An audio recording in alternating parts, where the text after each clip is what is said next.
Even though Lin Yun was a transmigrator, he spent 15 years in the world of beast tamers living as an ordinary person, just to save enough money for the awakening potion today. Lin Yun, want to go listen to some music at the pavilion?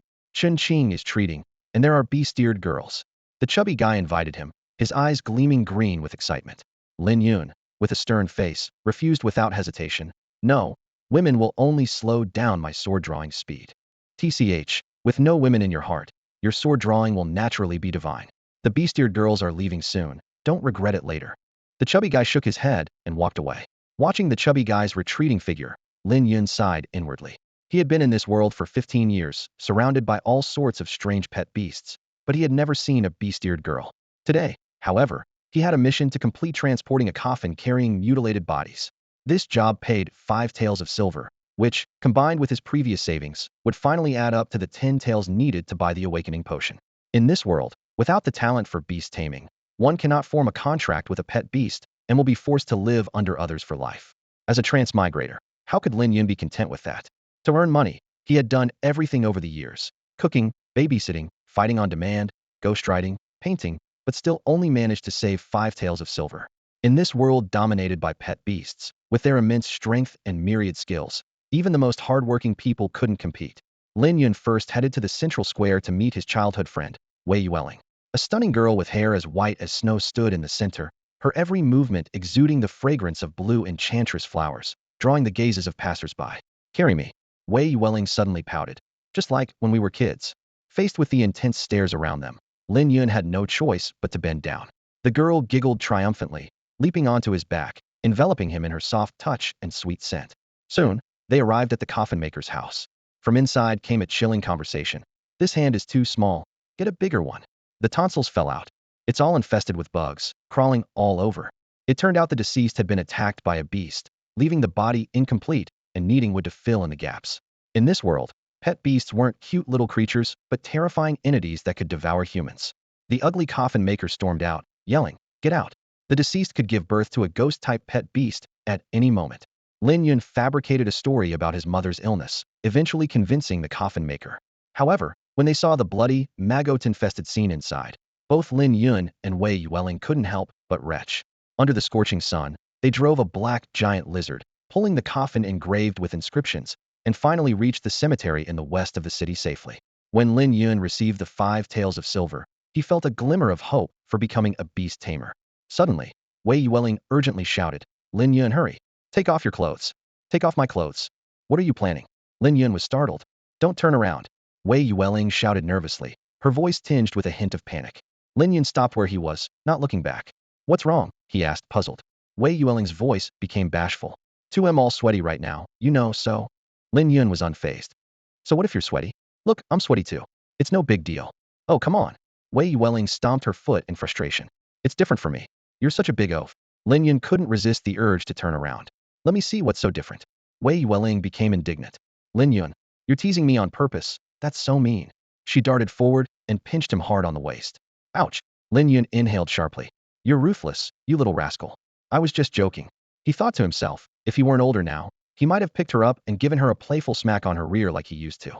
Seeing Wei Yuwelling genuinely upset, Lin Yun quickly relented. All right, I won't tease you anymore. Sister Yuwelling, I was wrong. I'll make it up to you by going shopping with you in a few days. You can have me do whatever you want." "Sister," Wei Yuwelling teased. "Aren't you a few months older than me?" "My dear Yuwelling." Lin Yun immediately corrected himself. Wei Yuwelling's expression softened. That's more like it.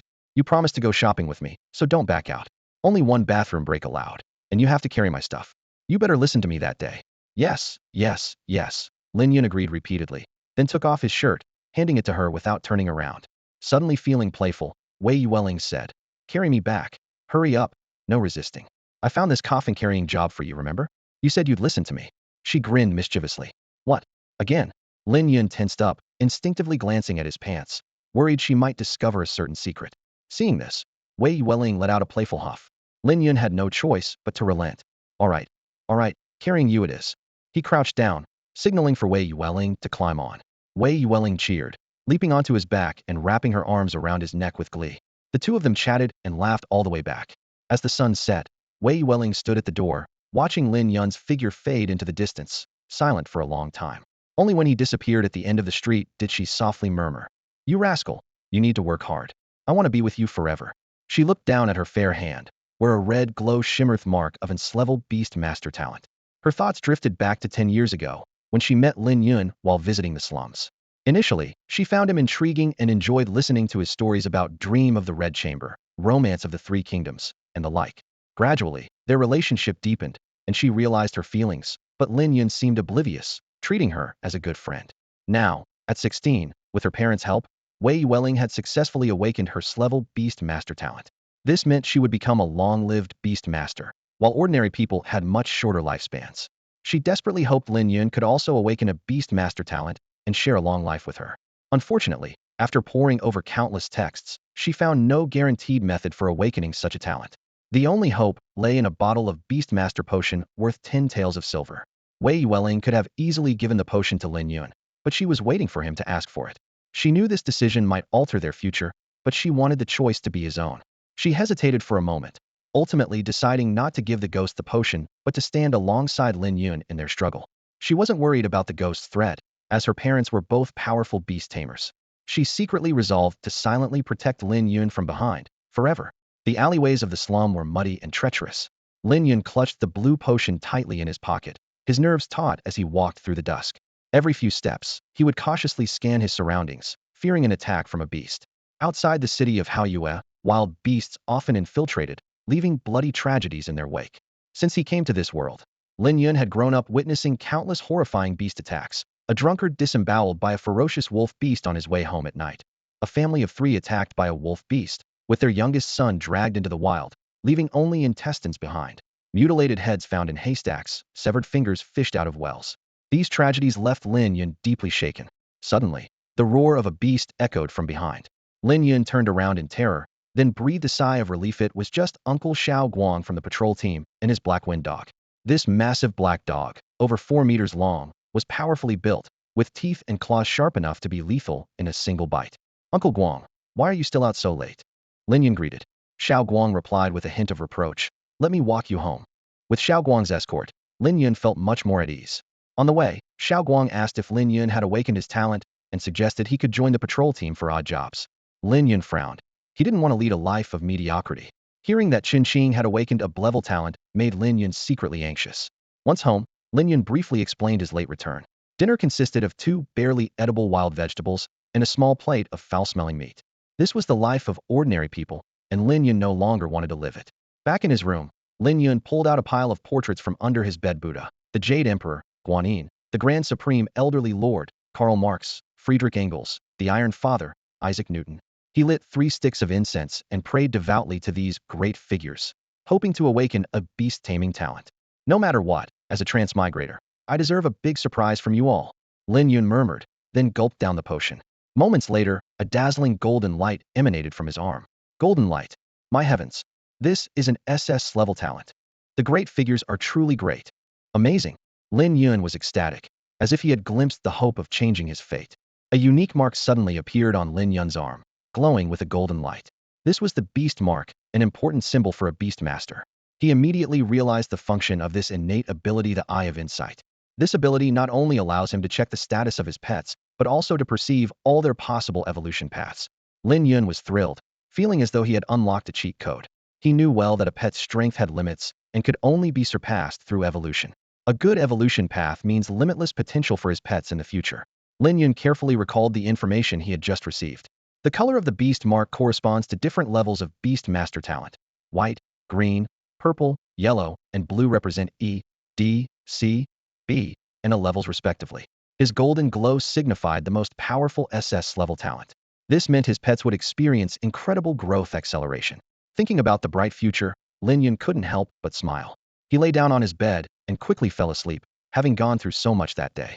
Meanwhile, Lin Yun's parents, Liu Ru and Lin Chun, were still awake. They sat in a dimly lit room, speaking in hushed tones. "Sigh. I wonder if Xiao Yun will be able to awaken his beast master talent this time," Liu Ru sighed. "Even the lowest level talent is something many people dream of." Lin Chun nodded. "Talent is something that's entirely up to fate." Liu Ru suddenly thought of something and asked softly, "If he does awaken his talent, what kind of pet should we get him?" They exchanged glances, seeing the helplessness in each other's eyes. All their savings amounted to only 100 taels of silver, just enough to buy an ordinary pet cub. In a world where beast masters were revered, ordinary people like them could barely make ends meet, let alone provide their son with a better starting point. With this thought, they couldn't help but feel a deep sense of guilt, especially when they saw how understanding Lin Yun was. It pained them even more. Children from poor families often have to grow up quickly, but who wishes for their child to bear the burdens of life too soon? The room fell silent, with only the faint flicker of candlelight. In this world, there is only one ailment, and that is poverty. This harsh reality weighed heavily on the couple's hearts like a giant stone. After what felt like an eternity, Li Yueru softly said, "Forget it. Let's not think about it anymore. We'll see tomorrow." The next morning, the Lin family of three rose early. Their simple breakfast consisted of nothing more than a bowl of rice porridge, with scarcely any grains to be seen. Lin Chen often joked, "This porridge is so thin, it feels like it's gone with just one trip to the bathroom." Though crude, it was true. Lin Yun was used to this, carefully chewing the few grains in his bowl. He noticed his parents' hesitant expressions, knowing they wanted to ask about his beast-taming talent, but were afraid he hadn't awakened any talent and would be upset. With a wry smile, Lin Yun decided to speak up. "I've awakened my talent." "Really?" Lin Chen put down his chopsticks, his eyes filled with anticipation. "Truer than pearls," Lin Yun replied with a grin. "What level is it?" Li Yueru asked eagerly. "Take a guess," Lin Yun teased them. After a moment of thought, Lin Chen ventured, "A level?" Li Yueru nudged her husband, chiding. "What are you thinking? Starting with the lowest level, how could you think so little of our son? I think it should be clever." "No, my talent is higher than both of those," Lin Yun said mysteriously. "Higher than clever? Then it must be blevel?" Lin Chen's face changed dramatically, his voice trembling with excitement. "A blevel talent is already considered genius level. As far as I know, the highest talent level in Haoyue City is blevel." Overjoyed, Li Yuru wept with happiness. "That's wonderful. I never expected Xiao Yun to awaken such a high blevel talent." "Hee, you're both wrong. Be a bit bolder." Lin Yun deliberately kept them in suspense. "Could it be a level?" Lin Chen gasped, barely daring to believe his guess. Li Yueru's hands trembled slightly. She couldn't have dreamed her son would awaken in a level talent. "All right, let me show you my SS level talent," Lin Yun said helplessly. With a thought, his beast mark appeared, and his right hand emitted a dazzling golden light that illuminated the modest room. Staring at the brilliant light, Lin Chun was speechless, his breath catching in his throat. Li Yueru nudged her husband with her elbow, her voice shaking. "Quick, pinch me hard. I feel like I'm dreaming." "It's definitely not a dream. I've pinched myself a dozen times already," Lin Chen murmured, his eyes filled with disbelief. This was the rarest talent level, and Lin Yun had awakened it. The couple's emotions were in turmoil, knowing the limitless potential this highest level of talent represented. Li Yueru stood up and went into the room, returning with an old wooden box, which she handed to Lin Yun. "Xiao Yun, this is all our savings. Use this money to buy a beast." Lin Yun accepted the box, feeling grateful. He knew he needed this money, as saving it himself would be incredibly difficult. His past experiences had taught him the hardships involved. Moreover, as a beast tamer, his earning potential would far exceed that of ordinary people, and he would quickly earn it back. Upon opening the box, Lin Yun found a hairpin inside. It was a gift Lin Shun had given Li Yueru at their wedding, not particularly valuable, but of great sentimental value. Selling it would fetch only a few taels of silver, a paltry sum. The fact that Li Yueru was willing to give it up for him warmed Lin Yun's heart, and he quickly returned the hairpin. After some persuasion, they decided to keep it. With his parents' hopes and their savings, Lin Yun left the slums and headed to the beast market. He felt a twinge of anticipation, wondering what kind of beast he might be able to buy. The pet market was bustling, with the streets lined with cages of various sizes, each housing different kinds of young pet beasts. Vendors stood beside the cages, enthusiastically introducing the visiting customers to the combat skills, racial traits, living habits, and personality characteristics of the pet beasts. Lin Yun was captivated by these detailed descriptions and couldn't help but feel tempted. However, when his eyes fell on the price tags, his brow furrowed. 100 taels, 230 taels, 1,500 taels. He felt his pocket, which held a meager 100 taels. More than 80% of the pet beasts were luxury items far beyond his reach. Lin Yun sighed inwardly, realizing that becoming a beast master without money was indeed a challenging endeavor. This world wouldn't suddenly present him with a Professor Oak offering a free starter Pokemon. His choices were limited, and he had to be extremely cautious. Nevertheless, Lin Yun wasn't discouraged. He possessed a unique ability called the Eye of Insight, which allowed him to find a suitable young pet beast as long as he was patient. His gaze wandered through the market, finally settling on a cage containing a small black dog. The little dog was fluffy and looked incredibly cute. Some passing girls couldn't take their eyes off it once they saw it. The pet vendor quickly stepped forward to introduce it. As Lin Yun listened, he imagined what the small dog would look like in a few months. A 3 to 4 meter long black giant dog, fierce and intimidating. He recalled Uncle Guang's contract pet, which was of the same breed. Lin Yun silently chanted insight, and the detailed information about the pet beast appeared before him. Name: Black Wind Dog. Level: Ordinary Tier 1. Skills: Basic Bite, Basic Tackle. Evolution path: 5 in total, with the best being Black Wind Dog, Large Black Wine Dog, Black Flame Dog. Although this Black Wind Dog could evolve into a Ward General level Black Flame Dog, Lin Yun still frowned slightly. For a Beast Master with SS level talent, the War General level was too low a ceiling. Even though it was only 80 taels, the cost-effectiveness wasn't high. Lin Yun understood well that the first pet beast was crucial for a Beast Master. Once the contract was successful, it couldn't be easily changed. Even using special gems to forcibly sever the bond with a contract pet would leave severe aftereffects. He had to be extremely careful. At this moment, the vendor Du Xing, having just finished attending to a female customer, approached Lin Yun with a smile. "Young man, are you looking to buy a pet beast?" Lin Yun nodded. "That's right." Du Xing enthusiastically recommended. "Why not buy a Black Wind Dog? They're easy to train, very loyal to their owners, and suitable for most novice beast masters." Lin Yun politely declined. "No, this Black Wind Dog isn't suitable for me." Unfazed, Du Xing picked up another pet cage. "How about this Wind Sparrow? It's strong in both speed and attack, and once raised, it can even carry its owner to fly around the world." Lin Yun silently chanted insight, and the detailed information about the Wind Sparrow appeared before him. Name: Wind Sparrow. Grade: Ordinary Tier 1. Skills: Basic Peck Attack. Evolution path: 30 in total, with the best being Wind Sparrow, Large Wind Sparrow, Gale, Sparrow Storm, Lord Flame Wind Sparrow. According to the Eye of Insight, the Flame Wind Sparrow should be a Beast King level pet, with considerable strength. Du Xing continued. "The price of this Wind Sparrow is 900 taels. But for you, I can give a 10% discount, which is 810 taels." Hearing this price, Lin Yun's expression changed slightly. He only had 100 taels of silver. Even with a 10% discount, he couldn't afford it. At this moment, he truly felt how poor he was. Of course, money is secondary. The important thing is that he feels evolving into a Beast King is still not what he desires. Lin Yun's eyes glistened with ambition. The pet beast he longed for was one that could evolve to a mythic level. If this Wind Sparrow had the potential to reach such heights, he would spare no effort to gather the funds, even if it cost 9 million taels. At that moment, a man in luxurious attire entered the market, drawing the attention of the crowd. Du Xing's eyes lit up as he hurriedly approached and fawningly said, "Young Master Zhong, what brings you here today?" The newcomer was Zhong Ming, the second son of the prominent Zhong family from Haoyue City. With a proud smile, he replied, "I awakened the beast taming talent last night and came here to take a look." As he spoke, he rolled up his elegant sleeve to reveal a beast mark on his arm, glowing with a purple light. Du Xing exclaimed, "Young Master Zhong, that's a level talent." The crowd immediately buzzed with envy. A level talent was already considered genius level, indicating that Zhong Ming might break the tradition of the Zhong family's eldest son inheriting the family business and become the new heir. Lin Yun watched coldly, secretly smirking. His talent surpassed Zhong Ming's by several levels, but he had no desire to reveal it at this moment. Basking in the admiration, Zhong Ming feigned modesty, saying, "It's just level beast taming talent, nothing special." Du Xing became even more attentive. "Are you here to buy pet beast cubs, young Master Zhong?" "That's right." Zhong Ming nodded, casually pointing to several stalls. "This one, and all the cubs at that stall, I want them all." He exuded a flamboyant air, unconcerned about the cost. Lin Yun knew very well that Zhong Ming's actions were no joke. With the Zhong family's wealth in Haoyue City, this expenditure was mere pocket change.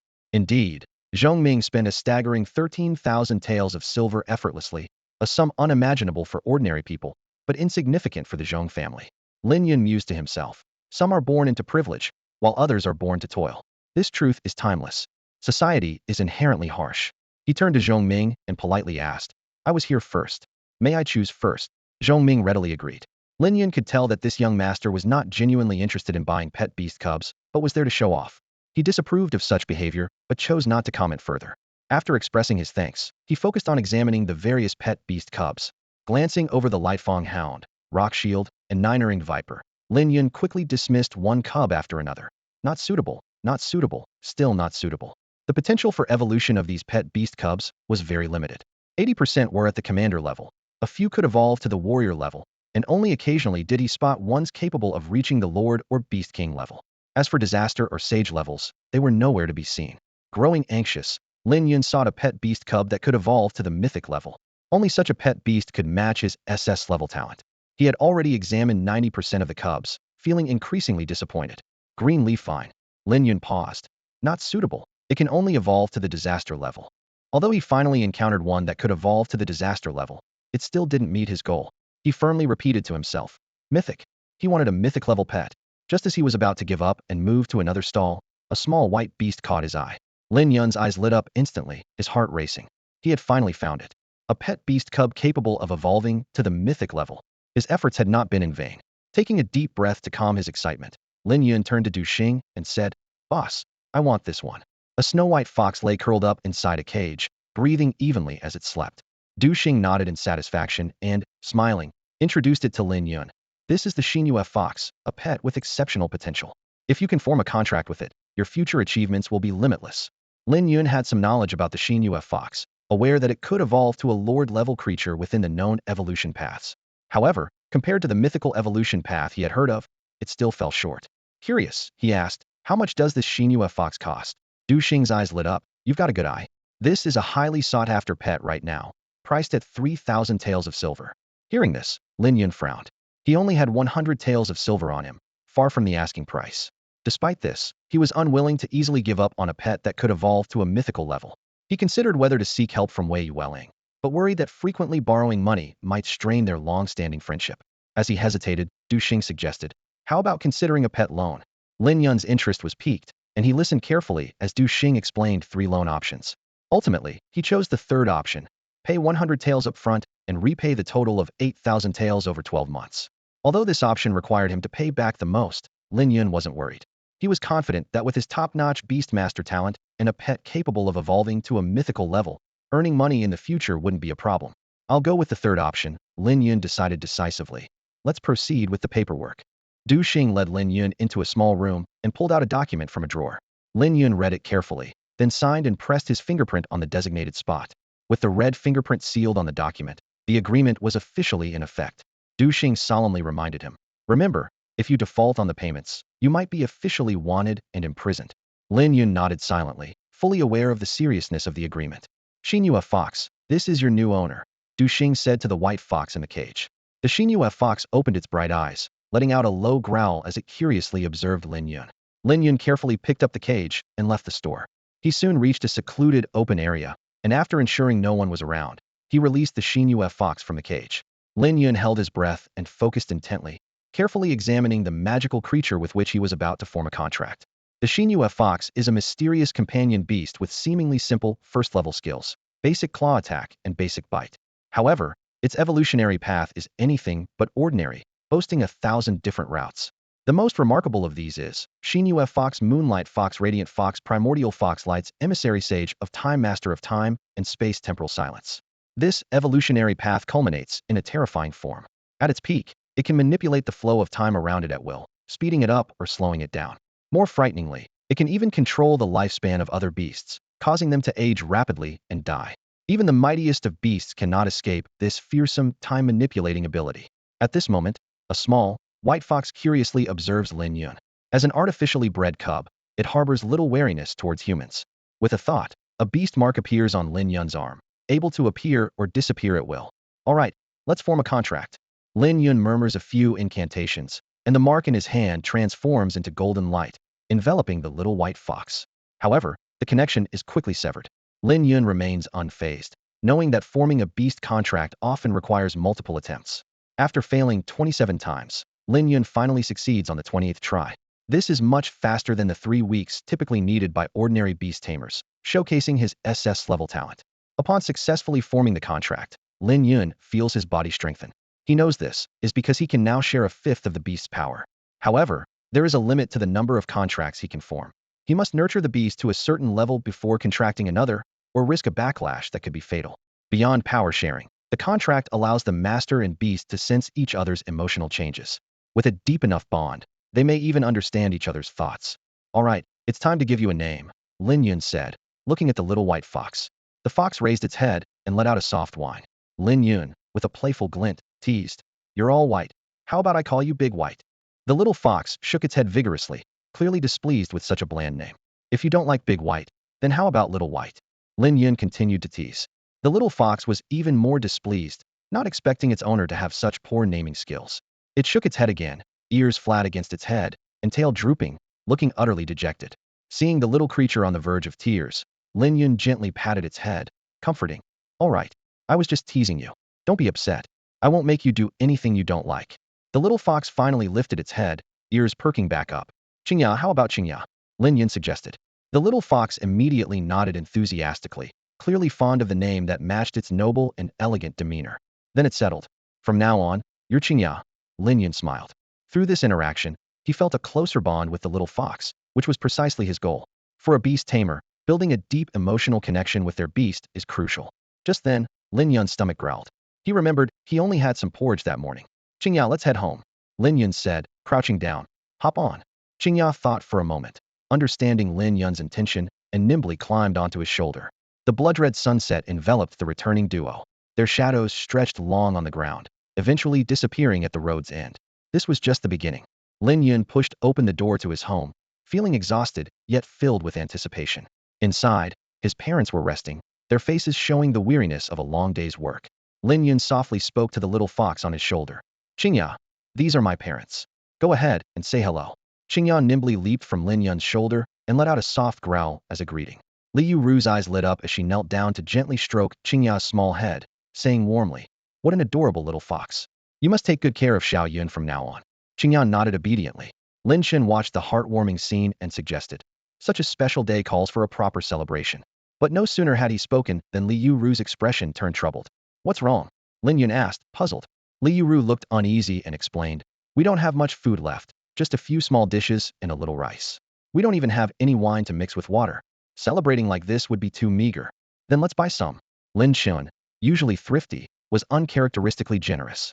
It's such an important day, and we'd regret not celebrating it properly. Li Yuru shook her head with a wry smile. We've spent all our money on buying a pet for Xiao Yun. There's still half a month before we get paid, so we can't afford more food right now. Lin Yun had an idea and suggested, why don't we ask Aunt Sun to lend us some? Aunt Sun, their neighbor, had a daughter who was a beast tamer and a well-off family. Whenever they were in need, Aunt Sun and her daughter were always willing to help. Li Yuru agreed and quickly headed next door. Before long, she returned with a large bag of ingredients and a small bottle of rice wine. Lin Chen's eyes lit up at the sight of the wine. Half an hour later, the table was set with fragrant dishes. For small plates, a large serving of black meat, and 5 rare wind sparrow eggs. Chinga's small plate was filled with the most meat, clearly prepared especially for him. During the meal, Li Yuru couldn't help but glance at Chinga, worried that he might not be used to the food. After all, city pets usually ate high-quality beast feed, and while this meal was a feast for them, it was far from what city beast tamers enjoyed. Chinga sniffed the food on his plate, and Li Yuru clenched her fists nervously. But the little fox quickly bit into the black meat and devoured it cleanly in no time. Lin Yun noticed his mother's reaction and felt a pang of emotion. He had intended to mention their debts, but decided not to burden his parents any further. He resolved to work even harder. Later that night, Lin Yun and his father worked on building a sleeping nest for Chinga. It was just made of ordinary straw, far from the expensive materials used by city beast tamers, but they did their best. Chinga, give it a try? See if it suits you. Lin Yun invited with a smile. Chinga crawled into the little nest, changed positions a few times, and let out an excited growl, clearly pleased with his new home. Just then, a loud beastly roar echoed from outside, causing Lin Yun to jump and look nervously into the darkness beyond the window. He was acutely aware that a strange beast had intruded near their home and could enter at any moment. Chinga raised her little head alertly, ears perked up, eyes fixed on the doorway, ready for battle. Lin Shin dashed into the kitchen as fast as he could, frantically searching until he found 3 large machetes. These knives, each about a meter long, looked quite intimidating but were practically useless against the beast, providing only psychological comfort. Lin Yun took one of the knives, his palms already sweaty.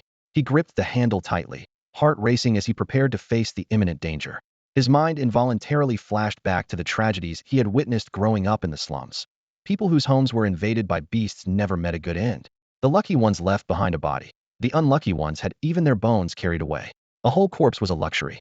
Through the window, Lin Yun saw a massive gray wolf, about 7 or 8 meters long, prowling outside. It strolled leisurely down the street, its pale yellow eyes casually scanning the surrounding houses as if inspecting its private domain.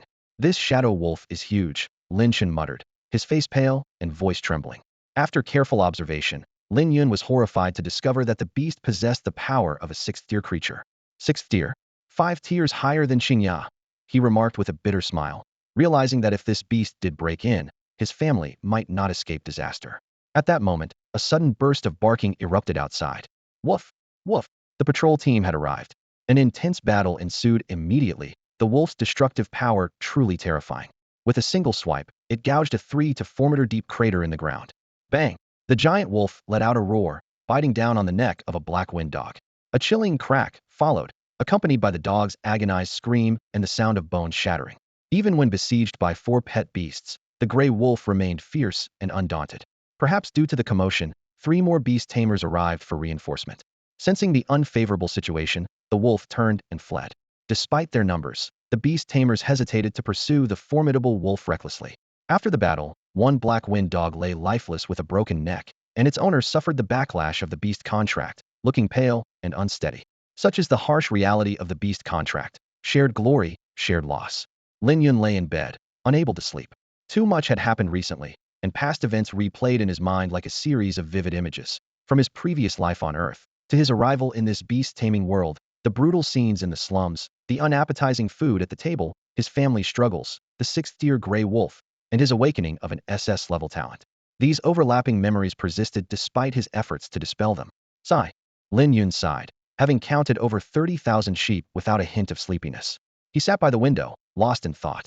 Sensing her owner's unease, Chinga approached, growling softly, as if expressing concern. "I'm fine, just can't sleep." "You go ahead and rest," Lin Yun said, stroking her neck. Rather than leaving, Chinga snuggled into his arms. Lin Yun didn't push her away, feeling her concern through their bond. Eventually, Chinga succumbed to sleep, and Lin Yun gently placed her back in her little nest before returning to his vigil by the window. The next morning, with dark circles under his eyes, Lin Yun took Chinga to the outskirts of the dark forest for training. He knew he had to quickly enhance his strength to survive in this perilous world. A white rabbit appeared in Lin Yun's sight, with a pair of sharp, sword-like red teeth protruding from its mouth. This was a saber-toothed rabbit, a common small exotic beast. Lin Yun decided to have Chinga practice on it, and gave the attack command. Chinga fiercely leaped at the saber-toothed rabbit, which felt underestimated and angrily counterattacked. The rabbit's teeth swept across, and Lin Yun quickly warned Chinga to avoid a direct clash. The little white fox nimbly jumped back, dodging the attack. The rabbit's teeth struck a nearby small tree, snapping the trunk with a loud crack. The two beasts were locked in combat, evenly matched for a while. During the fight, Lin Yun sensed his beast mark accelerating Chinga's growth, increasing his own strength as well. As an SS-level talent holder, Lin Yun could gain 1/5 of his pet's power. This terrifying rate of improvement made him slightly taken aback. As time passed, Chinga's strength continued to rise, soon gaining the upper hand. Realizing the unfavorable situation, the saber-toothed rabbit turned to flee after dodging one of Chinga's claw strikes. But Chinga was faster, quickly catching up and delivering a powerful blow with her sharp claws. The saber-toothed rabbit flew out like a meteor, and Lin Yun went over to put the now-dead rabbit into his backpack. After a brief rest, Lin Yun found the second target, a wild black wind dog. With the support of the SS-level talent, Chinga's power continued to surge. Within less than half an hour, the black wind dog was dealt with. At that moment, Chinga trotted over and lifted her little paw. Lin Yun asked with concern if she was injured, but the little white fox gently shook her head. Puzzled, Chinga approached a large rock and struck it with her paw, shattering it into pieces. Realization dawned on Lin Yun, and he quickly used the Eye of Insight to check Chinga's status. Indeed, Chinga's claw skill had advanced from beginner to intermediate, and she had acquired the powerful trait, doubling her claw strike strength. Lin Yun exclaimed, "Impressive," and Chinga proudly lifted her little head. Finally, Lin Yun decided to focus on training Chinga's biting skill next, minimizing the use of claw strikes. Chinga nodded in understanding, ready to face the next challenge. Before long, Lin Yun and Chinga encountered another saber-toothed rabbit. This rabbit was stronger than the previous one, and its saber-toothed strikes were astonishingly fast. However, it was still no match for Chinga. Chinga moved like a white shadow, nimbly weaving through the rabbit's attacks. Her eyes were fixed on her opponent, searching for an opportunity to deliver a fatal blow. Finally, in a moment of the rabbit's mistake, Chinga lunged forward, her sharp teeth accurately biting into the rabbit's nape. Blood spurted out, staining the rabbit's fur and wetting Chinga's white coat. The saber-toothed rabbit struggled for a moment before reluctantly collapsing. After several battles, Chinga's biting skill successfully advanced from beginner to intermediate level, significantly increasing its power. Although she didn't gain a new trait this time, Lin Yun was not greedy. He knew that for ordinary beast masters, it often took months to advance a skill from beginner to intermediate, yet Chinga had done it in just half a day. By noon, Lin Yun decided to rest and have a meal. He piled some firewood in a clearing, selected 2 of the better-conditioned saber-toothed rabbits from his pack, and began roasting them on a makeshift grill. Before long, the enticing aroma of roasted meat filled the air. Chinga's eyes lit up instantly, and she nearly drooled. Her round eyes were full of longing for the food, and her tail wagged unconsciously. Lin Yun chuckled at the sight of the little greedy fox. As soon as he placed the roasted rabbit meat on the ground, Chinga eagerly pounced on it and began devouring it. Wait! Lin Yun tried to stop her, but the roasted rabbit was already mostly eaten. You silly fox! Why are you eating so fast? I haven't even added the seasoning yet. Hearing Lin Yun's reproach, Chinga paused and looked at him curiously. Lin Yun took out a bottle of seasoning and sprinkled it evenly on the remaining rabbit meat. Now you can eat. Chinga immediately resumed eating, this time even faster. However, she soon regretted it. Her ears drooped, and she let out sad whimpers, looking longingly at the rabbit meat in Lin Yun's hand. Clearly, she regretted eating too quickly and missing out on the seasoned flavor. Lin Yun pretended not to notice, keeping a stern face. Who told you to eat so fast? Your portion is finished. This one's mine.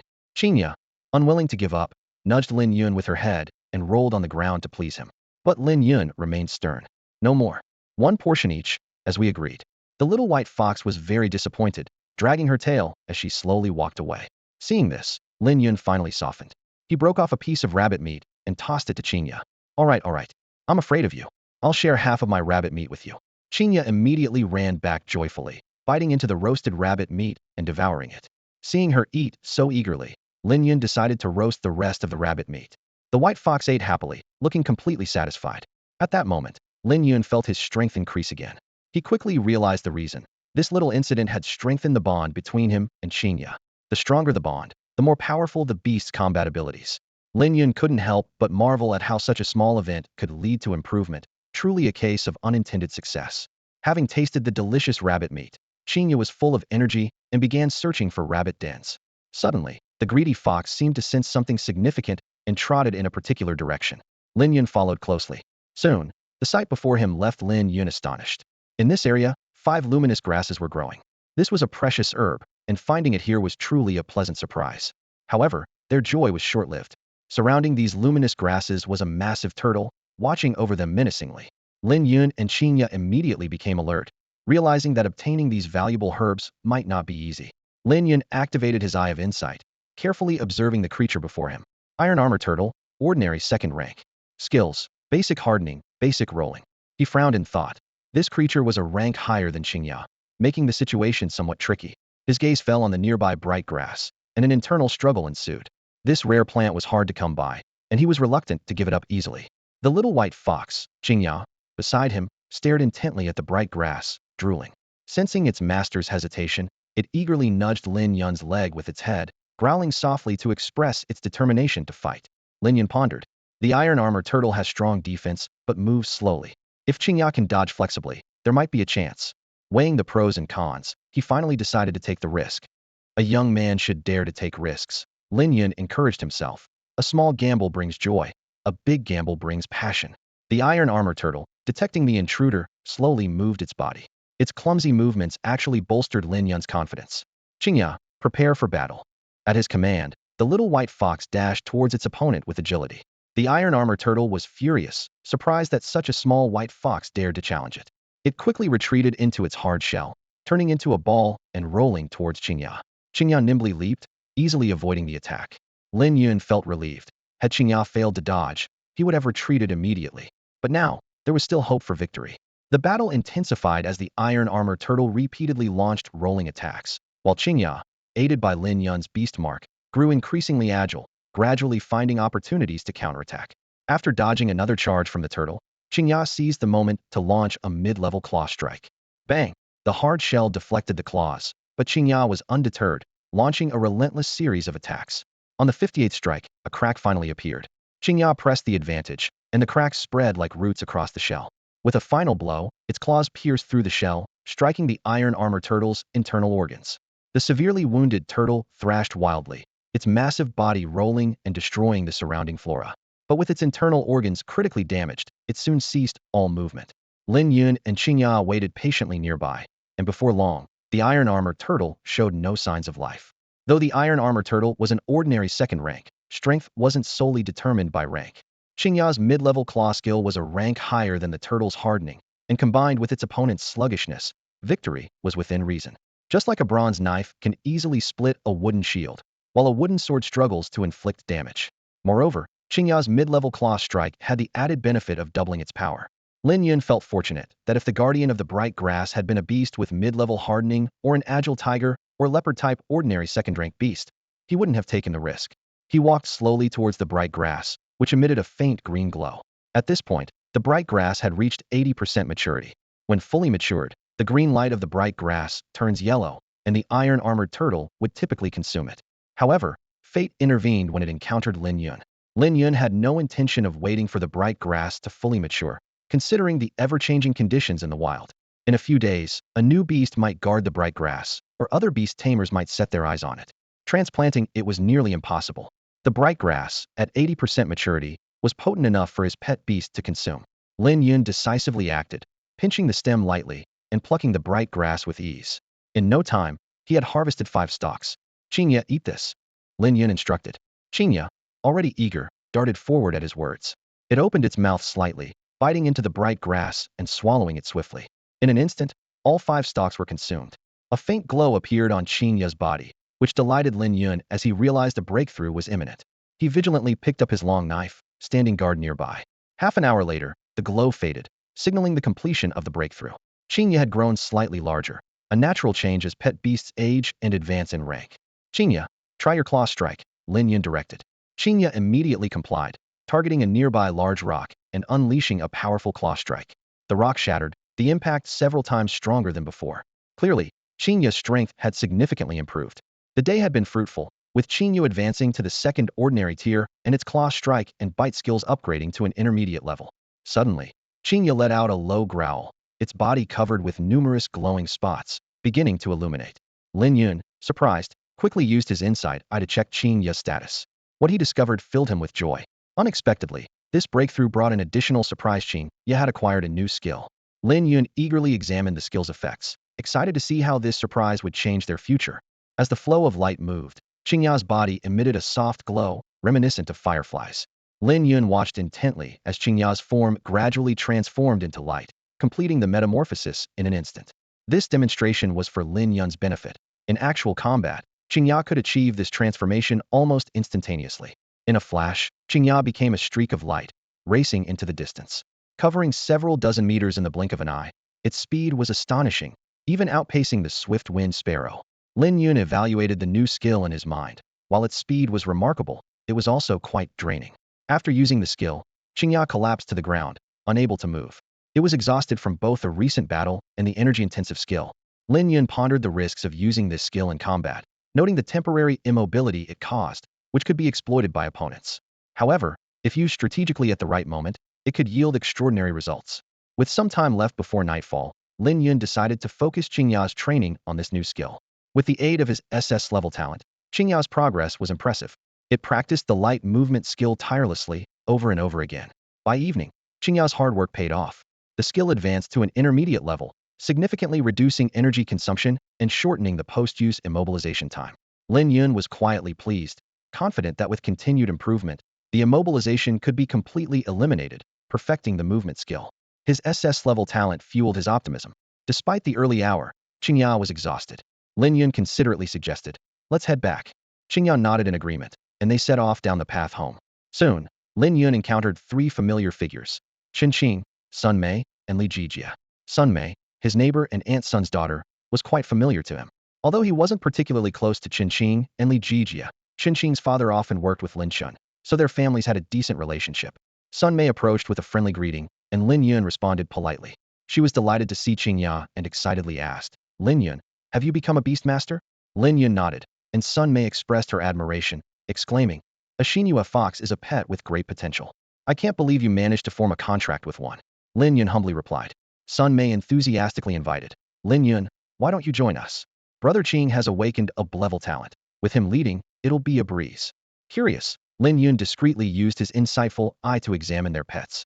His gaze fell on Qin's pet. Name, Little Mountain Ape. Rank, Ordinary Tier 2. Skills, Basic Claw Strike, Basic Iron Head. Evolution Path, 301 routes available, with the optimal path being Little Mountain Ape, Mighty Ape, Mountain Moving Ape, Taishan Battle Ape, Starry Sky Ape King. Lin Yun was intrigued. If the Little Mountain Ape could follow this path, it could potentially reach a catastrophic level of power. However, reality was harsh. Of the known evolution paths, the The best form for the little mountain ape was the golden armor battle ape. Although formidable as a lord-level pet, it was still worlds apart from the catastrophic starry sky ape king. Lin Yun stood still, his gaze sweeping over Qin, Sun Mei, and Li Jijia. Unlike him, they lacked the special ability of the Eye of Insight and couldn't see all the possible evolution paths. They were completely unaware of the potential of the little mountain ape to evolve into the starry sky ape king. Nevertheless, the little mountain ape was indeed stronger than other common pets like the black wind dog. Lin Yun recalled that after Qin awakened his level talent, he had joined the Zhong family of Haoyue City. This beast-taming family likely gifted Qin the little mountain ape as a present. Lin Yun then glanced at Sun Mei and Li Jijia's pets. Both of them had black wind dogs, which were very common in Haoyue City and had average combat power, all at the ordinary first level. In comparison, Lin Yun's Chinga had already honed all three of its skills to an intermediate level, making it quite powerful. Not to mention the ordinary second-level little mountain ape. Even if all three of their pets attacked together, they wouldn't be a match for Chinga. Lin Yun had little interest in forming a team. He was used to being a lone wolf, and traveling with others felt like a burden, potentially causing trouble. He mused to himself, predators always roam alone, it's only sheep that flock together. At that moment, Qin spoke with an air of superiority. Lin Yun, show me your talent. As long as it's not some useless trash, I might consider taking you along. Lin Yun, Sun Mei chimed in cheerfully. Don't be a drag and hold Brother Qing back. Li Jijia added sarcastically. If we team up, the spoils will be split. I'm not too keen on that. Qin arrogantly remarked. I don't mind carrying some weight, as long as it's not useless. Lin Yun frowned slightly, annoyed by their comments. He knew Sun Mei meant well, but it was hard to say the same for the other two. If not for their parents, he would have had Chinga teach them a lesson right then. Lin Yun replied coldly. No need. Chinga has been busy all day and is tired. I'm planning to head back. Qin, full of himself, said, this is your chance. Don't regret it if you miss it. Li Jijia, hearing Lin Yun's refusal, felt secretly pleased and quickly said, Brother Qing, if he's tired, he'll just hold us back. Let's not force him. Chinga, let's go, Lin Yun called, and then left without looking back. Qin angrily kicked a small stone and snorted. That jerk. I'm doing him a favor, and he doesn't even appreciate it. He was used to being admired, and being rejected suddenly left him very displeased. Li Jijia seized the opportunity, saying, forget it, Brother Qing. Let's not bother with him. Let's go check up ahead. Qin grunted in annoyance. Li Jijia, emboldened, complained to Sun Mei. Don't invite random people to join us again. Sun Mei, being soft-spoken, didn't know how to argue back and just lowered her head in silence. She had only meant well, but seeing Lin Yun's apparent displeasure, she felt a tinge of guilt. Had she known, she wouldn't have invited him. But there are no dovers in life, and with these two around, she dared not say much more. The three continued on, and soon reached the location of the bright grass. Initially, Li Jijia was excited but became frustrated upon seeing only the grass roots remaining, lamenting, ugh, we're a step too late. Sun Mei also seemed a bit disappointed. However, Qin noticed something, interrupting Li Jijia. Even if it hadn't been picked, we couldn't have handled those bright grass plants with our strength. Sun Mei moved closer and noticed the massive form lying next to Qin, a dead, iron-armored turtle. If it were alive, she wouldn't dare approach such a formidable beast. She recalled seeing similar pets at the Haoyue City arena. Their defense was astounding, and their attack power was strong too. Even Qin's little mountain ape would have difficulty dealing with such a beast. The iron-armored turtle's shell was large, with a hole on top surrounded by cracked, blood-smeared patches. Its stomach was torn open, with its innards and flesh mixed together. Sun Mei immediately understood that a powerful pet had broken through the turtle's defense from the top. Li Jijia's face was full of apprehension. Qin, no longer as arrogant as before, admitted, my little mountain ape probably couldn't have taken it on. On the way back, Sun Mei suddenly thought of something. Do you think Chinga could have killed this iron-armored turtle? There's only one path here. If that's true, doesn't it mean Lin Yun's talent is even greater than Brother Qing's? Li Jijia was shocked. Qin, remembering his previous arrogance, felt his face burn with embarrassment. Lin Yun's beast-taming talent sparked deep thought in Sun Mei. She recalled the details of Lin Yun's mother borrowing wine and meat the previous day, deducing that it was likely to celebrate Lin Yun's awakening of his beast-taming talent. Chinga's rapid breakthrough further confirmed Lin Yun's extraordinary talent, which might have reached in a level. Sun Mei calculated silently in her heart. Qin's level talent was already rare, and even with the full support of the Zhong family, it took over a week to cultivate the little mountain ape to the second ordinary tier. Yet Lin Yun achieved the same level in just a few days, an astonishing talent indeed. She didn't dare to hope for an even higher level of talent, as that would be a Ancient Millennium miracle. Upon hearing this, Li Jijia couldn't help but chuckle bitterly. He regretted his earlier worries that Lin Yun might take a share of the spoils. Now he felt like a fool. He realized that while hunting the armored turtle was no easy feat, it merely proved the powerful combat ability of Lin Yun's beast. In Haoyue City, there was no shortage of skilled beast tamers capable of dealing with armored turtles. However, beast taming talent is the key to determining one's future potential and cannot be changed later. Chen Qing lowered his head in extreme embarrassment. He had once been smug about his level talent, only to realize now that there is always someone better. Every time he recalled his previous actions, he wished he could find a hole to crawl into.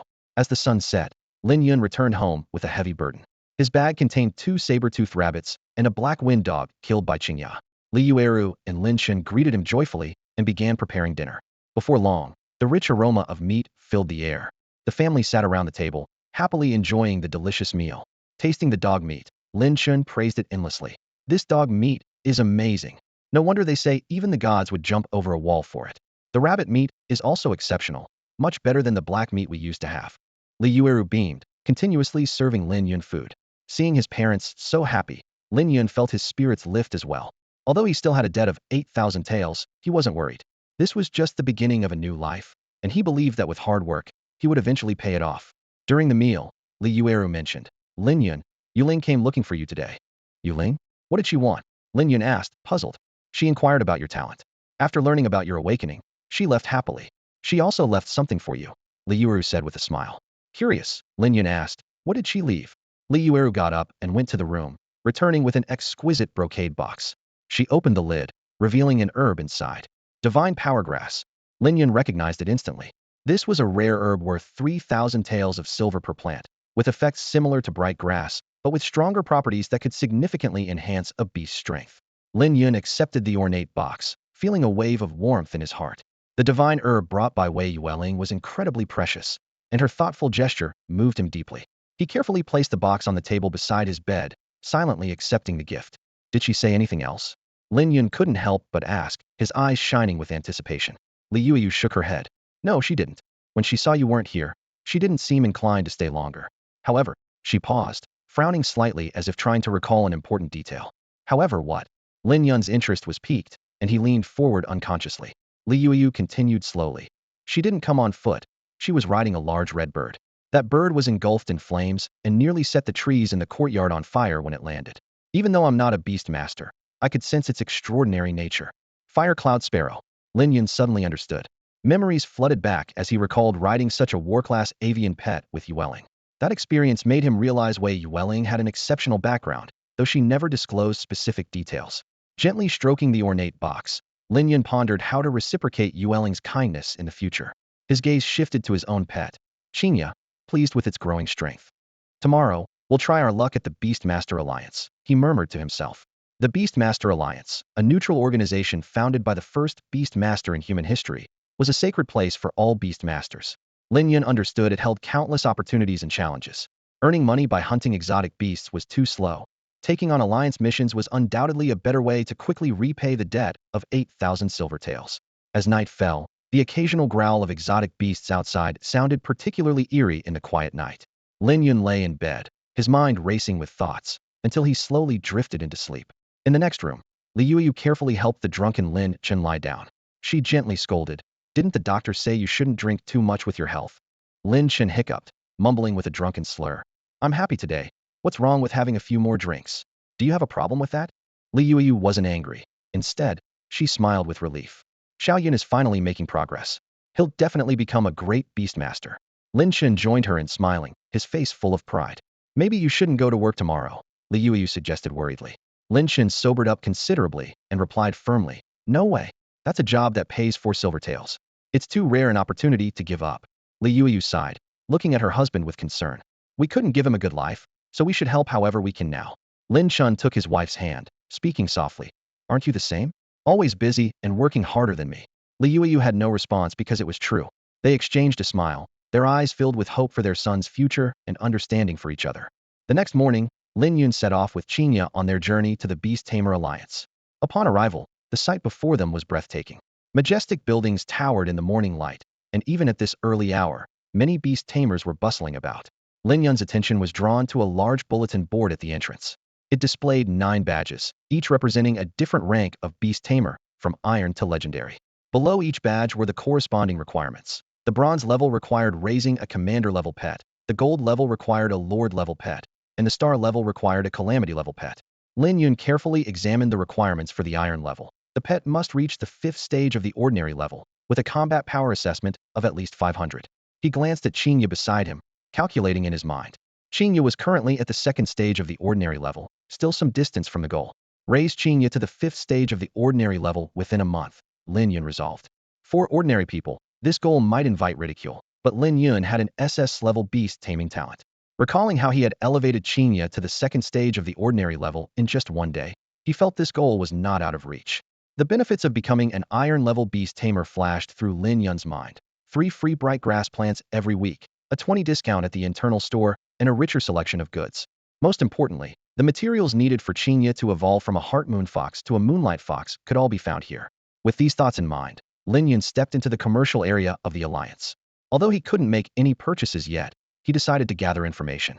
According to the insights from the Eye of Insight, the materials needed for Chinga's evolution included 5 moonstones for light stones, 15 holy light grasses, and 10 moonlight grasses. Lin Yun quickly located these materials, but the prices made him gasp. Each moonstone cost 10,000 silver taels, each light stone 7,000 taels, each holy light grass 250 taels, and each moonlight grass 200 taels. Lin Yun swiftly calculated that the total cost was about 80,000 silver taels. Looking at these exorbitantly priced materials and then at his empty pockets, Lin Yun couldn't help but smile wryly. At the moment, he couldn't even afford a single moonlight grass, let alone the entire set of materials. However, this did not dampen his determination. Instead, it fueled his resolve. He knew that the road ahead was long, but every step was worth the effort. Lin Yun visited the store just to check if the materials needed for Chinga's evolution were available. He thought that these materials wouldn't be truly necessary until Chinga reached the 9th tier of the ordinary level, so it was still early. As he was browsing the shelves, a sweet young lady exclaimed, "Wow, what a cute little fox." Lin Yun introduced, "This is Chinga, a Xinhua fox. Can I pet it?" the young lady asked eagerly. Lin Yun nodded in agreement, thinking it wouldn't hurt for her to pet it. However, every time she reached out, Chinga hid behind Lin Yun, repeatedly avoiding her. "It probably doesn't like strangers," Lin Yun explained, giving her an awkward smile. To his surprise, the girl suddenly asked, "Are you free tomorrow? I know a nice tea house." Lin Yun thought to himself, "She's more interested in striking up a conversation than in Chinga." He politely declined her invitation. The girl was unfazed and left without much concern. After leaving the store, Lin Yun walked along a path to the task hall. The walls were covered with various scrolls detailing task names and descriptions. He started from the leftmost side, examining them carefully. The first task was Find the Black Wind Dog, with a reward of 8 silver taels. Lin Yun pondered for a moment, thinking it wasn't too difficult since Chinga, as a fox pet, was sensitive to scents and could handle it. However, the reward was too low, and the time required was uncertain, possibly taking several days. He shook his head and decided to keep looking. Several tasks in a row were not satisfactory, with rewards generally around 15 silver taels. Lin Yun wasn't in a rush and patiently continued his search. Suddenly, a number caught his attention: 2,000 taels. He quickly approached to read the details. It was a young strong ape care task, requiring care for a newborn mountain ape for 3 months, with a maximum reward of 5,000 taels. Lin Yun silently regretted that Chinga was clearly not suited for such a task. Just then, he heard a silvery laugh from a girl in blue. "This task is perfect. My lightwave jellyfish can handle it easily." Lin Yun noticed a semi-transparent jellyfish perched on her shoulder, its tentacles emitting a faint yellow glow. It was a lightwave jellyfish at the 3rd tier of the ordinary level, with skills like healing waves, soothing melody, and tentacle whip. The girl in blue quickly noted down the task number and headed to the counter to register for the task. Other beastmasters looked on with envy, but Lin Yun paid no mind, focused on his task selection. Finally, after spending an hour, Lin Yun found the perfect task for Chinga Claw Strike training. The reward was substantial, reaching up to 1,000 taels. The task wasn't very difficult, but had specific conditions. Since Chinga's Claw Strike was already at an intermediate level, this task was ideal. Outside a luxurious tavern in Hao City, a fiery red giant bird descended, drawing the attention of passersby. A young girl with snow-white hair, Wei Yuwelling, gracefully dismounted and elegantly made her way to the top-floor private room. As she pushed open the intricately carved wooden door, her gaze immediately fixed on the woman in the red robe sitting at the head of the table: Shinmani, the president of the Bloodblade Society. Inside the room were 6 other members of the Bloodblade Society, all eyes turning to the newcomer, Wei Yuwelling. Though their beast companions were of average strength, each member possessed a level beast mastery talent, indicating extraordinary potential. Shinmani herself was exceptionally talented, with an 11 level talent.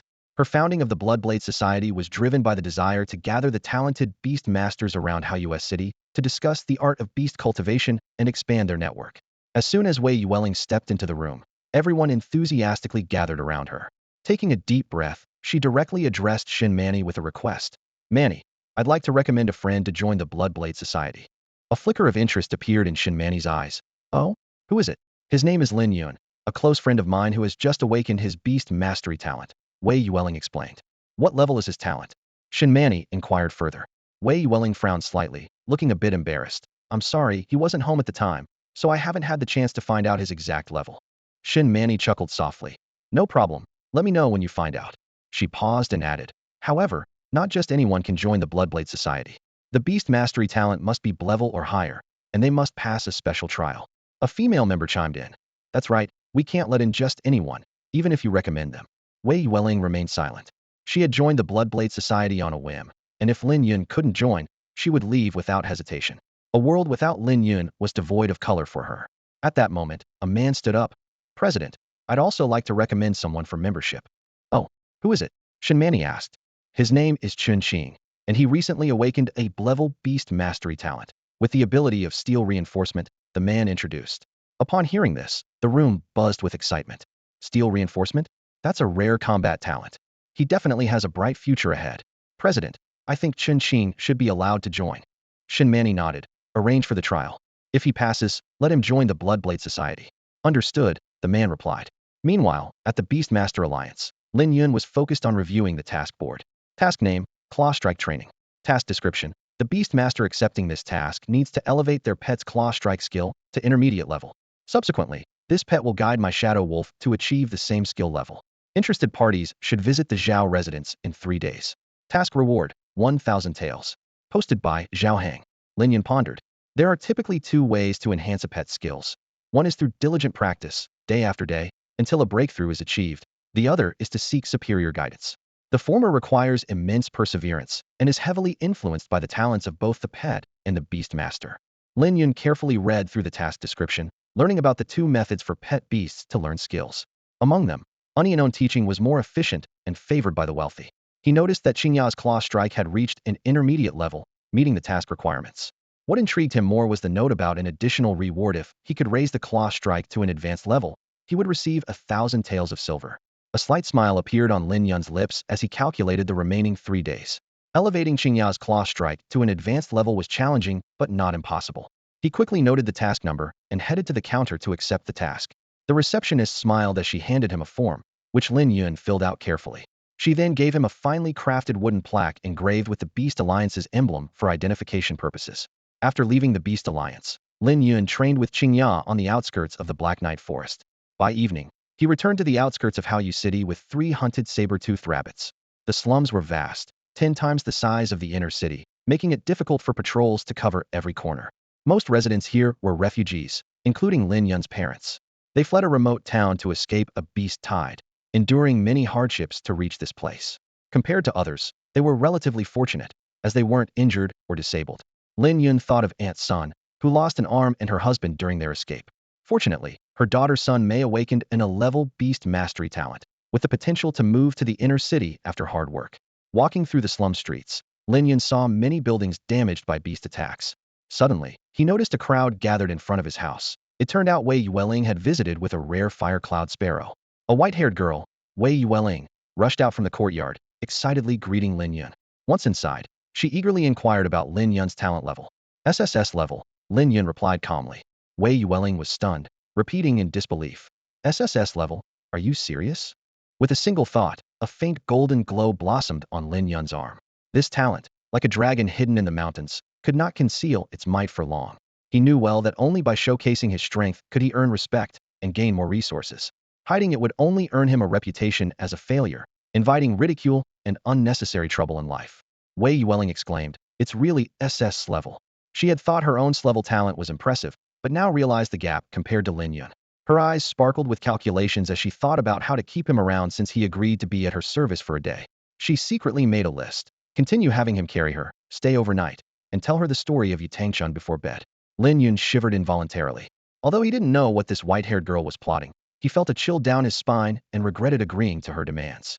Just then, Li Yueru approached with a plate of braised rabbit, smiling warmly. Yuwelling, try what I made. She found herself increasingly fond of this lively girl. Wei Yuwelling elegantly picked up a rabbit leg and tasted it with small bites. Lin Yun, are you interested in joining the Bloodblade Society? Wei Yuwelling suddenly asked. The Bloodblade Society? What's that? Lin Yun asked, puzzled. Wei Yuwelling explained. It's a platform for talented beast tamers around Haoyue City to interact. However, joining requires passing a specific trial. She knew that with Lin Yun's abilities, passing the trial would be no problem. Are there any benefits? Lin Yun pursued. Not really, Wei Yuwelling admitted. Not interested, Lin Yun replied flatly. To him, the Bloodblade Society seemed like a club for self-amusement. While it might help expand his network, it could also bring trouble. As for the trial, he found it unappealing. Similarly, he had no interest in aligning with any of the city's beast-taming families. Despite the potential resource support, family conflicts could bring unnecessary trouble to him and his parents. With an SS-level talent and infinite potential, Lin Yun believed he could grow on his own. He had heard from Sun Mei that after Chen Qing joined the Zhong family, he signed an agreement similar to a beast contract, which obligated him to protect the Zhong family's interests under threat of divine retribution. Lin Yun had no intention of binding himself in such a way. I see. Then never mind, Wei Yuwelling said, taking another bite of the rabbit leg. After their meal, Wei Yuwelling left on a fire cloud sparrow. The next day, Lin Yun took Chinga to the outskirts of the Dark Night Forest for training again. In a series of battles with saber-toothed rabbits, Chinga's claw attack power was rapidly improving. By the afternoon, Lin Yun sensed a powerful surge of energy emanating from Chinga. He immediately realized that Chinga's claw strike skill had finally advanced, moving from intermediate to advanced level. Eagerly, Lin Yun checked Chinga's status, and the information delighted him. Chinga, the Heartmoon Fox, was still at the ordinary level stage 2, but her skills had significantly improved. Her claw strike had not only advanced to a higher level, but also awakened 2 new traits, power and tier. Additionally, tear, bite, and glimmer move remained at the intermediate level. Lin Yun felt a spark of realization, understanding that Chinga had awakened new traits. This proved that Chinga's ability to comprehend was quite high, as her claw strike skill had simultaneously awakened 2 different traits. He focused his attention and soon found the detailed description of the tier trait. Unlike others who needed complex formations and professional help from the Beast Alliance to interpret skills, Lin Yun could directly view his pet's skill information anytime and anywhere, thanks to his inside eye ability. The effect of the tier trait was astonishing. When Chinga used her claw strike, it would leave a toxin in the enemy's body. This toxin not only caused continuous bleeding, but also numbed the enemy's consciousness, leaving them in a state of confusion. Without timely treatment, the poison would continue to bleed until death. A slight smile appeared on Lin Yun's lips, intrigued by this new trait. Later, he hunted a few rabbits with Chinga and returned to their home in the slums. Back home, Lin Yun retrieved an exquisite box from his room containing the divine power herb gifted by Wei Yuwelling. He said to Chinga, "Chinga, eat this." Chinga obediently nodded her small head, approached the box, gently bit the divine power herb with her sharp teeth, and used her small tongue to roll the pieces into her mouth. Soon after, a faint glow appeared on Chinga's body, a sign of breakthrough.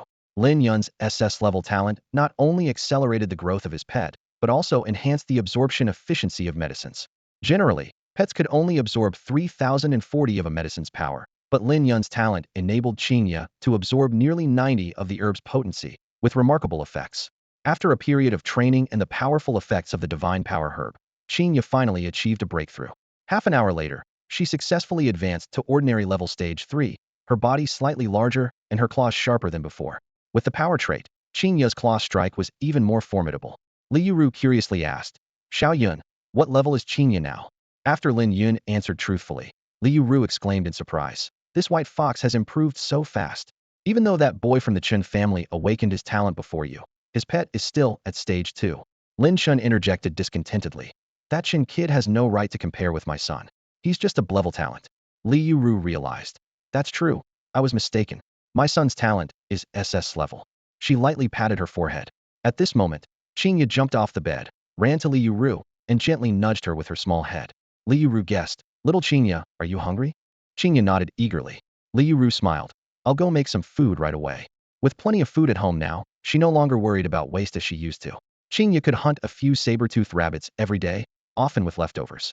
Li Yuru always asked Lin Yun to give the extra meat to Aunt Sun as a gesture of gratitude for her past help.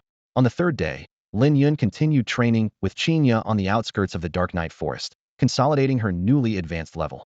On the 4th day, the day specified in their mission, Lin Yun and Chinga headed to the Xiao family within the city. The Xiao family, a prominent beast-taming clan in Haoyue City, resides in an opulent estate. Lin Yun, holding a badge, was led by a guard into this luxurious place. In stark contrast to the dilapidated scenes of the slums, the Xiao family estate was a harmonious blend of mountains and waters, filled with birdsong and the scent of flowers, making Lin Yun momentarily overwhelmed. Before long, a group of fluffy black wind dog puppies came into view. These little creatures showed no fear of strangers and curiously gathered around. As Lin Yun looked around, he also saw some wind sparrow chicks, realizing that these were carefully bred pets by the Zhao family. In comparison, the Zhong family primarily raised little mountain apes, which, despite having higher potential, were less popular on the market due to their unruly nature, difficulty in taming, and susceptibility to illness in their youth. This gave the Zhao family an edge in the pet market with their more affordable and trainable black wind dogs. Continuing onward, Lin Yun arrived at the Xiao family's herb garden. The garden was filled with precious herbs, including thousands of bright grass and divine power grass, among countless others. Such a sight made Lin Yun marvel at the Xiao family's wealth. Half an hour later, Lin Yun finally reached his destination. In the open area, he saw a familiar figure, Sun Mei. She greeted Lin Yun happily upon seeing him. With a thought, Lin Yun immediately accessed information about Sun Mei's pet beast, Terra, a black wind dog, ordinary second rank, possessing intermediate claw strike and beginner bite skills. Clearly, Sun Mei had been lucky enough to acquire some herbs yesterday, successfully enhancing Terra's strength. Sun Mei confidently declared that she wouldn't hold back and even offered to treat Lin Yun to tea if she won. Lin Yun responded with a smile, expressing that he looked forward to it. However, the situation suddenly changed. For more beast tamers arrived, bringing the number of participants to 6. Sun Mei became nervous, especially when she noticed one of them wearing a black iron-level beast tamer badge, which left her visibly flustered. Although Lin Yun also noticed that the black iron-level beast tamer's pet had reached the ordinary 5th rank, he didn't show much concern. However, Sun Mei became unusually dejected, believing that their chance was lost. Lin Yun was secretly surprised, not expecting to face such formidable opponents on his first task for the Beast Tamer Alliance. This unexpected twist made him reflect on the irony of fate, while also igniting his determination to meet the challenge heat in. The iron-ranked Beastmaster's pet had already reached the 5th tier of the ordinary rank, and its claw strike was likely of a high grade. Sun Mei looked at her own white light dog, which was only at the 2nd tier of the ordinary rank, and felt a deep sense of frustration. She sighed inwardly, fearing this trip might be in vain. The surrounding people also wore expressions of despair, and the atmosphere was gloomy. Just then, a young girl gracefully approached, her clear voice breaking the silence. "Thank you all for waiting." Beside her was a small black wolf, which Lin Yun immediately recognized as the legendary Shadow Wolf. With a thought, the details of the Shadow Wolf appeared before him. Name: Shadow Wolf. Rank: Ordinary Tier 1. Skills: Basic Claw Strike, Basic Pounce and Bite. Zhao Hanha keenly noticed the badge on the man's chest and asked, "Are you an iron-ranked Beastmaster?" "That's right. Miss Xiao, my name is Su Guang." Su Guang introduced himself with a hint of pride in his voice. Zhao Hanha nodded slightly, her eyes showing a touch of respect. She clapped her hands, and 12 servants brought forward 6 similarly designed mechanical puppets. With several heavy thuds, the puppets landed on the ground. Zhao Hanha glanced around and announced loudly, "Beastmasters, let your pets use their claw strikes." Su Guang eagerly stepped forward. "I'll go first." He wanted to show off his strength. Woof! The black wind dog let out a bark and charged at one of the mechanical puppets, its sharp claws striking the puppet's surface with force. With a loud crash, the puppet shook slightly, and some text appeared on it. A servant stepped forward and read aloud, "Intermediate Claw Strike, 2,800 pounds." Zhao Han had nodded lightly. "You have 2 more chances to test." Su Guang, however, waved his hand confidently, saying, "No need for further tests. My black wind dog's claw strike power is around 2,800 pounds. "You seem quite confident," Zhao Hanha remarked with a smile. Buoyed by the praise, Su Guang became even more smug, declaring loudly, "Everyone, I don't think there's a pet here that can surpass my black wind dog. There's no need to waste any more time." His tone was somewhat aggressive. Although Sun Mei felt displeased, she had to admit he was right.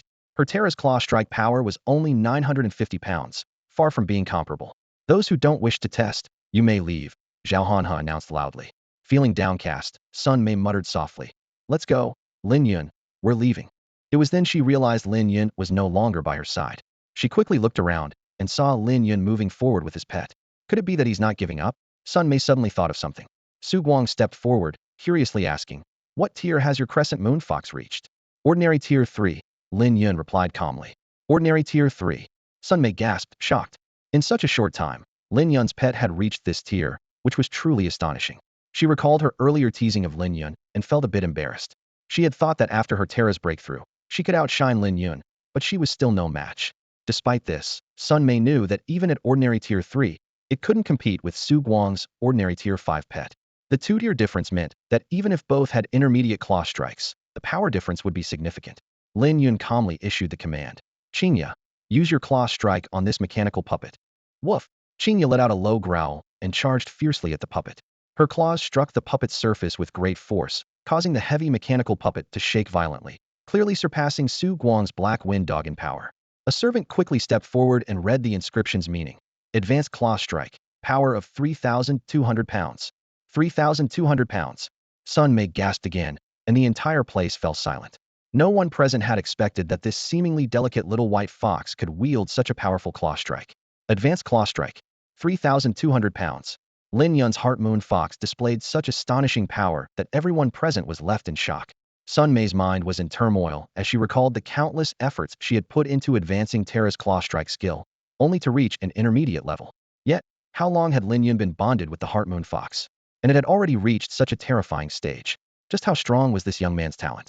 Su Guang was equally taken aback that the Heart Moon Fox, nurtured by this young beastmaster, was even more formidable than his Black Wind dog. Though he felt a sense of unwillingness, the facts were undeniable, and he had to concede. Suddenly, a thought flashed through his mind. Even if it's an advanced claw strike, its tier is still just ordinary level 3. Its strength shouldn't surpass my beast, right? A servant carefully examined the inscriptions on the puppet and recited after a moment. This claw strike has 2 attributes, namely strength and tear. No way, Su Guang gasped. This white fox's claw strike has comprehended 2 skill attributes. That's incredibly strong. For him, getting his beast skills to break through to the next tier was already quite an achievement, let alone gaining attributes, which he didn't even dare to dream of. But this little white fox not only had 2 attributes, but both were highly beneficial in battle. Zhao Hanya could no longer maintain her poise, her beautiful eyes fixated on the little white fox with both envy and amazement. She couldn't help but reflect on her own talent, sighing inwardly. As a non-core disciple, although she had specialized Beastmaster guidance, it was in a Netamini teaching format, leaving many of her questions unanswered promptly. Su Guang stepped forward and conceded. This time I lost. I never thought you could nurture your beast to be this formidable. You're so young, it's truly enviable. Lin Yun responded modestly. Your beast is impressive too, reaching ordinary level 5 and achieving the status of a black iron level beastmaster. Su Guang smiled wryly. I'm far from it, don't tease me. Even though my beast tier is currently higher than yours, I estimate it won't be long before you earn the black iron level beastmaster badge. Your future development is beyond my comparison, Zhao Hanya loudly announced. Those who did not pass can still receive some compensation. Follow Aunt Zhao to the accounting office later. An elderly woman said, follow me, and then turned to leave, with the crowd following her. Lin Yun, meanwhile, had Chinga repeatedly demonstrate the claw strike skill for the shadow wolf on the open ground. Once the shadow wolf had observed enough, it began practicing against a mechanical puppet. Chinga closely monitored and occasionally corrected its movements. After half an hour, Lin Yun left the Xiao family with Chinga, returning to their residence in the slums. He understood that skill training didn't require spending the entire day at the training ground. Just an hour a day was sufficient. A week later, the shadow wolf had finally honed its claw strike skill to an intermediate level, a remarkably swift progress. If Chinga's claw attack is considered intermediate, then the shadow wolf would need more time to hone its claw attack to that level. Chinga didn't idle this week either, spending its remaining time training on the outskirts of the night forest, hunting exotic beasts and continuously honing its skills in biting and swift movement. The goddess of luck seemed to favor this Heart Moon Fox, as by the 5th day, Chinga successfully elevated its swift movement skill to an advanced level, significantly improving its speed. Lin Yun instinctively checked Chinga's status. Name, Heart Moon Fox. Rank, Ordinary. Tier 3 skills, Claw Attack Advanced, Powerful Tier, Bite Intermediate, Swift Movement Advanced. At that moment, Zhao Hanhao approached, holding a silver note. She handed the note to Lin Yun, saying, Lin Yun, this is your payment. Thank you and Chinga for helping my shadow wolf so much during this time. Lin Yun accepted the note, feeling its smooth texture with his fingers. The note bore intricate anti-counterfeit patterns and the emperor's seal of the Shun Chuan Empire in the lower left corner. It was his first time touching such a note, the heavy scent of ink wafting towards him. In the past, while working, he had only seen it from a distance, never having the chance to handle it. Seeing the numbers on it, Lin Yun's mood improved significantly. Meanwhile, in a modest house in the middle of the slum area, Lin Chun was drying rabbit meat. Chinga had brought back so much rabbit meat from hunting that he had to preserve it by air drying. Suddenly, with a bang, Li Yuru burst in, nearly causing Lin Chun to fall off his stool. What the heck are you doing? Rushing around like you're late for a funeral? Lin Yun complained, dissatisfied. Wei Yuwelling, however, was unfazed, her face brimming with excitement. Old Lin, I found a suitable job. What job? Tell me about it. Lin Yun's interest was piqued. Wei Yuwelling teased him a bit. This job, if we both take it, we can earn 300 taels of silver. 300 taels. Lin Yun exclaimed. On a good day, he could earn 3 or 4 taels, which was considered lucky. Over the years, the couple had only saved a little over 100 taels. 300 taels was a fortune to them, making him very tempted. What exactly is the job? Lin Yun asked eagerly. A caravan is heading to Xiao City, and they just happen to need 2 ordinary people for odd jobs. As soon as I heard the news, I rushed back to tell you, Wei Yuwelling said, her voice filled with undisguised excitement. A caravan. Lin Yun frowned. He knew the areas outside the city were teeming with beasts. While caravans were lucrative, they also came with high risks. Terrifying large beasts often attacked, and for ordinary people like him and Wei Yuwelling, encountering such beasts could mean not even leaving behind a body. He recalled the last time Lin Yun helped transport a body from a city caravan. Seeing his hesitation, Wei Yuwelling persuaded, Old Lin, we might not even encounter beasts. Besides, aren't there caravan guards to handle most of the beasts? I'm sure it'll be fine. That's easy to say, but if we really face danger, we won't have the ability to protect ourselves. We'd just end up as a meal for the beasts. Lin Yun remained undecided. If we come back, we can buy some herbs for Chinga, Wei Yuwelling added. This statement made Lin Yun make up his mind. Let's go. Let's sign up together. The couple immediately headed to Xiao City. However, when they reached the caravan, they found out that others had already signed up before them. Initially anxious about the potential dangers, they now felt upset about missing the opportunity. With mixed emotions, the two lowered their heads and silently returned to the slum area. Xiao Hanha respectfully inquired about Lin Yun's schedule, to which Lin Yun replied that he had no plans. Xiao Hanha then extended an invitation, hoping Lin Yun could be her sparring partner and accompany her to train at the ancient castle. Lin Yun considered the compensation, and Xiao Hanha, noticing his hesitation, immediately offered 3,000 taels of silver. Lin Yun was pleased internally, but maintained a calm exterior. Mistaking his silence for dissatisfaction, Xiao Hanha quickly increased the offer to 5,000 taels. Lin Yun was secretly surprised by the Xiao family's wealth, and, after weighing the pros and cons, gladly accepted. 3 days later, Lin Yun returned to his home in the slums. As he pushed open the door, the smell of drying rabbit meat hit him. He thought to himself about changing his diet by hunting other exotic beasts. As soon as he entered the house, he heard his parents arguing. It's all your fault for hesitating, letting others sign up first. Wei Yuwelling accused. Lin Yun retorted defiantly. I was just considering it for a bit. You came back so late. Don't you have any responsibility? How dare you blame me? Wei Yuwelling's voice suddenly rose. If I don't blame you, then who? It's clearly your fault, yet you want to pin it on me. Lin Yun snapped back, equally furious. Father, mother, stop arguing. Lin Yun shouted. Chinga transformed into a streak of light, positioning itself between them, emitting a low growl. Although his parents stopped arguing, they continued to glare at each other, deliberately avoiding eye contact. Lin Yun turned to his mother and asked about the cause. Wei Yuwelling briefly explained the situation, not forgetting to complain about her husband's indecisiveness, which led to a missed opportunity. Lin Yun immediately countered, emphasizing that he was merely weighing the pros and cons, not being indecisive. You have long hair but short knowledge. You don't understand a thing. Wei Yuwelling scoffed, a hint of disdain flashing in her eyes. Seeing this, Lin Yun quickly interjected. All right, both of you, can we calm down for a moment?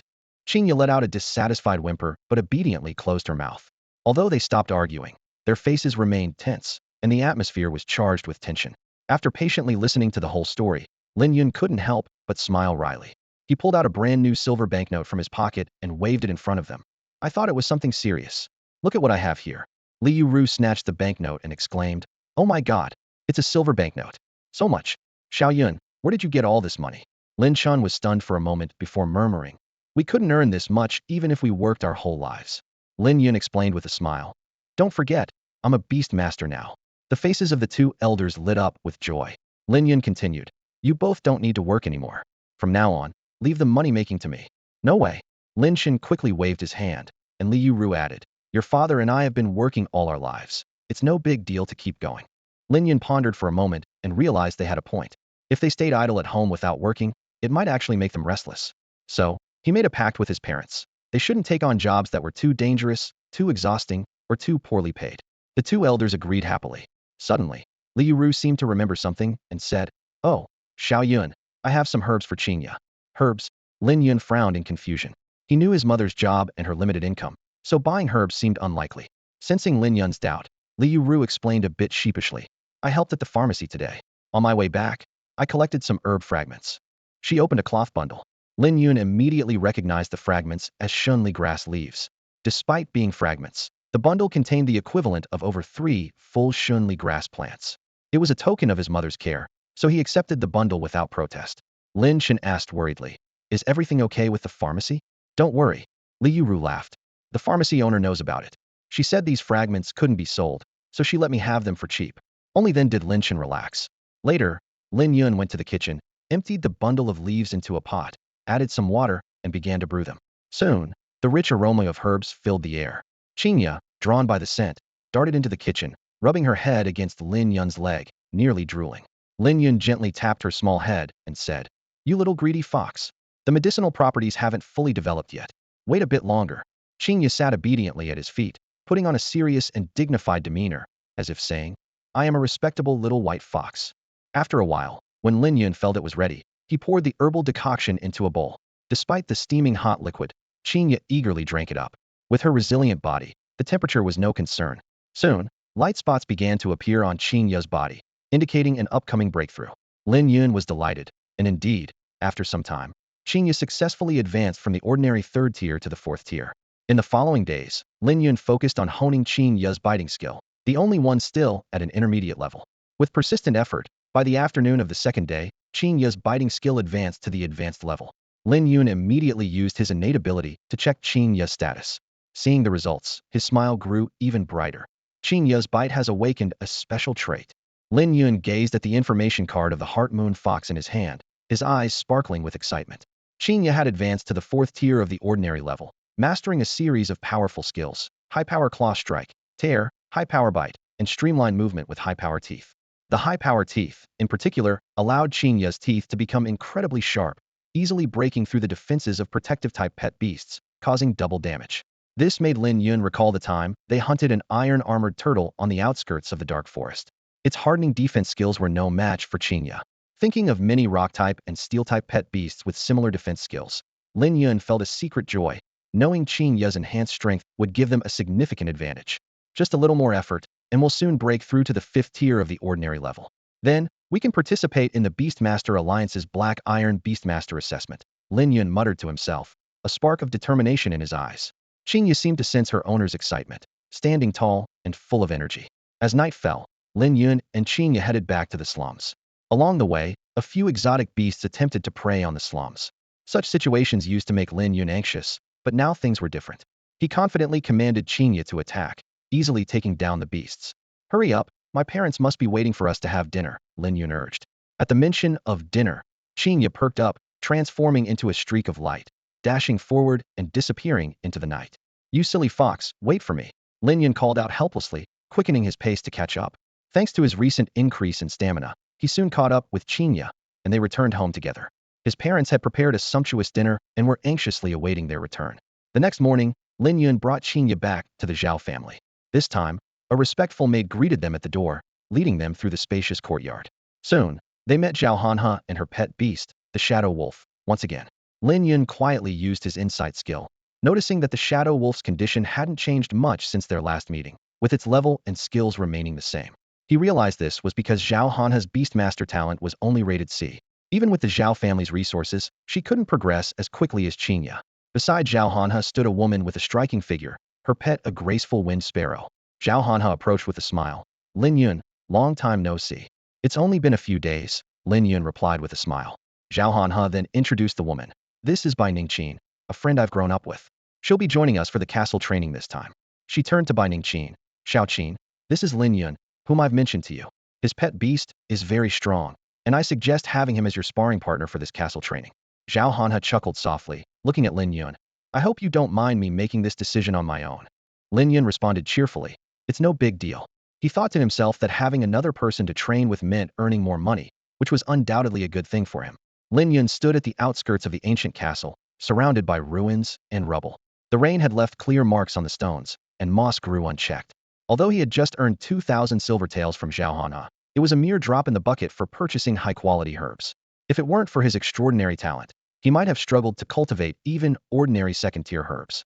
Zhao Hanha quoted the price of the Heart Moon Fox to Bai Ningqin, who, after a moment of thought, politely declined. Sorry, this price is a bit high for me. Despite the Bai family status as a beast-taming clan, their strength was not on par with the Xiao family, and Bai Ningqin was not financially well off.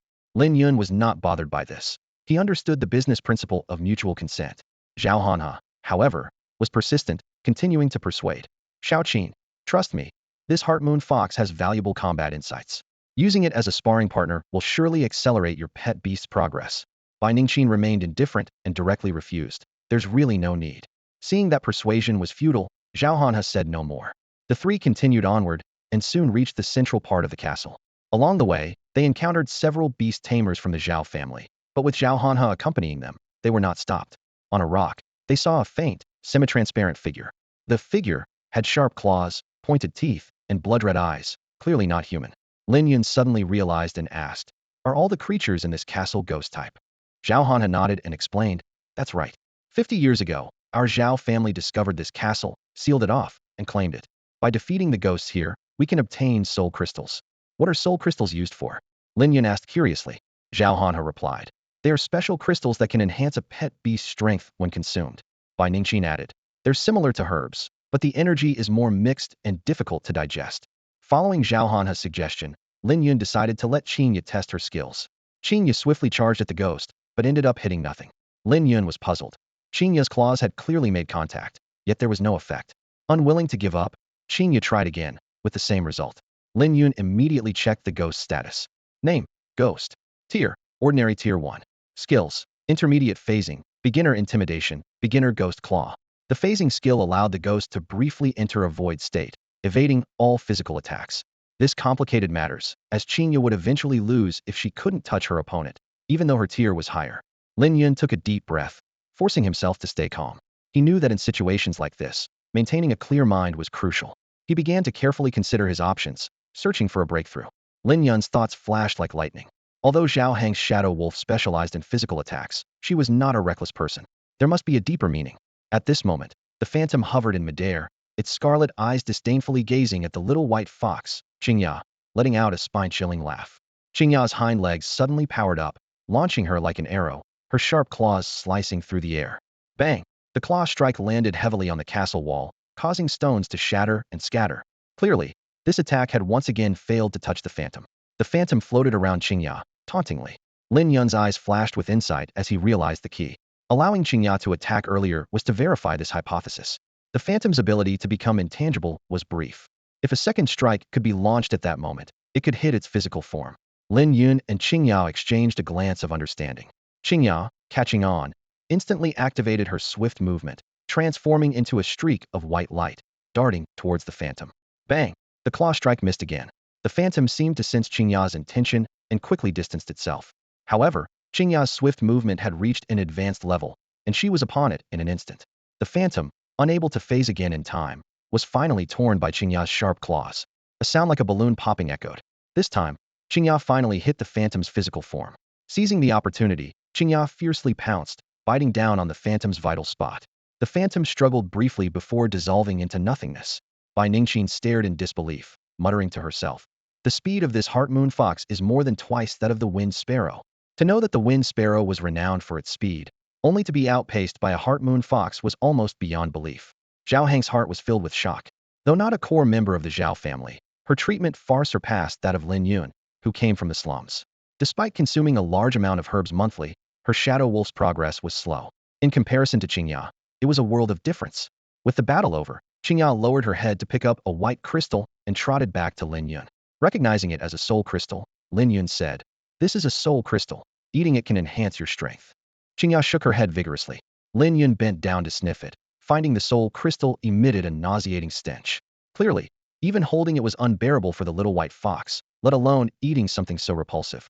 Lin Yun gently coaxed, "Though it smells bad, it's very beneficial for you." Yet Chinga dropped the soul crystal and nuzzled Lin Yun, indicating her reluctance. Despite further persuasion, the white fox remained adamant about not eating the soul crystal. With no other choice, Lin Yun relented. All right. If you don't want to eat it, you don't have to." Saying this, he affectionately stroked Chinga's little head.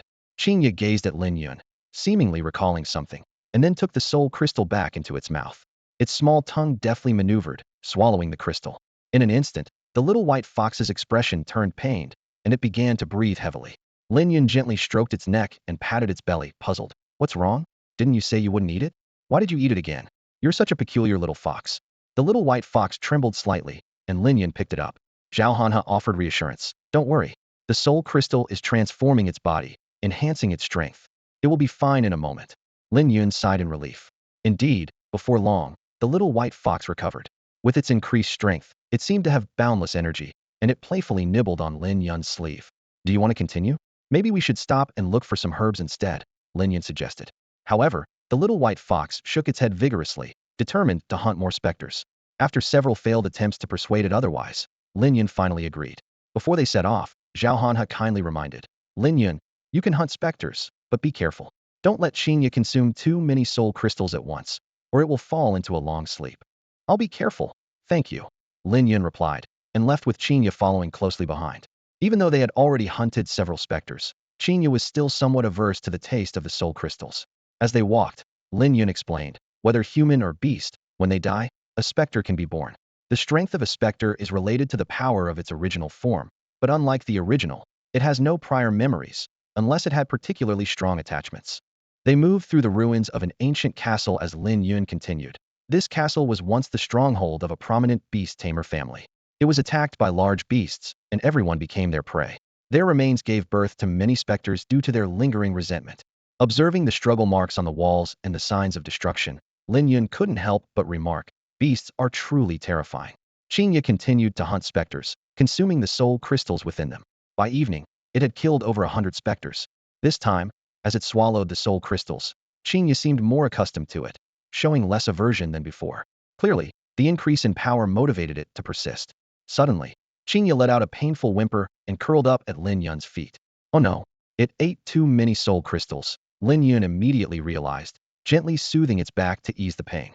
Fortunately, Lin Yun was prepared. With his SS-level catalytic ability, a little rest would suffice for recovery. Chinga closed its eyes and fell asleep, while Lin Yun stood guard with his sword, remaining vigilant despite the area being mostly cleared of specters. He was pleased to sense Chinga's aura growing stronger, thinking, once it wakes up, it will break through to the 5th tier. With the Black Iron badge, I can take the Beast Tamer Alliance exam, making it easier to earn money and relocate my parents to the city, away from the threat of beasts. Just then, a disturbance emerged from a dark corner. Because of Chinga's extensive hunting of specters, a giant specter was about to be born. Inside the ancient castle, an intense battle was unfolding. A wind sparrow and a shadow wolf were teaming up to attack a ghost, creating a tense and thrilling scene. The shadow wolf let out a low growl and lunged at the ghost as a dark shadow, but missed its target. Its sharp claws struck the wall heavily, leaving large claw marks. At that moment, the wind sparrow, having anticipated this chance, dived down just as the ghost's intangibility ended. Its sharp beak struck the ghost with precision, dealing a heavy blow. The shadow wolf followed closely with another fierce claw strike. With their coordinated efforts, the ghost finally couldn't hold on and dissipated into the air, leaving behind a translucent soul crystal. Although they successfully defeated the ghost, Bai Ningqin seemed somewhat displeased. She frowned and said, Damn it. It took us nearly 47 tries to succeed just this once.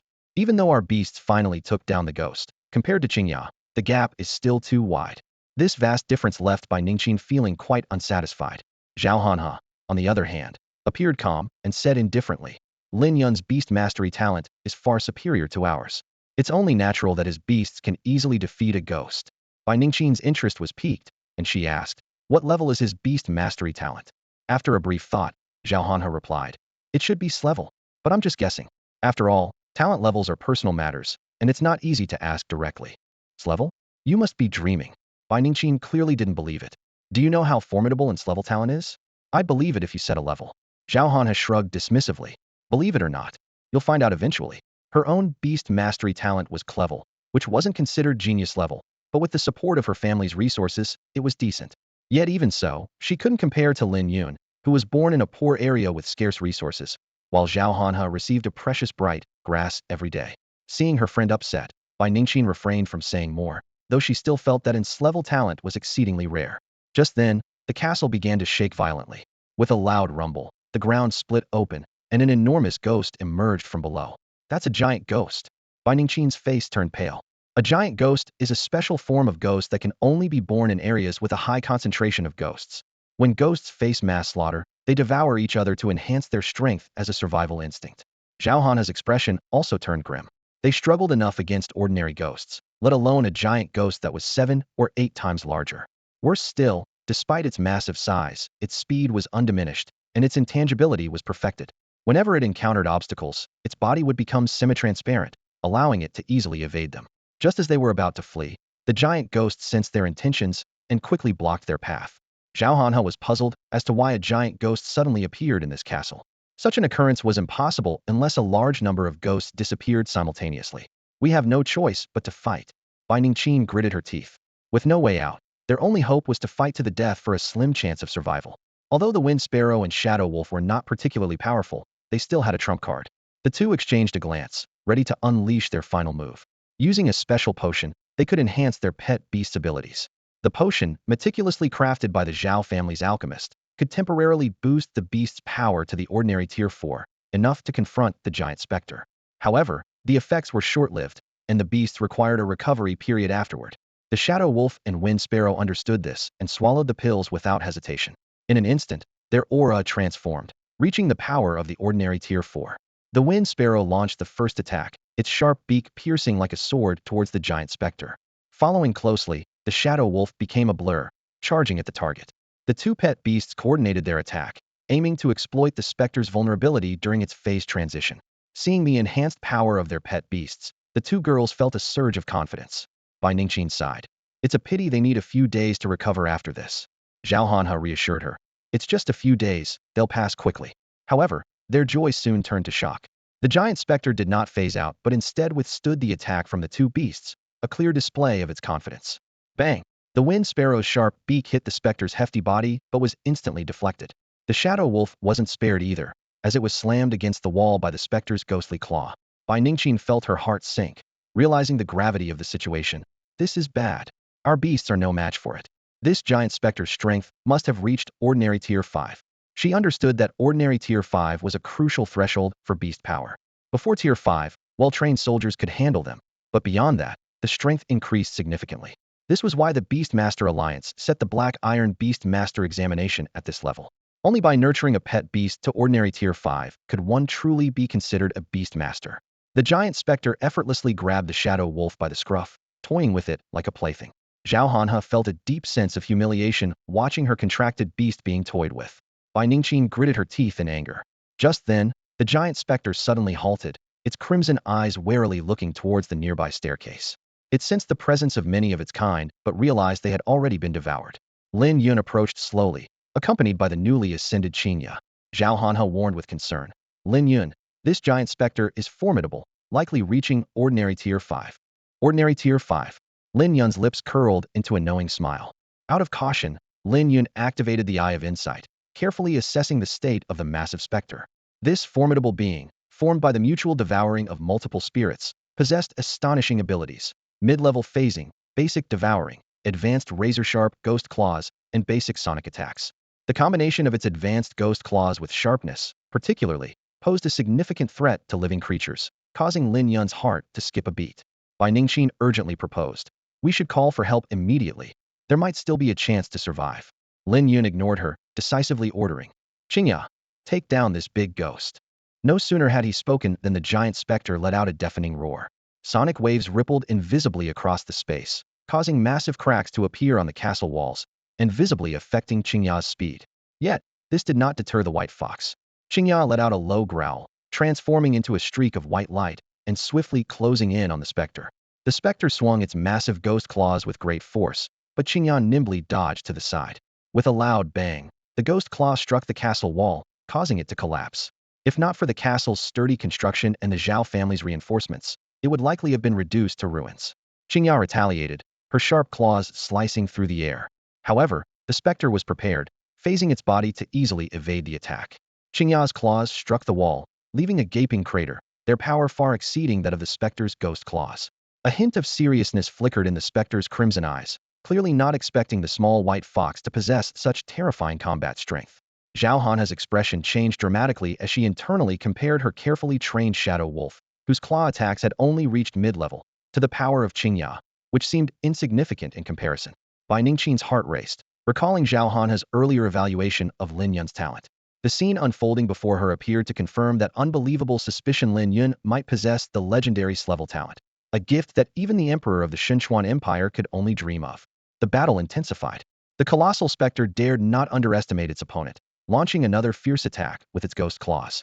Chinga utilized advanced light-speed movement, her form agile as lightning, deftly evading all 33 of the specter's furious assaults. Suddenly, Chinga let out a low growl, deftly maneuvering on floating pebbles in midair, rapidly closing in on the giant specter. Her small claws struck like lightning, forcing the specter to phase its body. Although the initial strike missed, Chinga did not relent, launching a relentless barrage of claw attacks, one after another, with unstoppable momentum. With 98 consecutive strikes, the giant specter finally couldn't hold on any longer. It took a hit to the abdomen, and the wound emitted a faint white glow, like fireflies drifting down and turning into white dust upon touching the ground. These spectral creatures don't bleed when injured. Instead, they release this eerie powder. Sensing the unfavorable situation, the giant specter used its ability to become intangible and fled in panic. The buildings were no obstacle to it, but acted as barriers for Chinga. However, these barriers couldn't stop her for even a moment. Chinga relentlessly pursued, her strikes shattering the surrounding structures. Crash after crash, stones crumbled, leaving chaos in their wake. In the blink of an eye, Chinga caught up with the giant specter and unleashed a series of rapid strikes. Blow after blow, the specter wailed in agony, completely overpowered. The other specters in the castle, witnessing this dreadful scene, hid in fear. The strength of this small white fox terrified them. Binding Qin was overwhelmed with emotion. The once formidable giant specter was now powerless before Chinga. She couldn't help but recall Zhao Han's suggestion to have Chinga as her pet beast for training, a suggestion she declined due to financial constraints. At this moment, she deeply regretted missing such a rare opportunity. Zhao Han was equally astounded. As a member of the Xiao family, she had seen many beast tamers but had never witnessed a newcomer who could cultivate a pet beast to such a formidable degree. The giant specter's dual abilities of intangibility and sound waves made it a challenging opponent, one that ordinary fifth rankers could not handle. Yet, Chinga easily subdued it. After suffering multiple strikes, the giant specter's body became increasingly transparent, like an oil lamp about to go out. It suddenly knelt and pleaded for mercy, offering a small piece of silver with both hands. Lin Yun noticed this and approached to investigate. Seeing this, Chinga halted her attack. The specter, seizing the opportunity, produced another small piece of silver from within itself, gesturing outside and underground, indicating more treasures. Lin Yun understood and said, "Lead the way. If there's enough money, I might spare you." The specter was overjoyed and quickly led them to an ordinary-looking wooded area. "Chinga, strike," Lin Yun commanded. Chinga struck the ground with a paw, revealing a large pit that exposed a hidden chamber below. Inside the chamber were 20 boxes, accompanied by 3 skeletons. The bones bore marks of teeth, suggesting they had been gnawed by a beast. Lin Yun keenly noticed something unusual clutched by the skeleton on the far left. Using a stick, he carefully lifted the decayed clothing to reveal a scroll. Upon picking it up, Lin Yun's excitement soared. It was a map, marking the location of the castle family's external warehouse. He instinctively felt that the treasures there would be even more valuable. A strong premonition surged through him. This time, he was going to strike it rich. Lin Yun stepped into the hidden warehouse, where the air was thick with the passage of time. This place once served as the storage for important supplies of the ancient castle family, but a sudden attack by a monstrous beast had turned the entire family into its prey. Though the warehouse was abandoned, its secrecy had kept it well preserved. Lin Yun surveyed the surroundings, pondering how the giant specter had discovered this secret location. He recalled the specter's ability to inherit memories and phase through walls, and suddenly, it all made sense. This revelation was hardly surprising. He carefully picked up a yellowed map, feeling the slight frayed edges beneath his fingertips. Despite its age, the information on the map was still legible. After studying it closely, Lin Yun quickly realized it was a map of the outer warehouse of the ancient castle family. As a beast-taming family, having only one warehouse was far from sufficient. Their storage system was divided into inner and outer warehouses. The inner warehouse was for daily storage, while the outer one secretly held important items. The outer warehouse was of greater significance, and its location was known only to the core family members. Lin Yun understood well that in this world, besides the fierce beasts, there was another equally dangerous threat: bandits. If a beast-taming family couldn't resist a bandit attack, the inner warehouse would often be looted. At such times, the existence of the outer warehouse became crucial. It could not only mitigate the family's losses, but sometimes even ensure its survival. Bandits usually avoided spending too much time searching for the outer warehouse to prevent drawing the attention of government troops. Lin Yun quickly inventoried the valuables in the secret room. There were 263,000 taels of silver and a large quantity of decayed, unusable copper coins. Recasting these copper coins was out of the question, as only the Sichuan Empire's officials had the authority to mint coins, and private minting could lead to decades of imprisonment. He noticed some empty boxes that emitted a faint herbal scent, suggesting they once stored medicinal herbs. At that moment, Xiao Hang spoke up. Lin Yun, I can help you deal with these ruined copper coins. As for the silver, I don't want any of it, and I can assist you in secretly transporting it out of here. Lin Yun raised an eyebrow, knowing well that there's no such thing as a free lunch. Oh? What do you want in return? Xiao Hang was straightforward. I want Chinga to act as a sparring partner for my and Ningqin's pet beasts for a month. A month as a sparring partner? That's it. Lin Yun was momentarily taken aback. Are you serious? You know we're talking about over 200,000 taels of silver here.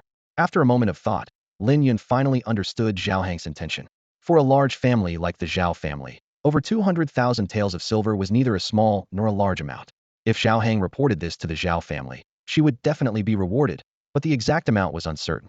Given her average status in the Xiao family, she might receive a few tens of thousands of taels if lucky, or just a few thousand if not. Clearly, Xiao Hang was not satisfied with that. More importantly, she valued the improvement of her abilities. In this world, strength is the foundation of everything. Her proposal was a wise choice after weighing the pros and cons. After the battle at the ancient castle, Lin Yun and Xiao Hang deeply recognized Qingya's strength. Having such an excellent companion beast for training was a rare opportunity, and the two quickly agreed to continue having Qingya train their beasts. Lin Yun set a condition. He would choose the next training location.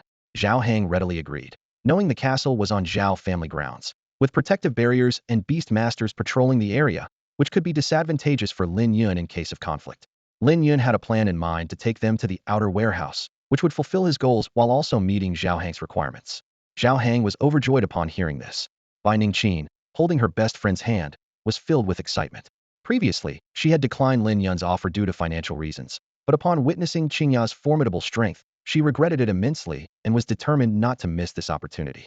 Over the next 3 days, the three of them, along with their companion beasts, continued their training in the castle. Due to the fatigue from the previous battle, Qingya mainly guided Xiao Hang's shadow wolf. Through their efforts, the shadow wolf consumed 8 soul crystals and, with the aid of the Xiao family's herbs, successfully advanced to the second tier of the ordinary level, significantly improving its combat skills. Although its skills didn't progress much, this was already a satisfying result for Xiao Hang, who had a great talent. Bai Ningqin watched her friend's beast advance with envy. Meanwhile, Xiao Hang secretly exchanged more than 200,000 taels of silver for silver notes and sold corroded copper coins to black market dealers in Haoyue City, obtaining 7,000 taels of silver. Lin Yun, feeling the thick stack of silver notes in his pocket, was overjoyed, as it was the first time he had ever possessed such wealth. When Lin Yun returned home in the slums, he saw his father making furniture and his mother mending clothes. Upon seeing her son return, Li Yuyu immediately got up to prepare a meal, asking Qingya what she would like to eat. Just as Qingya was about to point to the rabbit meat on the wall, Lin Yun stopped her. With a smile, Lin Yun suggested, "Mother, let's not cook tonight. Let's go to a restaurant in Haoyue City." This suggestion was immediately met with opposition from his parents. Lin Chen exclaimed, "A restaurant? That place is too expensive. A meal costs at least 50 taels." Li Yuyu also quickly advised against it, suggesting they should be more frugal. Lin Yun, undeterred, threw a large stack of silver notes onto the table. Lin Chen, with trembling hands, counted the money and, in shock, asked, "Over 200,000 taels. Xiaoyun, what have you been up to? How do you have so much money?" The couple stared at the silver bills on the table, too shocked to speak. This amount of money was astronomical to them, a fortune they had never seen in their lifetime of hard work.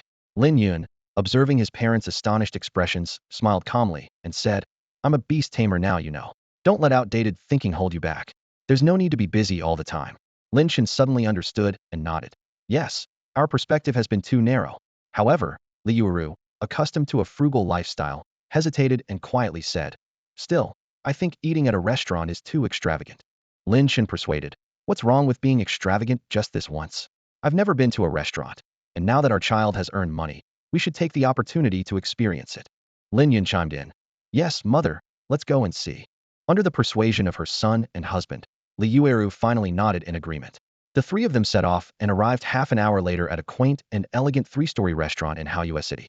A young girl, dressed in a brocade robe with fluffy cat ears on her head, approached with a graceful stride and said sweetly, "Greetings to the three of you."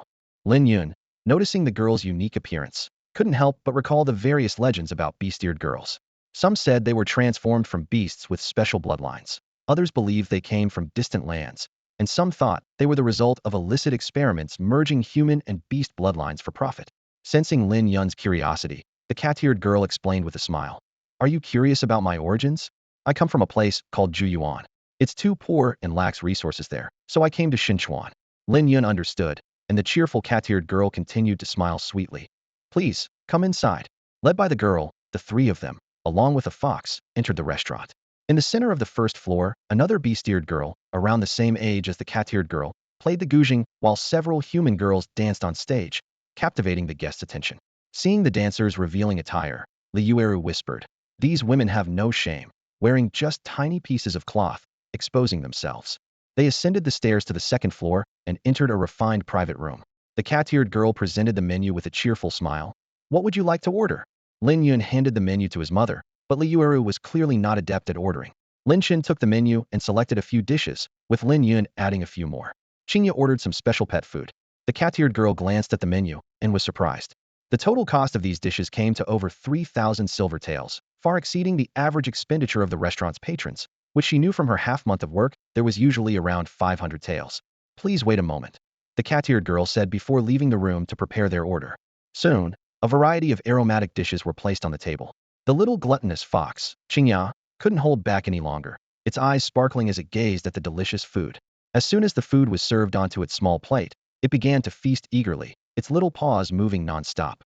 Lin Yun and his parents, on the other hand, savored each dish gracefully, relishing the exotic beast meat expertly cooked by the restaurant chefs. Every bite was delicious and left a lingering taste.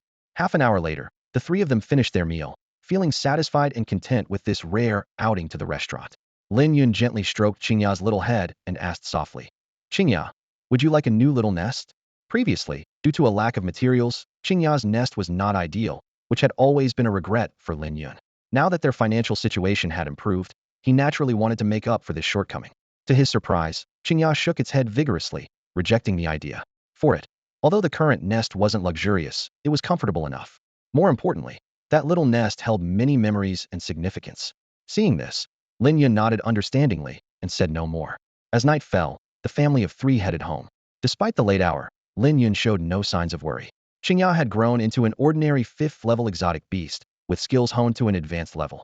Lower-level beasts would flee at the sight of it, and even when faced with a formidable 8th-level exotic beast, Chinga could ensure their safe retreat. Suddenly, the quiet night was interrupted by the sound of dogs barking. Lin Yun looked in the direction of the noise and saw a middle-aged man, Xiao Guang, on patrol. Uncle Guang, Lin Yun greeted politely. Lin Chen also smiled and said, Old Guang, still patrolling so late? Xiao Guang sized them up, curious, and asked, What have you been up to? Lin Chen replied honestly, Xiao Yun earned some money. We just came back from the restaurant. Xiao Guang was silent for a moment, his gaze shifting between Chinga and Lin Yun, as if he understood something.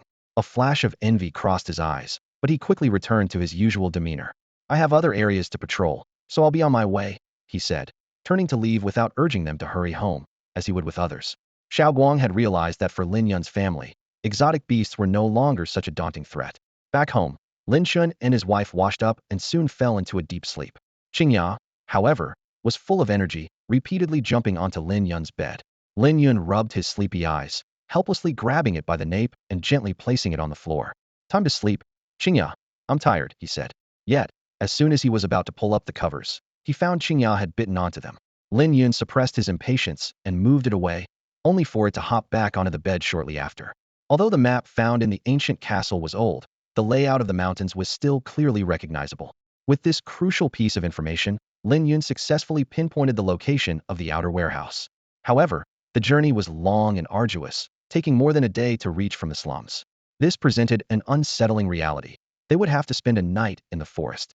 Lin Yun and Chinga had visited the forest several times before, but only during the day. At night, the forest transformed into a dangerous place full of lurking threats. Beasts awakened to hunt, and given Lin Yun's current strength, camping overnight in the wild would be akin to courting death. Fortunately, Zhao Hanha offered a solution. The Xiao, Bai, and Zhong families had established a plantation along the route, where the unique soil greatly enhanced the potency of medicinal herbs. This not only solved the lodging problem, but also provided Lin Yun with an unexpected benefit. The three of them, along with their respective pets, set off towards the plantation. The lower-level beasts they encountered were dealt with by the shadow wolf and the wind sparrow, while Chinga handled the slightly stronger ones herself. Though Chinga had reached the 5th ordinary level, to conserve energy, most battles were left to the two pets. Suddenly, the ground shook, and trees toppled over. Chinga perked up, ready for combat. A massive black boar charged through the Forsta fearsome dark boar. Xiao Han had tensed immediately. Her pet was not strong enough to handle it, and fleeing was not an option. The dark boar's boar rush skill was not only devastating in power, but also matched the wind sparrow in speed. At this moment, she could only rely on Lin Yun's pet. Lin Yun quietly invoked insight, and the information about the dark boar appeared before him. Name, Dark Boar. Rank, 5th ordinary level. Skills, Boar Rush Advanced, Provocation Intermediate, Dark Beam Advanced, Dark Skin Intermediate. The boar lowered its front and raised its hindquarters, its right front hoof pawing the ground, ready to charge. Chinga struck first, and the boar launched its boar rush, charging like a meteor. Chinga leapt gracefully, dodging the attack, and revealed her sharp claws, slashing a wound across the boar's belly. However, the dark boar's dark skin skill granted it formidable defense, making Chinga's attack insufficiently lethal. The boar shook its head violently, its movements slowing. Xiao Han had noticed the change, recalling the effect of the rend skill. The white fox's tearing skill displayed astonishing power. The seemingly small wound was like a floodgate opening, with blood pouring out continuously, flowing down the thick belly of the wild boar to the ground. The dark boar let out an ear-splitting roar, its mouth wide open, as a black light gathered within, signaling an imminent attack. Chinga transformed into a stream of light, quickly creating distance. In the next instant, with a thunderous boom, a dark beam shot out. Chinga deftly dodged, and the beam struck the boulder behind her, reducing it to dust in an instant. The boar, unwilling to relent, gathered energy once more, launching a series of attacks. Boom, boom, boom. Amidst the continuous explosions, Chinga moved like a phantom, skillfully evading each beam. The ground was quickly pocked with several alarming craters, dirt flying and obscuring the air. The vegetation around the craters was corroded by the dark energy, wilting and dying at a speed visible to the naked eye. Xiao Han shook her head lightly, seeing the outcome as inevitable. As long as they continued to evade, the dark boar's demise was only a matter of time. Using the light movement's properties, Chinga instantly closed in on the boar's thigh. Her sharp claws pierced through the dark fur, slicing through muscle and reaching the bone. With a crisp crack, the leg bone snapped. The boar let out a chilling scream, its massive body losing balance and crashing heavily to the ground. Seizing the opportunity, Chinga attacked again, her claws swinging once more. This time, a massive claw shadow appeared around her claws, as if they were an enlarged version of her original claws. This shadow was not a mere illusion, but a formidable weapon capable of inflicting real damage. Bai Ningqin gasped, amazed by the white fox's terrifying ability to comprehend new skills.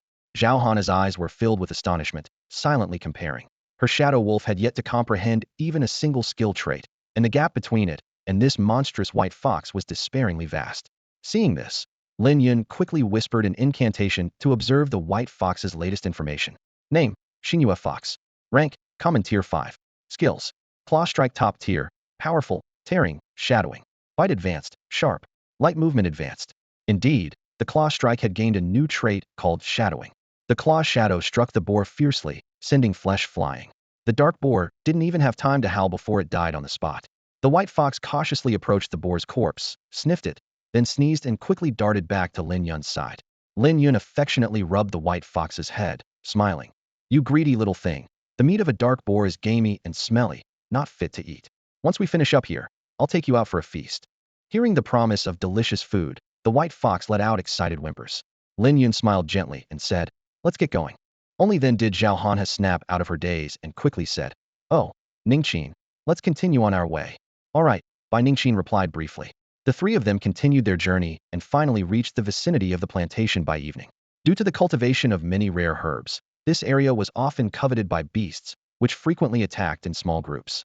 To counter this, the three major families of Haoyue City had deployed numerous beast masters here for daily patrols. Black wind dogs, light fong dogs, and little mountain apes were seen patrolling the ground, while numerous wind sparrow riders hovered overhead.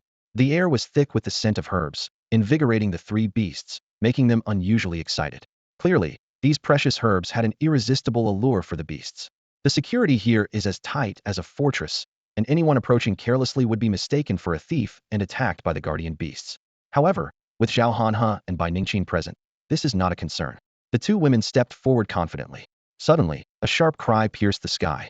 A wind sparrow swooped down from above, carrying a young man in armor on its back. This man, named Xiao Shang, is a collateral descendant of the Xiao family. After landing, Zhao Sheng respectfully greeted the two ladies. Greetings, Miss Xiao, Miss Bai. Then, he turned his gaze to the unfamiliar face standing nearby and asked curiously, "And who might this be?" Zhao Hanha introduced succinctly. "His name is Lin Yun. He's with us." Zhao Sheng immediately bowed to Lin Yun. "Mr. Lin." Lin Yun nodded slightly in return. Turning to Zhao Hanha, Zhao Sheng inquired, "Miss, is there a new task from the family?" Zhao Hanha replied coolly, "No task. We are just staying at the plantation for a while. Arrange accommodations for the three of us." "Yes, I'll arrange it right away." Zhao Sheng responded promptly, then whispered instructions to a man nearby, who quickly left to prepare the lodgings. Zhao Sheng warmly invited them. "You've traveled far and must be tired. Please come inside and rest." The three followed Zhao Sheng into the plantation. The rich fragrance of medicinal herbs filled the air, and various precious herbs thrived in the fields, appearing even more robust than those seen at the Zhao family estate before. Everywhere, workers tended to and watered these herbs, each accompanied by a bell-like creature hovering nearby. Lin Yun quietly activated his insight ability, and information about these creatures appeared before him. Name, Bellflower. Grade, Common Tier 2. Skills, Growth Bell, Intermediate, Acceleration Beginner. The growth bell emits melodious music that accelerates herb growth. Acceleration is an evasion skill, allowing the bellflower to flee rapidly in danger. Though lacking combat ability, bellflowers are highly valuable for their unique capabilities. A common Tier 2 bellflower can increase the plantation's revenue by 200,000 silver pieces. Soon, the three arrived at a residential area divided into zones for the Xiao, Zhong, and Bai families. The Zhong family held the most influence, while the Bai family was the weakest. Throughout the area, beast tamers could be seen either resting or training. Zhao Hanha, noticing a pet beast battle taking place in an open space, eagerly suggested, "Zhao Sheng, why don't we have a match?" "All right." Zhao Sheng agreed readily. "Yucheng," Zhao Hanha called softly, and a shadow wolf leapt to the center of the open space. Zhao Sheng's wind sparrow quickly took its position, facing off against Yucheng. Zhao Sheng smiled and cautioned, "Miss, you should watch out for your pet." As soon as he spoke, the wind sparrow let out a low cry and shot towards the shadow wolf like an arrow. Its sharp beak aimed directly at the shadow wolf's head. The agile shadow wolf sidestepped just in time. As the wind sparrow came close, the shadow wolf opened its jaws wide, ready to swallow it whole. However, the wind sparrow suddenly spun like a drill, using the momentum to evade the wolf's bite. Zhao Sheng's expression turned serious. "I didn't expect your shadow wolf to have reached Common Tier 2, Mississippi. It just broke through recently." Zhao Hanha couldn't hide her joy. Zhao Sheng, however, remained confident. "But if you think a common Tier 2 shadow wolf can defeat my pet, you're mistaken."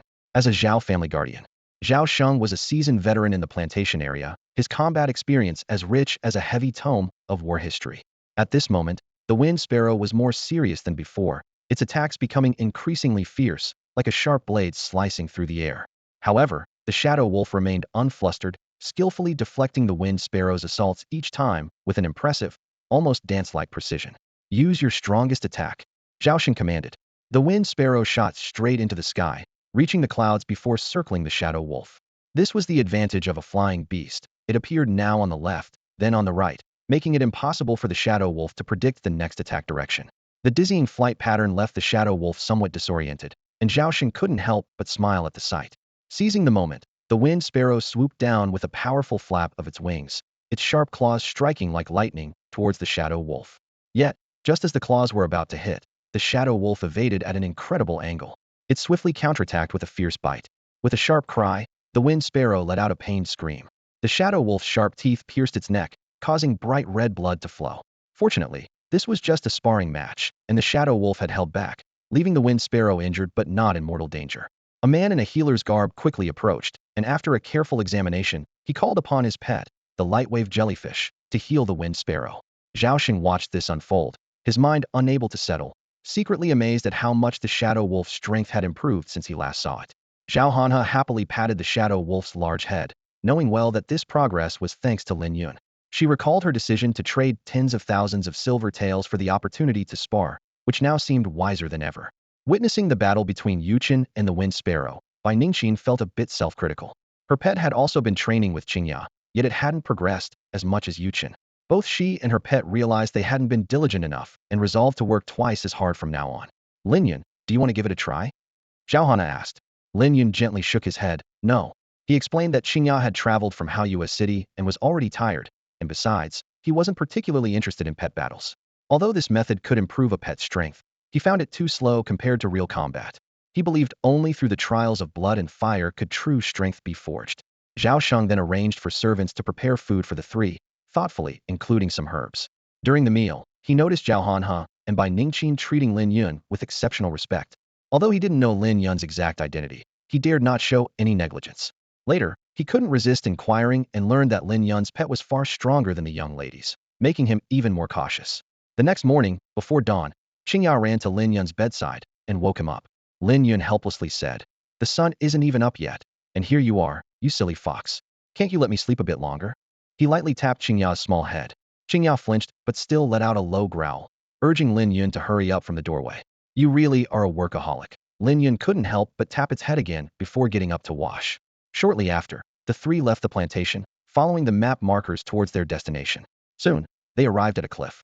Lin Yun knew well that the outer warehouse of the ancient castle was hidden in the middle of this cliff. Lin Yun cautiously approached the mountain wall, observing it closely. At first glance, it appeared no different from any ordinary rock surface. Without the guidance of the map in his hand, he might have been completely fooled. He took out the map again and carefully cross-checked it, finally pinpointing the exact location of the hidden door.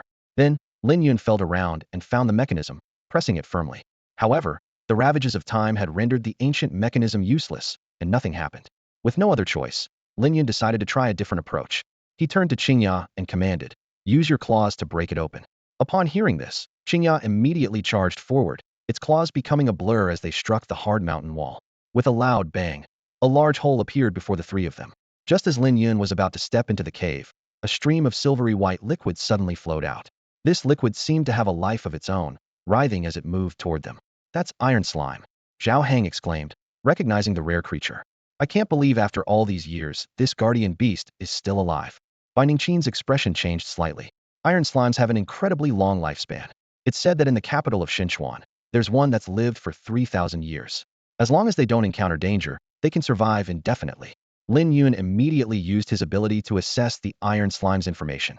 Name, Iron Slime. Rank, Ordinary level 6. Skills, Advanced Transformation, Advanced High-Speed Flow, Advanced Cage Cutting. Ordinary level 6, yet it possesses 3 advanced skills. Lin Yun thought to himself, surprised. This iron slime's strength is not to be underestimated. Despite this, Lin Yun was unwilling to give up having come this far. He calculated that Qingya's claw strikes had been honed to perfection, and it had awakened 3 traits. Although Qingya was 1 rank lower, it might still stand a fighting chance. "Let's fight," Lin Yun resolved. Qingya, as if understanding its master's intentions, turned into a streak of light and charged at the iron slime. The two quickly engaged in battle. The iron slime's body moved rapidly, transforming into long spears that fiercely attacked Qingya. Qingya continuously swung its sharp claws, shattering each spear with every strike. Seeing this, the iron slime intensified its assault, sending more spears toward Qingya. However, this was still futile. Qingya's claw strikes were not only powerful, but also lightning fast. Every approaching spear was shattered by its claws. Soon, Qingya closed in on the iron slime's main body. A massive claw shadow struck hard at the slime's body. The slime used its transformation skill again, this time turning into a giant shield to enhance its defense. Bang! Qingya's claws were deflected. Despite this, the sheer power of the claw strike left 3 noticeable gashes on the slime. However, since the iron slime wasn't made of flesh, Qingya's tearing trait was somewhat limited, resulting in no substantial damage. Suddenly, the slime's body began to swell, enveloping Qingya entirely. Qingya quickly used its claws, but couldn't break through the strange encasement. The slime's body swiftly morphed into a cage, trapping Qingya inside. The bars of the cage became razor-sharp, continuously compressing the space around Qingya. This was the iron slime's cage-cutting skill. The sharp bars carved deep furrows into the ground, and Qingya's space to move was rapidly diminishing. If this continued, Qingya's body might be cut to pieces by the cage. Yet, in this critical moment, Qingya remained unusually calm, as if it had a plan. Qingya keenly scanned the surroundings, quickly identifying the weakest part of the cage. Transforming into a streak of light, it charged at the target. A barrage of claw strikes rained down like a storm, echoing throughout the entire valley. After repeated fierce impacts, the cage was finally torn apart. A blob-like object flew out, and, upon hitting the ground, instantly became as hard as stone. Qingya rebounded, breaking a large tree before spinning back to launch another attack on the iron slime. This time, the series of claw strikes were even more ferocious, with hundreds of claw shadows overlapping, leaving the iron slime defenseless. Boom, boom, boom. Cracks spread across the shield formed by the iron slime, eventually shattering it completely. The lifeless iron slime lost its fluidity, becoming as hard as a block of iron. Proudly, Chinga returned to Lin Yun's side, who gently patted its little head in approval. Bai Ningqin excitedly asked, Feng Ke, did your claw attack improve? Feng Ke nodded repeatedly. Lin Yun instinctively checked Feng Ke's status. Name, Feng Ke. Rank, ordinary tier 2. Skills, peck attack beginner, claw strike intermediate. There are 30 evolution paths, with the optimal being Feng Ke Great Feng Ke Gale Sparrow Gale, Lord Flame Wind Sparrow. Clearly, the recent battle had greatly inspired Feng Ke, giving it new insights into its claw strikes. Bai Ningqin was overjoyed. Lin Yun, it's all thanks to you. Without you, who knows how long it would have taken for my Feng Ke to hone its claw strike to an intermediate level. Feng Ke chirped in gratitude. Lin Yun responded calmly. No need to thank me. It was just a transaction. Xiao Han had genuinely felt happy for her close friend. With the iron slime dealt with, let's go inside and take a look, Lin Yun suggested. The two girls nodded in agreement. To avoid any mishaps, the group proceeded cautiously. Despite the passage of time, some mechanisms inside the cave were still functional. Fortunately, with the guidance of a map, they were able to move forward with ease. Along the way, they encountered 4 guardian beasts that had died of old age, clearly not having the longevity of the iron slime. Lin Yun carried a specially made lantern containing glow grass. This special herb, when rubbed, produced light, and one stalk could last most of the day, outlasting an oil lamp. Soon, they reached the deepest part of the cave. Using the map, Lin Yun activated a mechanism, and the door slowly opened. The 3 of them entered the chamber, greeted by a staggering number of chests filled with gold and silver treasures. Lin Yun was overjoyed, thinking that the outer vault's treasures were even richer than the inner vaults. At that moment, he discovered a particularly special treasure and couldn't help but exclaim, I never expected such a precious item to be in the outer vault. His joy was palpable. Skill stones are magical items that can enhance the proficiency of a pet's abilities. Lin Yun carefully counted them and discovered there were as many as 28. Besides these, there was a large amount of silver. After some calculations, he realized it amounted to more than 4 million taels. This was over 10 times more than the previous 270,000 taels, truly an unexpected windfall. In high spirits, Lin Yun began to contemplate how to use this sudden fortune. Purchasing evolution materials, acquiring medicinal herbs, and repaying the 8,000 taels debt to Du Xing were no longer challenging tasks. The debt that once troubled him now seemed insignificant. Lin Yun, what should we do next? Should we take the silver back first, or continue training here? Zhao Hanha asked, with a hint of anticipation in her voice. Lin Yun paused for a moment. Let's not go back yet. We'll continue training near the plantation. His decision was based on 3 considerations. First, he had promised his 2 female companions to be a pet training partner for a month, and it was only the 2nd day. He wasn't a saint, but he didn't want to break his promise. Second, he wanted to strike while the iron was hot and test the effects of the skill stones, aiming to elevate Chinga's claw attack to the divine level, the highest level of pet skills, requiring exceptional talent and perseverance. Lastly, transporting the silver now would be time-consuming and would need to be done in batches, which was troublesome. Moreover, after spending some time together, he trusted the 2 women's character and wasn't worried they would covet his wealth. Great. Let's train around the plantation then. Bai Ningqin agreed happily. The 3 of them spent half an hour carefully erasing any traces outside the cave, restoring it to its original state. Without a map to guide them, outsiders would never suspect a cave had ever existed there. Afterward, Lin Yun took out a cup of water and a skill stone. With ease, he ground the stone into powder thanks to his strength, now far beyond that of ordinary people. Looking at the powder in his hand, Lin Yun couldn't help but reflect on the vast difference between ordinary people and beast tamers in this world. With just his physical strength, he could easily accomplish tasks that ordinary people couldn't even imagine. Lin Yun poured the powder into the water and gently called, Chinga, come drink this. Chinga trotted over, took a sip, and immediately showed a pained expression. Clearly, the water mixed with skill stone powder tasted terrible. It turned to run away but was quickly caught by Lin Yun, who lifted it by the scruff of its neck. Don't even think about escaping. Drink it up. This is good stuff that will enhance your skills, Lin Yun said firmly. Chinga shook its head vigorously, its small head gently rubbing against Lin Yun's hand, trying to be cute to avoid drinking the unpleasant mixture. Silly fox, this will benefit you. No fussing, Lin Yun said sternly, though his eyes betrayed a hint of helplessness and affection. Lin Yun gently tapped Chinga's little head. Chinga kept her mouth shut, not daring to make a sound. Lin Yun realized that forcing it to take the medicine wouldn't work, so he had a clever idea and started to tempt it with roasted rabbit. Chinga, if you drink this, I'll give you roasted rabbit when we get back. Chinga's eyes lit up at the mention of roasted rabbit, but it still hesitated to open its mouth. Seeing this, Lin Yun sweetened the deal. 1 cup for 2 roasted rabbits. Chinga shook its head. 3, 4, 5. Lin Yun kept raising the stakes. All right, 5 roasted rabbits it is. Lin Yun sighed in relief. Chinga let out a low growl, carefully bit the cup, and lifted it. The medicine slowly flowed into its mouth. In the following days, Lin Yun took Chinga into the Dark Night Forest for continuous battles to activate the skill stone's effects. Every evening, the weary trio and their pets returned to the plantation, where Xiao thoughtfully prepared special medicinal soup to relieve their fatigue. 5 days later, Chinga successfully honed its biting skill to the highest level. Another 5 days passed, and its glimmer movement skill also reached the top level, awakening the quick reflex trait, which resolved the brief stiffness after use. Afterward, Lin Yun focused on enhancing Chinga's clawing skill. They fought various exotic beasts in the forest, steadily improving the skill's proficiency, gradually approaching a divine level. Every day, Lin Yun set aside an hour for Chinga to guide the pets of his 2 female companions while teaching them about pet nurturing. The 2 women studied diligently, growing increasingly impressed with Lin Yun's talent and knowledge. With a week left before the agreed time, Chinga's clawing skill had yet to break through to the divine level. Lin Yun realized the issue lay in the skill stone's effects not being fully activated, requiring a major battle to resolve. To this end, he began specifically selecting powerful exotic beasts to fight, but the results were not significant. Lin Yun sighed inwardly, thinking that encountering a large group of exotic beasts would surely fully activate the skill stone's effects. However, reality was not so straightforward. In the clearing of the plantation, Xiao walked as usual, muttering discontentedly to himself. That kid from the Bai family is ridiculously lucky, winning against me 3 times in a row. He frowned, recalling his recent streak of losses in the Beastmaster's gambling games. His salary for the month was nearly depleted, and if this continued, his beloved wind sparrow might soon be without food. As Xiao was lost in thought, the sound of flapping wings reached his ears. He looked up to see the wind sparrow gracefully landing beside him. Gently patting the old companion's back, Xiao skillfully climbed onto its back. With a long cry, the wind sparrow soared into the sky, quickly reaching high altitudes.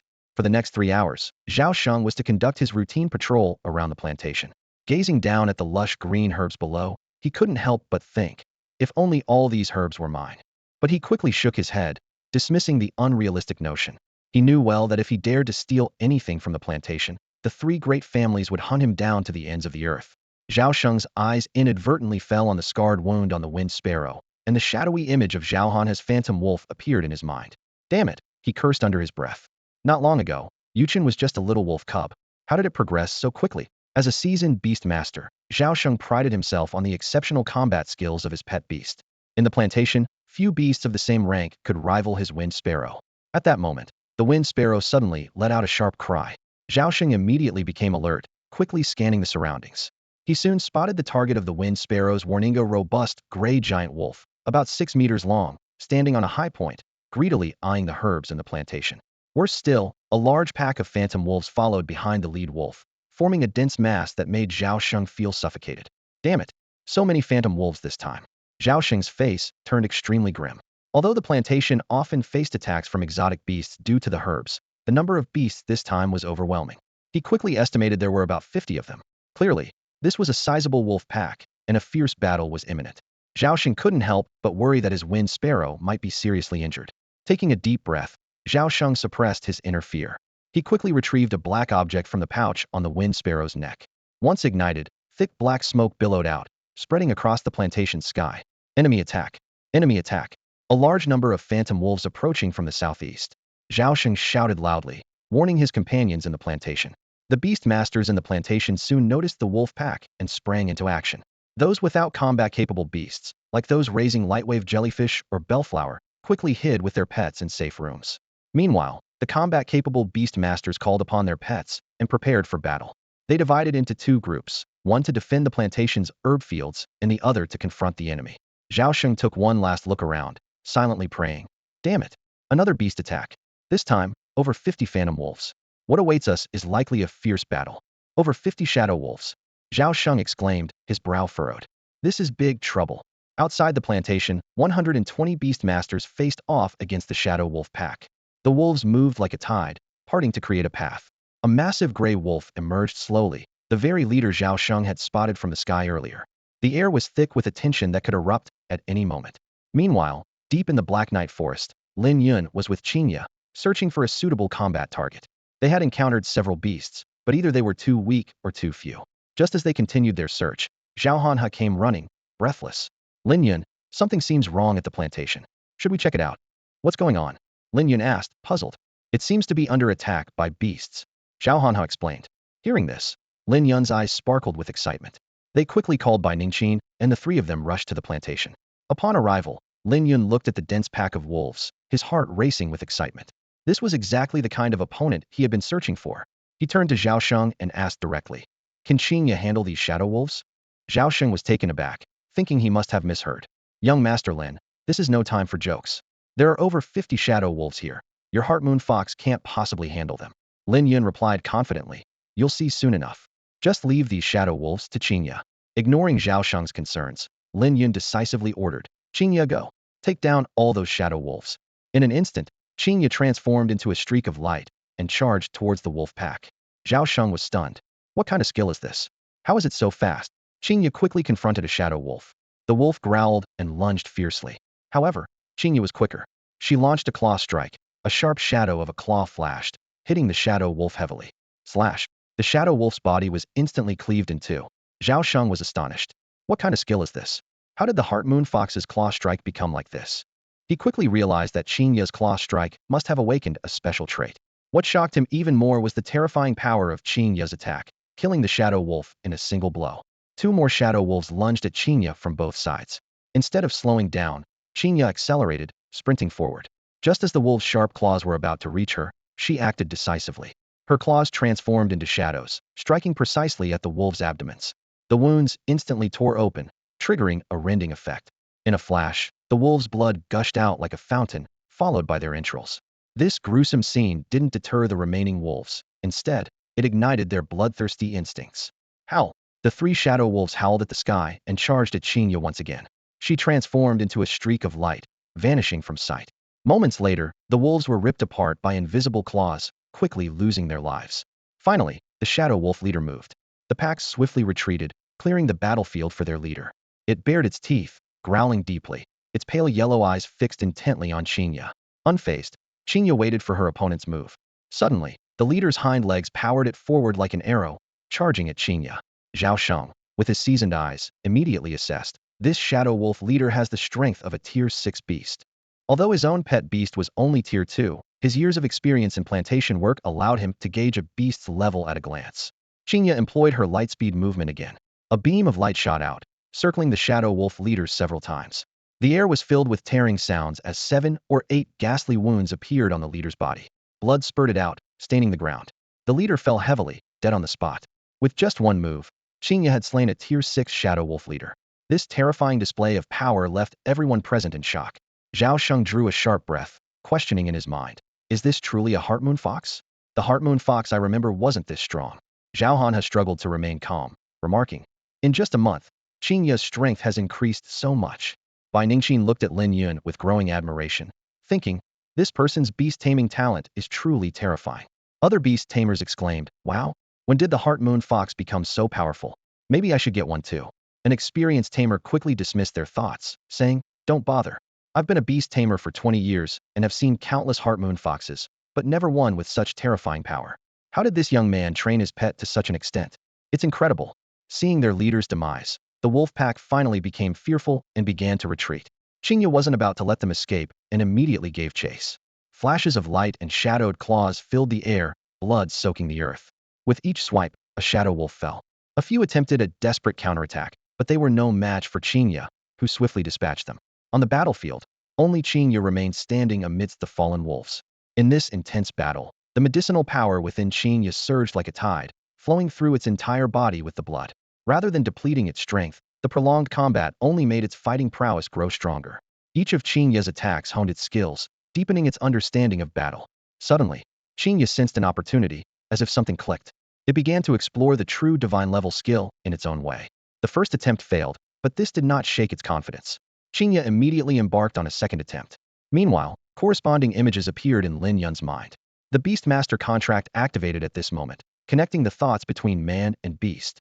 This was a unique state, occurring only during the evolution of divine-level skills. Lin Yun was able to communicate internally with Chinya and quickly understood the reason for its first failure. After summarizing the experience, Lin Yun provided a second plan.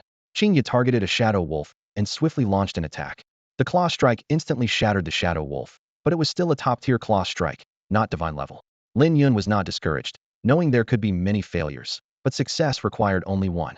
He remained calm, avoiding the mistakes of the previous attempts, and guided Chinga in a third claw strike evolution. This attempt also failed, but neither the man nor the fox gave up. Instead, their fighting spirit intensified. Finally, on the 29th attempt, Chinga executed a divine-level claw strike. This time, not only did its claw strike have a phantom, but a faint golden ripple also appeared. This was the legendary divine aura, also known as the divine ripple. Although the color of the ripple was faint, everyone present noticed this detail, holding their breath and staring intently at the little white fox's paw. Divine-level claw strike. Xiao Sheng was shocked. I never thought I'd witness such a formidable skill firsthand. Zhao Hanha gasped and murmured, divine level. She understood the significance of these words. In the vast city of Haoyue, beastmasters who could hone their pets' skills to the divine level were exceedingly rare, and even top-tier skills were a monumental challenge. Bai Ningqin slightly parted her lips and softly asked, is this the divine aura? At this moment, the battle between Chinga and the wolf pack had turned into a one-sided slaughter. It wasn't long before all the shadow wolves were dispatched by Chinga. The little white fox transformed into a stream of light and returned to Lin Yun's side. Lin Yun silently recited an insight to check the little white fox's status. Name, Xingyue Fox. Rank, Ordinary Level 5.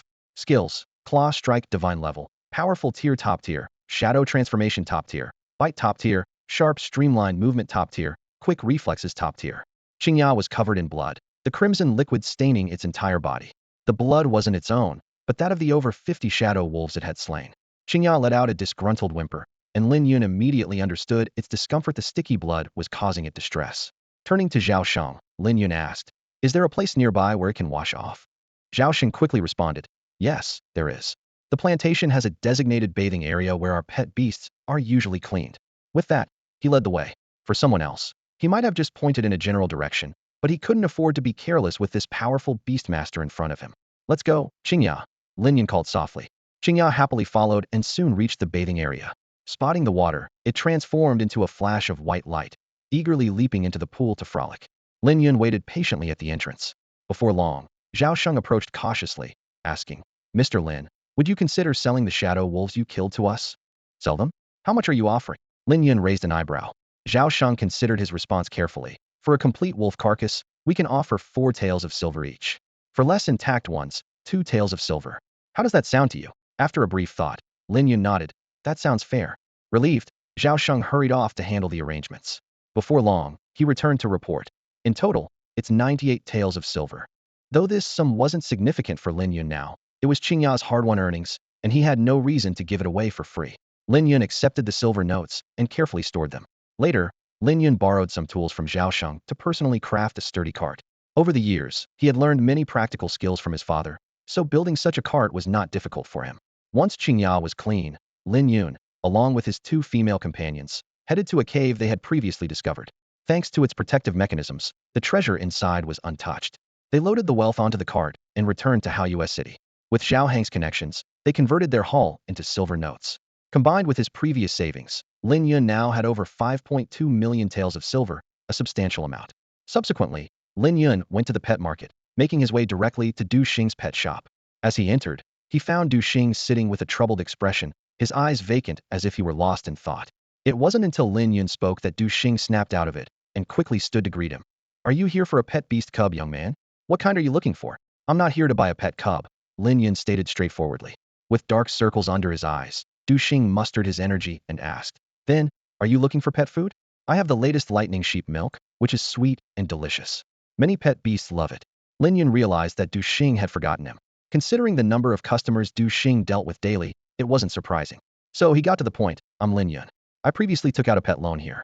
I'm here to pay it back. Oh, Du Xing tapped his forehead lightly, recalling, I remember now. You bought a XINU fox cub from me back then. Zhong Xiao also came that day. Lin Yun nodded in confirmation. Du Xing flipped through the thick ledger, his finger gliding over rows of dense writing, and finally found Lin Yun's name in the corner. You owe me 666 taels of silver. Du Xing looked up and asked, are you paying with a silver note or silver? Silver note. Lin Yun pulled out a stack of pre-prepared notes from his pocket. Here's 8,000 taels. Our account is settled. 8,000 taels. Du Xing was momentarily stunned, his hands trembling slightly as he took the silver note. He gave a meaningful smile. It seems you're not an ordinary person. You've managed to gather 8,000 taels so quickly. As a seasoned pet beast cub merchant in Hao City, Du Xing had encountered many beast tamers, but none like Lin Yun, who paid so promptly and in full. This made him look at Lin Yun in a new light. Lin Yun noticed Du Xing's pale complexion and dark circles under his eyes and couldn't help but tease. Boss Du, take care of your health. If you don't make money when you're young, you'll cry over empty accounts when you're old. Don't talk nonsense. I'm a decent person. I wouldn't go to such places. If you're not even interested in those places, can you still call yourself a man? They exchanged a few playful jabs, but Du Xing's expression gradually became serious. He sighed and revealed the truth. His brother, who worked as a caravan guard, had recently been killed in a beast attack while escorting goods. The entire caravan perished. Although the caravan owner kindly retrieved the bodies and buried them in the western cemetery of the city, ominous events followed. Ghosts emerged from those corpses, first killing the cemetery caretaker and then slaughtering the coffin makers. Even more terrifying, the next targets of these ghosts were the deceased's family members. As the deceased's brother, Du Xing was naturally on the list. Those coffin makers and my brother's boss are all dead. Du Xing's voice was filled with fear. Lin Yun's heart tightened. He remembered previously transporting a caravan guard's body with Wei Yuwelling to buy a potion for awakening beast taming talents. Ghosts were strange beings, with varying strengths and unique abilities. The one he saw at the castle was a weaker type, controlled by the Xiao family to enhance their members' strength. But most ghosts were extremely troublesome. Were any of the deceased coffin makers particularly ugly, with a scar on his face? Lin Yun tentatively asked. Du Xing thought for a moment. Are you talking about the one with a snake tattoo on his arm? Yes, that's him. Does he live in the west of the city? That's right. Lin Yun nodded. He's not my relative. Then you don't have to worry, Du Xing said with a bitter smile.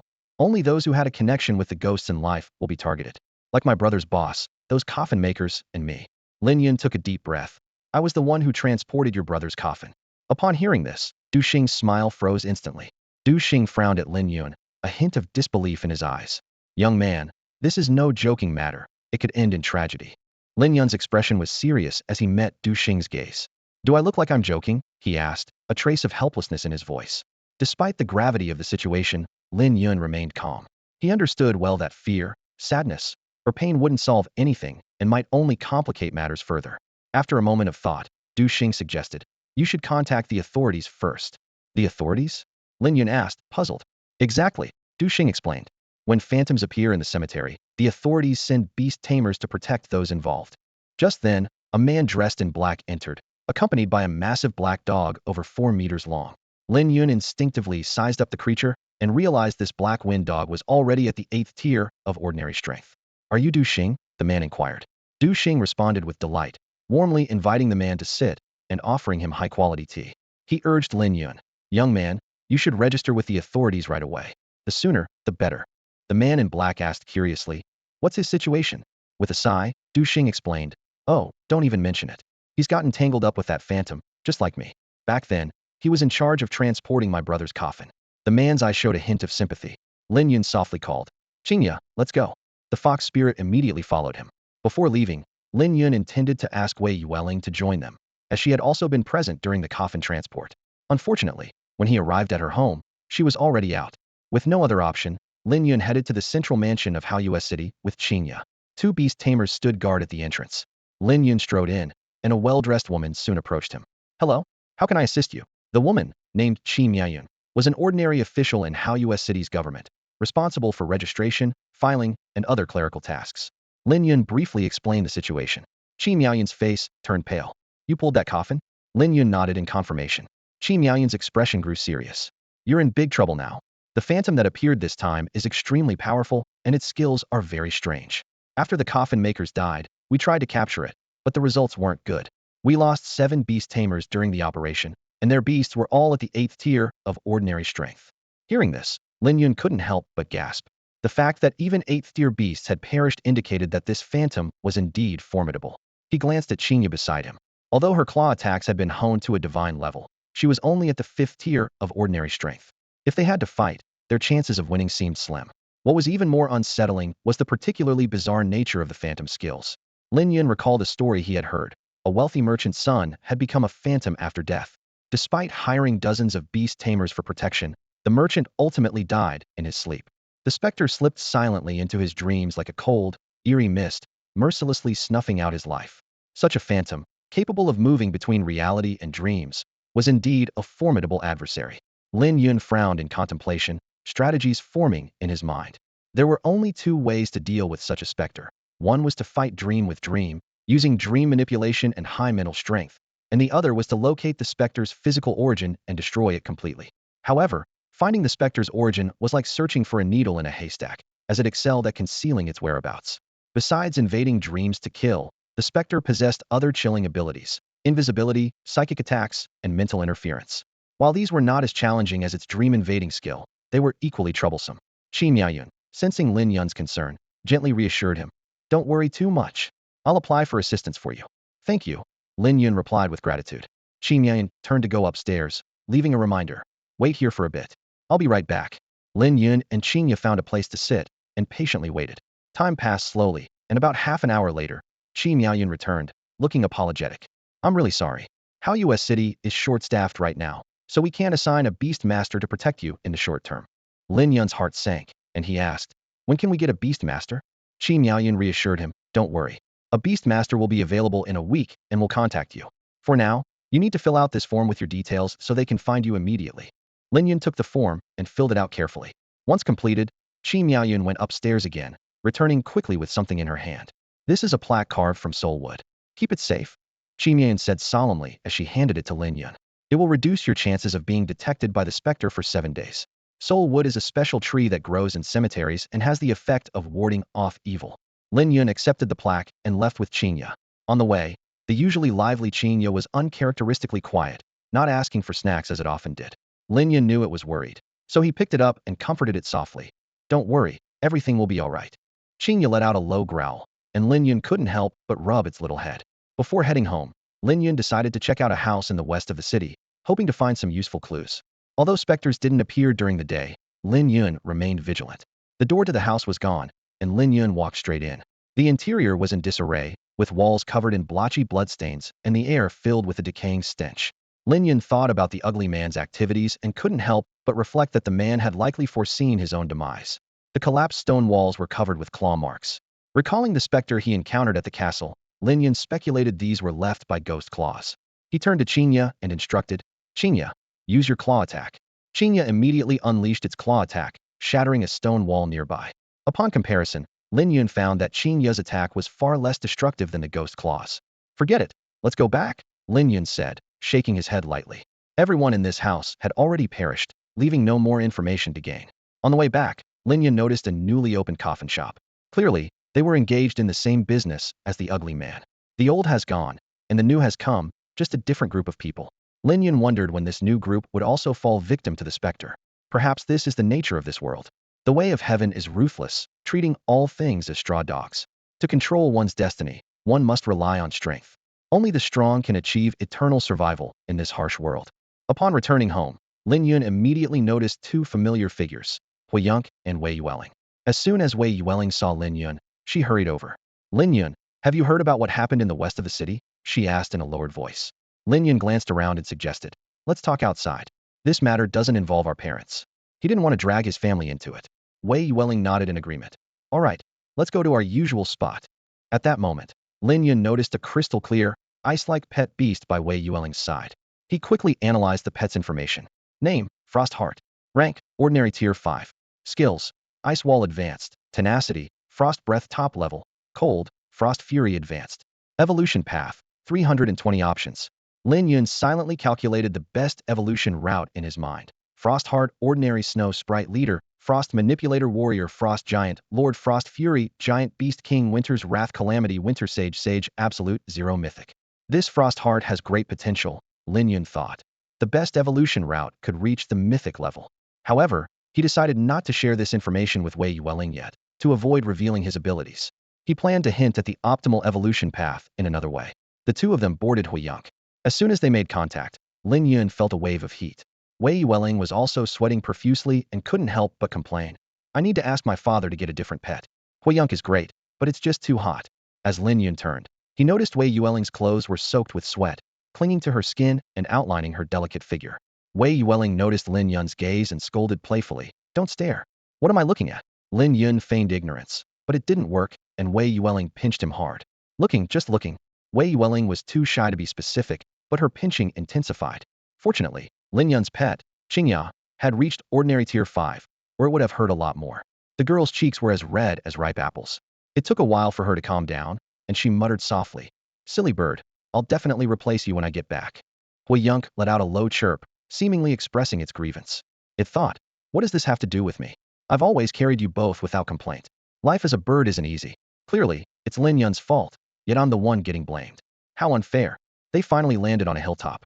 After jumping off Wei Yuwelling's back, Wei Yuwelling immediately asked, "Lin Yun, did you hear about that matter?" "I just found out," Lin Yun replied honestly. "Do you have a soulwood?" Wei Yuwelling asked. "I do. The authorities gave me one," Lin Yun said, taking out the soulwood from his pocket. Wei Yuwelling also produced a plaque, but hers was jet black, in stark contrast to the light yellow soulwood in Lin Yun's hand. Seeing Lin Yun's puzzlement, Wei Yuwelling explained, "This soulwood was given to me by a beast tamer who studies spirits. It's much more effective than the one from the authorities." "How much stronger?" Lin Yun asked curiously. "It can completely evade spirit detection for a week," Wei Yuwelling stated. Lin Yun's expression changed slightly upon hearing this. He hadn't expected the soulwood in Wei Yuwelling's possession to be so powerful, and he thought to himself, as expected, her background is not simple. Lin Yun thought to himself that if he asked Wei Yuwelling, she probably wouldn't tell the truth. Everyone has their secrets, and he didn't want to force her. Just then, Wei Yuwelling suddenly said, "I'll give you this soulwood." Lin Yun was taken aback and asked, "What about you?" He knew that Wei Yuwelling was also a target of the ghost. Wei Yuwelling smiled nonchalantly. "No worries. I have another piece. Once my father returns, we'll be safe. With his skills, finding and eliminating that ghost will be a breeze. Then, you can come hide at my place." She paused, a mischievous glint in her eyes. But what?" Lin Yun asked, puzzled. Wei Yuwelling grinned and listed a series of conditions. "You have to sleep on the floor outside my room, tell me stories at night, and make sweet soup for me. Oh, and the stories can't be the same as last time." Lin Yun immediately complained. "Are you trying to torture me again?" Wei Yuwelling snorted. "Humph. You have no idea how many people would jump at this chance." Lin Yun retorted without hesitation. "They must be fools. Only someone with a screw loose would want such a chance." Wei Yuwelling's heart sank at his words, and she asked in a low voice, "Lin Yun, do you really dislike me that much?" Seeing her reaction, Lin Yun quickly explained, "Dislike? Why would you say that? I think you're great, you're pretty, kind-hearted, just a bit willful. I don't dislike you, don't overthink it. I just feel like it's a waste of time." Wei Yuwelling's spirits lifted upon hearing this. Noticing her glum expression, Lin Yun gently tapped her nose and comforted her. All right, I promise. Don't look so gloomy, or you'll turn into a little bitter melon." "Okay," she replied, her smile returning. Lin Yun changed the subject, pointing to the pet beside Wei Yuwelling. "What's your pet called?" Wei Yuwelling remembered she hadn't introduced it, and quickly said, "Oh right, I forgot to introduce it. This frost heart is my contract pet, and its name is Lin Yu." The frost heart floated over slowly. Lin Yun pointed to the little white fox beside him and introduced, "This is Chinga." Chinga let out a low growl, as if responding. Wei Yuwelling crouched down, gently stroking Chinga's back. "I know Chinga. Your mother mentioned it when I visited your place. By the way, what's Chinga's current strength?" "Ordinary 5th tier," Lin Yun replied. Wei Yuwelling exclaimed in surprise. "Ordinary 5th tier? That means it can take the Beastmaster Alliance's Black Iron Beastmaster exam, right?" "Lin Yun, how about we do it together? My Lin Yu has also reached the ordinary 5th tier." "Sure," Lin Yun agreed readily.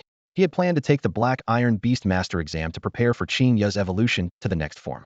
Last time he checked at the guild store, the materials needed for Chinga to evolve into a moonlight fox cost about 80,000 taels. Now, with a few million taels in silver notes, that amount was no longer an issue. Once Chinga reaches the ordinary 9th tier, it can evolve into a moonlight fox. With ample funds, he could easily use herbs to accelerate the breakthrough. Lin Yu, seeing Wei Yuwelling petting Chinga, was consumed with jealousy. It watched angrily as its owner gave Chinga snacks and herbs, feeling indignant. Wei Yuwelling suddenly suggested, "Lin Yun, how about a pet battle?" Lin Yun smiled calmly. "A pet battle? Are you sure you want your pet to go against Chinga?"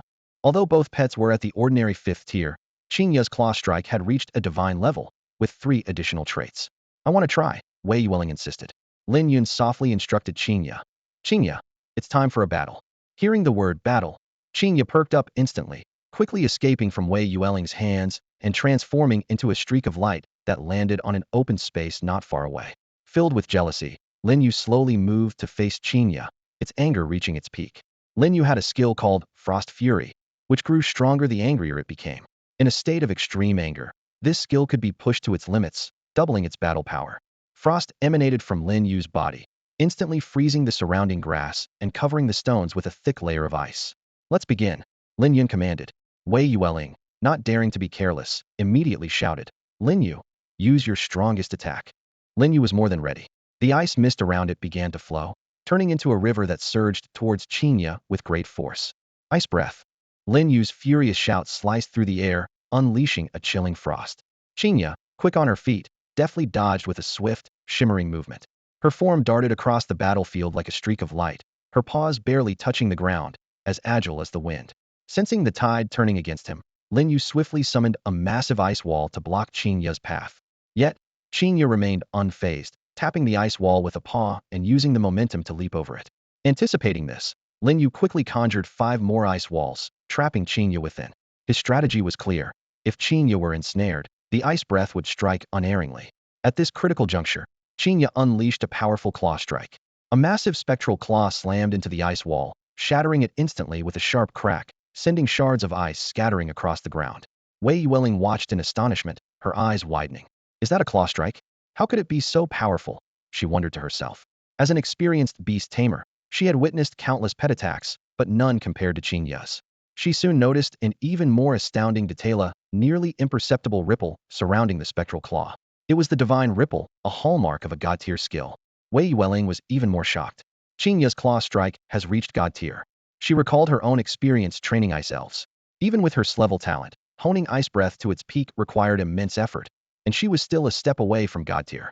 She quickly realized that Lin Yun's beast taming talent had reached SS level, far surpassing her own. The battle continued. Chinga wielded her god tier claw strike, tearing through all the ice walls. Seeing the situation deteriorate, Lin Yu tried to retreat, but his speed was no match for Chinga's shimmering movement. Despite the boost from Fury Frost, he was quickly overtaken. In desperation, Lin Yu unleashed a torrent of ice, hoping to impede Chinga. Yet, his efforts were futile.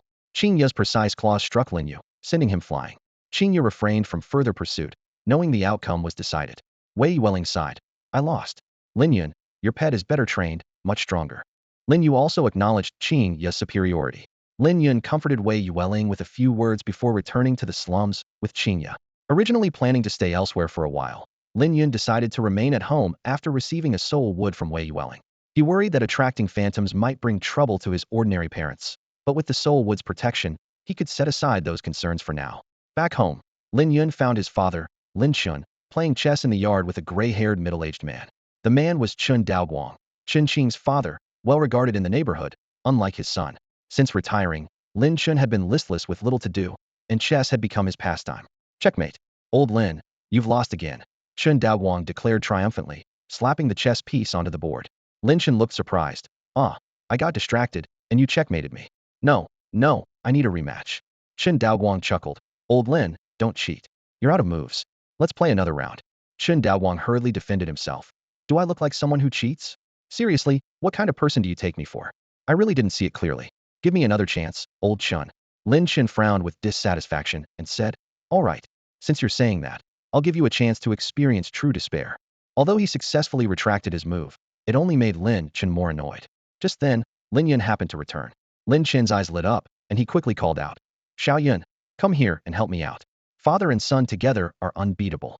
Seeing this, Chun Daoguang panicked and waved his hands. No, I'm not playing anymore. Lin Chun smiled smugly. What? Are you scared? Unwilling to show weakness, Chun Daoguang retorted.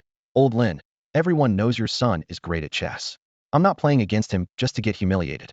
In our neighborhood, no one can beat him. In reality, Lin Yun had learned chess and Go as a child. In this neighborhood, people are busy with work every day and too exhausted to play chess, so most don't play well. Although Lin Yun's skills are average, here he stands out. Lin Chun felt a surge of satisfaction seeing Chun Daoguang defeated and couldn't resist adding, admit it, you're scared. Chun Daoguang snorted and turned his attention to the small animal beside Lin Yun, curiously asking, Xiao Yun, is this pet a heartmoon fox? Lin Yun nodded yes. Its name is Chinga, my contracted pet. Chun Daoguang's eyes showed surprise. A heartmoon fox. I've heard from the city beastmasters that it has great potential. I can't believe your dad was willing to buy it for you. He couldn't help but ask, what level is Chinga now? Level 5 of the ordinary rank, Lin Yun replied calmly. Level 5 of the ordinary rank. Chun Daoguang was momentarily stunned. Xiao Yun, don't fool me. Is this heartmoon fox really at level 5? It's worth noting that his son, Chun Qing, is a talented beastmaster with a level aptitude. Currently, Chun Qing's little mountain ape is still stuck at level 2 of the ordinary rank. Lin Yun confirmed again. Yes, it's really at level 5. Chen Daowang still found it hard to believe. If it truly was level 5, the speed of its advancement was terrifying. Lin Yun didn't want to argue further and stood silently. At this point, Lin Chen suddenly changed the topic. Xiao Yun, there's been a big incident in the city recently. Have you heard about it? Are you talking about the specter? Lin Yun asked in return. Yes, the specter. Lin Chen lowered his voice. I heard several people have died, torn apart by the specter at night. Chen Daowang sipped his tea and interjected. I've heard about it too. Not long ago, old Zhao's family went to help collect the bodies for money. It was a horrifying scene, intestines hanging everywhere. That's terrifying. Li Yueru's face turned pale. Even though they were used to seeing beasts attack people in the neighborhood, just hearing about this scene sent chills down her spine. The specter, unlike beasts, is more ruthless. Lin Chen cautiously asked. Xiao Yun, was the place you delivered the coffin to near the west side of the city? Li Yueru also looked at Lin Yun nervously. Lin Yun calmly lied. No, I delivered the coffin to a shop on the east side of the city, nothing to do with the west side. He didn't want his family to worry and believed he could handle the situation himself. That's good, Lin Chen said with relief. Li Yueru also breathed a sigh of relief. Chen Daowang laughed. You guys worry too much. Li Yueru grumbled discontentedly. Exactly, bringing up unnecessary issues just makes us anxious. All right, it's my fault, Lin Chen admitted. The lively atmosphere returned to the courtyard. Later, Lin Yun found an open space to train Chinga. The human and the fox trained diligently until late at night before resting. Early the next morning, Lin Yun got up to head to the Beastmaster Alliance in Hao US City to register for the Black Iron Beastmaster examination. In the bustling hall of the Beast Alliance, Lin Yun and Wei Yuwelling stood side by side, eagerly waiting to take the Black Iron Beastmaster assessment. This time, they were not there as regular task takers. Rather, they were ready to embrace the challenge. As the line moved slowly forward, Lin Yun's gaze was caught by a familiar figure. It was Zhong Ming, the young master of the Zhong family. Beside him stood a sinister-looking dark tree, with a trunk that bore blood-red eyes and a mouth full of sharp teeth, its surface covered in vein-like red patterns, exuding an eerie and mesmerizing aura. Out of curiosity, Lin Yun discreetly checked the status of this pet beast. Name, Iron Blood Ancient Tree. Rank, Common Level 5. Skills, Basic Growth, Basic Solid Defense, Basic Vine Attack. Lin Yun quietly assessed that although the Iron Blood Ancient Tree had a decent rank, its skill levels were all basic, likely unable to withstand even a single round against his Chinga. It was evident that Zhong Ming had relied on a large amount of herbs to achieve this result, lacking real combat experience. In contrast, Chinga not only consumed herbs but also underwent countless battles, coupled with Lin Yun's unique talent, to develop such formidable strength. Finally, it was Lin Yun's turn to register. A staff member handed him a form. After filling it out, Lin Yun softly called, Chinga. His pet beast understood and swiftly leapt onto the designated magic circle.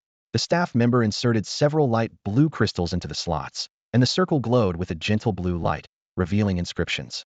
After examining it closely, the man announced, Common Level 5. Eligible to participate in the Black Iron Beastmaster assessment.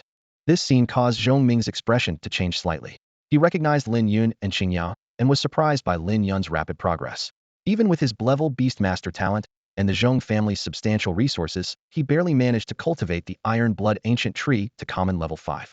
Seeing Lin Yun, who did not appear to be from a wealthy family, achieve such success made Zhong Ming wonder. Could Lin Yun possess a level, or even S-level talent? This thought filled him with growing unease.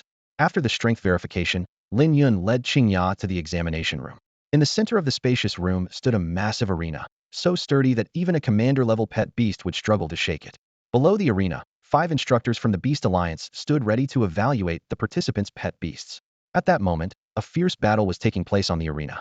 A black wind dog was entangled with 2 mechanical puppets, while its owner, a short-haired girl, was anxiously directing it. Quick!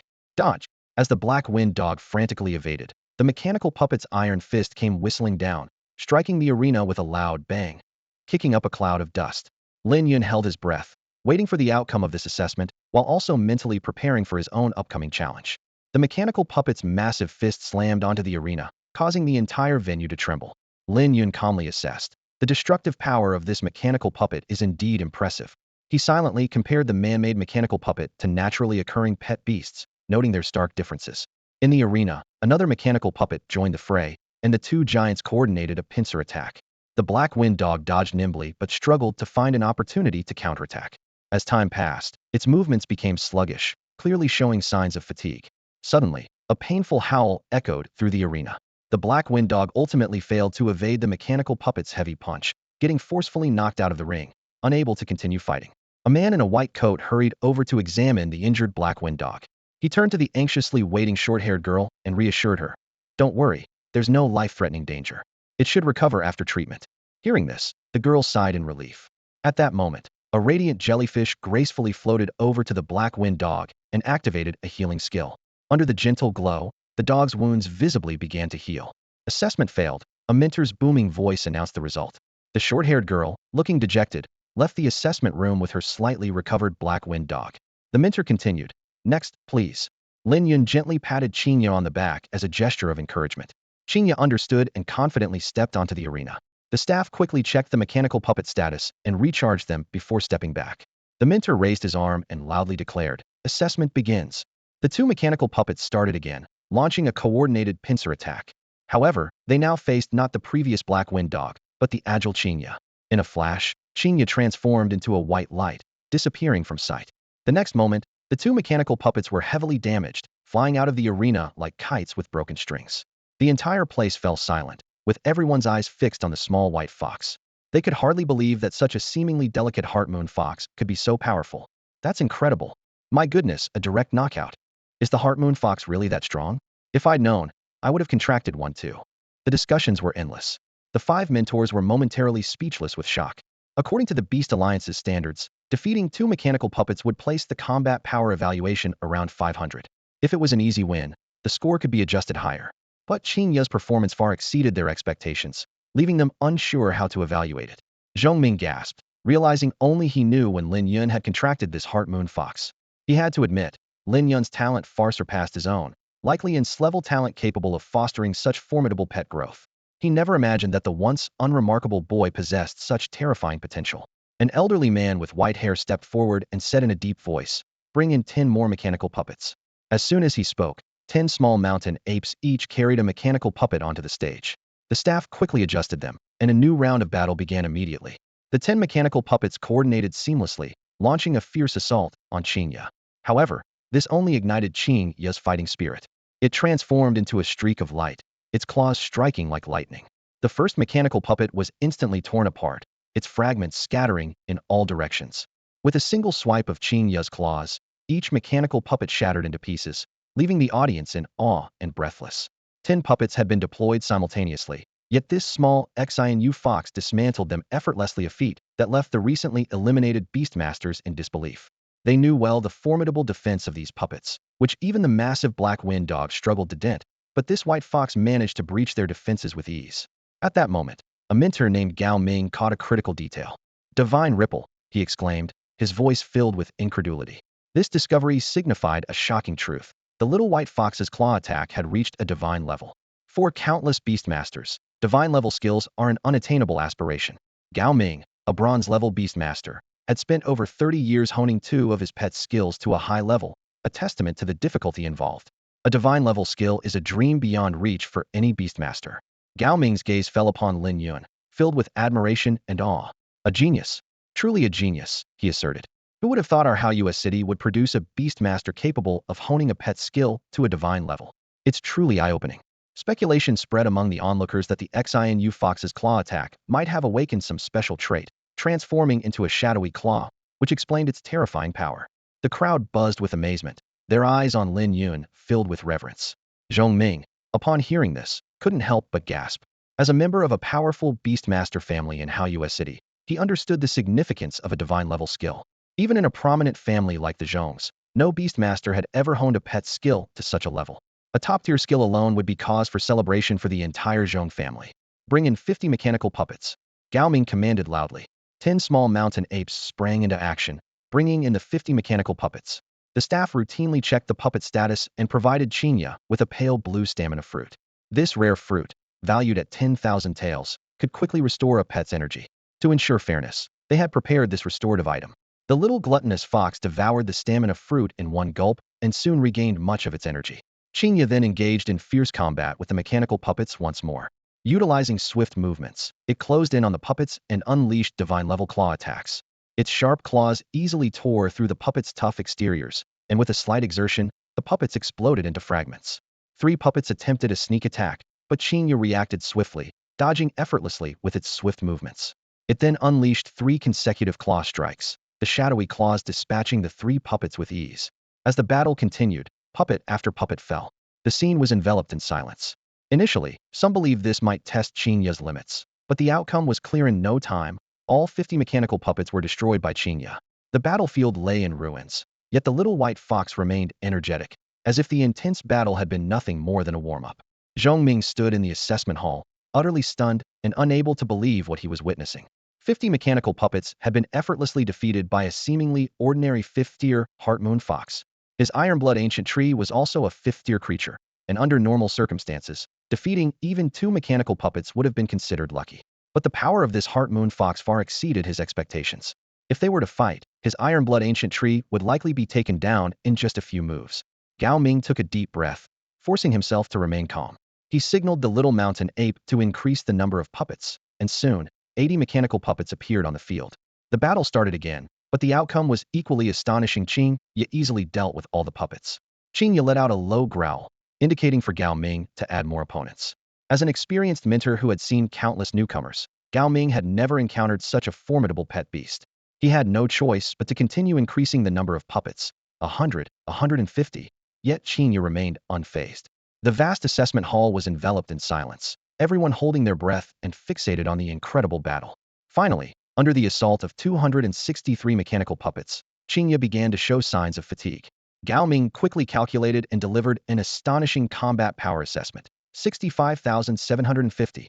Sweating profusely, he trembled as he picked up a brush and solemnly wrote on the parchment. Speed rating, SSS. Attack rating, SSS. Defense rating, SSS. Combat power assessment, 65,750. He then added a note. After committee review, the pet beast nurtured by Lin Yun successfully passed the black iron level assessment. Upon finishing, Gao Ming couldn't help but chuckle wryly. This was far beyond a black iron level. If it weren't for the fact that the Heart Moon Fox was only a 5th tier, he would have thought this was a bronze level Beastmaster assessment. The other 4 mentors quickly completed their evaluations. Surprisingly, all 5 unanimously gave the highest SSS rating. Typically, their assessments would vary slightly, but the strength of this Heart Moon Fox was so astounding that they had no choice but to collectively award the highest rating from the Beastmaster Alliance. Assessment passed, Gao Ming announced loudly. Chinga leaped with joy, while Lin Yun calmly accepted the brocade box Gao Ming handed over. Inside was a black iron clover-shaped badge, cool to the touch. Lin Yun felt a sense of satisfaction. As a black iron Beastmaster, he could finally purchase evolution materials. Despite having over 4 million silver notes, Lin Yun wasn't in a rush to leave. He was waiting for Wei Yuwelling, who had come with him. Although Rinyu's combat power wasn't as impressive as Chinga's, it was still quite remarkable. The mentors were thrilled. It was rare to witness 2 genius Beastmasters in a single dia, truly extraordinary event. Before long, the 2 of them arrived together at the Alliance store, ready to embark on a new chapter in their Beastmaster journey. At the top floor of the Beast Alliance headquarters, in a lavishly decorated office, Tian Kong, the president of the Hao City Beast Alliance, sat with a serious demeanor at his large desk, deeply focused on a thick stack of documents. Scattered across the desk were various files, inventory lists from stores, reports from the mission hall, and detailed profiles of newly graduated Beastmasters. As Tian Kang's eyes quickly scanned the documents, a growing sense of unease filled him. Recently, the number of exotic beasts outside Hao City had surged, and if left unchecked, the mortality rate of residents in this area would rise to an alarming level.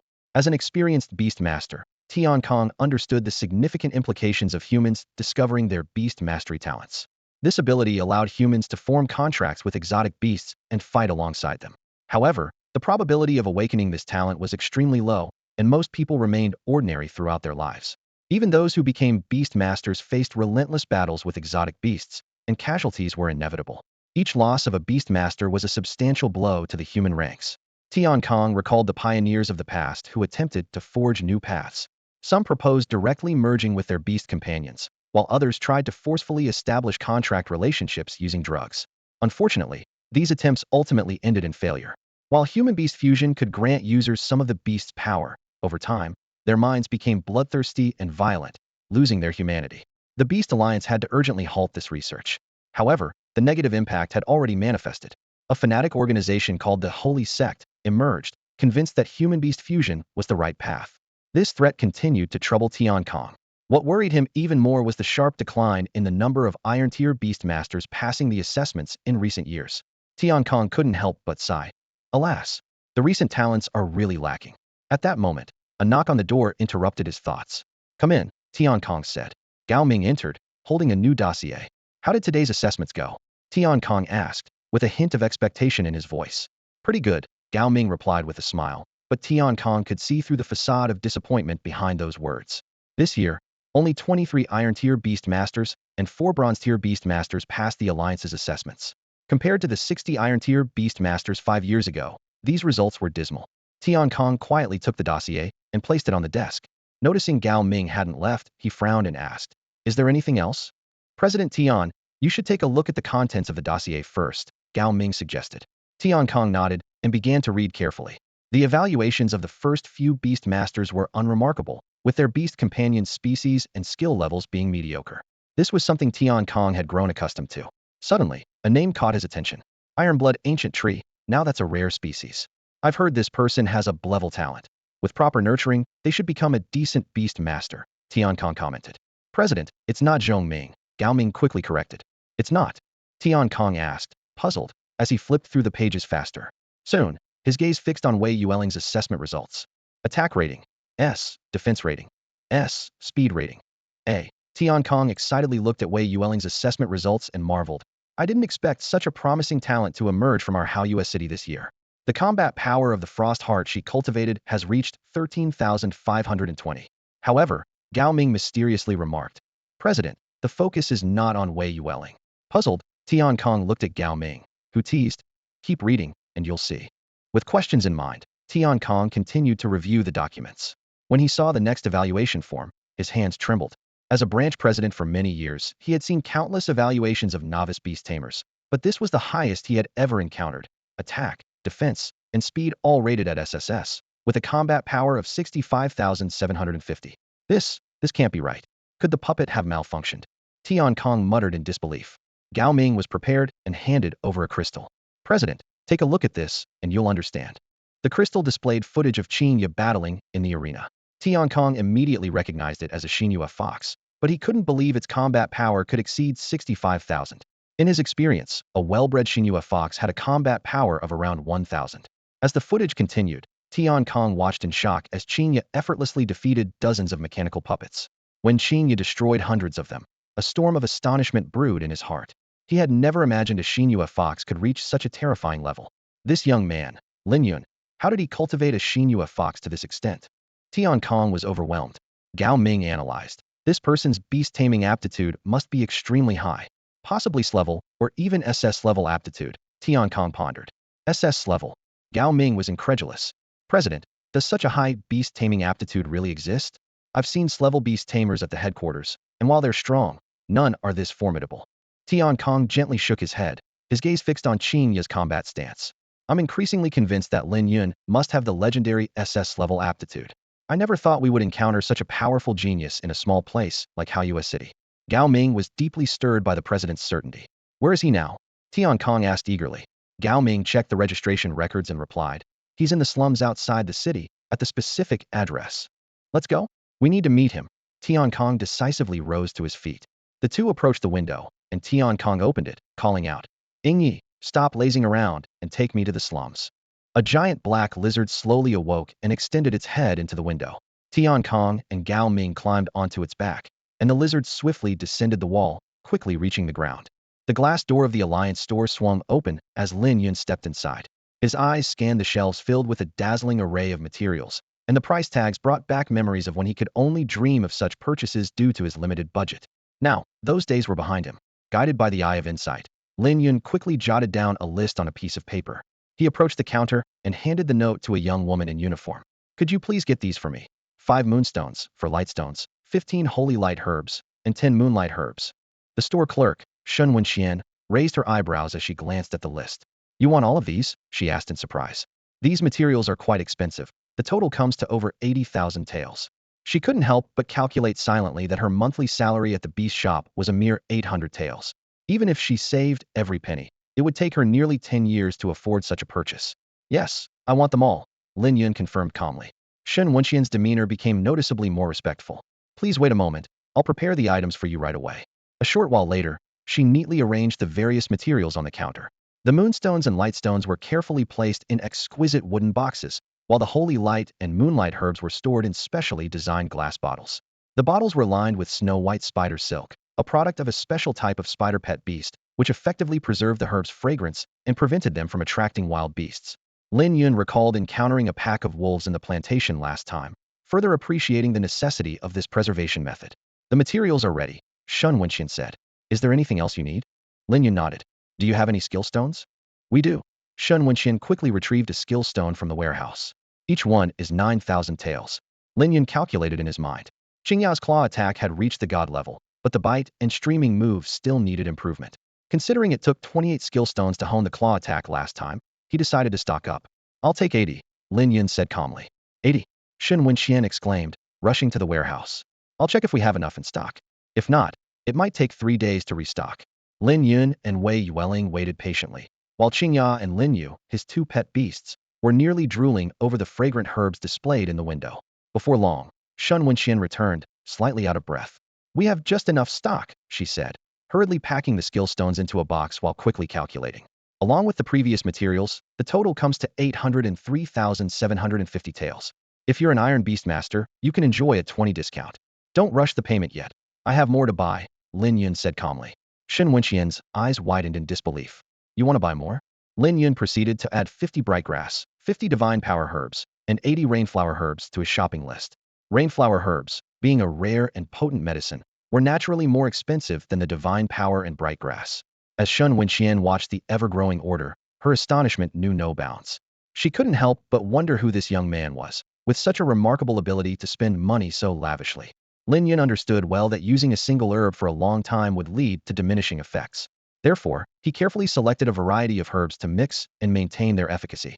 In addition, he prepared 10 boxes of thunder sheep milk for the little gluttonous fox, who preferred it over ordinary pet snacks and instead pestered Lin Yun to buy barbecue ingredients. This shopping spree cost Lin Yun over 1,000,000 taels of silver, depleting his wallet by a quarter. However, he didn't mind, thinking to himself, money is useless sitting in the pocket. It only shows its value when spent wisely. Shun Wenxian thoughtfully prepared a small cart for Lin Yun, which Chinga was responsible for pulling. Upon learning that the cart contained its beloved thunder sheep milk, Chinga was filled with enthusiasm. Despite its small size, it had surprisingly great strength, pulling the cart with ease. Meanwhile, Wei Yuwelling was also busy purchasing items for her own pet. Before heading back, Lin Yun made a detour to the pharmacy in Haoyue City to buy some medicine for his father, who suffered from chronic back pain due to years of hard work. At the same time, a conversation unfolded between father and son in the Zhong family. Zhong Ming, with his iron blood ancient tree, hurried home and ran into his father, Zhong Dachuan, who was about to leave. How did the assessment go? Zhong Dachuan asked sternly, with a slight frown. I didn't pass. Zhong Ming replied honestly, with a hint of frustration in his voice. Zhong Dachuan snorted. I expected that. Zhong Ming, although you've awakened a level talent, your temperament needs refining. The iron blood ancient tree may have reached the 5th ordinary tier, but it still requires time to mature. Father, I'm not here for a lecture. Zhong Ming interrupted impatiently. Don't try to change the subject, Zhong Dachuan said sternly. This is for your own good. Your impulsive nature will cost you dearly in the future. Zhong Ming took a deep breath to calm himself. Father, listen to me. During the Black Iron Beastmaster assessment, I met a Beastmaster with exceptional potential. Zhong Dachuan's interest was piqued. Oh, then let Uncle Fu meet him. No. Zhong Ming quickly shook his head. Father, I hope you'll personally invite him to our Zhong family this time. It must be you who extends the invitation. Me? Zhong Dachuan was displeased. Is his Beastmaster talent higher than Chen Qing's? He recalled the last time he personally invited someone. It was Chen Qing, who had awakened a level Beastmaster talent, and it had cost him dearly to bring Chen Qing to the Zhong family. It's much higher, Zhong Ming recalled, his eyes shining with excitement. I feel that a level talent is nothing compared to him. His Beastmaster talent is likely legendary. Zhong Dachuan, incredulous, reached out to feel Zhong Ming's forehead. Zhong Ming, are you feverish? A legendary talent? Don't make up stories just because you failed the assessment. Why would I deceive you? Zhong Ming said urgently, his eyes reddening. Father, do you know the combat power rating of his Heart Moon Fox? How much? Zhong Dachuan asked instinctively. Over 65,000. Zhong Ming stated emphatically. A Heart Moon Fox at the 5th ordinary tier with a combat power rating of over 65,000. 65,000. Zhong Dachuan exclaimed in disbelief. He knew that a well-trained Heart Moon Fox typically had a combat power just over 1,000. This figure was over 60 times higher. At this moment, he could no longer remain calm, as his mind was in turmoil. In an open area of the Xiao family estate in Haoyue City, Zhao Hanha was focused on training her pet beast, the shadow wolf. Under the sunlight, the girl's figure and the shadow wolf's movements created a harmonious scene. Suddenly, a well-dressed woman approached gracefully, interrupting the training. Xiao He, pause for a moment, the woman said softly. Zhao Hanha stopped immediately and turned to face the newcomer, respectfully asking, "Aunt, what's the matter?" The noblewoman was Zhao Yage. She got straight to the point, asking, "Did you recently request 300 stalks of bright grass from the family?" "Yes." Zhao Han's eyes lit up with anticipation. With those 300 stalks of bright grass, after 3 more months of training, Yuchen can break through to the 3rd tier. Zhao Yage raised an eyebrow in surprise. That quickly? She knew that Zhao Hanha's beast taming talent was only clever. Normally, it would take 6 months to a year to move from the 2nd to the 3rd tier.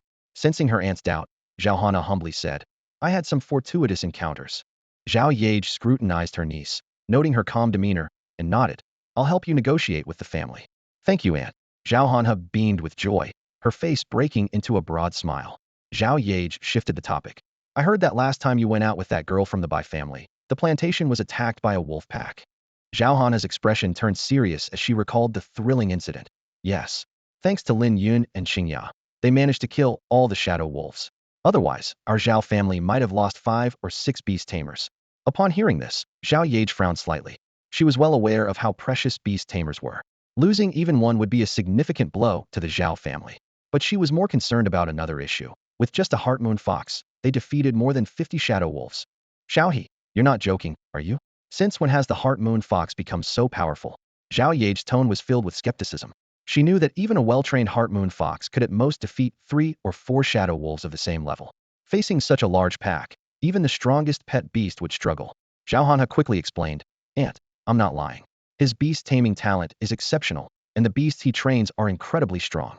Seeing her niece's sincere expression, Zhao Yage finally believed the incredible truth. A glint of determination appeared in her eyes as she decisively said, "Let's go. Xiaohe, take me to meet him." Zhao Hanha immediately understood her aunt's intention to recruit Lin Yun. Recalling Lin Yun's character, she gently shook her head. "Aunt, it's impossible. Someone like him won't be swayed by any faction." But Zhao Yage was not deterred. "Just take me to see him." With no other choice, Zhao Hanha led the way. The two of them, along with Yuchen, headed towards the slum area. Meanwhile, Lin Yun had just parted ways with Wei Yuwelling and was returning to the slum area with Chinga. He was contemplating that it might be time to consider moving to a better residence in the city. Although beast tamers patrolled the slums, it was still not entirely safe. Along the way, the goods Chinga was carrying attracted many curious glances from passers-by, but Lin Yun paid no mind. Soon, they arrived back at their familiar courtyard. In the yard, Lin Chen was playing chess with Chen Daoguang. Despite Lin Chen's lack of skill, having won only one game all day, he remained enthusiastic. "Old Lin, can you make this move or not? One more step and I'll have you cornered." Chen Daoguang chuckled, twirling a chess piece in his aged hand. "Umph, don't get cocky. Once I figure out a way to counter, I'll beat you thoroughly." Lin Chun retorted stubbornly, refusing to admit defeat. Li Yueru timely brought over 2 pots of tea, placing them in front of the 2 old men. At that moment, Lin Yun's voice rang out. "I'm back." Chinga, hearing her master's voice, immediately stopped and transformed into a streak of light, darting over to guard the box containing the precious thunder sheep milk. Chinga gently leaned her little head against Lin Yun, affectionately rubbing against him. Lin Yun sighed helplessly. All right, I'll open a bottle for you." He opened a box and took out a bottle of thunder sheep milk. Chinga took it and began to sip it slowly, her eyes shining with satisfaction. Chen Daoguang's attention was caught by the array of items on the cart, and he asked in surprise, "Xiao Yun, where have you been? How did you bring back so many things?" While organizing the items, Lin Yun explained, "These are materials Chinga needs." He took out an exquisite brocade box and handed it to his father. "Dad, this is medicine for your back pain and snake gall wine. The shopkeeper said it's effective, so give it a try." He then turned to his mother. "Mom, this is a supplement for you." Lin Chen eagerly took the snake gall wine, his eyes filled with anticipation. "Great. I've been wanting to try snake gall wine." Just as he finished speaking, he received a stern look from Li Yueru. Lin Chen quickly explained. "Xiao Yun said this snake gall wine is for treating back pain. I'm only drinking it for medicinal purposes." Chen Daoguang looked at the fully loaded cart and couldn't help but ask, "Xiao Yun, how much did all this cost?" Lin Yun casually replied, "Over 1 million. Over 1 million. Chen Daoguang exclaimed, "That's quite a lot." Although Qin Qing is a level talent beastmaster, it would still be difficult for their family to come up with such a large sum of money all at once. He didn't expect Lin Yun to be so wealthy now. Lin Yun continued, "Oh, and I just passed the Black Iron Beastmaster exam, so I'm now officially a Black Iron Beastmaster. As he spoke, he showed his badge to his parents. Joy was evident on the faces of Chun Daowang and Li Yuelling. Becoming a Black Iron Beastmaster meant Lin Yun had truly embarked on the path of the Beastmaster. Chun Daowang was even more astonished. Recalling when Lin Yun said Chinga had reached the 5th level of the ordinary rank in the courtyard, he was skeptical. But now, it seemed to be true. His son Qin, a level-talented Beastmaster, hadn't yet passed the Black Iron Beastmaster exam, but Lin Yun had already achieved it. There is always a sky beyond the sky, and people beyond people, Chun Daowang remarked, his pride completely replaced by amazement. Hearing the commotion, Xiao Guang and several other Beastmasters came over out of curiosity. When they learned that Lin Yun had become a Black Iron Beastmaster, they were all surprised. Xiao Guang recalled how it took him over a decade to pass the exam with his Black Wind Dog, and he couldn't help but sigh. Perhaps this is what it means to be a genius. The other Beastmasters were also envious. As the news spread, more and more people gathered. At that moment, a large number of black dots appeared in the sky. They were flocks of wind sparrows. They flapped their wings and landed around the courtyard and on the rooftops. Xiao Guang wondered aloud. These are the Zhong family's wind sparrow knights. Why are they here? Leading them were Zhong Ming and Zhong Dachuan. Zhong Ming quickly scanned the area, found Lin Yun, and hurriedly said to his father, "Dad, he's the Beastmaster I mentioned." Zhong Dachuan nodded in acknowledgement. With the father and son leading the way, the Wind Sparrow Knights approached Lin Yun. Lin Yun calmly asked, "Is there something you need?" Zhong Dachuan solemnly said, "Young man, we would like to invite you to become a patron of the Zhong family." In the ancient city of Haoyue, a majestic castle stood tall. Suddenly, a massive yellow eagle descended from the sky, landing on the castle's pinnacle. This eagle was no ordinary creature. It was surrounded by crackling arcs of electricity, emitting a series of explosive sounds. Known as a Thunder War Eagle, this lightning-type beast was incredibly powerful. A handsome man gracefully dismounted from the Thunder War Eagle. This was Wei Chengwang, the father of Wei Yuwelling. "Master," Xiao Zhilian approached quickly, bowing respectfully. Wei Chengwang frowned slightly and got straight to the point. "Has you ever gotten involved with a phantom recently?" "Yes," Xiao Zhilian replied briefly. "What happened?" Wei Chengwang pressed, a hint of displeasure in his tone. Xiao Zhilian explained in detail. "She went coffin pulling with someone named Lin Yun recently, and unexpectedly, a phantom emerged from the coffin, causing trouble. But rest assured, Master, I've already arranged for a top-quality soul wood to be crafted, so the young lady will be safe." Wei Chengwang, however, was intrigued by another detail. "Lin Yun? Who is he? How did you end up going with him to pull a coffin?" "Just a boy from the slums," Xiao Zhilian explained. "But he seems to have become a beast master as well." Wei Chengwang mused. "Him? I think I remember him vaguely, but can't recall his exact appearance. His name is Lin Yun, right? What's his relationship with Yuer like?" Xiao Zhilian hesitated, choosing her words carefully. "Well, let's just say they get along very well." "How well?" Wei Chengwang persisted, clearly wanting a definitive answer.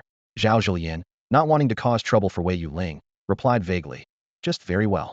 Even though Xiao Zhilian didn't say it outright, Wei Chengwang seemed to have discerned the truth. He showed a faint, amused smile. "Interesting." Then, Wei Chengwang turned to the Thunder War Eagle and said, "Old friend, take me for another ride. I want to see this guy." The Thunder War Eagle let out a loud, resonant cry that echoed throughout the valley. Xiao Zhilian hurriedly advised, "Master, if anything happens to him, the young lady will be very upset." Wei Chengwang gently stroked the Thunder War Eagle's head and smiled. "What are you thinking? I'm just going to see what kind of person he is, not to harm him." With that, he leaped onto the Thunder War Eagle's back.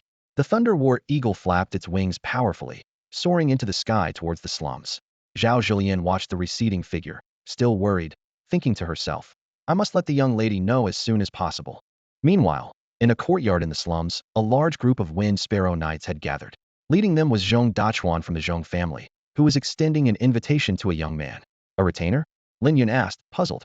Zhong Dachuan enthusiastically explained, "That's right. If you agree to become a retainer for the Zhong family, we'll give you 100,000 taels of silver every month. If any issues arise, we'll add more to that amount. 100,000 taels." The surrounding people gasped at the figure. Even a Wind Sparrow Knight from the Zhong family only earned a little over 1,000 taels a month. Such favorable treatment for this young man was indeed surprising. However, Lin Yun shook his head. "No, I'm not interested." He understood that accepting the offer would mean being tied to the Zhong family. With his SS level talent and a beast capable of evolving to a mythical level, his future was destined for the pinnacle, so why tether himself to such forces? Zhong Dachuan mistakenly thought the offer wasn't high enough and quickly upped the ante. "How about 150,000? We'll give you 150,000 a month." Lin Yun declined again. "It's not about the money. Just then, a sudden burst of barking broke the courtyard's tranquility. Woof, woof, woof. A pack of black wind dogs surged forward like a tide, leading the grand procession of the Xiao family, with Xiao Yage at the forefront. Zhao Hanhe gracefully leaped off the back of a black wind dog and greeted Lin Yun. Lin Yun, long time no see. Lin Yun responded courteously, long time no see. Zhao Yage got straight to the point, her eyes gleaming with ambition. Lin Yun, I want you to become a patron of the Xiao family. Name your price, and we'll provide you with resources to the best of our ability. Zhong Dachuan's face darkened upon hearing this. Zhao Yage, there's a proper order to things. What do you mean by this? Zhao Yage scoffed. Order? There's no such law in Xinchuan. Zhong Dachuan snorted coldly and turned to Lin Yun. Lin Yun, you can set your terms here too. 30,000 a month, and you can use any resources you need. 40,000, Zhao Yage quickly countered. Our Zhong family offers 50,000, Zhong Dachuan hastily shouted. Everyone was stunned, amazed at how these two prominent beast-taming families were competing so fiercely over Lin Yun. Chun Daowang was in turmoil, finding it hard to believe that the son of his old friend had become so formidable. However, Lin Yun calmly interrupted their argument. There's no need for you two to compete. I won't agree to either of you. The crowd fell silent, shocked that Lin Yun had refused such generous offers. Chun Daowang urgently urged Lin Chun. Old Lin, persuade your son. 50,000. Lin Chun responded calmly. Xiao Yun can make his own decisions. I won't interfere. Li Yueru also expressed her support for her son's choice. Though disappointed, Zhong Dachuan and Zhao Yage expressed their understanding and promised to offer help whenever needed in the future. At that moment, the crowd suddenly parted as a giant black lizard slowly approached. This mythical shadow lizard, about 8 meters long, emitted a chilling aura. Two men sat atop it, exuding an extraordinary presence. Everyone bowed. Greetings, President. Zhong Dachuan and Zhao Yage hurried to greet him. Tian Kong dismounted from the shadow lizard, his gaze landing on the white fox, and he smiled. I presume you are Lin Yun. Lin Yun looked curiously at this unexpected powerful figure. I am Lin Yun. May I know what you need from me? As Lin Yun stepped into the room, he saw Tian Kong sitting upright, his eyes gleaming with anticipation. Tian Kong got straight to the point. Lin Yun, not only did I come to see you, but I also want to invite you to participate in a special project. This is the Beast Alliance's meticulously planned Holy Fire Project. Curiosity piqued. Lin Yun furrowed his brows. Holy Fire Project? What's that? Tian Kong patiently explained that the Beast Alliance had devised this plan to cultivate human elites, with the sole aim of making humanity stronger and more prosperous. In this world, where exotic beasts run rampant, humans can contract beasts to fight alongside them, but their strength is still lacking against larger beasts. The plight of the impoverished district in Haoyue City is proof, with frequent beast intrusions leading to hunting and killings. In smaller towns, the situation for residents is even worse. Lin Yun pondered for a moment and asked, if I join the Holy Fire Project, what obligations will I have? Tian Kong explained that the Beast Alliance would issue special tasks to project members, but these tasks are no different from those in the mission hall. Acceptance is entirely voluntary and never mandatory. Lin Yun understood that joining the Holy Fire Project seemed to be all benefit with no downside.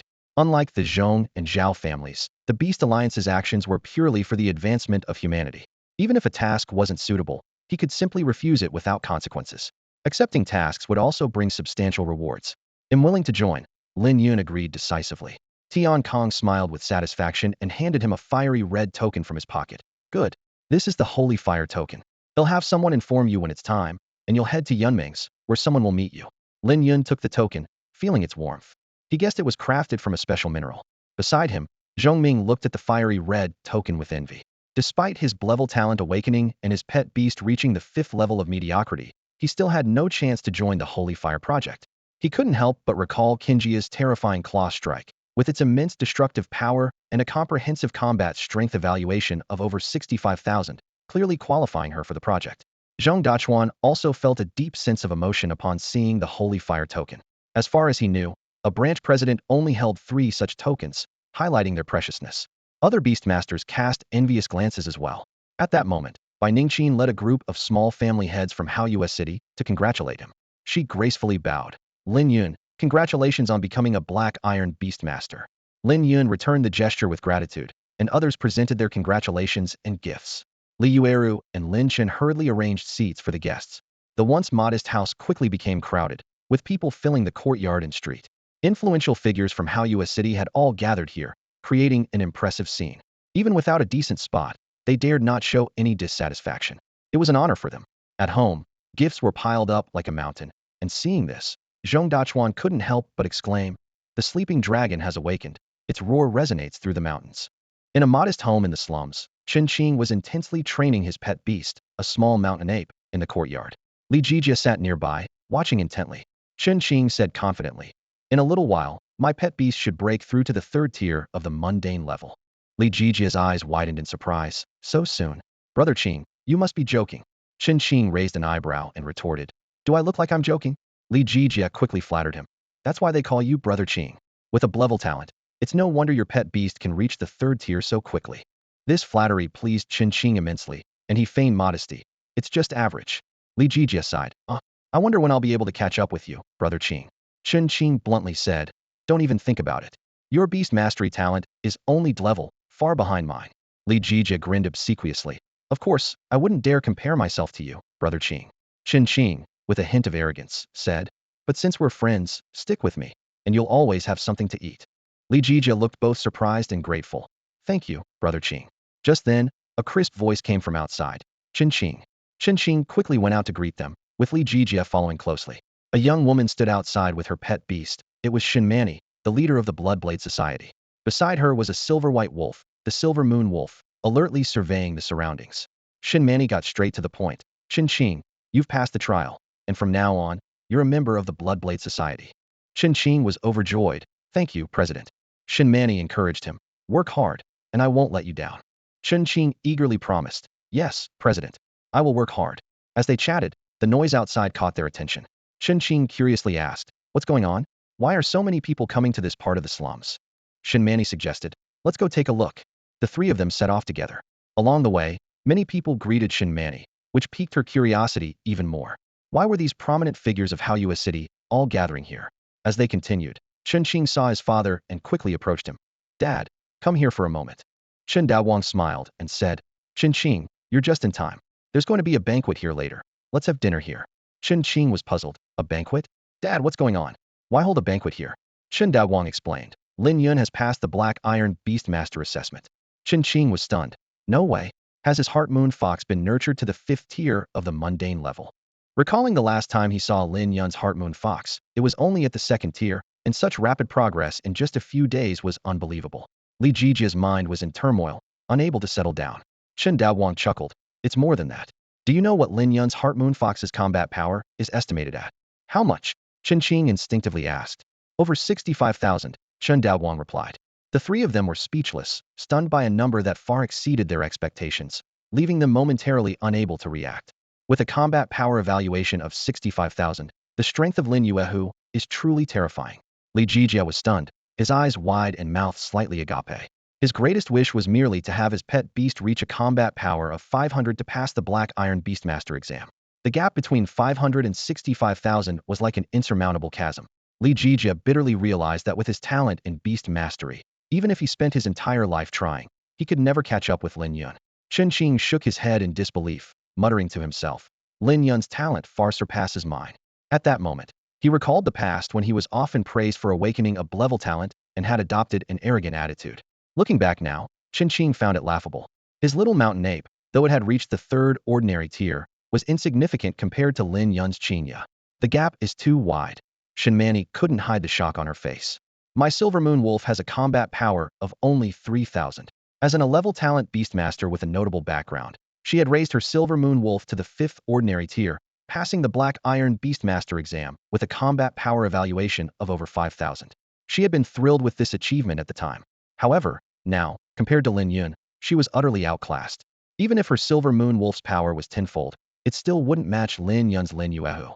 Chen Daowang frowned, still somewhat puzzled. "But what I don't understand is why Lin Yun refused the Zhong family's offer of 50,000 a month to become their patron. That's 50,000. Qing, however, understood Lin Yun's decision.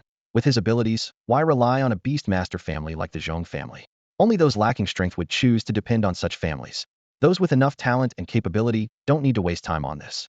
Instead, it's those families that need to seek him out." "Indeed," Shinmani agreed wholeheartedly, nodding.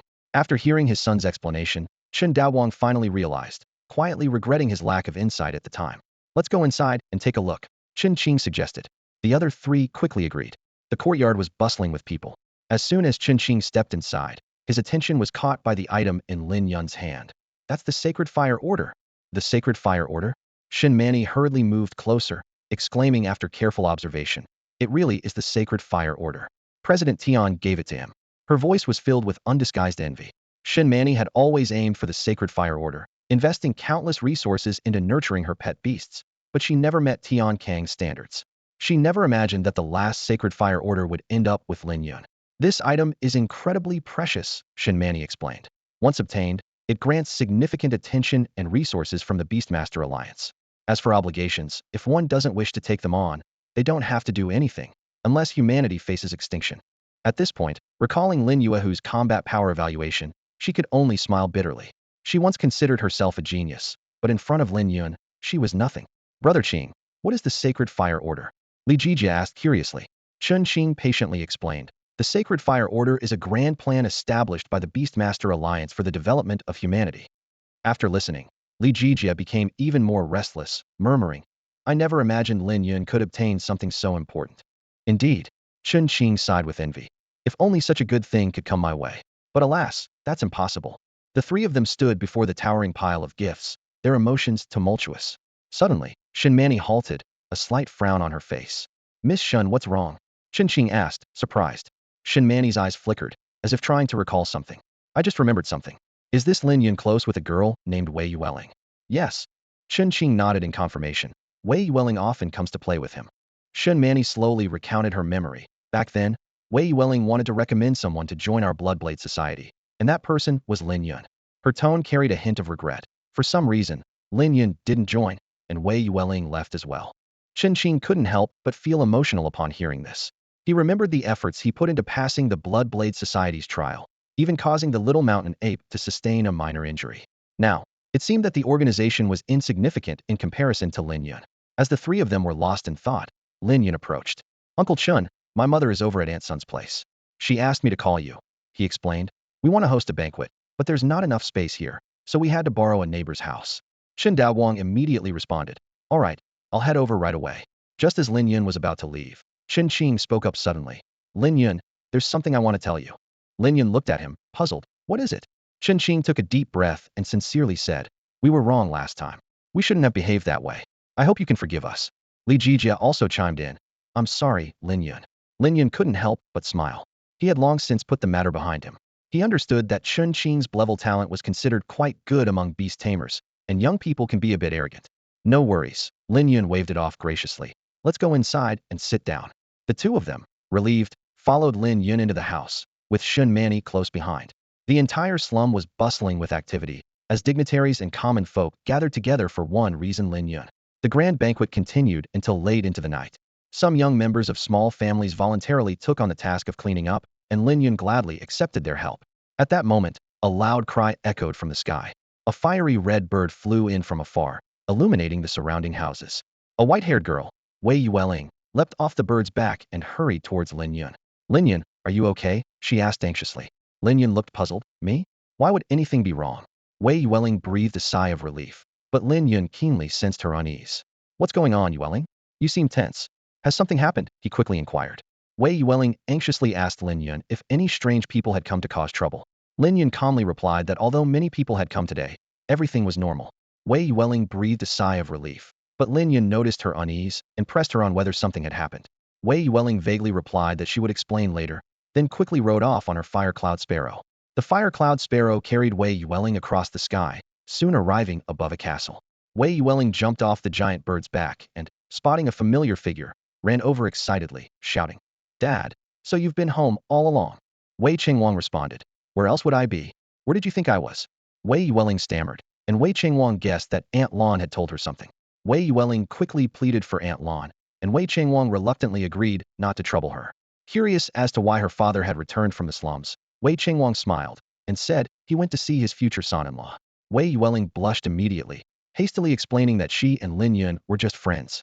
Wei Chengwang remained unconvinced, making Wei Yuwelling stomp her foot playfully. Changing the subject, Wei Chengwang praised Lin Yun's talent, noting that the combat power evaluation of his cultivated pet beast reached over 65,000. Wei Yuwelling proudly mentioned that Lin Yun's beast taming talent was SSS level, one level higher than hers. Wei Chengwang's expression grew serious, remarking on the rarity of SSS level talent. Wei Qingwang expressed that with Lin Yun's growth rate, his future achievements would not fall short of his own. He personally acknowledged Lin Yun to some extent, but felt that Lin Yun's interpersonal skills needed improvement. However, Wei Qingwang believed that in this world where the strong prey on the weak, strength is paramount. Wei Yuwelling cautiously asked if her father truly approved of Lin Yun. Wei Qingwang said he just wanted his daughter to be happy, but reminded her that her mother had a fiery temper and might be hard to persuade. Wei Yuwelling became immediately anxious, clinging to her father's arm in a playful manner. Wei Qingwang feigned displeasure, teasing that while she had just been threatening him, now she was trying to sweet-talk him. "Father, I've always been considerate towards you," Wei Yuwelling said playfully. She knew this tactic worked well on him. "All right, don't worry, I'll talk to your mother," Wei Qingwang relented. The next morning, Wei Yuwelling came again. This time, her purpose was to invite Lin Yun to the castle with her, so her father could protect them from the wandering spirits. "No, I plan to take Chinga to the dark forest for training in the next few days," Lin Yun declined. According to the government's information, this spirit is about level 8, while Chinga is currently at level 5. There's a 3-level difference, and only 1 week left. Although time is short, with his SS-level beast mastery talent and a large supply of herbs, he was confident. Having known each other for years, Wei Yuwelling and Lin Yun had a strong understanding, so she didn't stop him but supported him, hoping you can successfully defeat that spirit. They chatted a bit longer, and by noon, Wei Yuwelling left on her fire cloud sparrow. Back home, Lin Yun saw his parents again. They both looked well. "Dad, how's your back pain?" Lin Yun asked with concern. "It's a bit better," Lin Yun replied. "That's good to hear." Lin Yun sighed in relief. Years of hard work had left Lin Yun with chronic issues, with frequent back pain, especially during windy or rainy weather, leaving him speechless from the pain. If left unchecked, it could worsen into a more serious condition. After earning money, Lin Yun bought herbs from the pharmacy to treat his father's back pain, though the results weren't ideal. "Mom, do you have time today? I have something I'd like to ask you to do," Lin Yun said. "I have time. Tell me." "Xiao Yun, what do you want me to help with?" Li Yueru inquired. "I want to buy a new house. The houses in the slum area are too old and lack sunlight, which isn't good for Dad's back. Plus, strange beasts often sneak in here, and Chinga and I can't always be home." Lin Yun explained his plan. "All right, I'll go with your father this afternoon," Li Yueru said happily. There was a time when their family struggled even for food, and owning a house was a luxury. Now, they could choose any house they liked in Haoyue City. Times had changed. Lin Yun was also pleased. When Li Yueru wasn't looking, he secretly poured himself a large drink. Lin Yun headed to a small room, specially cleared to store herbs. He gathered over 20 herbs, packed them in a bag, and looked at the little white fox. "Chinga, let's go, time to work." Chinga was gnawing on rabbit meat, and upon hearing Lin Yun's call, it transformed into a flash of light and flew over. Previously, moving with such speed drained a lot of energy, but as its level increased, Chinga's stamina grew stronger, and with skill improvement, the energy cost decreased. Now, using this lightspeed movement was easy for Chinga. The pair left home. Along the way, many people greeted Lin Yun. After the last banquet, he was well known in the slum area. Lin Yun returned their greetings, fully aware that his increased strength had brought these changes to his life. However, his current strength was still insufficient, especially against the spirits. If that creature came for them, his and his parents' lives would be at risk. Although the government offered help, Lin Yun preferred to handle the situation himself. With his SS-level talent, he had the confidence to do so.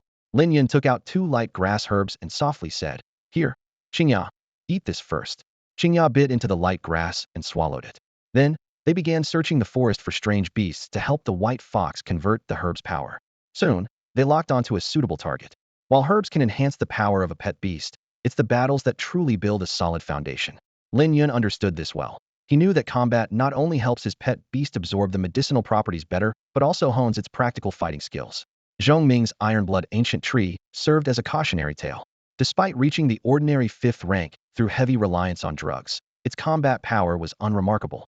Therefore, the Beastmaster Alliance introduced a combat power evaluation as a crucial indicator alongside rank assessment. At this moment, Lin Yun faced a golden giant ape, the golden gorilla. This immense, ordinary 6th rank creature possessed skills like intermediate earthquake, advanced violent strike, and advanced tough skin. Notably, tough skin was a passive skill that significantly increased the gorilla's defense. However, Lin Yun's pet, Chinga, could effectively counter this defense with its sharp trait and biting attack. The battle was about to begin. The golden gorilla initiated the attack, letting out a deafening roar as its muscles swelled, unleashing a violent strike. Its fist, as massive as a small mountain, came crashing down towards Chinga. With agile use of its glimmer move, Chinga transformed into a dazzling light, effortlessly evading the lethal blow. Boom! The gorilla's fist struck the ground, leaving a crater 7 to 8 meters deep. It then lifted its right leg, stomping hard on the ground. Bang, bang, bang. The earth shook violently as shock waves radiated from the gorilla, instantly obliterating trees within a few hundred meters. Seeing this, Chinga immediately employed its glimmer move to leap into the air, skillfully avoiding the earthquake attack. Its mind worked rapidly, devising a counterattack strategy. Chinga's small paws lightly stepped on falling leaves, closing in on the gorilla with blinding speed. Far from panicking, the gorilla felt exhilarated. To it, the idea of a small creature like the moon fox daring to engage in close combat was laughable. It unleashed another violent strike, throwing a series of 10 punches. Bang, bang, bang. The fists tore through the air with a thunderous sound. Yet, Chinga, with its astounding agility and the speed of glimmer move, continued to dodge each blow nimbly. Thanks to its quick reaction trait, Chinga no longer experienced any stiffness. The gorilla, seeing this, increased its punching speed but still couldn't touch Chinga. At this moment, Chinga quietly reached the gorilla's right hand. Divine Claw Strike. A sharp claw shadow flickered in the air. Slash. The gorilla's right hand was instantly torn open with a gruesome wound, blood gushing out like a fountain. It recoiled in pain, but Chinga didn't stop. Its small fox mouth opened, launching a deadly bite. The sharp trait activated, rendering the gorilla's prized tough skin useless against Chinga's sharp teeth. Only now did the gorilla truly realize the terrifying power of this small white fox. Unfortunately, it was too late, as it was already severely injured. Blood poured from the wounds on its right hand and arm, flowing along its muscle lines to the ground. The most critical wound on its right hand bled profusely, leaving the gorilla dizzy. Seizing the opportunity, Chinga unleashed another divine claw strike. This blow ended the gorilla's life. Boom! The gorilla, like a small mountain, collapsed with a thud, kicking up a cloud of dust. The battle concluded, once again highlighting the importance of practical combat skills in Lin Yun and Chinga synergy. Lin Yun approached Chinga, gently wiping off the remaining blood on its body with a damp towel. The intense battle had not worn Chinga out. Instead, it seemed more eager to fight, thanks to the mysterious properties of the herbs, which could replenish a pet beast's energy to some extent. As night fell, Lin Yun continued to train with Chinga in the dark forest. They went through 8 battles, using up 15 bright grass herbs. Finally, with a deep roar, Chinga advanced to the 6th tier of the ordinary rank. Lin Yun was delighted and immediately used his insight eye to check Chinga's updated status. Name: Heart Moon Fox. Rank: Ordinary 6th tier. Skills: Claw Strike, Divine Power. Tier: Shadow Form. Bite Top Sharpness. Swift Movement Top Speed. Reaction: Perception Basic. Lin Yun noticed that Chinga had awakened a new skill: Perception. From the skill description, he understood that Chinga could now sense things within a 100-meter radius. The implications were clear, and Lin Yun's mind-finding materials would be much easier, and they might even discover rare treasures. Although the perception range was only 100 meters, it wasn't a problem for Lin Yun. He quickly took out a skill stone, ground it into powder, mixed it with water, and handed it to Chinga. Drink this. Chinga shook its head and tapped Lin Yun's hand with its paw. Lin Yun understood immediately. Got it. 6 roasted rabbit meat. Only then did Chinga reluctantly drink the unpleasant skill water. After some training, Chinga's perception skill advanced from basic to intermediate, expanding the range to 500 meters. Lin Yun felt it wasn't enough and negotiated with Chinga. 3 hours later, Chinga's perception skill finally reached the advanced level, extending the range to 1,000 meters. 1,000 meters, not bad. Lin Yun nodded in satisfaction. In a few hours, it will be dark again. We need to hurry. Chinga, use your perception to check the surroundings. Chinga closed its eyes and began to sense the area. Soon, they discovered a treasure monkey wine. This wine, brewed by vine monkeys, not only alleviates fatigue and enhances a pet beast's absorption of herbs, but also has miraculous effects on humans, healing both internal and external injuries. Lin Yun's eyes lit up as he remembered his father's back pain from an old injury, filling him with determination. However, as they approached the location of the monkey wine, they were discovered by the guarding monkey troop. Squeak, squeak, squeak. Over 20 vine monkeys surrounded them, ready to attack. Lin Yun and Chinga exchanged a glance, both seeing the fighting spirit in each other's eyes. An intense battle was about to begin. Name: Vine Monkey. Rank: Ordinary Level 5. Skills: Advanced Vine Bomb, Intermediate Sunlight Absorption, Basic Close Combat, Master Rejuvenation. Chinga, a graceful and agile creature, assumed a battle stance. Its eyes were sharp and its muscles taut, ready to confront the approaching enemy. Suddenly, a vine monkey launched the first attack. A green vine sprouted instantly from its arm, wrapping around a nearby branch like a serpent. Using this momentum, the vine monkey swung swiftly towards Chinga. Unfazed, Chinga transformed into a streak of light, charging forward. In a flash, its sharp claws sliced through the air, forming a fierce shadow. Claw Strike. The attack was swift and fierce, leaving the vine monkey no time to react. The claws struck heavily on the vine monkey's abdomen, causing blood to splatter. The vine monkey was flung away like a kite with a broken string, crashing to the ground, lifeless. Seeing their fallen comrade, the other vine monkeys hesitated, keeping their distance from Chinga. The leaves on their arms began to grow rapidly, forming spherical bombs. Screech! With sharp cries, the vine monkeys hurled their vine bombs at Chinga. Chinga moved with agility, dodging left and right amidst the barrage of bombs. Boom! Boom! Boom! The explosions were relentless, shattering vegetation and charring the earth, leaving devastation in their wake. Finish the fight quickly, don't drag it out with them, Lin Yun shouted. He keenly noticed the vine monkeys absorbing energy from the sunlight, a unique skill called sunlight absorption, allowing them to convert sunlight into endless stamina. Understanding the message, Chinga utilized flowing light movement. Once more, its body shining like an arrow as it charged towards the vine monkeys. Realizing the threat, the vine monkeys shifted their strategy, throwing bombs at the trees around Chinga. The trees toppled one after another, forming a natural barrier. Although it didn't directly harm Chinga, it slowed its speed significantly.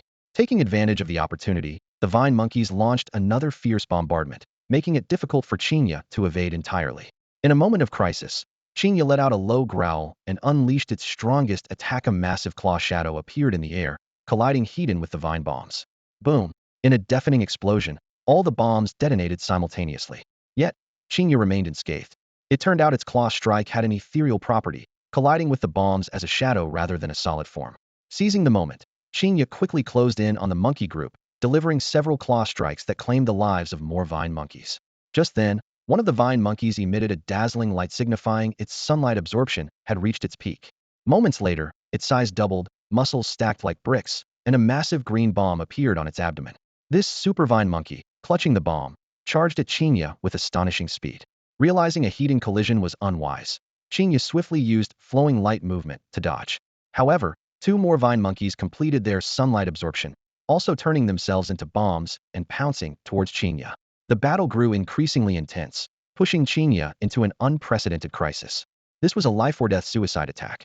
For an ordinary pet beast, facing such a situation would likely mean mutual destruction with the enemy. However, Chinga, with its exquisite flowing light movement skill, had no fear of being caught. Now, having advanced to the 6th tier, Chinga had honed this skill to the highest level, making its energy consumption relatively low with each use. Chinga swiftly reached the edge of a cliff, its sharp claws slicing through large chunks of rock as easily as cutting through tofu. It hurled these natural weapons at the vine monkey troop. With a loud boom, one of the vine monkeys was struck directly, causing the bomb in its hand to explode instantly. The unfortunate monkey was obliterated, leaving no trace behind. Quick, Chinga, move! Lin Yun shouted urgently. Chinga looked up and immediately sensed the gravity of the situation. While it was evading, the vine monkeys had gathered together, creating a massive super vine bomb the size of a small house. The troop chattered excitedly, clearly pleased with this terrifying weapon capable of destroying everything around it. To them, Lin Yun and Chinga were already as good as dead. The gigantic vine bomb hurtled toward Chinga like a meteor. Escape was no longer an option. The only way out was to confront it head-on. Lin Yun quickly devised a plan. Chinga, slice those bombs apart. Understanding the command, Chinga transformed into a streak of light, charging at the enormous vine bomb. Its claws slashed like lightning, delivering dozens of fierce strikes in the blink of an eye. The gigantic bomb was instantly shattered into pieces. Just as the fragments were about to explode, Chinga delivered another airborne claw strike, sending the bomb fragments precisely back toward the vine monkey troop. The troop scrambled to evade, but it was too late. A series of boom, boom, boom explosions ensued, and many vine monkeys were killed by their own creation. The few that survived had lost their will to fight and scattered in all directions. Chinga wasn't about to let them escape so easily. It leaped from the rocks, transforming once more into a streak of light, its sharp claws cutting through the vine monkeys like the scythe of death. Each strike carried a powerful tearing force, leaving no survivors. In no time, Chinga had dealt with all the vine monkeys. However, Lin Yun and Chinga remained vigilant. They knew the vine monkeys had a top-tier skill called Last Stand, which would only activate once the entire troop was wiped out. As expected, countless vines suddenly sprouted from the bodies of the fallen monkeys, quickly converging into a massive monkey phantom. The vines transformed from solid matter into a pale green glow, which gradually dissipated to reveal an enormous monkey appearing before Lin Yun.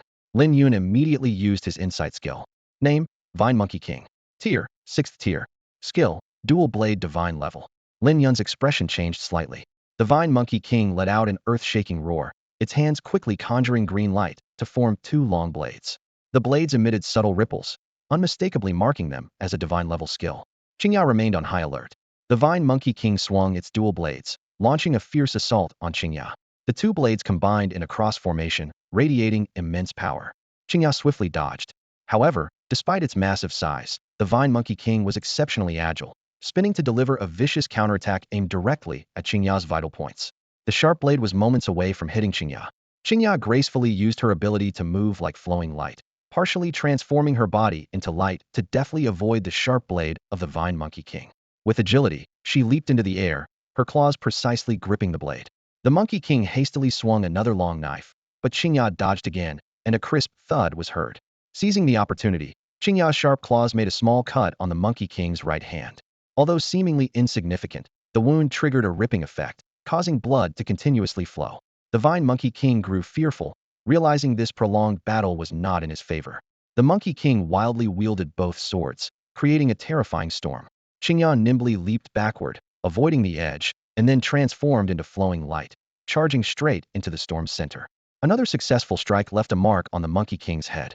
As the battle progressed, the Monkey King was covered in wounds but never managed to touch Chinga. Finally, the massive monkey collapsed with a thud and dissipated into green light. Chinga joyfully ran back to Lin Yun, receiving praise and gentle strokes from her owner. The two entered a tree hollow and discovered 3 barrels of precious monkey wine. Chinga couldn't resist and began drinking immediately. Lin Yun considered stopping her, but, thinking of her hard work throughout the day, let her be, only advising, "Drink slowly, silly fox." Before long, Chinga was drunk and collapsed on the ground. Lin Yun chuckled helplessly, picked her up, and attached handles to the barrels, easily carrying them back to their home in the slums. He carefully placed Chinga in her little nest and covered her with a light blanket. Upon returning home, Lin Yun found that his parents had already chosen a house. They presented a painting for Lin Yun to select from. Eventually, Lin Yun chose a house by a lake, priced at 1.8 million. "Mother, please look after Chinga at home. She's drunk. I'm heading to the city to make the payment," Lin Yun said with a hint of urgency in his voice. Liu Ru readily agreed. "All right." Her eyes sparkled with disbelief, as if her dreams were about to come true. The long-held wish to move to the city and escape the threat of beasts was finally within reach. Lin Chun was equally excited, feeling a surge of safety. From now on, the family would no longer live in constant fear. Lin Yun hurried towards the inner city of Haoyue City, heading straight for the city lord's mansion. As soon as he entered, Qi Miaoyun greeted him with a familiar smile. "Lin Yun, we meet again." She was quite impressed by the handsome young man. "I'm here to buy a house," Lin Yun stated directly. "The specific location is by the lake." Qi Miaoyun nodded and explained, "The total price for this house is 1.8 million. You can choose to pay in installments or purchase it outright." With that, she handed over a parchment detailing various payment plans. 30-year term, 65,000 annually, totaling 1.95 million. 40-year plan, 60,000 annually, for a total of 2.4 million. 60-year plan, 50,000 annually, totaling 3 million, Qi Miaoyun suggested. If funds are tight, consider the third option. Many beast tamers do so. Surprisingly, Lin Yun took out a stack of silver notes. "No need, I'll pay in full this time." Qi Miaoyun counted the notes, a hint of surprise in her eyes. A beast tamer paying in full, aside from those from major families, was rare. This sum of 1.8 million was no small amount, and her interest in Lin Yun grew. "I'll process the paperwork for you now," Qi Miaoyun said, quickly leaving and returning soon after. "Here's the deed. From now on, the lakeside house is yours." Lin Yun accepted the deed and was about to leave when Qi Miaoyun spoke again. "By the way, I've contacted the beast tamer about the previous issue, but he simply can't return early. I'm sorry, the authorities really can't help much." Lin Yun wasn't concerned. He never expected much protection from the authorities. To him, the only reliable thing in this world was himself. "Be careful," Qi Miaoyun warned, concern in her voice. "This ghost is particularly troublesome." "What happened?" Lin Yun asked, puzzled. A look of fear crossed Qi Miaoyun's face. "We've lost 3 more beast tamers. Also, Du Xing is dead. We've requested support from the county city, but we don't know when they'll arrive." Du Xing is dead. Lin Yun was surprised. He knew Du Xing fairly well, aware that the businessman, who had run a pet market for years, had only an A-level beast taming talent, but enough money to hire protection. As far as Lin Yun knew, Du Xing not only requested government support, but also hired 6 beast tamers, including 2 at the bronze level. Unexpectedly, even with such protection, he was killed. "Can you tell me more?" Lin Yun pressed. Qi Miaoyun nodded, seemingly eager to talk more. "This ghost has skills in mental attacks. Du Xing and those beast tamers all died of brain death." Hearing this, Lin Yun's expression changed slightly. Mental attacks were far more troublesome than ordinary physical attacks. Skills like claw strikes or headbutts could be dodged with agility, but mental attacks were invisible and could kill from behind walls. Even worse, Du Xing's death highlighted a problem. Soul Wood, while it could somewhat shield against a ghost's detection, had limited effectiveness. Being targeted was only a matter of time. Lin Yun fell into deep thought, realizing the situation was more dangerous than he had imagined. However, this time, we didn't leave empty-handed. Qi Miaoyun's voice broke the silence, and a glimmer of hope sparkled in her eyes. The magical crystal in Du Xing's store recorded the scene and estimated the ghost's strength. Lin Yun's curiosity was instantly piqued, and he eagerly asked, "Strength? How strong exactly?" Qi Miaoyun calmly replied, "The ghost's strength is at the 8th level of the ordinary rank." Lin Yun couldn't wait to ask, "Can I see the magical crystal?" "Yes." Qi Miaoyun nodded in agreement. Quickly, the two of them headed to the second floor of the government office. It was bustling with activity, with many people dressed similarly to Qi Miaoyun, clearly all government staff. Qi Miaoyun skillfully searched through a pile of items and soon retrieved a crystal, clear as glass. With practiced movements, she placed the crystal into a complex magic array, then inserted other auxiliary crystals into the grooves of the array. As she operated, the inscriptions on the array began to emit a faint golden glow, and the central crystal gradually lit up, revealing a scene. Lin Yun held his breath, took a step forward, and focused intently. The scene depicted a luxurious living room, elegantly decorated, clearly the result of Du Xing's years of success in the pet business.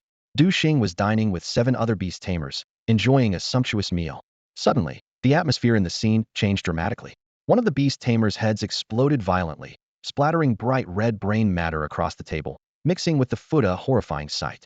The others were thrown into chaos, scrambling to their feet. Then, the second beast tamer met the same fate, dying instantly. A man seemed to shout something, and everyone's movements became noticeably faster.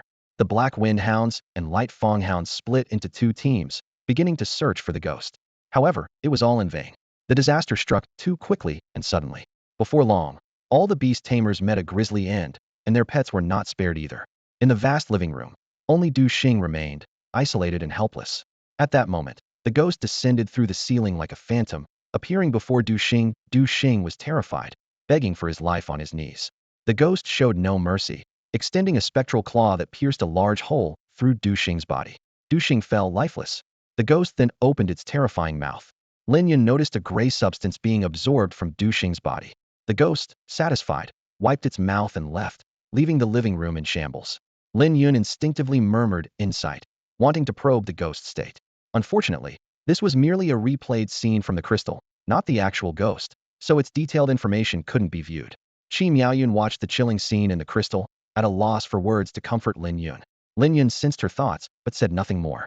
After a brief conversation, Lin Yun took the property deed and returned to his home in the slums.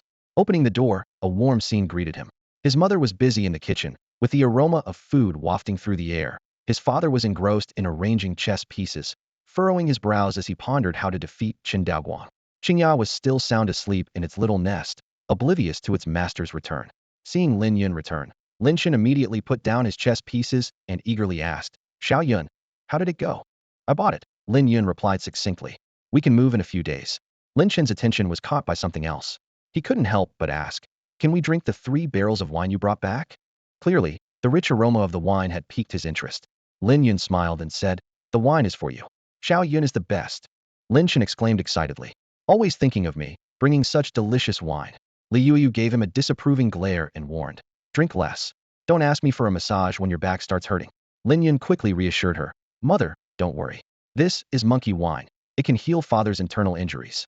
"Monkey wine," Lin Chen exclaimed, his eyes lighting up with delight. He had long heard of its renowned reputation. The precious liquor was finally in Lin Chen's hands, and he couldn't hide his joy. Upon learning that the drink could also heal internal injuries, Li Yuelu no longer objected. Lin Chen eagerly took out a cup, carefully opened the barrel, and poured himself a full glass of the amber liquid. Taking a deep breath, he began to savor the hard-won brew. Lin Yun poured himself a small glass and just had a taste. The liquor brought a burning sensation at first, but it quickly transformed into a rich sweetness that lingered on the tongue. The fatigue seemed to be washed away by the warm flow, leaving him feeling much more relaxed. Despite this, Lin Yun wasn't particularly fond of drinking, as he believed alcohol could impair his judgment. "My back feels kind of tingly. I can't quite describe it, but it's rather pleasant," Lin Chen exclaimed, a blush appearing on his face. "Father, you should rest well after drinking," Lin Yun advised. knowing that the tingling was a sign of his father's worn-out bones beginning to heal, a testament to the liquor's efficacy. All right, Lin Yun agreed readily, then returned to his room to lie down and wait for his body to recover. Lin Yun picked up a book and settled in the living room to read. Meanwhile, Liu seemed to open up, sharing tales of her observations in the city, including the tragic death of Du Xing. Lin Yun occasionally chimed in, but refrained from revealing what he already knew. As she served steaming dishes onto the table, Liu sighed. In times like these, ordinary people have no way to live. Alive, they face the threat of beasts. Dead, they might turn into malevolent spirits. That's true, Lin Yun agreed, his brow furrowing. Lin Chen added, the chance of an ordinary person turning into a spirit after death is small. Only those who die violently might become powerful spirits. What if you burn the body after death? With no body, there shouldn't be any spirits, right? Liu asked curiously. No, Lin Yun shook his head, his expression serious. Cremation can actually increase the likelihood of spirit formation, possibly by hundreds of times, making problems more likely. I see, Liu realized. Lin Yun continued. Currently, the best method is to use inscriptions to suppress spirits during burial. But even this isn't foolproof, and mistakes happen often. Du Xing is an example. Liu questioned further. Why doesn't the government station people near cemeteries to eliminate spirits upon discovery? Spirits are experts in hiding, Lin Yun explained patiently. What's more troublesome is that too many beast tamers near cemeteries can increase the chance of spirits forming. These spirits are really troublesome, Liu sighed helplessly. Suddenly, a deafening beast roar came from outside. Roar. Liu's face changed dramatically. A beast has entered the slum area. Chinga awoke instantly, transforming into a streak of light as she dashed to the door, ready for battle. Mother, I'll go out with Chinga to check, Lin Yun said. In the past, he would have had to hide indoors, but now, with Chinga's strength at the 6th rank of common beasts, things were different. The thought brought a sense of ease to Lin Yun. He and Chinga stepped out, following the source of the sound. Soon, they spotted a large black tiger leisurely strolling down the street. Its crimson eyes casually scanned the surrounding houses, as if selecting its next meal. Clearly, this creature was used to dominating this area. Lin Yun silently used his insight skill. Name, Obsidian Saber-Toothed Tiger. Rank, Common 6th rank. Skills, Advanced Sword Tail, Advanced Crushing Bite, Advanced Claw Strike, Intermediate Dark Beam. Not bad. Lin Yun's lips curled into a confident smile. Beside him, Chinga was already eager and ready to strike. Woof. The dog's bark pierced the night sky, signaling the arrival of the patrol. Leading them was Xiao Guang, known as Uncle Guang. Lin Yun greeted him politely. Uncle Guang. Seeing Lin Yun, Xiao Guang's tense nerves relaxed.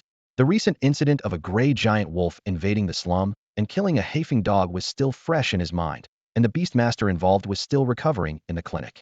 But with Lin Yun around, he felt much more at ease.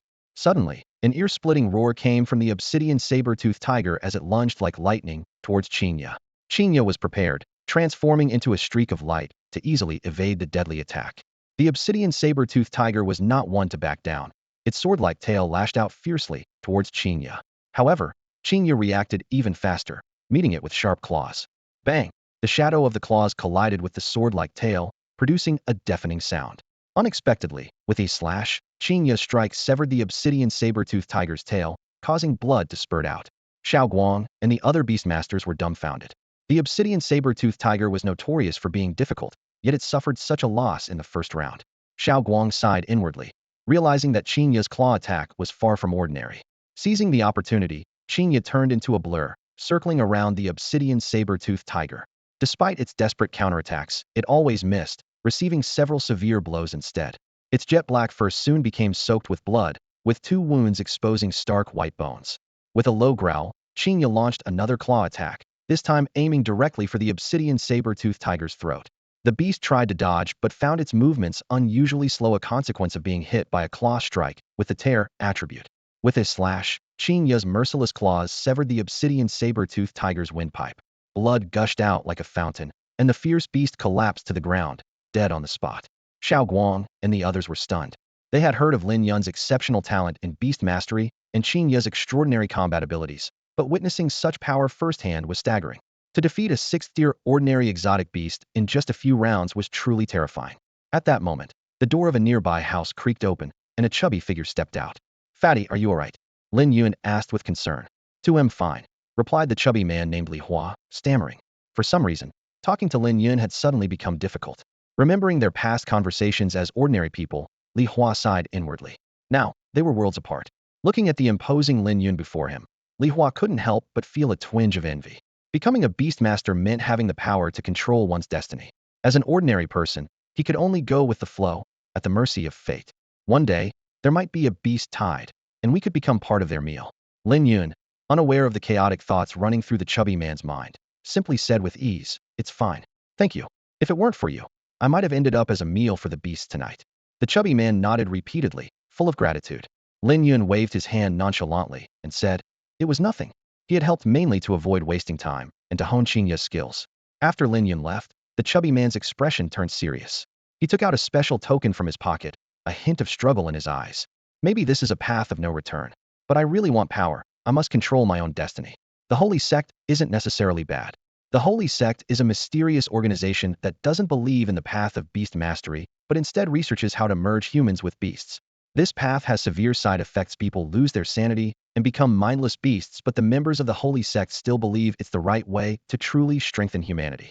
The government cracks down on the Holy Sect harshly for a simple reason.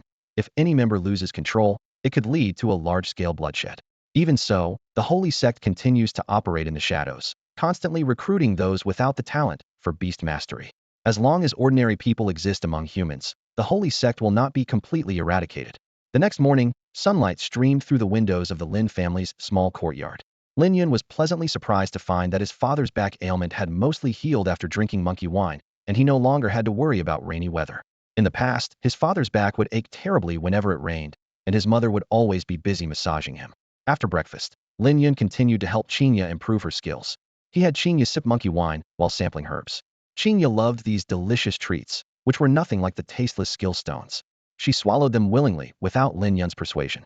Once the herbs were finished, Lin Yun took Chinga through the Black Night Forest, looking for suitable beasts to battle. This not only honed her skills, but also helped convert the herbs. By early afternoon, Chinga had made a breakthrough, reaching the 7th rank of ordinary beasts. Though still one rank short of their goal, it was faster than Lin Yun had anticipated, thanks to the effects of the monkey wine. Lin Yun set up a grill, gathered some firewood, and began roasting meat. The little gluttonous fox, Chinga, sat obediently beside him, having learned not to rush in but to wait patiently for Lin Yun to add seasoning. "All right, it's ready to eat," Lin Yun said with a smile. Chinga, holding a bottle of lightning sheep milk, came over and gently rubbed her little head against Lin Yun's chest. Lin Yun understood and said, "I'll open it for you." Chinga wagged her fluffy tail happily. In the afternoon, the pair continued their training. Thanks to his sensing skills, Lin Yun had a fruitful outing, finding many valuable herbs. As a result, his proficiency in sensing skills improved rapidly. By evening, his sensing skill had successfully reached the top level, expanding its range from 1,000 meters to 3,000 meters. This range was quite significant and proved to be an extremely practical skill. Lin Yun carefully checked Chinga's status. Name: Heart Moon Fox. Rank: Ordinary 7th rank. Skills: Claw Strike Divine level. Power: Tier: Shadow Transformation, Bite top level. Sharpness: Streamline Movement top level. Quick Reaction, Perception top level. Suddenly, Lin Yun noticed a new trait: filtering. Is this a trait within perception? He read the description carefully, and his heart filled with joy. This was undoubtedly a very practical trait that would bring more convenience to their adventurous journey. Chinga's sensing ability had made a significant leap forward. She no longer needed to spend a lot of time filtering through all sensed objects, but could instead focus on specific categories, such as herbs. This new feature greatly enhanced her efficiency, especially useful as dusk approached. Chinga and the fox returned home with a bounty. This collection consumed a third of their monkey wine, as well as 30 stalks of bright grass, 20 of divine power grass, and 2 of rainflower grass. As their cultivation deepened, the materials required became increasingly precious. Opening the door to their new home, a spacious and comfortable space greeted them. Chinga's parents had arranged for everything to be moved in and added new furniture. Lin Yun's mood brightened, and Chinga was thrilled, exploring the house eagerly. However, the little fox insisted on keeping its old den, and Lin Yun didn't push the matter. "Dinner's ready," Wei Yuwelling announced with a smile, bringing out steaming dishes. Chinga perked up her ears and darted down from the 2nd floor like a flash of light. Lin Yun helplessly tapped the head of the greedy little fox. The dining table was laden with tender, delicious premium beast meat and sweet, refreshing vegetables. Wei Yuwelling proudly explained, "I learned these from the restaurant chef. Try them." Lin Yun took a bite and couldn't help but praise. "Not bad. Very tasty." Lin Yun also began to enjoy the meal, even sipping a little wine. Since his back no longer ached, Wei Yuwelling didn't stop him. Chinga devoured the food voraciously. Having reached the 7th level of ordinary, its appetite was enormous and digestion swift. After eating, it still needed to take a special energy potion to replenish strength. Lin Yun was deeply moved. We no longer have to eat that black meat. Li Yueru was overjoyed to tears. Just as the family was enjoying their time together, there was a knock at the door. Lin Yun got up to answer it and found 5 strangers standing outside. The leading man introduced himself. My name is Chinga, and we're here because of the ghost matter. Lin Yun cautiously invited them outside. Are you sent by the government? Lin Yun inquired. Chinga shook his head, explaining, we are from a mercenary organization. We heard you became a target of the ghost, and we want to ensure your safety. Lin Yun was well aware that there's no such thing as a free lunch. Protection? How much do you charge? He asked directly. Chinga got straight to the point. As long as you're willing to pay 15,000 taels per person, we'll guarantee your safety until the government deals with the ghost. Lin Yun quickly calculated. The total for 5 people would be 75,000 taels. It was a considerable sum, but given the threat of the ghost, it seemed not entirely unreasonable. He fell into deep thought, weighing whether to accept this seemingly expensive but potentially life-saving protection. For Lin Yun, the expense of 750,000 taels of silver was indeed significant. He carefully assessed the pet beasts of the 5 people before him. 2 robust black wind dogs, an agile light fong dog, a shimmering feathered sparrow, and a coiled 9-earing viper.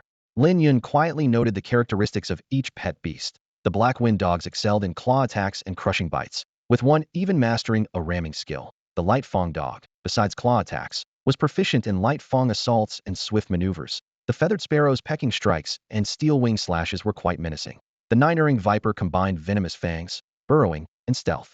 Although these pet beasts had reached the 8th or 9th rank of the ordinary level, their skill levels were generally average, and their combat power was not particularly outstanding. Chinga seemed to perceive Lin Yun's hesitation and quickly explained, Young Master Lin, this price is already very fair. You must understand, we are risking our lives to protect you. Lin Yun shook his head and candidly replied, it's not about the money. I just feel your pet beasts lack strength. Unyielding, Chinga confidently stated, Young Master Lin, these pet beasts are all at the 8th rank of the ordinary level. With a bit more honing, the 5 of us can take the bronze level Beast Master examination. Lin Yun said no more, simply calling softly, Chinga. Although the little white fox was a glutton, it immediately dashed out upon hearing Lin Yun's call, vigilantly surveying its surroundings. Let's have a fight, Lin Yun suddenly proposed. However, all of your pet beasts should attack together. As long as you can land a hit on Chinga, I'll agree to your terms. Chinga and his team were taken aback, staring at Lin Yun in disbelief. All at once. Are you serious? Our pet beasts are all at the 8th rank of the ordinary level. Chinga exclaimed in shock. The others also expressed their dissatisfaction, feeling Lin Yun was underestimating them. Lin Yun calmly said, if you're unwilling, then forget it. There's no need for us to waste time. Chinga gritted his teeth and finally made up his mind. Fine. I accept your challenge. But let me make it clear. This was your idea, so don't blame us if things go wrong. Lin Yun nodded and then quietly instructed Chinga. Prepare for battle. This time, don't fight the exotic beasts. Don't use too much force, just defeat them. The 5 pet beasts angrily surrounded Chinga. The light fong dog was the first to launch an attack, using its swift steps to rush towards Chinga. In the blink of an eye, it was next to Chinga, its jaws wide open aiming for Chinga's neck. At the critical moment, Chinga's figure suddenly vanished from its spot. A moment later, with a bang, the light fong dog was sent flying like a struck ball. Subsequently, Chinga's silhouette flashed continuously across the battlefield, each appearance accompanied by the sound of a pet beast hitting the ground. In a matter of seconds, amidst the flickering light, all 5 pet beasts lay limp on the ground, devoid of any combat strength. The scene fell into a stunned silence. Chinga and his companions were dumbfounded, unable to believe what they had just witnessed.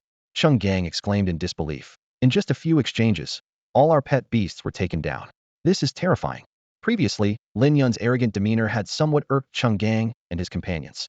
However, the current turn of events completely overturned their perception. The Heartmoon Fox, single-handedly facing 5 opponents, swiftly defeated all their beasts in no time. This astounding display undoubtedly showcased Lin Yun's unfathomable strength. The test is over. You may leave, Lin Yun said calmly, his tone carrying a hint of disdain. Chinga, full of apologies, quickly responded, sorry, we didn't mean to intrude. He felt deep regret and was secretly relieved that he hadn't rashly offended this deeply hidden master, Lin. Suddenly, someone couldn't contain their curiosity and asked, by the way, Mr. Lin, did you recently pass the Black Iron Beastmaster exam? That's right, Lin Yun nodded slightly. His brief reply was like a heavy blow, plunging the group into silence once more. Inside, Chinga was overwhelmed. In just a few days, Chinga's power had soared from a modest 5th level to rival that of an 8th level, an advancement that was simply astonishing. Coming from an ordinary beast-taming family in Haoyue City, it had taken him over 50 years to train his Guangya dog to the 8th level. The other 4 had similar experiences, each spending decades. But Lin Yun had achieved this in mere days, a staggering difference that sent shivers down their spines. The 5 left, feeling dejected. Lin Yun gently stroked the little white fox's head and softly said, "Let's go, Chinga. Time for dinner." The little white fox shifted comfortably and let out a contented purr. After dinner, Lin Yun lay down to rest. The next morning, he set out with Chinga for more training in the Dark Night Forest. Hard work paid off, and by the afternoon, Chinga finally advanced to the 8th level. Lin Yun was elated and carefully examined Chinga's new status. Name: Heart Moon Fox. Level 8th. Skills: Claw Strike Divine Power, Tear, Shadow Form, Bite Top Sharpness, Light Speed Movement Top Speed, Reflex, Perception Top Filtering. With such strength, they were more than prepared to handle the ghost. Lin Yun was in high spirits, and Chinga was equally excited. "Let's head back, Chinga. No more training today, time to rest," Lin Yun suggested. However, Chinga gently shook her head, indicating a desire to continue training in the forest. Lin Yun coaxed, "Let's go back and have my mother roast some rabbit for you." Though the mention of roasted rabbit tempted the little fox, she remained determined. Seeing her persistence, Lin Yun relented, and they continued training in the forest, making significant progress. They returned home at dusk. Lin Yun noticed his father was absent and learned he had gone to the slums to play chess with Chun Daoguang, vowing to win this time. Lin Yun knew his father's chess skills were, quite frankly, lacking. But he also understood that as an ordinary man striving for a living, his father rarely found time for leisure, let alone studying chess strategies. With this in mind, Lin Yun couldn't help but smile wryly. Chun Daoguang and Lin Chun are evenly matched in their chess skills, making their games a true battle of amateurs.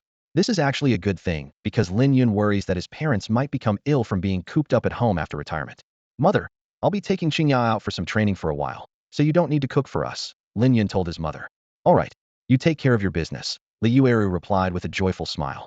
Early the next morning, Lin Yun and Chinga left home and headed to a clearing near the Dark Night Forest. They quickly found an open space free of trees and buildings to reduce the effectiveness of the specter's concealment. Lin Yun set up a campfire and tent, then scattered a large container of dried leader-level beast dung around the area. This wasn't some strange habit. It was to mark their territory with scent and keep smaller beasts away. Lin Yun was cautious by nature, knowing that opportunities in battle are fleeting and even a small mistake could lead to drastically different outcomes. He meticulously checked their preparations to ensure everything was in order. They had enough dry food for a month, along with the lightning sheep milk Chinga insisted on bringing. Lin Yun had secretly tasted a bit. Despite its sweetness, there was a strange flavor that made him slightly nauseous. He guessed it might be due to the differing taste buds of beasts and humans. "From now on, we'll wait here for the specter to show up," Lin Yun said to Chinga. Chinga, looking serious, immediately began patrolling the area. Day by day, time passed slowly. The first day was uneventful. On the second day, a bird of prey wandered into the clearing but was swiftly struck down by Chinga's claws and soon became dinner on the grill. The third day was calm again. On the fourth day, some passers-by came through but were politely asked to leave by Lin Yun. It wasn't until the sixth night that the campfire still burned brightly, with the wood occasionally cracking with a pop, when a strange laughter broke the silence of the night. "It's here," Lin Yun said alertly. Chinga instantly transformed into a streak of light, positioning herself in front of Lin Yun, ready for combat. A deep red specter floated into view, its blood-red eyes gleaming with an eerie light, mouth full of sharp teeth, and claws glinting coldly. Lin Yun silently recited an insight. Name: Twisted Specter. Rank: Common Level 8. Skills: Telekinesis Top Level, Phasing Top Level, Ghost Claw Top Level. Traits: Sharpness, Cutting, Concealment Advanced. Lin Yun quickly analyzed the information. Concealment is a special skill that allows the specter's body to merge with objects, making it hard to detect. The sharpness trait of the Ghost Claw increases damage to flesh-based beings, while the cutting trait transforms the Ghost Claw into a blade at the moment of attack, greatly enhancing its lethality. The Twisted Specter gently raised its hand, and Chinga instantly became a streak of light, dodging rapidly. With a boom, a large crater appeared on the ground. So fast, Lin Yun thought in surprise. The specter had launched a telekinetic attack in just the moment it raised its hand. Fortunately, Chinga's light speed was fast enough to dodge in time. This also meant Chinga indeed had the ability to fight. The Twisted Specter raised its transparent arm once more, unleashing an invisible psychic force. Chinga, sensing the imminent danger, quickly activated her newly acquired skill, the Streamlight move. This ability not only provided incredible speed, but also allowed her to react swiftly, perfectly bypassing any limitations of rigidity. Boom! The psychic force struck the ground, creating a massive crack. The Twisted Specter let out a chilling, eerie laugh and suddenly vanished, reappearing next to Chinga in an instant. Its ghostly claw transformed into a razor-sharp blade, slashing viciously at her. Chinga, with her agile reflexes, deftly dodged the attack and immediately used the streamlight move to soar into the air. Her small claws traced a phantom arc in the air, aiming directly at the specter's weak point. However, the specter promptly employed its phasing ability, causing Chinga's attack to pass through its intangible form. But Chinga was prepared. Recalling her experience in the ancient castle, she unleashed a rapid succession of 13 claw strikes without hesitation. The overlapping shadows of her claws finally connected on the 13th strike, hitting a part of the specter's solid form. White dust drifted from its body, a clear sign of injury. This unexpected damage infuriated the twisted specter. It had initially assumed the little white fox was an easy prey, but now realized she was capable of inflicting harm. Enraged, the specter crossed its ghostly claws and slashed at Chinga with a devastating crosscut attack. Knowing she couldn't withstand such an assault, Chinga quickly leaped back to dodge. The specter pursued relentlessly, but Chinga suddenly stopped and executed a surprise counterattack, her sharp claws striking at the specter's core. Taken off guard, more dust trickled from the specter's chest.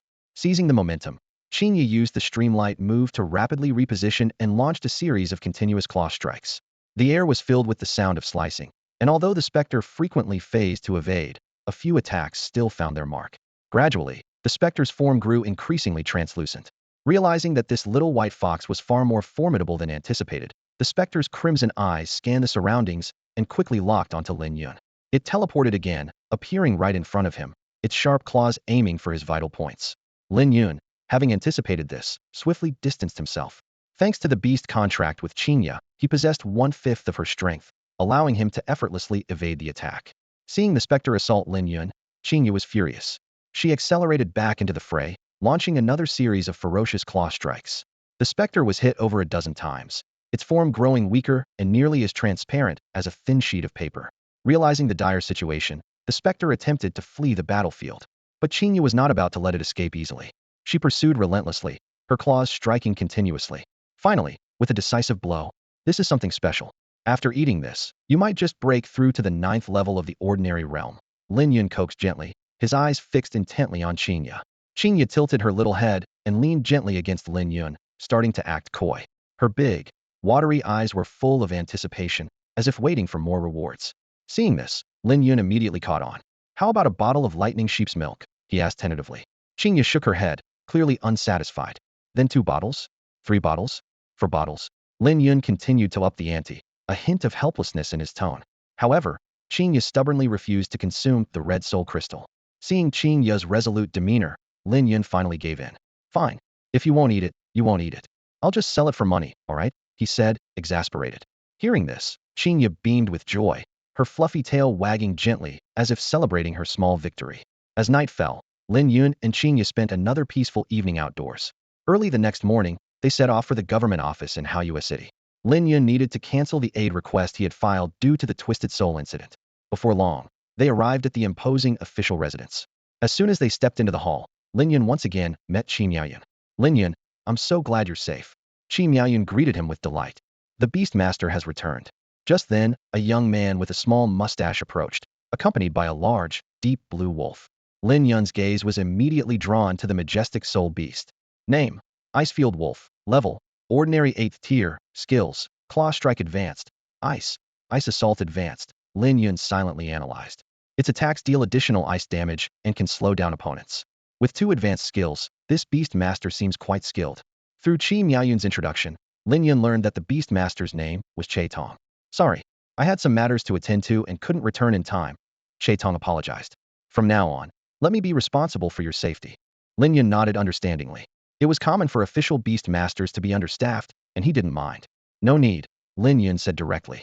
"I'm here mainly to cancel the aid request." "Cancel?" Qi Miaoyun and Che Tong exclaimed in unison. "Lin Yun, this matter concerns your safety," Qi Miaoyun said worriedly. "I suggest you reconsider," Che Tong agreed. Lin Yun calmly explained. "The Twisted Soul has already been dealt with, so naturally, the aid request should be cancelled." "Dealt with?" Qi Miaoyun was incredulous. "Lin Yun, you must be joking. That soul's strength was at the ordinary 8th tier. Did you enlist outside help?" Che Tong speculated. "No, Chinga took care of it," Lin Yun replied, taking a dark red crystal from his pocket. "May I take a look?" Che Tong asked curiously. Lin Yun handed the crystal to Che Tong, who examined it closely, his expression growing serious. This is indeed a twisted soul of the ordinary 8th tier, he finally confirmed. Yun was too shocked to speak.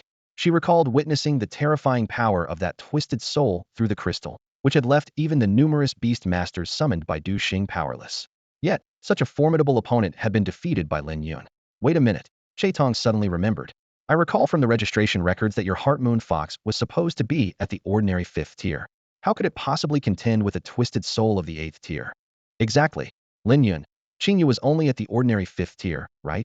Yun also realized and questioned. Lin Yun replied calmly. That was before. Chinga has now broken through to the ordinary 8th tier. This breakthrough speed is unbelievable.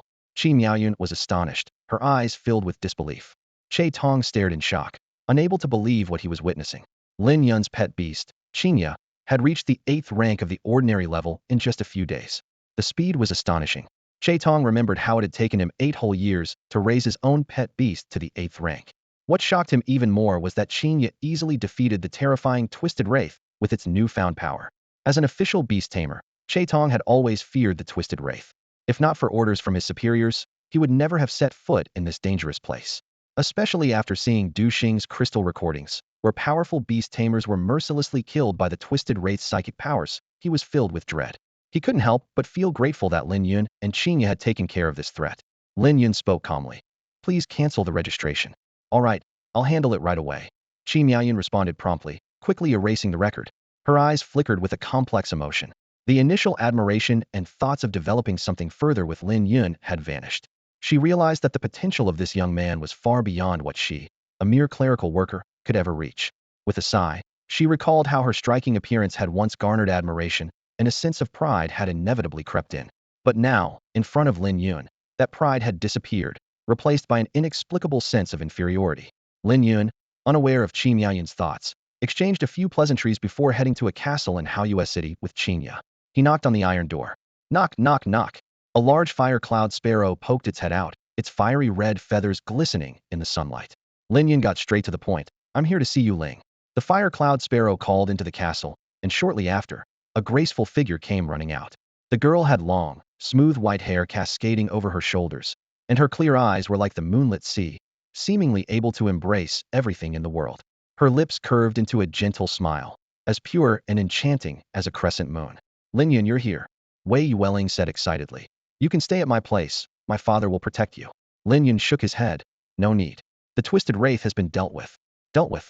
Wei Yuwelling's eyes widened in surprise. What's Chinga's current strength? 8th rank of the ordinary level. Lin Yun replied truthfully. Wei Yuwelling was astounded, unable to believe Chinga's progress was so rapid.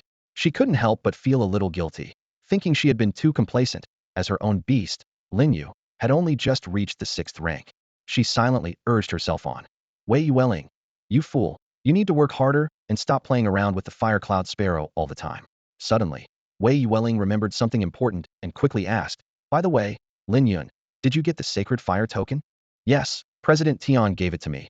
Lin Yun confirmed with a nod. That's great. Wei Yuwelling exclaimed in delight. Let's go together then. I have a sacred fire token too. Lin Yun agreed happily. With the fire cloud sparrow as a means of transportation, their journey would undoubtedly be much faster. They exchanged smiles, filled with anticipation for the adventure that awaited them. Afterwards, Wei Yuwelling eagerly entered the castle, impatient to report the news to her father, Wei Chengwang. Upon hearing it, Wei Chengwang couldn't help but praise. That young man really has some skills. Of course, Wei Yuwelling replied proudly. And he managed to obtain the sacred fire order too. Wei Chengwang nodded in approval. Not bad. Curious, Wei Yuwelling asked. Dad, what kind of rewards does the sacred fire plan offer? Rewards. Wei Chengwang responded with a mysterious smile. Almost anything you can imagine. This plan is designed to cultivate human geniuses with the combined efforts of all humanity. Wei Yuwelling's eyes lit up with interest. Dad, can you be more specific? Wei Chengwang teased. You'll find out after you pass the trials. Remember, the higher your rank, the more generous the rewards. Come on, just a little more, Wei Yuwelling pleaded, her eyes sparkling with expectation. But Wei Chengwang remained tight-lipped. I'm not telling you. You're such a miser, Wei Yuwelling pouted, her cheeks puffed up in mock annoyance, though her eyes couldn't hide her curiosity and anticipation. Meanwhile, Lin Yun was on his way home. Ever since dealing with the twisted specter, he felt especially cheerful. Suddenly, Chinga transformed into a streak of white light and darted to a small stall by the roadside. Lin Yun immediately understood and smiled. You want this, don't you? He then took out his wallet and bought 5 skewers of grilled meat without hesitation. This scene made him reflect. In the past, he would have hesitated due to financial constraints. Now, with his pockets full, he no longer had to worry. This was the benefit of having strength. The stall owner, seeing this, enthusiastically offered, "Let me add another skewer for you." "Thank you," Lin Yun replied politely. Chinga eagerly devoured the skewers, finishing them in no time. Then, it looked at Lin Yun with longing eyes, clearly wanting more.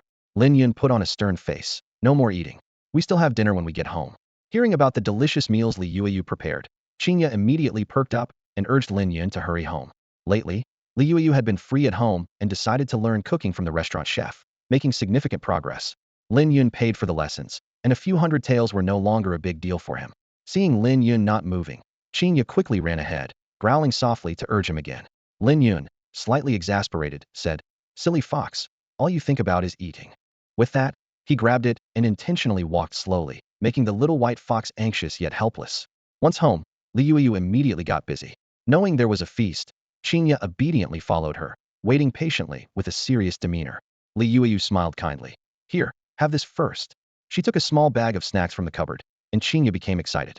Lin Yun looked around at the spacious house, the new furniture, and his mother busy in the kitchen, feeling a warm rush of contentment. Everything was so wonderful, reminding him once again of the benefits of strength. Now, to further enhance his abilities, joining the sacred fire trials of the Beast Alliance was undoubtedly the best choice. It was much faster than honing skills on his own. More importantly, the trials offered special rewards that could also boost his strength. Perhaps he could even acquire some rare treasures through the sacred fire plan. Lin Yun thought to himself, this was an opportunity with countless benefits and no downsides, one he certainly wouldn't miss. In 3 days, the sacred fire plan would commence, and he was already eager with anticipation.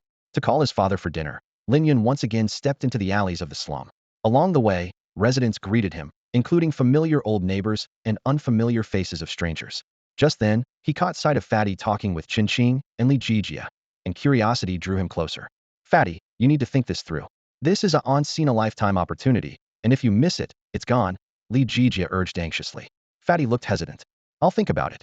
Seeing Lin Yun approach, the three greeted him in unison. After some inquiries, Lin Yun learned the whole story. Qingqing needed a servant and wanted to recruit Fatty with a monthly salary of 1 tael of silver. For ordinary people, this income was considerable. Li Jijia was quick to explain. "Lin Yun, we're not tricking him. We're trying to help him. His mother is seriously ill and urgently needs money. Brother Qing is doing this out of kindness."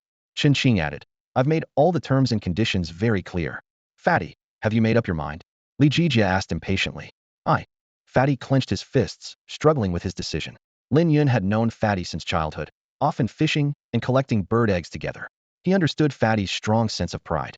Although 1 tael of silver was tempting, becoming a servant to a former friend was hard for him to accept psychologically. "How much do you need for your mother's medicine?"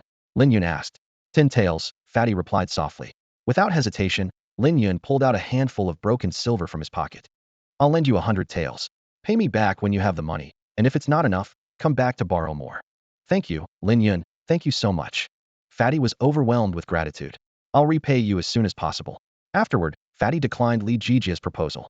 Li Jijia wanted to retort, but held back in Lin Yun's presence. Qingqing and Li Jijia left together, and Lin Yun also departed with Chinga. Watching the three leave, Fatty was filled with rage, punching the wall repeatedly. Bang, bang, bang, echoed as his fists quickly became bloody and battered. Why? Why must I be an ordinary person? Why should I be Qingqing's servant? Damn it. I'm not willing. I'm not willing. Fatty roared, landing another heavy punch.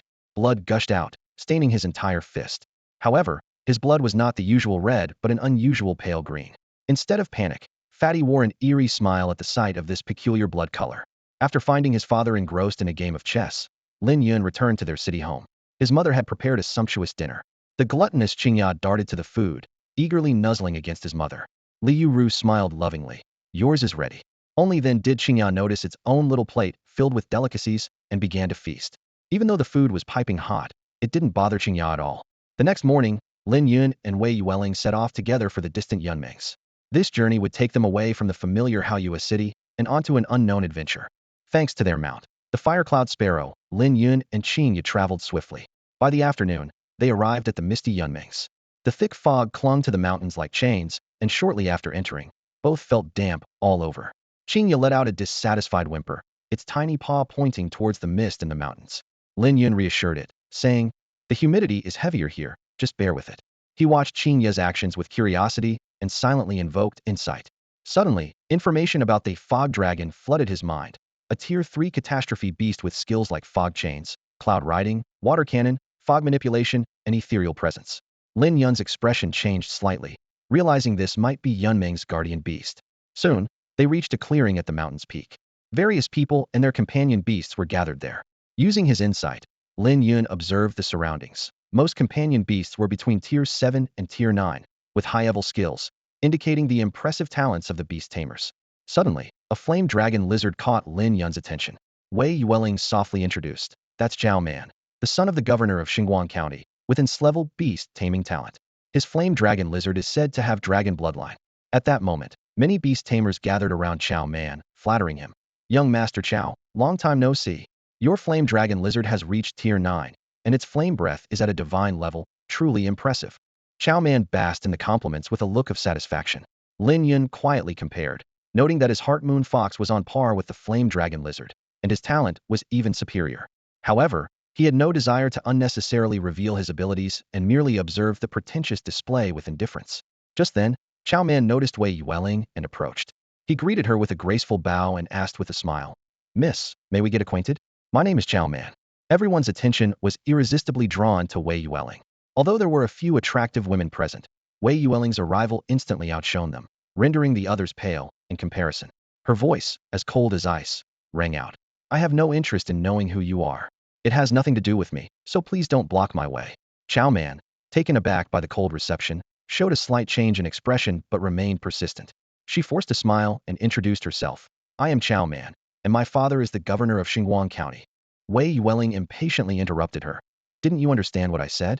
I don't care who you are. Move aside, you're in my way." Xiao Man's face turned pale with anger as she turned to leave, still unwilling to give up on pursuing Wei Yuwelling. Those who had been trying to curry favor with Xiao Man quickly distanced themselves. A few brave men attempted to approach Wei Yuwelling, but they met the same cold rejection as Xiao Man. Wei Yuwelling turned to Lin Yun with a smile and said, "Let's go, Lin Yun. Let's head to the camp. Tonight, I'm going to show off my cooking skills."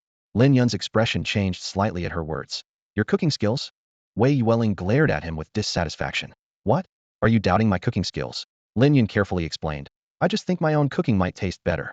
He knew all too well how unpredictable Wei Yuwelling's cooking could be, as she often added strange ingredients to dishes under the guise of experimentation. Wei Yuwelling saw through Lin Yun's thoughts and angrily said, "You're obviously looking down on me. How annoying." With that, she pinched his waist hard. Lin Yun winced in pain and quickly pleaded, I'm sorry, Yuwelling, please don't pinch me anymore. I'll eat it, all right." Wei Yuwelling turned away, sulking. "Now I'm in a bad mood, so I won't cook for you. If you want to eat, you'll have to make it yourself." Lin Yun was secretly pleased and, fearing she might change her mind, immediately agreed. "Okay, I'll cook myself." Wei Yuwelling grew even more frustrated and punched Lin Yun in the chest. "Lin Yun, you jerk. You're so infuriating." Lin Yun pretended not to hear, while Wei Yuwelling turned to Chinga and said, "Chinga, come eat with me tonight and ignore your master." Lin Yun, worried about his beloved pet being subjected to Wei Yuwelling's cooking, kept signaling to Chinga, who understood and shook its head vigorously. Despite its gluttonous nature, it knew well enough what was safe to eat and what wasn't. Wei Yuwelling gritted her teeth. "You stupid fox, just like your master, you're both infuriating." Those around them watched Lin Yun and the goddess banter, feeling a surge of jealousy. Someone muttered, "How infuriating. Who is this guy, getting to be with my goddess?" Another sighed, "This is an unspoken romance. It hasn't even started, and it's already over. My youth is gone." The group reached the mountaintop, only to find it crowded with small tents. In front of each tent was a small campfire with some basic cooking utensils nearby. Despite the simple setting, Lin Yun quickly adapted and set off with Chinga to hunt near Yunmeng's. As night fell, everyone settled down to sleep. Suddenly, a low growl echoed from the mountain, as if something was approaching the camp. Lin Yun awoke with a start, ears pricked, listening intently to the sounds around him. With the grace of a leaping carp, Lin Yun sprang up from the mat and quickly nudged Chinga awake. Instantly, she transformed into a streak of light, standing alertly by Lin Yun's side. The two slipped silently out of the tent, their sharp eyes spotting Wei Yuwelling's figure. The trio converged seamlessly, hiding in the shadows at the edge of the camp. The surroundings were eerily silent, with only a few others, startled awake, hiding in the dark like them, observing the unusual situation. Suddenly, a massive beast slowly approached the camp, its silhouette growing more terrifyingly distinct in the moonlight. Lin Yun's pupils narrowed as he felt a jolt of surprise. Information about the beast flashed through his mind. Name: Holy Sword Tiger. Rank: Lord level 8. Skills: Holy Sword Light top tier, Pounce and Bite advanced, Healing Light top tier, Holy Light Sword Array beginner. For a beast of this level, even gathering all the beastmasters in the camp would struggle to defeat it. Lin Yun frowned deeply, realizing something was amiss. The camp was supposed to be protected by the Mist Dragon, a beast of calamity level. Not even a Lord level 8 Holy Sword Tiger should be able to bypass it so easily. As Lin Yun's thoughts raced, a man clad in brocade strode out, shouting, "Everyone, wake up! You're sleeping like the dead." He scanned the area and added, "And those of you hiding, come out now. I'm with the Beastmaster Alliance." Lin Yun exchanged a glance with Wei Yuwelling, and they emerged from hiding with their pet beasts. Others also revealed themselves, gathering at the camp center. The man in brocade introduced himself. "I'm Tang Guang." With an expression of exasperation, he began to reprimand them. "Those of you still sleeping, 0 points for the first test. Not an ounce of vigilance. At your age, could you really sleep soundly?" "When I was your age," someone protested. "But isn't this the Yunming's camp? I thought it was safe, so..." Tang Guang's anger flared. "Safe? Who the heck told you that a camp is safe? If this were a trap, you'd all be dead." A mature beastmaster should always be on alert. The group, intimidated by his words, fell silent. Tang Guang started calling names: Lin Yun, Wei Yuwelling, Zhang Xiaoling, Du Zitong. "You 15 get 10 points, the rest 0. The faces of those with 0 points fell, fully aware of the importance of scores in the Sacred Fire trial. After calming down a bit, Tang Guang formally introduced, "All right, let me formally introduce the Sacred Fire Plan. This plan is designed to preserve the spark of humanity, aiming for further growth and strength." He elaborated on the plan's details. "In the coming week, Beastmasters will continuously bring in precious herbs, which you can use freely and as much as you need. If your beasts are injured, there are excellent healers in the mountains. Your sole goal is to pass the Sacred Fire Plan's assessment and become a Sacred Fire member. Those who fail will be eliminated and won't have another chance. Passing the trial not only makes you a true Sacred Fire member, but also allows you to undergo the Sacred Fire Baptism." Hearing this, Lin Yun couldn't help but ask, "Sacred Fire Baptism? What is that?" Tang Guang stood before the crowd, his expression serious as he began to explain the Beast Alliance trial. His voice was clear and powerful, capturing everyone's attention. At the center of the Beast Alliance, Tang Guang began. "There is a flame known as the Sacred Fire. It's not an ordinary flame, but an artifact imbued with mysterious power." His eyes shone with a peculiar light. When a beast approaches the Sacred Fire, it can absorb the essence of the flame, thereby enhancing its own strength. More importantly, the beast can also comprehend its own exclusive skill from the Sacred Fire. Upon hearing this, Lin Yun frowned slightly. Enhancing strength could be achieved with enough herbs, which wasn't surprising. But exclusive skills were a different matter. He thought to himself that a beast's skills usually come from its own enlightenment, and acquiring a new exclusive skill would significantly increase its power. Tang Guang continued, "Those who successfully pass the trial will also receive 30 divine skill stones." He paused, letting this information sink into the crowd. "Not only that, but you will also gain a special opportunity to learn how to cultivate skills beyond the divine level." The crowd erupted at these words, and Lin Yun couldn't help but widen his eyes in shock. Divine skill stones were far more precious than ordinary skill stones. They were effective only on a beast's top-tier skills, greatly enhancing a beast's capacity for enlightenment. In the markets of Xinguang County, such stones were so rare they were nearly impossible to buy, and even with special connections, one stone could cost 7 to 8 billion silver. He hadn't expected the Beast Alliance to be so generous, giving each person 30 stones. Lin Yun felt a surge of excitement. His beast, Chinga, had only top-tier skills aside from claw attacks. With these divine skill stones, he could elevate them to the divine level. But what intrigued him even more was the notion of skills beyond the divine level. What could they possibly be? Others clearly had the same question, all eyes curious on Tang Guang. But Tang Guang held back. "You'll find out after you pass the Sacred Fire trial." The crowd was eager, and someone couldn't help but ask, "What is the second trial?" Tang Guang explained, "The second trial is actually quite simple. Your beasts are currently around the ordinary 8th level. You need to have your beasts reach the commander level within a week. The sooner they evolve, the higher the score you'll receive. Of course, we will also re-evaluate based on the stability of your beast's foundation. This trial mainly tests your ability to nurture your beasts." These words caused the crowd's expressions to change. It seemed simple on the surface, but the difficulty was significant. Beast evolution required not just reaching the ordinary 9th level, but also maintaining optimal condition. "This is too hard," someone couldn't help but complain. Tang Guang replied coldly, "It's up to you whether to participate or not. This trial isn't compulsory. Anyone unwilling can leave at any time." That person was left speechless. Leave? That was impossible. They had invested too much effort to participate in this trial, and giving up now was unthinkable. Though apprehensive, the crowd's eyes burned with determination, ready to face this challenging trial. The evaluation began the moment I finished speaking. Hurry to the warehouse and gather the herbs. As Tang Guang's words faded, everyone sprang into action like a startled ant colony. Lin Yun was no exception, but he was well prepared, having already stored the materials needed for Chinga's evolution. Let's go, Chinga. We need to find an alchemist to mix the evolution materials, Lin Yun said softly. Chinga's eyes sparkled with excitement as she quickly followed Lin Yun. On the other side of the mountain, 123 alchemists were busy at work. Around them were various pieces of equipment, some resembling large distillers, others like precise scales, all essential tools for processing materials and refining potions. Lin Yun approached an elderly man with white hair and politely asked, "Hello, I'd like to mix an evolution potion. Could you help me?" The old man stroked his chin, his gaze falling on the little white fox. After a moment of thought, he said, "A heart moon fox. Are you looking to mix a strength potion or a swiftness potion? These represent different evolution paths." He briefly explained the effects of the two potions. "I suggest the swiftness route. While it lacks the power of the mighty fox, it can avoid more damage." Lin Yun shook his head slightly. "Neither of these paths is what I'm looking for. Sir, could you help me create a different potion?" Emo-chan was surprised. "Do you have another evolution route?" "Yes," Lin Yun confirmed with a nod. "Show me the materials," Emo-chan said.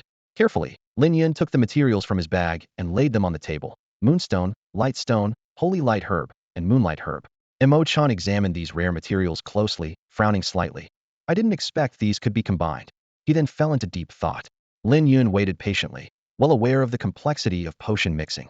Even with the materials, transforming them into an effective evolution potion was a highly challenging task. Every step, every dosage could affect the final outcome, and the slightest mistake might produce toxic substances. Breaking the silence, Emo-chan said, "Young friend, your material combination is quite unique. I need some time to study it before I can create the potion. After all, this is an unprecedented formula." Lin Yun nodded in understanding and then asked, "How long do you think it will take?" "I'll get back to you within 3 days at the latest," Emo-chan promised, his tone filled with professional confidence. "Great. Thank you so much." Lin Yun expressed his gratitude sincerely. Emo-chan gave a slight smile. "No need to be polite." With that, Lin Yun left the apothecary camp with Chinga and headed straight to the warehouse. As they pushed open the heavy wooden door, a strong aroma of herbs greeted them. Inside, the warehouse was piled high with a vast array of colorful herbs. Chinga was so excited upon entering that he began to drool, letting out a low growl. Lin Yun chuckled, gently tapping the little fox on the head. "You greedy fox." Chinga didn't mind at all, and instead nudged Lin Yun's hand, urging him to hurry. All right, I get it," Lin Yun said helplessly. He approached the registrar at the entrance and presented the sacred fire token. The registrar bowed respectfully. "Please, go ahead." Chinga, unable to contain himself, darted into the warehouse like a white lightning bolt, eagerly devouring the herbs. Yuhua grass, brightness grass, dragon burial tora. One after another disappeared into his mouth. In no time, Chinya's belly was rounded, almost bursting at the seams. Just then, a discontented voice broke the silence. "Hey, you guys are really quick. In no time, so many herbs are gone from the warehouse." The speaker was a man named Lu Tai, accompanied by a massive armored turtle, much larger than the last time Lin Yun had seen it. Lin Yun muttered a spell of insight. Name, armored turtle. Tier, ordinary level 8. Skills, harden top level, roll top level. Enhancements, dig top level, speed doubling. The armored turtle let out an angry roar, clearly displeased with Chinga for getting to the herbs first. It retreated into its hard shell, turning into a ball, and charged at Chinga. Chinga deftly dodged and launched a counterattack. Claw strike. His sharp claws gleamed with a mysterious light, swaying gently, as if containing immense power. Lu Tai's pupils narrowed, a divine skill. Chinya's claws turned into a shadow, striking the armored turtle's shell with precision. The tremendous impact sent the turtle flying, leaving a small crack on its tough shell. Aguet. Lu Tai's face changed dramatically, not expecting such terrifying strength from the seemingly delicate moonfox. The armored turtle wasn't about to back down. Its front legs quickly dug into the ground, and using the roll skill, it launched another attack. Chinga closed his eyes, focusing intently on the surrounding movements. Suddenly, he leaped up, once again evading the turtle's surprise assault. In his hometown, Lu Tai was considered a genius among geniuses, highly revered. However, in front of this young boy, his proud beast-taming talent seemed insignificant. The armored turtle left dejectedly, while Chinga continued to feast without a care. Soon after, Lin Yun noticed that the little glutton had eaten too much. He swiftly grabbed Chinga by the neck, stopping it from eating more. No more eating, Lin Yun said as he lifted Chinga. By now, most of the herbs in the room had been devoured, with chewed leaves scattered on the ground. Chinga let out a disgruntled whimper, its nimble tongue reaching out to snatch the last piece of herb. It quickly chewed and swallowed it. Lin Yun was both amused and exasperated by the fox's insatiable appetite. Even in his grasp, its mind was still on the herbs in the warehouse. Lin Yun pulled Chinga further away, keeping a safe distance to ensure it couldn't sneak another bite. Chinga considered trying again, but seeing Lin Yun's stern expression, it decided against it. Instead, it began to nuzzle his hand with its fluffy head, trying to win him over. Let's go, Lin Yun said. Time to exercise and work off some of that herbal energy. He carried Chinga out of the warehouse. Chinga obediently followed, not resisting as Lin Yun led it away. Before long, they arrived at a training ground halfway up the mountain. It was equipped with numerous mechanical puppets, and several beast tamers were guiding their pets in combat against them. Lu Tai was among them. His armored turtle, healed by a mountain healer's pet, was now fiercely battling 3 mechanical puppets, working to absorb the herbal energy within it. Lin Yun approached a staff member and said, "Let's start with 100 mechanical puppets." 100. The staff member's eyes widened in surprise. Usually, the beast tamers here only used 30 or 40 puppets at most. He didn't expect Lin Yun to request so many at once. Nevertheless, he followed Lin Yun's instructions and activated 100 mechanical puppets. Lin Yun turned to Chinga and said, "If you fight well, I'll take you back to the warehouse." Hearing this, Chinga was instantly motivated, standing ready with fighting spirit. 100 mechanical puppets advanced towards Chinga, emitting dark red beams of light. Boom, boom, boom. The light scorched everything in its path. Chinga moved like a wisp of light, dodging swiftly and effortlessly. Lu Tai watched in amazement. Such incredible speed, he thought. A coordinated attack from 100 mechanical puppets was easily evaded. What kind of skill was this? Could a Heart Moon Fox learn such a skill? He realized that during Chinga's earlier fight with his armored turtle, it hadn't been using its full strength, merely dodging with ease. This realization stirred a sense of discontent within him. Both were members of the Sacred Fire Project, yet the gap between them was so vast. As the battle continued, the herbal energy within Chinga was being gradually absorbed, and its strength was steadily increasing. Seeing this, Lin Yun spoke again, "Another 100. More." The staff member was surprised once again, but followed the command, activating another 100 mechanical puppets. With 200 mechanical puppets attacking simultaneously, Chinga found it slightly more challenging to dodge. But only slightly, as the 200 puppets still couldn't corner the Heart Moon Fox. Lu Tai watched with growing astonishment. He had never seen such a powerful pet. As time went on, the number of mechanical puppets continued to increase. It wasn't until the number reached 420 that Chinga began to struggle. Seeing this, Lin Yun decided not to add more, believing the number to be just right. Unbeknownst to him, a crowd had gathered around Lin Yun, all surprised by the prowess of his pet, capable of handling so many mechanical puppets at once. By the afternoon, Chinga had absorbed about a third of the herbal energy within it. Its aura grew stronger, on the verge of breaking through to the 9th tier. As the light faded, Chinga's form became more robust than before, reaching the common 9th tier. Lin Yun silently invoked insight, and relevant information immediately appeared before him. Name, Xinhua Fox. Tier, common 9th tier. Skills, Claw Strike, Divine Power. Rend, Shadow Transformation. Bite Top Sharpness. Luminous Movement Top Speed. Reaction, Perception Top Level. Lin Yun turned to the staff. Please activate the mechanical puppets again. I want to test Xingya's current combat strength. The staff quickly got to work, and one by one, the mechanical puppets began operating, emitting dense beams of light aimed at Xingya. However, Chinga effortlessly dodged, weaving through the field like a silver streak. Impressive. It's even more agile after the upgrade, Lin Yun praised. Suddenly, Chinga let out a low growl. Claw Strike. A gigantic phantom claw appeared out of thin air, instantly shredding a puppet into pieces. It then transformed into a stream of light, leaping swiftly between the puppets, continuously striking with its claws. More and more puppets fell with a crash, and in no time, all 420 mechanical puppets were destroyed. The entire arena fell silent. It was a while before Lu Tai came to his senses, exclaiming, "That's incredible. Over 400 mechanical puppets, taken down just like that. Yunming's truly is a place full of hidden talents. I was confident before, but now I've lost much of that. To raise a pet beast to such prowess, I'm impressed." The crowd looked at Lin Yun with admiration. Chinga, now a streak of light, darted to Lin Yun's side. Lin Yun gently stroked its back. "Take a rest for now." Chinga nodded in agreement. Next, they just needed to wait for the alchemist to prepare the evolution potion. Man and Fox returned to the camp to adjust their state for the upcoming evolution. It was not until late at night that Wei Yuwelling returned with Lin Yu. Lin Yun inquired about their progress, and Wei Yuwelling replied, "Not bad. Lin Yu advanced 2 tiers, reaching common 8th tier. However, Its realm is a bit unstable now. Lin Yun reassured. Don't rush, we still have 6 days. Wei Yuwelling nodded in understanding. At that moment, Xiao Man approached with a group of people, including Lu Tai. Lu Tai began flattering. Xiao, you're incredible. You managed to evolve the flame dragon lizard on the very first day. Among so many beastmasters, your pet beast is the first to evolve. I believe the first place in this sacred fire trial is surely yours, another person chimed in. Isn't that obvious? Xiao has level talent, added a third person. Xiao Man was accompanied by a massive lizard, its body covered in deep red flames, radiating intense heat. Its mouth was filled with sharp teeth, and its eyes emitted a menacing red glow. The tip of its tail burned with a striking deep blue flame. Out of curiosity, Lin Yun invoked insight, obtaining the following information. Name: Great Flame Dragon Lizard. Tier: Leader First Tier. Skills: Flame Jet Divine Blaze. Flame Vortex Advanced. Tail Whip Advanced. Claw Strike Top Level. Listening to the flattery, Xiao Man felt a sense of pride, though his gaze remained fixed on Wei Yuwelling. He had brought so many people along, intending to showcase his strength and attract Wei Yuwelling's attention. Wei Yuwelling ignored Lin Yun's offerings and instead directly asked him for food. Lin Yun, I'm hungry. Do you have anything tasty? Lin Yun pulled out some fruits from his pocket. I grabbed these from the warehouse. Do you want some?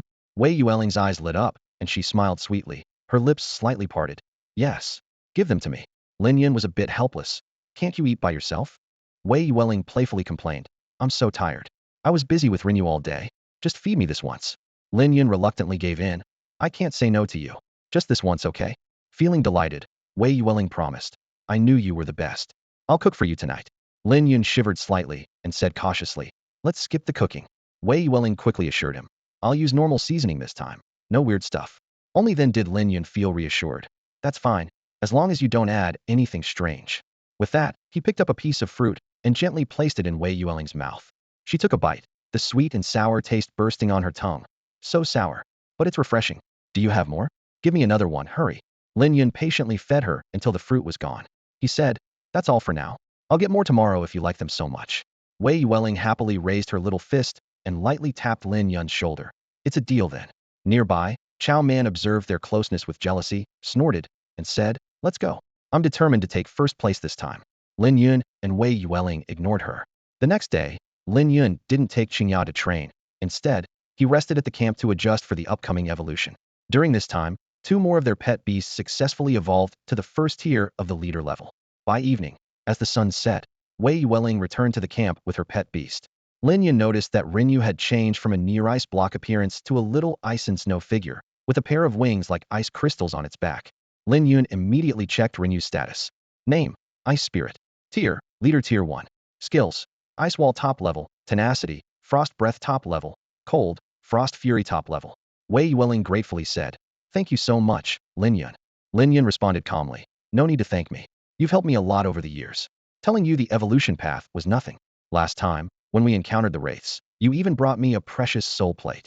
Wei Yuwelling felt a bit nervous, worried she might say something to upset Lin Yun. She discreetly checked his expression, and seeing nothing unusual, she quietly sighed in relief. Lin Yun, when will your evolution potion be ready? Wei Yuwelling asked. I checked, and Mo-chun will have it ready by tomorrow morning, Lin Yun replied. Hearing this, Wei Yuwelling happily extended her hand, and Lin Yun understood, handing her a fruit. The next morning, Lin Yun took Chinga to the alchemist's camp. The strong herbal scent filled the air around the camp, making people wrinkle their noses. Lin Yun walked straight in and found Mo-chun. Master Mo, is my evolution potion ready? Lin Yun asked.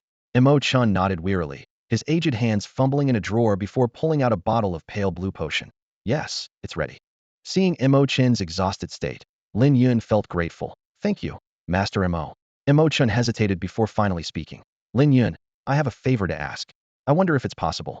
Lin Yun was a bit surprised. What is it? Mo-chun was eager to witness the evolution process of the Heart Moon Fox firsthand, and Lin Yun, understanding his enthusiasm as an alchemist, gladly agreed.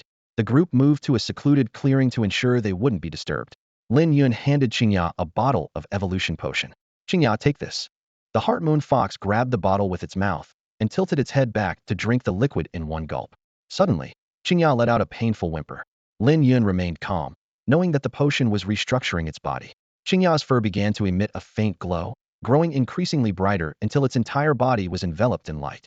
5 hours passed, and the light gradually faded, revealing Chinga's evolved form. Its size had increased to about 1 meter, with a flawless snowy white coat.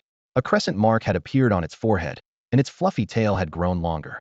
Its claws were sharper, with dark crescent marks on the leg joints. Its ears were more pointed, with gray tufts at the tips.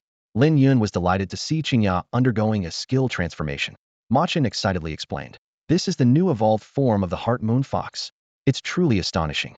Ma Chen took a bottle of transformation potion from his pocket, explaining that it was a precious elixir used to alleviate the pain of skill transformation in pet beasts and speed up the process. With Lin Yun's permission, he evenly dripped the potion onto Chinga's back, where it quickly absorbed into the fur. Half an hour later, the transformation was complete. Chinga opened its eyes, regaining consciousness. Lin Yun silently used his insight skill to check Chinga's new status. Name: Moonlight Fox. Rank: First Rank Commander. Skills: Moonlight Claw Divine Power, Ripping, Shadowing. Crush Top Tier Sharpness. Moonlight Surge Top Tier Quick Reflexes, Perception. Filter Top Tier. 3 of its skills had improved significantly, and Lin Yun felt a surge of joy. Moonlight Claw and Moonlight Surge could now harness the power of moonlight, greatly enhancing their effectiveness. Crush had far greater destructive power compared to its previous bite.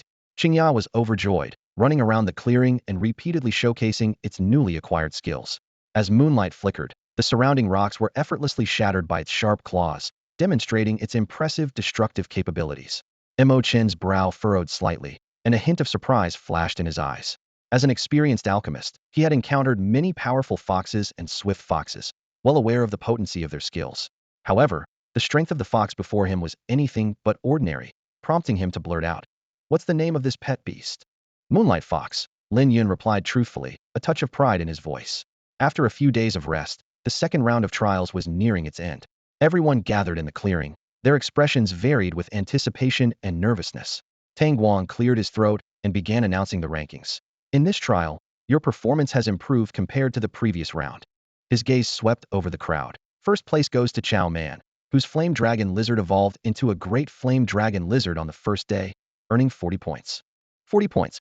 The crowd erupted in exclamations. That's a lot. Young Master Xiao is indeed impressive, earning 40 points in one go. He's made up for the points lost in the first round. Another person chimed in, full of envy. A seductive woman seized the opportunity to sidle up to Xiao Man, her eyes flirtatious. "Young Master, are you free tonight?" Xiao Man gave a modest smile. "It's actually nothing. I just had a bit more luck than others.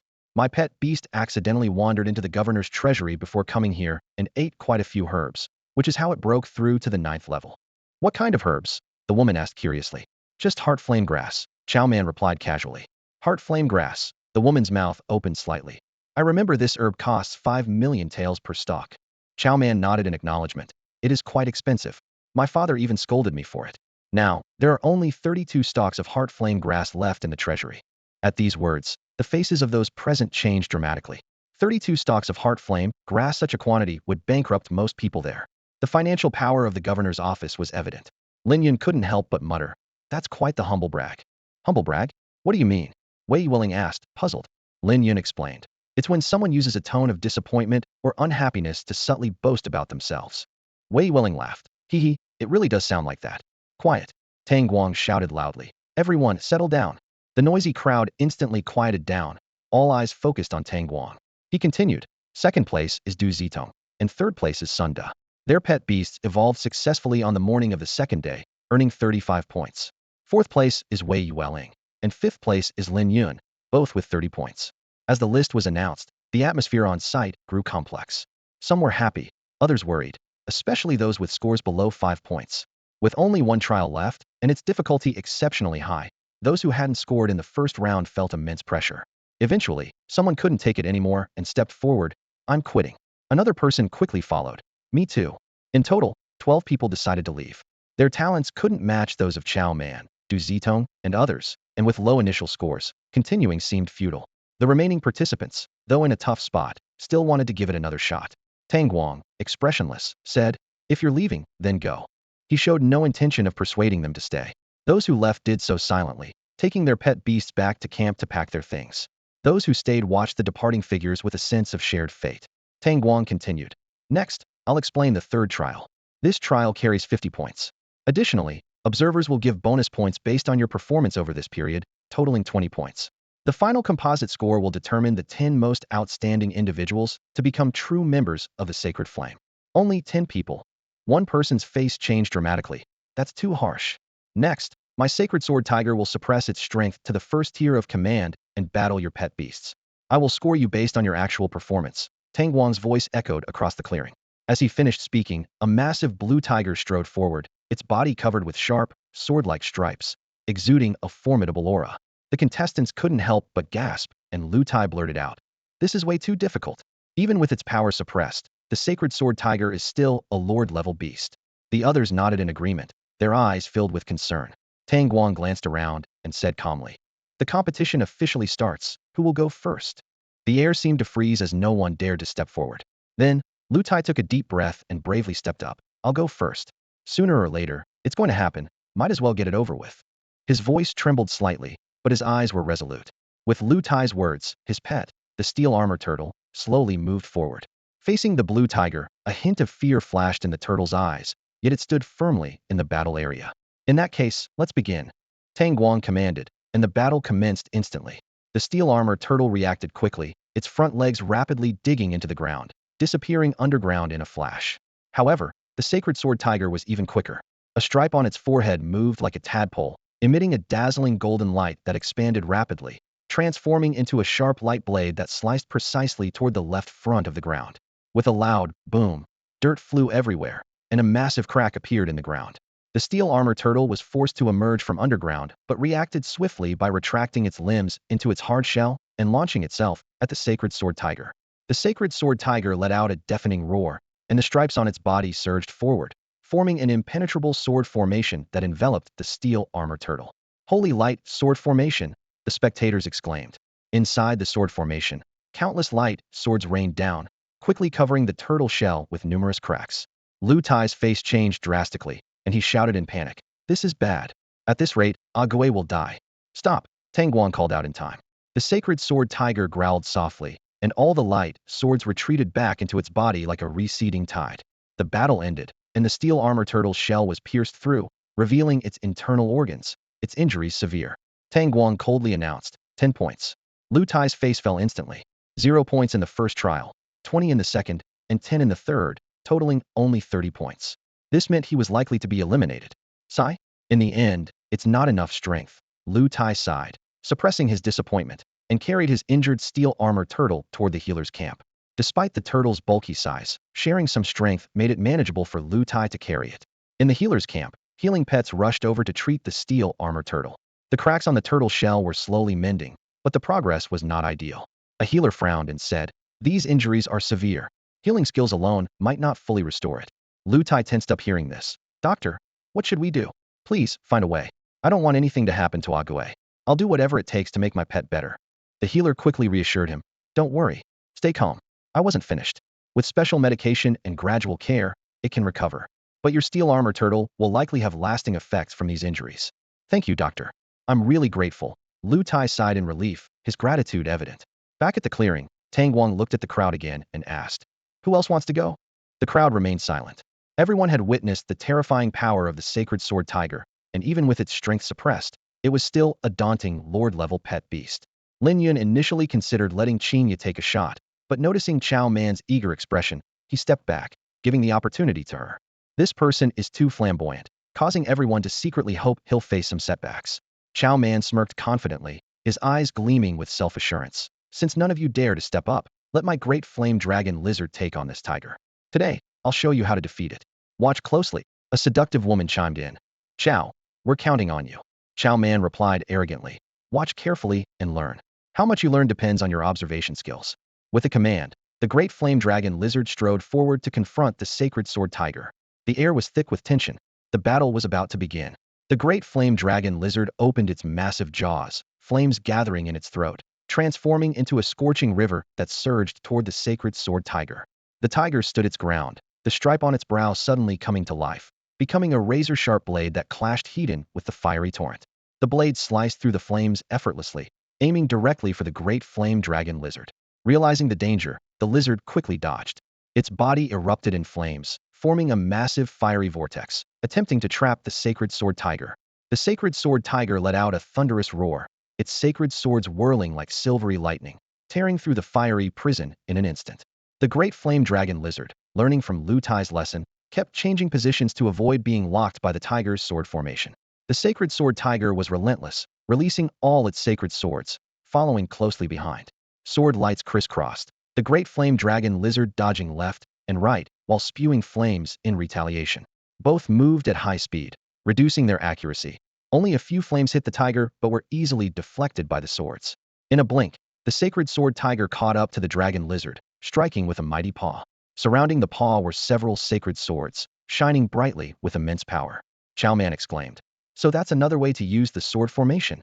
Tang Guang snorted. There are many ways to use skills. It all depends on your understanding. The great flame dragon lizard knew how terrifying that strike was. Although it was suppressed to a commander level, it contained the combined power of claw and sacred sword skills, making it extremely powerful.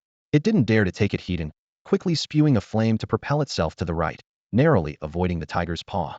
At that moment, a light sword fell from the sky like a meteor, aiming straight for the dragon lizard's back. Damn it! Xiao Man's face changed drastically, knowing that if the sword hit, the dragon lizard would be severely injured. In the nick of time, the dragon lizard reacted swiftly. Flames surged on its body, forming a rotating fiery barrier. Although the light sword pierced through the flames, its speed slowed, giving the dragon lizard another chance to dodge. Xiao Man gritted his teeth. Damn, the attacks just keep coming, leaving no room for counterattack. The sacred sword tiger pressed on, its sacred swords forming a circle around the dragon lizard. The space was gradually compressed, and the holy light sword formation took shape again. With a squelch, a gruesome wound appeared on the dragon lizard, blood gushing out. Xiao Man decisively admitted, I lost. Despite hitting the sacred sword tiger with flames multiple times, it couldn't change the outcome. Tang Guang sneered. Not bad performance, but not as impressive as you boasted. I'll give you a 40. Xiao Man felt his face burn with embarrassment, having hoped for a perfect score, now left speechless and humiliated. Two healers rushed over with their healing beasts to restore the tiger and dragon lizard's strength and mend their wounds. Tang Guang called out, anyone else want to try? Lin Yun stepped forward resolutely. I'll go. Chinga gracefully entered the arena, surprising Tang Guang. I've never seen this beast before. He quickly checked his notes. Heartmoon Fox? How did it evolve into this form? Could it be a newly discovered evolution path? Interesting. Tang Guang's interest in the fox's battle was piqued. The battle resumed. Lin Yun commanded, Chinga, take the initiative. Chinga responded, transforming into a beam of moonlight, vanishing instantly. The sacred sword tiger searched warily, only to discover Chinga's presence too late. Chinga had already silently approached. Moonlight Claw, shadow form. A white claw phantom appeared out of nowhere, striking the sacred sword tiger. Hastily, it summoned its sacred sword to block. With a crack, the sword shattered. The sharp claws tore into the tiger's back, blood spurting out, the wound gaping and bleeding profusely. Despite suppressing its power, the holy sword tiger's lord-level body remained incredibly formidable. Although the wound was not large, blood continued to gush out, staining its deep blue for a crimson red. Suddenly, the holy sword tiger let out a deafening roar, and the stripes on its body transformed into a sharp sword formation, sweeping towards Chinga. With agile movements, Chinga swiftly dodged, unaware that this played right into the holy sword tiger's trap. The sword formation closed off most of Chinga's escape routes, leaving only a small area for maneuvering. In this critical moment, a dazzling light burst from the holy sword tiger's forehead, and a sharp blade shot out. In an instant, the blade expanded, slicing through the air. Lu Tai's face changed dramatically, realizing the terrifying power of the attack. Xiao Man recalled his own experience, fully aware of the terror of this sacred sword. However, Chinga's reaction was astonishing. Her body spun rapidly like a spiral, skillfully slowing her advance and narrowly avoiding the fatal strike from the sacred sword at the forehead. Immediately afterward, Chinga unleashed her moonlight claw, with pure, cool moonlight gathering on her claws, brimming with immense power. With a thud, the claw's phantom struck the holy sword tiger's head with precision. The giant beast staggered back, its painful roars echoing across the battlefield. Blood gushed from its head, staining a large area, creating a shocking scene. Chinga landed gracefully, her movements elegant and composed. Lu Tai couldn't help but exclaim, amazing. She avoided it and counterattacked so beautifully. Even Xiao Man, who wasn't particularly friendly towards Lin Yun, had to admit that Chinga's counterattack was nothing short of perfect. The holy sword tiger was completely enraged. It let out an earth-shattering roar, and the stripes on its blue body instantly transformed into blades, hovering in midair. The blades gently swayed, splitting into 2, then 4, and in the blink of an eye, thousands of razor-sharp blades filled the sky, rushing towards Chinga. Simultaneously, dozens of sacred swords burrowed into the ground, forming a three-dimensional attack net. The air was filled with the relentless sound of swords slicing through, shadows of blades overlapping, and killing intent everywhere. Lu Tai shouted in terror. This is terrifying. This is the true power of the Holy Sword Tiger. Xiao Man was shocked, realizing that the Holy Sword Tiger hadn't fought with its full strength against the Great Flame Dragon Lizard. If it had used this move from the start, the Great Flame Dragon Lizard might not have lasted a single round. After all, this was just a test for scoring, not a life-and-death duel. So many sacred swords, it's impossible to dodge them all, Lu Tai worriedly said. Xiao Man assessed. Reaching this point is already impressive. This fox should score above 40. Amidst a thunderous crash, the blades fell like rain. Chinga once again employed Moonlight Surge, transforming into a streak of white light, darting through the sword rain at an astounding speed. Countless blades crashed to the ground, sending dirt flying, rocks shattering, and trees breaking. Fragments turned to dust in the endless sword light. Yet, within this dense sword light, a resilient beam of pure moonlight persisted. It wasn't dazzling, but seemed to contain an indomitable vitality, never extinguishing. With incredible agility, Chinga not only dodged everything, but also closed in on the Holy Sword Tiger once more. Tang Guang watched with a heavy gaze, secretly amazed. Damn, it's that skill again. Lu Tai was astonished, thinking to himself, what kind of skill is this that allows it to be so fast? Xiao Man had to admit that the fox Lin Yun had trained was indeed impressive. She watched the battlefield intently as the sacred sword tiger let out a deafening roar and charged forward. Its tiger paws were surrounded by several small swords, forming a mini-sword formation, exuding an intimidating aura. Chinga faced the challenge heated without fear. If it were just an ordinary divine-level claw attack, she might have sought a more ingenious way to fight. However, her skills had evolved. This was no longer a simple claw strike, but the divine-level moonlight claw. Even more terrifying, this move came with 3 powerful attributes: strength, shadow, and tear. Boom. They collided fiercely. The phantom shattered, and the sacred sword broke. The sacred sword tiger staggered back a few steps, its tiger paws bleeding profusely, clearly suffering a significant injury. Keep your distance. Don't engage, Heiden. Tang Guang shouted urgently, his voice filled with anxiety. The sacred sword tiger seemed to realize the disadvantage of close combat and began to retreat. However, speed was not its forte, whereas it was Chinga's specialty. The white fox leaped forward under the moonlight, chasing relentlessly. The sacred sword tiger continuously summoned a sword formation to attack, but Chinga always managed to dodge skillfully. Flash. Another wound opened, blood gushing out. The wounds, though not large individually, accumulated over time, covering its body densely. The deep blue tiger body of the sacred sword tiger was now stained red with blood, and its movements visibly slowed. It summoned sacred swords at a much slower pace, and its consciousness began to blur. In contrast, Chinga, though slightly fatigued, remained energetic. She unleashed moonlight claw after moonlight claw, layers upon layers of claw shadows mercilessly striking the tiger's body. The sacred sword tiger let out a series of pitiful cries. This is unbelievably strong. To think it could reduce the sacred sword tiger to such a state. Lu Tai was overwhelmed with shock. As the first to take the field, he knew well the strength of the sacred sword tiger. In his view, merely holding the upper hand would have been impressive, but he never expected the white fox to dominate so thoroughly. It was hard to believe without witnessing it. Truly powerful. Xiao Man couldn't help but remark.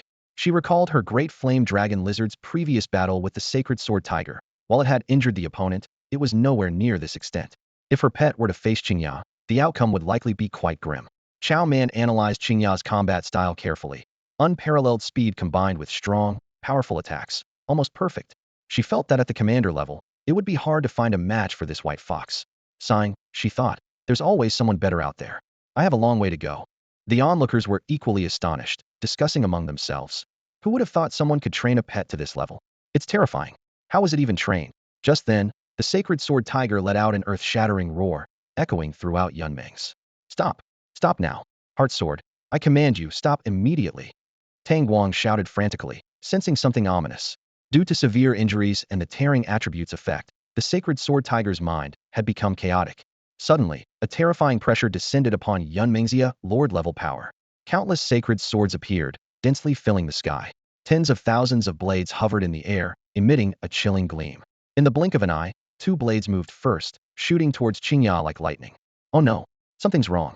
Tang Guang's face turned an ashen shade, a flicker of fear in his eyes. Run! Lu Tai shouted urgently, his face drained of color. He never imagined that the sacred sword tiger would lose control and unleash a terrifying attack akin to that of a lord-level beast. In an instant, chaos erupted. People scattered in all directions with their companion beasts, frantically searching for safety. Lin Yun's heart raced as he desperately searched for Chinga among the chaos. Above, sharp light blades rained down from the sky, precisely targeting the area where Chinga was. Explosions roared continuously, leaving massive craters over 10 meters deep in the ground, sending debris flying and dust swirling. Realizing the urgency, Chinga pushed the speed of its moonlight gallop to the limit, dodging left and right through the barrage of light swords. Every hair on its body stood on end, its eyes gleaming with determination, fully unleashing its potential in this life-or-death moment. Lin Yun felt Chinya's call, instantly connecting with it on a spiritual level. Together, they entered a virtual space to experiment with skills. The first attempt failed, as did the second. Yet they persisted, and on the fifth try, they succeeded. Chinya's moonlight gallop skill advanced to the divine level, its speed surging. Mystical ripples surrounded Chinga as it deftly evaded 3 consecutive attacks. However, even with the breakthrough, the relentless Lord-level assault was too much to sustain for long, and its stamina was rapidly depleting. Please, intervene and stop the rogue, sacred sword. Tang Guang shouted into the sky, his voice filled with urgency and apology. No sooner had he spoken than a mysterious fog descended, enveloping all the light swords. It was the intervention of a calamity-level fog dragon. Under the fog's influence, the light swords trembled slightly before dissipating into nothingness. Then, a torrent of water surged down from above, striking the sacred sword tiger and knocking it into unconsciousness. Tang Guang exhaled deeply, though the cold sweat on his forehead persisted. If anyone had been injured, it would have been a grave failure on his part. Exhausted from avoiding disaster, Chinga returned weakly to Lin Yun's arms and fell into a deep sleep. Seeing it safe and sound, Lin Yun finally relaxed, gently stroking Chinga's back and whispering, "Rest well, Chinga." Lu Tai, witnessing the scene in awe, exclaimed, "Unbelievable. It survived that? That's a Lord-level sword formation attack." Not only did it evade, but it also mastered a new divine-level skill in the process. Xiao Man was equally shocked, internally comparing. With the abilities of the great flame dragon lizard, it wouldn't have dodged even the first attack and would likely have been pierced through. Regardless of his feelings towards Lin Yun, he had to acknowledge Lin Yun's exceptional ability in nurturing companion beasts. "Your beast went out of control. Aren't you going to explain?" Someone demanded discontentedly, all eyes turning to Tang Guang. Tang Guang stepped forward, sincerely apologizing to Lin Yun. "Lin Yun, I'm truly sorry. This was my oversight, putting your companion beast in danger. You can make any request, and I will fulfill it. No matter the challenge, I, Tang Guang, will not refuse."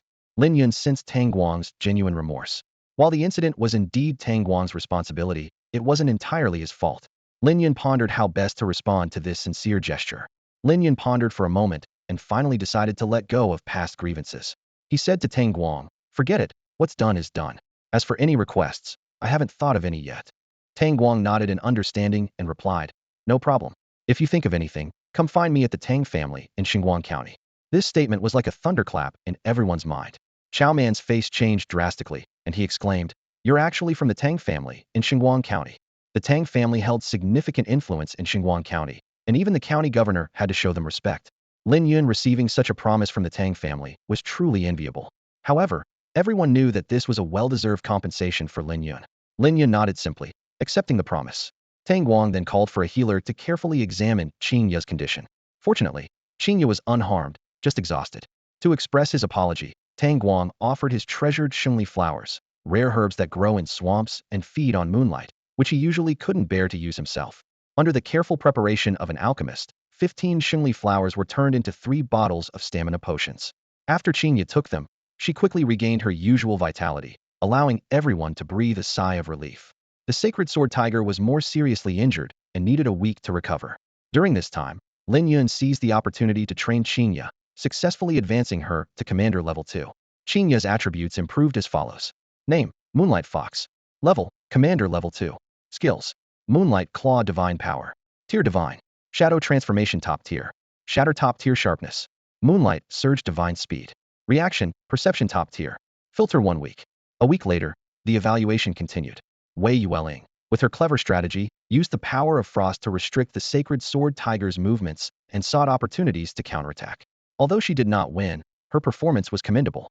Wei Yuwelling kicked a small stone in frustration and complained, "That sword formation is too troublesome, overwhelming, and unavoidable. If Lin Yu had Chinya's mobility skills, it would have been better." Lin Yun remained silent as they both went to the clearing to await the announcement of the results. Tang Guang, holding the list, stood in the center of the clearing. Once everyone was present, he began to announce the scores. First place, Lin Yun, with a total score of 110 points. The crowd recalled Chinya's impressive display of power that day and nodded in agreement. Second place, Wei Yuwelling, with a total score of 100 points.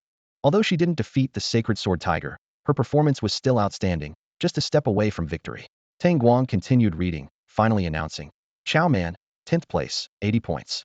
Xiao Man was incredulous and questioned, how can I be in 10th place? What about my bonus points? As in talent Beast Master and the son of the county governor, he couldn't accept this result.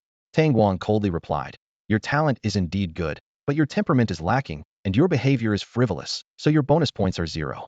As a Beast Master, while talent is important, other aspects cannot be ignored. Xiao Man clenched his fists in anger. Others gleaned a deeper understanding of the requirements for Beast Masters from Tang Guang's words. As the first place winner, Lin Yun received 100 Divine Skill Stones. Wei Yuwelling received 80, while Xiao Man only got 30. However, more than the Divine Skill Stones, Lin Yun was concerned about another question. He stepped forward, looked directly at Tang Guang, and asked, what are skills beyond the Divine level like? Above the Divine level is the Dao level skill, Tang Guang explained with a hint of reverence in his voice. He elaborated that to refine a skill to this level, one must comprehend a special Dao resonance, a feat so challenging that few have succeeded over the years. Tang Guang's gaze swept over the young beast tamers present as he continued. After you return from Yunming's, there will be someone to guide you on how to lead your beasts to comprehend this level of skill. Although you are all outstanding talents to be here, don't set your hopes too high. Understanding Dao level skills requires a deep comprehension of the Dao. If you can't grasp it, don't dwell on it. After all, divine level skills are already incredibly powerful. Lin Yun murmured to himself, Dao, then chuckled self-deprecatingly. Forget it. I haven't even mastered a divine level skill yet. Nonetheless, most of the group seemed eager to try. Someone encouraged, how will you know if you don't try? As beast tamers, we should strive for the strongest path. At this point, Wei Yuwelling interjected, what about the sacred fire baptism? Tang Guang replied, the sacred fire baptism will officially begin in a month. At that time, someone will come to escort you. Compared to Dao level skills, I suggest you focus on the sacred fire baptism. Dao level skills are too difficult, and the hope is slim. In contrast, the sacred fire baptism is much simpler. After the baptism, your beast's strength will greatly increase. If you're lucky, your beast might even gain a unique skill, which would significantly enhance its combat power. After saying this, Tang Guang exchanged a few polite words and then announced the end of the trial. As the group prepared to leave, except for the 10 who passed the sacred fire trial, most felt dejected. After all, they had been eliminated. However, some optimistic individuals believed that failure was beneficial. Life is full of setbacks, but as long as they don't give up and keep striving, opportunities will come again. In the afternoon, a firecloud sparrow arrived at Yunming's to take Lin Yun and Wei Yuwelling away. The two, with their respective beasts, boarded the firecloud sparrow. During the flight, the sparrow seemed to sense the presence of a massive entity above Yunming's and flew cautiously. That evening, Lin Yun returned to his home in Haoyue City. He knocked gently on the door, and Li Yueru, who was cooking, opened it. Overjoyed to see Lin Yun, she exclaimed, honey, Xiao Yun is back. Lin Chun hurriedly came out upon hearing this. It really is Xiao Yun. I'm back, Lin Yun said with a smile. Woof woof, Chinga greeted enthusiastically. The parents noticed Chinga's transformation, stunned into silence for a moment. After a pause, Li Yueru regained her composure and asked with a smile, Chinga has evolved? It just evolved recently, Lin Yun replied. What level is it now? Li Yueru inquired. Commander Stage 2, Lin Yun said proudly. Commander Stage 2, that's impressive, Li Yueru marveled. Old Lin, what level is the pet of that Chen family's boy now? Lin Chen thought for a moment. You mean Chen Qing's boy, right? I think it's ordinary Stage 4. Everyone realized that Commander Stage 2 was significantly stronger than ordinary Stage 4. They went inside, and Xingya stood in front of its small nest, making a dissatisfied noise. Lin Yun immediately understood. Its size had increased significantly after evolving, and the old nest was obviously too small now. The small nest isn't suitable anymore. Tomorrow, I'll take you to the store to buy a new one, Lin Yun said gently to Xingya. Xingya shook her head slightly, her eyes sparkling with anticipation. Lin Chen keenly sensed her thoughts and asked, Xingya, do you want me to make one for you? Xingya immediately nodded excitedly, her tail wagging joyfully. Li Yueru chuckled and said, I'll go buy the materials, and I'll get some extra groceries too. She glanced at Xingya and added, now that Xingya has evolved, her appetite has increased quite a bit. The previous meals might not be enough anymore. Soon, the family gathered around the dining table, enjoying a delicious meal, the warm atmosphere filling the room. Early the next day, Lin Chen got busy building a new nest for Xingya. As a somewhat amateur carpenter, his skills were decent. Before long, a beautiful little nest was completed and admired by everyone. Xingya was overjoyed and immediately jumped in, lying down comfortably.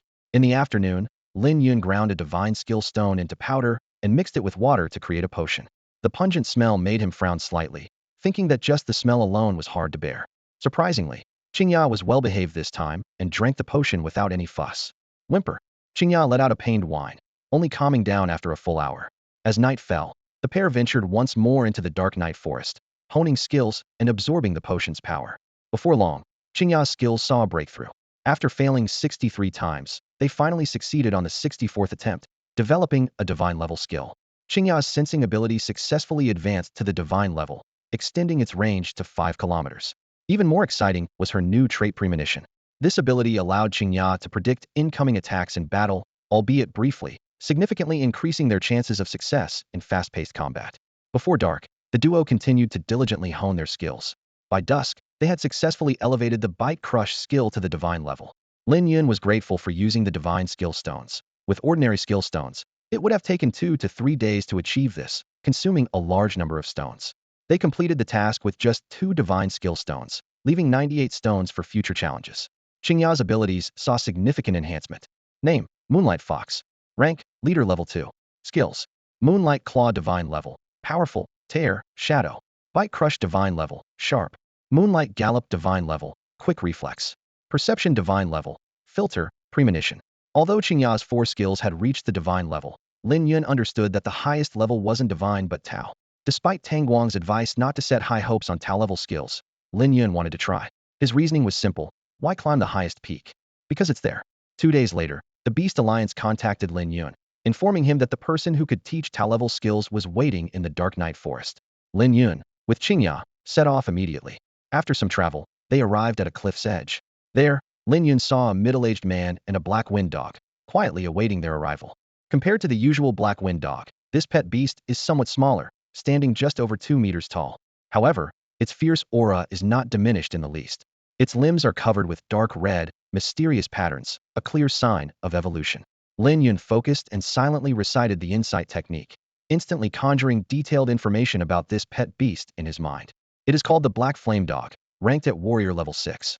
It possesses 3 powerful skills: a high-level destructive bite, Tao-level claw enlargement, and top-tier destructive flame torrent. These skills not only make the Black Flame Dog's teeth sharper, significantly enhancing its lethality, but also cause astonishing changes during claw attacks. Unlike the graceful shadow transformation, the Black Flame Dog's enlargement can physically increase the size of its claws, making its power formidable. After a brief conversation, Lin Yun learned that the middle-aged man's name was Zhou Wenbing. With curiosity and respect, Lin Yun politely requested, "Could you demonstrate your pet beast's Tao-level skill?" Zhou Wenbing, impressed by Lin Yun's humble demeanor, agreed. Despite being a highly talented individual who took first place in the Sacred Fire trial, Lin Yun did not exhibit the arrogance typical of other young people, which was truly admirable.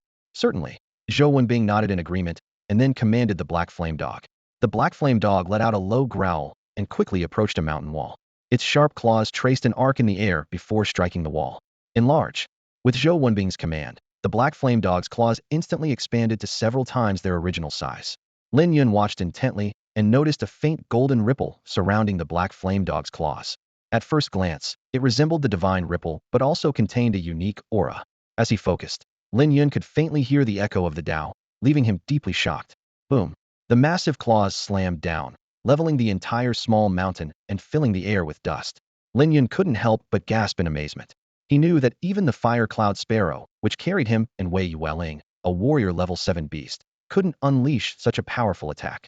Even more astonishing was that the small mountain was composed of Mo steel rock, known for its hardness and often used to build city walls and shields. Yet, under the Black Flame Dog's strike, it crumbled like tofu, easily split in half. After the demonstration, the Black Flame Dog swiftly returned to Zhou Wenbing's side. Zhou Wenbing began to explain. To comprehend a Tao-level skill, you first need something special. What is it? Lin Yun asked curiously. The Tao fruit, Zhou Wenbing replied, taking out a dark red fruit from his pocket. This fruit was crystal clear, as beautiful as glass, and emitted a tempting fragrance. Lin Yun stood in front of Zhou Wenbing, his eyes shining with a thirst for knowledge. Zhou Wenbing looked at the young beast master and slowly began to speak. Most beast masters can only train their beast skills to the divine level. To comprehend a Tao-level skill, you must consume a Tao fruit. This magical fruit allows you and your beast to enter a state of enlightenment, amplifying its effects 1,000-fold. Zhou Wenbing's voice was deep and magnetic, and Lin Yun listened intently, holding his breath. After enlightenment, You can imbue the Tao rhythm you've comprehended into your beast skills. Once successful, the skill transforms to the Tao level, Zhou Wenbing paused. But be cautious, the success rate is extremely low. If you fail, you exit the enlightenment state and must consume another fruit to try again. Moreover, there must be a 2-week interval between each consumption to allow the effects to wear off. Lin Yun eagerly asked, how can one obtain a Tao fruit? Zhou Wenbing shook his head. It's purely a matter of luck. You might stumble upon one just outside your door, or you might never find one in your lifetime. They're not available for purchase in the Beast Alliance stores. Seeing Lin Yun's disappointed expression, he added, however, since you've passed the Sacred Fire trial, you can get one for free. Lin Yun's eyes lit up, but Zhou Wenbing quickly dampened his excitement. Before consuming it, you must first find your own Tao and create a unique Tao rhythm for it. The Tao. Lin Yun fell into deep thought. Zhou Wenbing encouraged him, share your understanding of the Tao, whatever comes to mind. Lin Yun took a deep breath and slowly began. The Tao that can be spoken is not the eternal Tao. The name that can be named is not the eternal name. To me, the Tao is like water, like air, omnipresent. It is the beginning and end of all things. It is one, yet it can become two, and then three. It is a special existence, imperceptible to the senses, unseen and untouchable, yet undeniably present. Language and words fail to capture its true essence, and we can only grasp a fraction of it, speculating about its nature. Zhou Wenbing's eyes lit up. Impressive.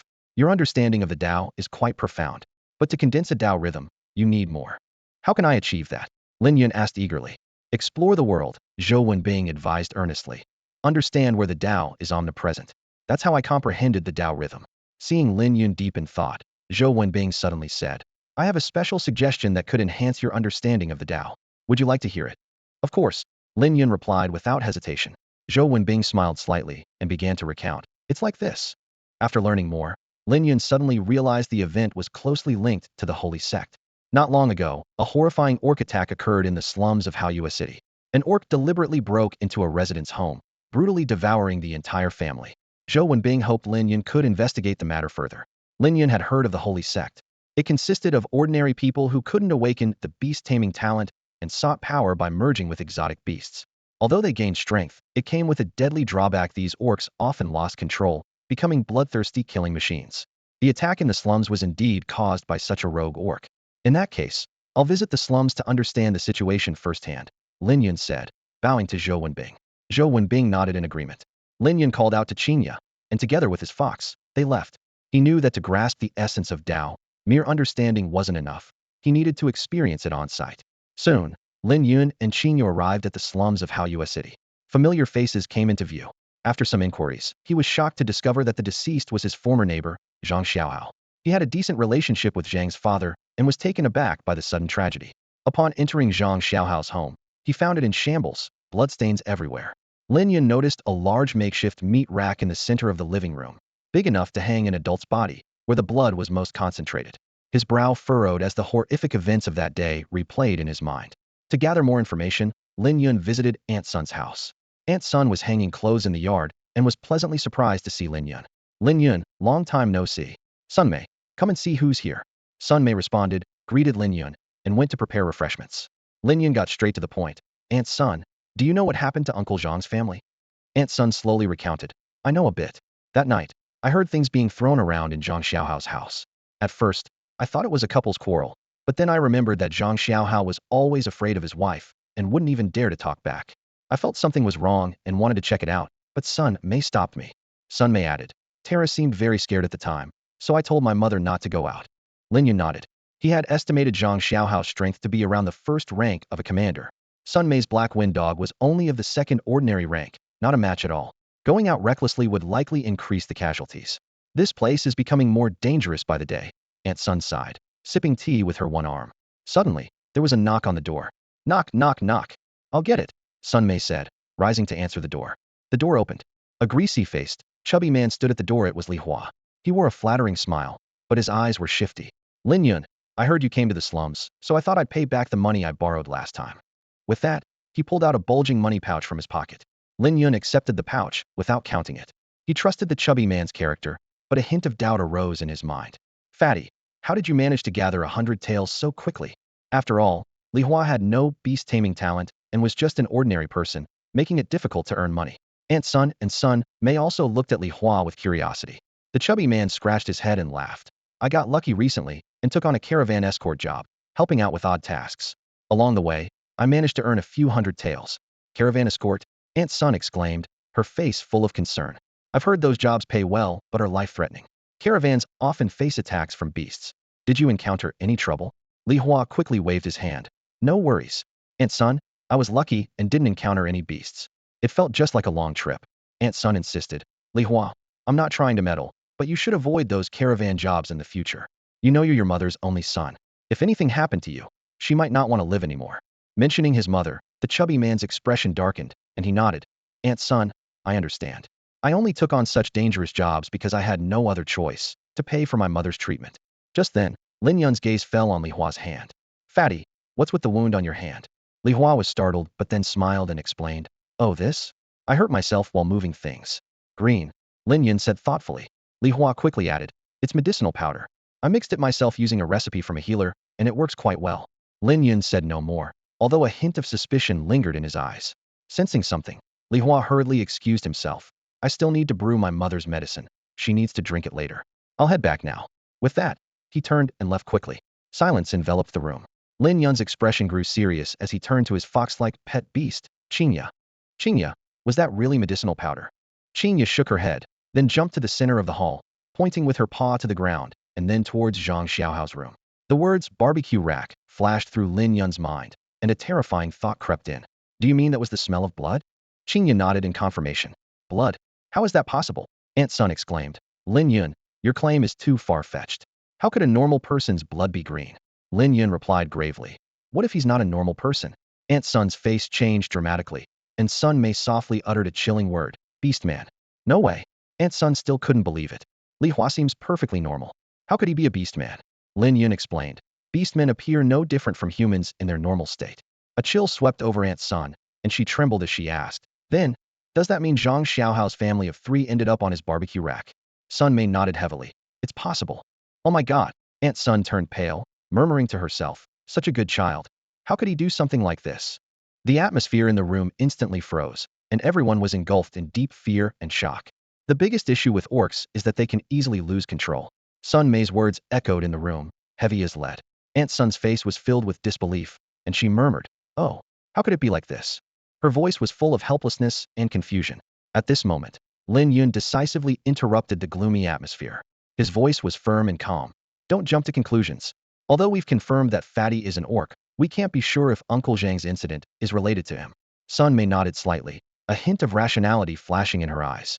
That's true, she agreed softly. Lin Yun stood up, his gaze sweeping over the 2 women with determination. I'll go to Fatty's house first. Don't let this information leak out to avoid alerting anyone. His tone was commanding and left no room for doubt. Both women nodded solemnly, indicating they would keep the secret. Lin Yun, knowing their personalities well, left confidently and headed straight to Fatty's house. The room was left with only the mother and daughter. After a moment of silence, Aunt Sun sighed and said, I really didn't expect Fatty to turn out this way. He seemed so obedient and well-behaved before. Sun Mei's response was calm and insightful. Mom, people change. The past is the past, and now is now. The mother and daughter fell silent again. Moments later, Aunt Sun suddenly asked, by the way, Sun Mei, what's going on with you today? What do you mean, what's going on with me? Sun Mei asked, frowning slightly. Aunt Sun scrutinized her daughter and said, when Lin Yun used to come over, you would talk endlessly. Today, you seem like a different person. Sun Mei shook her head gently, her tone calm. Mom, you're overthinking. I've always been like this, nothing has changed. Aunt Sun sighed. She had watched her daughter grow up and knew her little thoughts well. However, she also understood the significant gap between her daughter and Lin Yun. Now, Lin Yun's companion beast had successfully evolved to the leader level, while her daughter's Terra was still an ordinary 2nd tier. The gap was undeniable. Mom, don't think too much. I am who I am, always have been, Sun Mei said, her tone carrying a hint of stubbornness. I'm going to hang out the laundry, Aunt Sun said, getting up and heading to the courtyard, leaving Sun Mei alone in thought. Meanwhile, Lin Yun arrived at Fatty's house. The marks of the fierce battle between Chinga and the obsidian saber-toothed tiger were still visible at the door, with deep claw marks etched into the walls, silently telling the story of the thrilling fight. He knocked on the door. Knock, knock, the sound crisp and firm. The door opened, revealing a frail-looking middle-aged woman. She was Fatty's mother, Dai Qingwan. Lin Yun, Fatty just went out. He might take a while to return. Come in and sit for a while. Her voice, though weak, was warm. Lin Yun nodded in agreement. As he stepped over the threshold, a strong medicinal smell hit him, almost making him cough. Dai Qingwan apologized. Sorry about the smell. It's fine. Lin Yun waved it off, then asked, Aunt Dai, do you know what Fatty has been up to lately? Dai Qingwan sighed and began to cough. Lin Yun quickly stepped forward, gently patting her back to help her breathe easier. Once she settled, Dai Qingwan shook her head and said, Him? I don't know. I just know he's out early and back late every day. Sometimes, he doesn't come back for several days in a row. Once, I couldn't help but ask him, and he scolded me harshly. Since then, I haven't dared to ask. As they walked into the house, Lin Yun noticed many new pieces of furniture, clearly bought recently by Fatty. The kitchen table was covered with various herbs, some of which could fetch thousands of silver taels each in the Alliance store. It was obvious that these couldn't be bought just by running a merchant caravan. During their chat, Lin Yun learned that Dai Qingwan's health had improved somewhat, which eased his mind a little. Before leaving, he specifically reminded Dai Qingwan not to tell Fatty he had visited. Dai Qingwan agreed, a hint of worry crossing her eyes, as she too had noticed her son's unusual behavior. Lin Yun was determined to investigate the situation with Pongzi. He visited neighbors near Pongzi's home and gathered some disturbing information. One man described how Pongzi often returned home in the early hours of the morning and left again by the following evening. More unsettling was the fact that when Pongzi talked to himself on the street, his expression would instantly turn terrifying if someone spoke to him, resembling a crazed shadow wolf. These accounts further confirmed Lin Yun's suspicions. Despite his reluctance to believe it, he had to admit that his childhood friend might have transformed into a beast man. However, Lin Yun was cautious not to jump to conclusions, especially regarding the murder of Zhang Xiaohao's family. To uncover the truth, Lin Yun and his fox companion, Chinga, began round-the-clock surveillance. Chinga, already at the second tier of command, was agile and had no trouble tracking Pongzi. Although Lin Yun had only a fifth of Chinga's strength, he could still manage the task with care.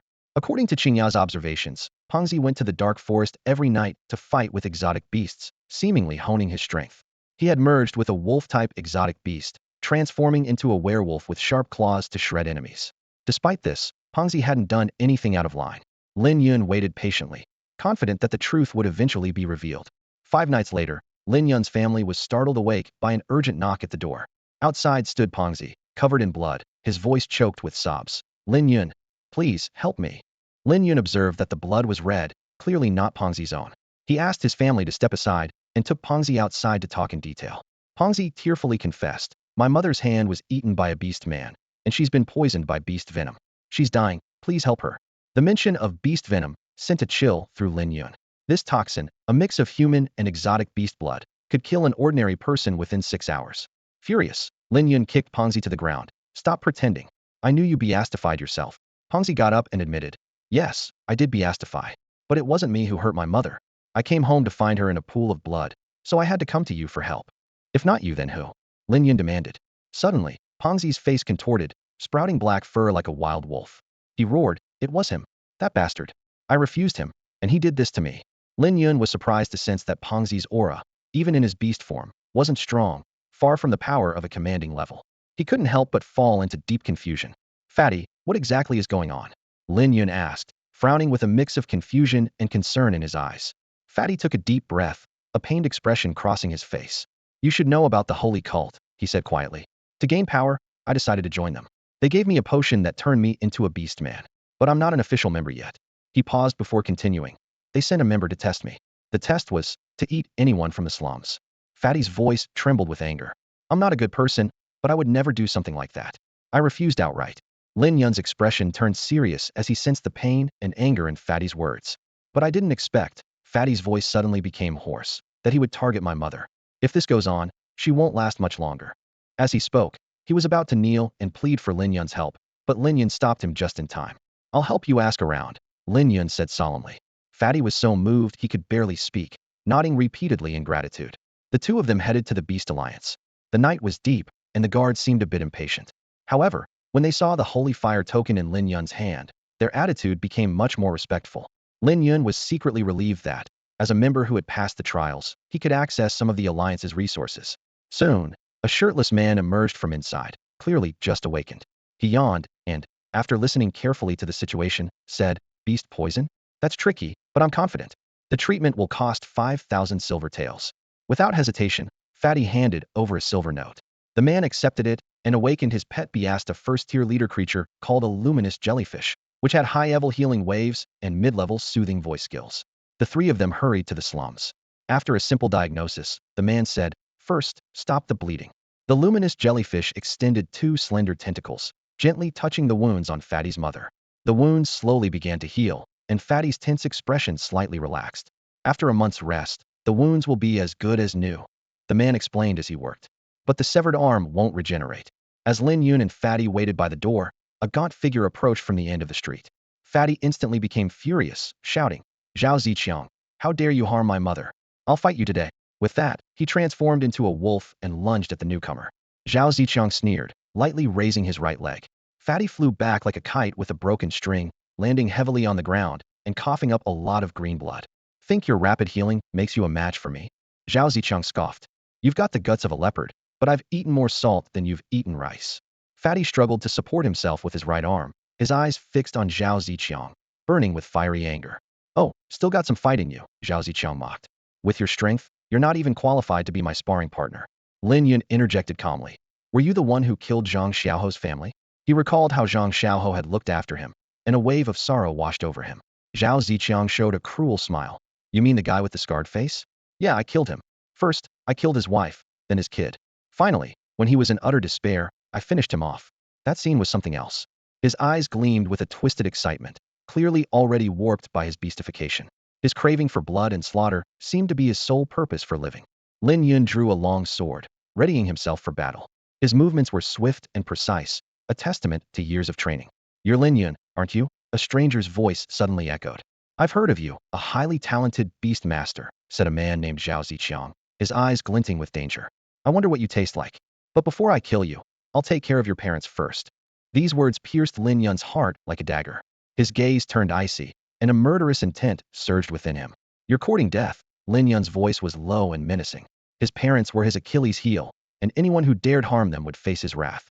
Zhao Ziqiang seemed unfazed by Lin Yun's threat, instead wearing a contemptuous smile. "Courting death? Your pet beast isn't here, is it? Without it, what do you have to fight me with?" Lin Yun responded coolly.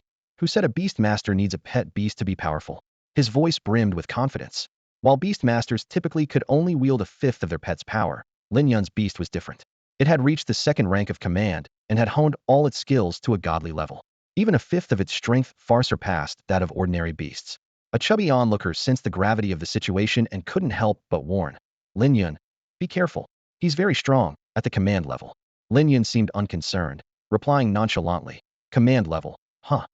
Zhao Ziqiang was infuriated by Lin Yun's attitude. "You're at death's door, yet you're still so stubborn. Today, I'll show you my true power." As soon as he finished speaking, his body began to transform dramatically. His clothes burst apart as yellow fur sprouted from his skin. His arms turned into tiger paws, and a long tail emerged behind him. In an instant, Zhao Ziqiang had become a tiger-headed, human-bodied monster. The monster let out a deafening roar and charged at Lin Yun. Undaunted, Lin Yun swung his sword to meet the attack. The blade's light flickered as it clashed with the tiger's claws, producing a piercing metallic sound. Lin Yun felt as if his sword had struck solid stone, but he didn't retreat. Instead, he maneuvered his sword more deftly, letting the blade dance around Zhao Ziqiang's arm. Suddenly, he seized an opportunity and struck the blade precisely at the vulnerable spot under Zhao Ziqiang's arm. Blood spurted out immediately. "Damn it! You actually wounded me. I won't let you get away with this," Zhao Ziqiang roared, his anger intensifying. He had initially thought Lin Yun would be an easy prey, not expecting his swordsmanship to be so swift. The chubby spectator was also astonished. He knew Zhao Ziqiang's strength well, recognizing him as top tier among his peers. Yet, in just the first exchange, Lin Yun managed to wound him.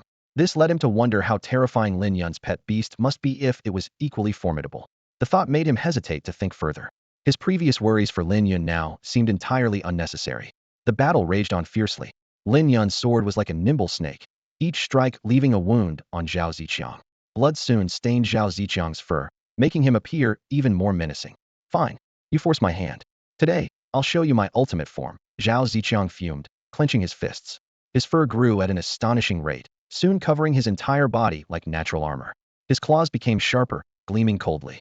"Armorization," the chubby onlooker exclaimed, his face changing dramatically. "I didn't expect him to use that move." Armorization was a special skill of beastmen that significantly boosted attack, defense, and speed, multiplying their combat power several times over. However, it came with severe drawbacks after using it. They couldn't fight again for half a year. Zhao Ziqiang was willing to pay such a price, underscoring his deadly intent towards Lin Yun.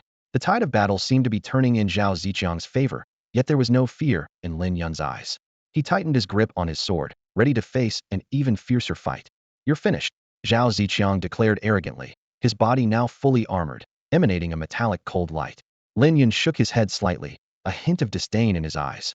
Seeing how serious you are, I guess I should go all out too. His voice was calm, yet filled with boundless confidence. Zhao Ziqiang sneered continuously. Did you just say you weren't using your full strength earlier? Do you think I would believe such a lie? A lie. Lin Yun shook his head again. You'll find out soon enough. Before he finished speaking, he tightened his grip on the sword's hilt and charged at Zhao Ziqiang like lightning. Zhao Ziqiang hurriedly countered, but Lin Yun's speed was astonishing. In the blink of an eye, he was behind Zhao Ziqiang, bringing his sword down with a swift strike. Clang! The sound of metal clashing echoed as the blade was deflected by Zhao Ziqiang's hard back. Undeterred, Lin Yun struck again with force. Once more, the sword was deflected. Zhao Ziqiang finally reacted, turning to claw at Lin Yun's heart. Lin Yun nimbly sidestepped, muscles taut, sweat soaking his right hand that gripped the sword. The long sword danced through the air, creating a flurry of slashes, each one swift as lightning. However, Zhao Ziqiang's armor had incredibly high defense, and Lin Yun's attacks couldn't break through. Not only that, but the sword's blade began to develop jagged notches. Zhao Ziqiang secretly breathed a sigh of relief. Lin Yun's speed was truly terrifying. Without the high defense of his armor, he might already be a corpse. Lin Yun was not discouraged, continuing his relentless assault on Zhao Ziqiang. Finally, on the 137th strike, a small crack appeared in Zhao Ziqiang's armor. Damn! Zhao Ziqiang's face changed dramatically, and with a heart full of retreat, he hurriedly fled forward. Naturally, Lin Yun wouldn't let him go. He quickly caught up, thrusting his sword into the crack. Crack! The sword broke, but without hesitation, Lin Yun shouted, "Go!" and pushed the broken blade into Zhao Ziqiang's body. Then, Lin Yun applied horizontal force, causing the armor's crack to widen suddenly. Splat! Blood gushed out, and Zhao Ziqiang let out a piercing scream. Lin Yun struck again, this time slicing through flesh, the blade colliding with Zhao Ziqiang's spine, producing a crisp crack. The spine shattered, and the blade continued forward, shredding the alveoli.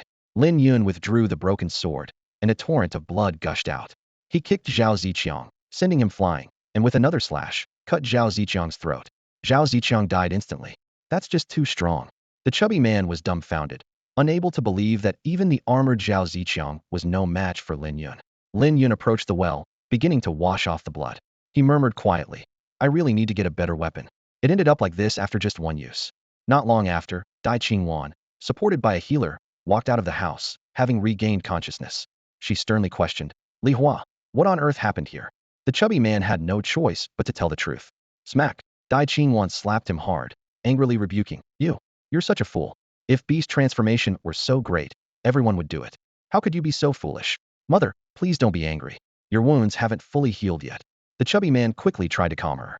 Hearing this, Dai Qingwan was even more overwhelmed with sorrow, quietly sobbing. The chubby man also felt deep regret at this moment. He had been too eager for power and wanted to cure his mother's illness, which led him to join the holy sect. However, the recent events had made him start questioning his choice, especially Zhao Ziqiang's cruelty and bloodthirstiness. His power had indeed increased, but at the cost of losing control. "Mother, I'm sorry, it's my fault," the chubby guy said softly, his voice filled with remorse and self-blame. At that moment, a sudden burst of barking shattered the silence. Woof woof! A pack of black wind dogs came charging from afar, racing towards them. Leading them was Xiao Guang, accompanied by a group of massive lizards. These lizards were about 3 meters long, with ink-black bodies and sharp claws that glistened in the moonlight. Their eyes were blood red, and most striking were their tails. Each lizard had 3 tails, resembling 3 long swords. Lin Yun quickly identified these creatures, 3-tailed shadow lizards, tier 3 leaders. They possessed several powerful skills: advanced sword tail, intermediate aerial climbing, intermediate claw strike, and basic scouting. The sword tail skill allowed them to wield their tails like swords, delivering lethal blows to their enemies. The claw strike was an attack using their sharp claws. Aerial climbing enabled them to move freely in the air, excelling in both offense and defense. Each 3-tailed shadow lizard carried a fully armored knight on its back, clad in uniform armor and wielding swords and shields. Lin Yun immediately recognized their identity: the city guard. The leading city guard, Shou, loudly commanded, "Surround this place. Don't let a single bird escape." Instantly, the 3-tailed shadow lizards, black wind dogs, and a few wind sparrows sprang into action, encircling the area and trapping Lin Yun and the others within. Xiao Guang leaped off the black wind dog and approached Lin Yun. "Uncle Guang," Lin Yun greeted him. "I heard there were orcs here. Lin Yun, is that true? Xiao Guang asked, his eyes shining with vigilance. Lin Yun pointed to the corpse on the ground. That body is the orc. Shishou stepped closer to examine it, recognizing the corpse's identity. Zhao Ziqiang, I didn't expect him to die here. He turned to Lin Yun. Can you tell us what happened? Lin Yun briefly recounted the battle. After hearing it, Shishou's expression changed slightly, clearly surprised by Lin Yun's strength. Xiao Guang was also shocked, recalling that not long ago, Lin Yun had just passed the Black Iron Beastmaster exam, and now he could single-handedly defeat a leader-level orc. His rapid growth was intimidating. The surrounding Beastmasters looked at Lin Yun with newfound respect and curiosity. Commander, since it's resolved, shall we head back? Xiao Guang saluted Shishou. All right, let's head back. Shishou nodded in agreement. However, his mount, the three-tailed shadow lizard, remained motionless. The roast for tonight isn't done yet. Let's go back first. Shishou patted his old companion's neck, but the three-tailed shadow lizard still didn't move. Sensing something amiss, Shishou followed the lizard's gaze and noticed the chubby guy. He approached him, who, despite his fear, tried to maintain his composure. Is there a problem? The chubby guy asked, trying to stay calm. I need you to cooperate with me, Shishou said, taking out a blue crystal and gently crushing it. The crystal shards fell on the chubby guy, causing him to sneeze. Suddenly, the hair on his body began to grow visibly, and in an instant, he transformed into a werewolf. No wonder my beast wouldn't move. Turns out there was a straggler like you, Shishou said with a cold smile. Others quickly moved in, surrounding the chubby guy. He stammered, unable to explain his situation. Dai Qingwan hurried over, her eyes filled with anxiety. She looked at Shishou, her voice trembling. What do you plan to do with Li Hua after you take him away? Shishou met her gaze, his tone cold. Kill him. Kill him. Dai Qingwan's face turned pale instantly, and she swayed slightly. Shishou nodded and explained, yes. According to the laws of the Shun Chuan Empire, any discovered beast man can be killed on the spot. Dai Qingwan urgently defended the fat man. But he hasn't done anything wrong. Why kill him? Shishou frowned slightly. He hasn't now, but that doesn't mean he won't in the future. The longer the beastification lasts, the harder it is for beastmen to maintain their sanity, and they will eventually harm others. Maybe he can control himself? Dai Qingwan clung to hope. Impossible. Shishou shook his head. Since the emergence of the Holy Church, no one has been able to control beastification. Even their leader has gone mad. Dai Qingwan turned to Xiao Guang, hoping for support. Xiao Guang merely shook his head silently, leaving Dai Qingwan feeling as if she had fallen into an ice cave. The commotion attracted the attention of the residents of the slum, who gathered around. They had a good impression of the kind and filial fat man and began to plead for him. Commander, can't you give him a chance? Yes, he hasn't done anything wrong. He just made a mistake.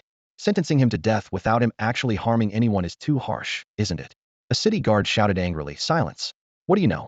You have no idea how difficult it is to control a beast man. Under the pressure, the crowd quieted down. Dai Qingwan choked up, asking, is there really no chance for him? Shishou sighed. I'm sorry, that would be neglecting my duty. The fat man smiled bitterly. Forget it, mother, don't make it hard for them. Tears streamed down Dai Qingwan's face. The fat man apologized. I'm sorry, mother. I can't fulfill my filial duties. I took the wrong path. He pulled out a stack of silver notes from his pocket. Mother, this is what I've earned recently, over 900 taels. He had hoped to earn more to make his mother's later years more comfortable, but it was no longer possible. Dai Qingwan accepted the silver notes with trembling hands. The mother and son reminisced about the past, from his birth to his adulthood. Everyone remained silent. Even the city guards listened quietly. All right, it's time. The fat man looked determined as he walked toward the city guards. End it for me. Lin Yun gripped his long sword. I'll do it. The fat man closed his eyes, awaiting the final moment. Lin Yun wielded his long knife, precisely stabbing it into the fat man's abdomen. Blood gushed out like a fountain, and his organs were shredded under the sharp blade. The fat man's body convulsed violently, and then collapsed to the ground, stirring up a cloud of dust. Dai Qing wailed like a madwoman as she rushed over, dropped to her knees, and held her son's lifeless body tightly in her arms. She cried out in agony. My son, how could you be so heartless and leave your mother behind? Please, get up and look at your mother. Her cries echoed through the silent street, heart-wrenching and mournful.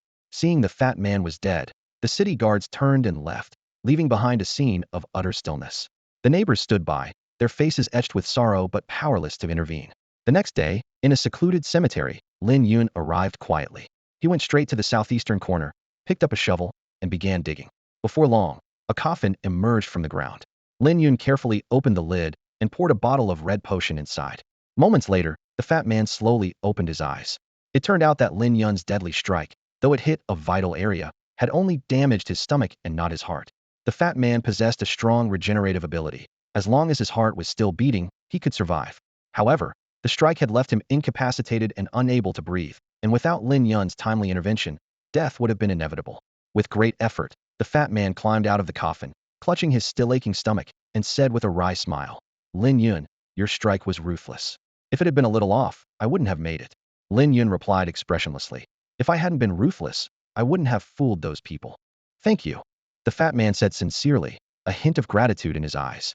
Lin Yun took out another bottle of potion, and the fat man asked curiously, "What is this?" "This potion is a specially made poison," Lin Yun explained. "If you consume any human blood-related components, it will kill you. If you don't drink it, I'll have to kill you myself." Without hesitation, the fat man said, "I'll drink it." Lin Yun warned, "Think it through. The longer you're in beast form, the more bloodthirsty you'll become. If you lose control, it will turn into poison." "I understand," the fat man said firmly, "but I don't want to end up like Xiao Ziqiang, completely losing myself. In that case, I'd rather die." With that, he took the potion and drank it all. After chatting for a while longer, they parted ways. The fat man didn't return to the slums, but spent the night under a bridge. He didn't want to cause his mother any more trouble. The next morning, he quietly left Haoyue City with a merchant caravan, perhaps never to return. Sitting in the courtyard, Lin Yun reflected on his experiences, deepening his understanding of the Tao. He murmured to himself, "People say the setting sun is the end of the world, but looking far into the horizon, home is nowhere in sight. The suffering of the world is as insignificant as ants, yet the heavens and earth remain indifferent." Following Zhou Wenbing's method, Lin Yun began to condense Tao resonance. A faint golden light emanated from the beast mark on his arm. After a long while, he finally sensed a subtle change, with the light coalescing into a special symbol. However, this symbol was only a prototype, still far from true Tao resonance. Lin Yun attempted several more times, but the results were the same. He mused, "It seems my understanding isn't deep enough. Never mind, I'll go ask Zhou Wenbing for advice." He softly called for Chinga. Instantly awake, Chinga transformed into a beam of moonlight and emerged. Together, they headed to the Beast Alliance to visit Zhou Wenbing and the battle-level Black Wind Dog, hoping to break through his bottleneck and advance further. Inside the room, a flicker of disbelief crossed Zhou Wenbing's eyes. He stared at Lin Yun, his voice slightly trembling. "Did you really manage to condense it?" "The Tao charm, it's incredibly difficult to form, even just a prototype." Lin Yun didn't say much. With a mere thought, a golden symbol appeared in his palm, emitting a faint glow. "Amazing. Truly amazing," Zhou Wenbing exclaimed. "You actually managed to condense a prototype of the Tao charm in such a short time." His tone was filled with shock and admiration. "What should I do next?" Lin Yun asked, his eyes shining with a thirst for knowledge. After a moment of contemplation, Zhou Wenbing replied, "Continue to deepen this understanding." Following Zhou Wenbing's advice, Lin Yun stayed at the Zhong family residence for 5 days. During this time, he experienced the luxurious lifestyle of a prominent beast-taming family. Every meal was a gourmet feast, and every item was of immense value. Even the items used by the servants were superior to those owned by the heads of some small families. There were ordinary people in the Zhong family as well, but their lives were worlds apart from those in the slums. While they couldn't match the Zhong family's upper echelons, their living conditions were decent. In contrast, some people in the slums struggled to meet basic needs. In the Zhong family, safety was never a concern. Numerous powerful beast tamers formed an impenetrable defense line, deterring any fierce beasts from approaching. In the days that followed, Lin Yun explored every corner of Haoyue City. He joined patrols around the city and shared drinks with the city guards. On a mountain outside Haoyue City, he watched the magnificent sunrise with Chinga. However, he also witnessed the darker side of the city. He saw elderly people bedridden and dying due to poverty, mothers with white hair mourning their children lost to beast attacks, and grandfathers waiting on street corners all day for customers just to earn a few coins. Memories surged like smoke through his mind. Lin Yun recalled his experiences after crossing into this world. Meeting Wei Yuwelling, the days of working hard to earn money, the care from his parents. These memories flashed through his mind like a series of illustrations. Suddenly, he seemed to grasp something. With this newfound understanding, Lin Yun sought out Zhou Wenbing once more. "I understand now," Lin Yun said firmly. Curiously, Zhou Wenbing asked, "What path have you comprehended?" "The path of self," Lin Yun answered resolutely. "Self?" Zhou Wenbing frowned slightly. His own understanding was the path of nature, aligning with the will of heaven, accepting whatever fate brought. Lin Yun explained slowly, "The path I wish to walk will not be obstructed by anyone, people, or the way of heaven alike. If the way of heaven aligns with me, then following its path is fine. But if it insists on my demise, I will forge my own path. This is my Tao, the path of self, not the path of nature. The path of nature may seem fine, but it's too stifling, too weak. Zhou Wenbing furrowed his brows, urgently saying, "No, this is too difficult. I advise you to abandon such thoughts. You have enough talent and have already formed the prototype of the Dao charm. Choosing the path of nature next means forming the Dao charm is almost certain." "No, I still want to try," Lin Yun insisted. "Why do this? Isn't choosing a normal, safe path better?" Zhou Wenbing asked, puzzled. Lin Yun replied candidly, "I understand your point, but following your advice doesn't align with my true self." Zhou Wenbing was momentarily speechless, unsure how to persuade Lin Yun. He wanted to continue persuading him, but seeing Lin Yun's determined gaze, he didn't know where to begin. Zhou Wenbing was well aware of the risks of forcibly guiding Lin Yun to harness the way of nature. While it might seem harmless initially, going against one's true nature could eventually lead to backlash from the Dao, endangering the beast seal. For a beast tamer, the beast seal is a matter of life and death. If it is damaged, not only would the tamer be at risk, but their contracted spirit beast would also perish. "I hope you succeed," Zhou Wenbing sighed deeply. "Thank you," Lin Yun replied briefly, then sat cross-legged, closing his eyes to concentrate. He followed the breathing techniques taught by Zhou Wenbing, simulating the Dao rhythm in his heart. The white fox, Chinga, stood alertly by his side, while Zhou Wenbing summoned his own spirit beast to help guard Lin Yun. A golden light gradually appeared on Lin Yun's chest, growing brighter and more intense. Eventually, the light condensed into a special symbol that continually transformed. The room filled with the chanting of the great Dao, and under Lin Yun's control, the transformations of the golden symbol began to slow. Suddenly, Lin Yun spat out a mouthful of blood. Chinga looked at him anxiously, but Zhou Wenbing stopped her. "Don't disturb him. Interrupting now would only make things worse." The white fox reluctantly stepped back a few paces, keeping a close watch on her master. Cracks started to appear on Lin Yun's body, blood slowly oozing out and staining his clothes. The pooled blood dripped to the ground, forming a puddle. Chinga grew increasingly worried but dared not act rashly due to Zhou Wenbing's warning. "This method is too difficult," Zhou Wenbing sighed inwardly. He recalled his own experience of condensing Dao rhythm, which was far less challenging than the ordeal Lin Yun was facing. Zhou Wenbing had followed the natural way of the heavens, but Lin Yun's choice of a self-determined path was inevitably met with resistance from the heavens. Lin Yun's condition continued to deteriorate, his body trembling slightly, consciousness fading. Yet, his determination remained resolute. The speed of the symbol's transformation kept decreasing, from 10 irregular forms per breath to 3, indicating he was getting closer to success. Gradually, Lin Yun's bleeding stopped. The previous cracks began to emit a golden glow, and golden patterns spread across his skin as if a deity had descended. The wounds miraculously healed, and Chinga let out a sigh of relief, her ears perking up and her fluffy tail lifting slightly, though her gaze remained fixed on her master. Zhou Wenbing was astonished to see that Lin Yun had actually succeeded. The symbol on Lin Yun's chest ceased its transformation, turning into a floating, spinning leaf. The surrounding chanting abruptly stopped. Lin Yun slowly opened his eyes and softly said, "It's done. I've successfully condensed my own Dao rhythm." Chinga whimpered excitedly, ignoring the bloodstains on Lin Yun, and leapt into his arms, snuggling close. Lin Yun gently stroked her neck, smiling. All right, silly fox, I'm fine." Chinga still refused to leave. Lin Yun chuckled helplessly. "What a silly fox. At least let me change my clothes first." Only then did Chinga reluctantly step back. After changing clothes, Lin Yun returned to the room, and, with a thought, a golden leaf appeared in his palm. Zhou Wenbing's eyes widened in surprise. As someone who also comprehended Dao resonance, he understood just how powerful the resonance contained in this leaf was, surpassing his own by several times. If Lin Yun could successfully imbue a skill with it, the enhancement could far exceed his expectations.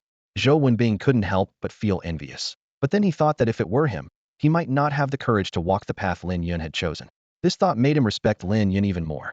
He had met many prodigies, but never someone as gifted yet humble and hardworking as Lin Yun. "What should I do next?" Lin Yun asked. Zhou Wenbing slowly explained. "Next, you need to attach the Dao resonance to the skill you want to enhance. However, after consuming the enlightenment fruit, you and your companion beast will enter a mysterious space. There, you should communicate as much as possible to ensure the Dao resonance integrates well with the skill, reducing the chance of failure." Lin Yun nodded in understanding and turned to the white fox, asking, "Chinga, are you ready?" Chinga nodded seriously. Lin Yun picked up the enlightenment fruit and ate it bit by bit. It was tasteless and melted in his mouth, quickly consumed. Suddenly, everything went black, and when he woke up again, he found himself and Chinga on a small island. The island was barren, without a single tree, surrounded only by the sound of flowing water. Lin Yun stroked his chin, contemplating which skill to enhance. After careful consideration, he decided to upgrade Chinga's Moonlight Claw to the Dao level. This was Chinga's main attack skill, and although the bite skill had evolved, its power and convenience were still not as good as Moonlight Claw. The scent skill was for scouting, and its range was already sufficient, so it didn't need immediate enhancement. Moonlight Gallop, while a good high-speed movement skill, was already at the divine level, fast enough to handle most companion beasts. Lin Yun finally chose Moonlight Claw and said to Chinga, "Show me, Chinga." Chinga nodded, her claws glowing with bright moonlight as she struck forward. Then, Lin Yun demonstrated his Leaf Dao resonance and thoroughly explained its meaning to Chinga. The two began to communicate deeply, seeking to understand one another. A few hours later, Lin Yun felt the time was right. He concentrated his mind and channeled the Dao rhythm into Chinga's head. Golden light points surged like mud at Chinga's forehead, dividing into two lines that traveled along its body, finally converging at the end of its tail.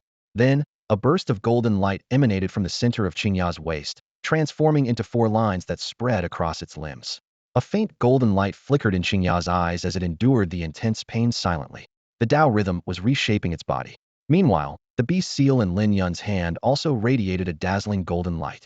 The two beams of light, one strong and one weak, suddenly expanded and merged, completely enveloping them. Another 3 hours passed, and the light shattered with a roar, turning into countless firefly-like specks that hovered in the air. The patterns gradually faded, and Lin Yun fell unconscious again.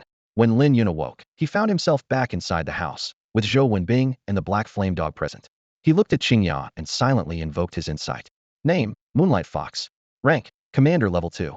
Skills, Moonlight Claw Dao Level Powerful, Tear, Shadow Form, Bite God Level Sharp, Moonlight Dash God Level Quick Reaction, Perception God Level Filtering, Premonition Dao Level. This meant Lin Yun had successfully infused the Dao rhythm, enhancing Chinga's Moonlight Claw from God level to Dao level. Thrilled, Lin Yun took Chinga outside to an open space where a mechanized puppet was available for testing.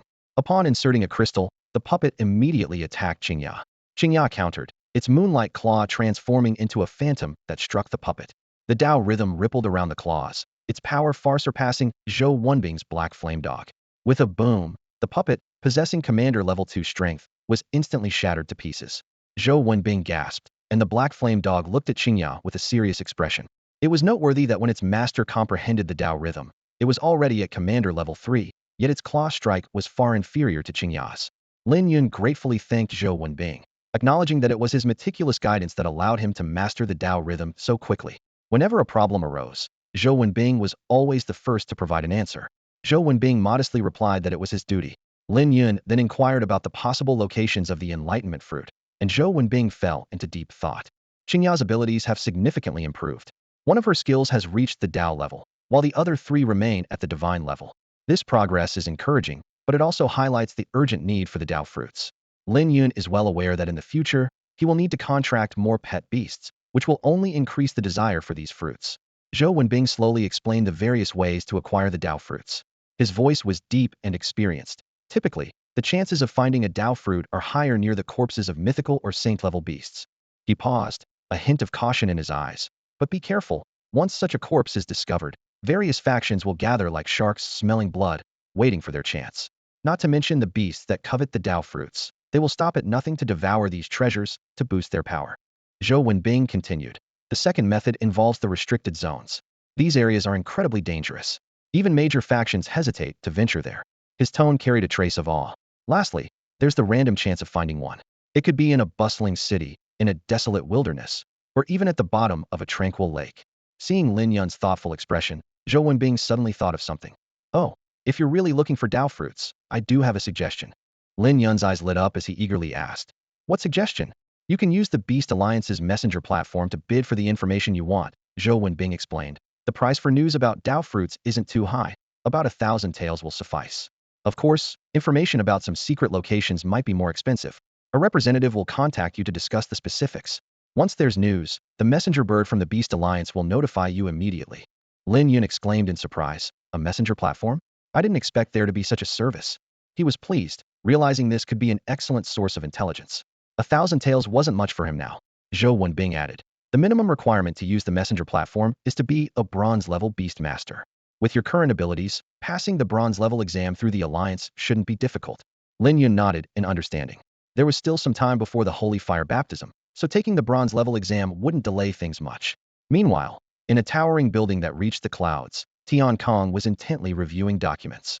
Outside the tower, a large black lizard lazily clung to the wall, basking in the warm sunlight. Inside, a grayish-blue owl perched silently atop a bookshelf, its eyes half closed. These two formidable creatures were Tian Kang's contracted pet beasts, both exceptionally powerful. Gao Ming entered the room quietly, holding a stack of documents. President Tian, here is the list of those who passed the exam today. Tian Kong quickly scanned the list and nodded slightly. Not bad. Gao Ming continued. President Tian, the Zhong family would like to invite you to a banquet. Are you available? The Zhong family? Tian Kong asked, slightly puzzled. Gao Ming explained. Yes, the Zhong family's second son, Zhong Ming, recently passed the Iron-level Beastmaster exam and is hosting a celebration banquet. They hope you can attend. Tian Kong thought for a moment before recalling. Zhong Ming, he's the one with the iron blood ancient tree, right? That's right. It's him. Gao Ming nodded. This time, his performance was much steadier, not as impulsive as before. Tian Kong nodded slightly. His talent is level. If he can settle down, he could become quite accomplished. Indeed, Gao Ming agreed. After a brief consideration, Tian Kong decided. In that case, I'll go. After all, the Zhong family is a major beast master family in Haoyue City. Tian Kong decided to give them this face. Just then, Zhou Wenbing walked into the room with his imposing black flame dog. Gao Ming immediately stood up to salute, his eyes filled with awe. His gaze couldn't help but fall on the black flame dog, which had reached a battle general level. What shocked him even more was that this pet beast possessed a Dao-level skill in existence several times stronger than a divine-level skill. Tian Kong, with a piercing gaze, got straight to the point and asked, Da Chuan, how is the progress of teaching them Dao-level skills? Zhou Wenbing pondered for a moment and replied, Wei Yuwelling has already formed the prototype of Dao Rhyme. She has comprehended the way of guardianship, which is different from mine. However, she's still a bit short of fully forming the true Dao Rhyme. Already formed a prototype? Gao Ming's eyes widened in surprise. As an experienced beast tamer, he knew how difficult it was to form Dao Rhyme. It was truly astonishing that Wei Yuwelling had reached this level in less than a month. Tian Kong couldn't help but express his admiration. I didn't expect Wei Yuwelling to be so talented, even forming a Dao Rhyme prototype.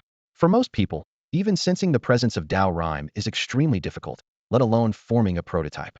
Zhou Wenbing nodded in agreement. Yuwelling's talent is indeed impressive. I foresee she will soon become an outstanding beast tamer. Tian Kong shifted his gaze and asked, what about Lin Yun?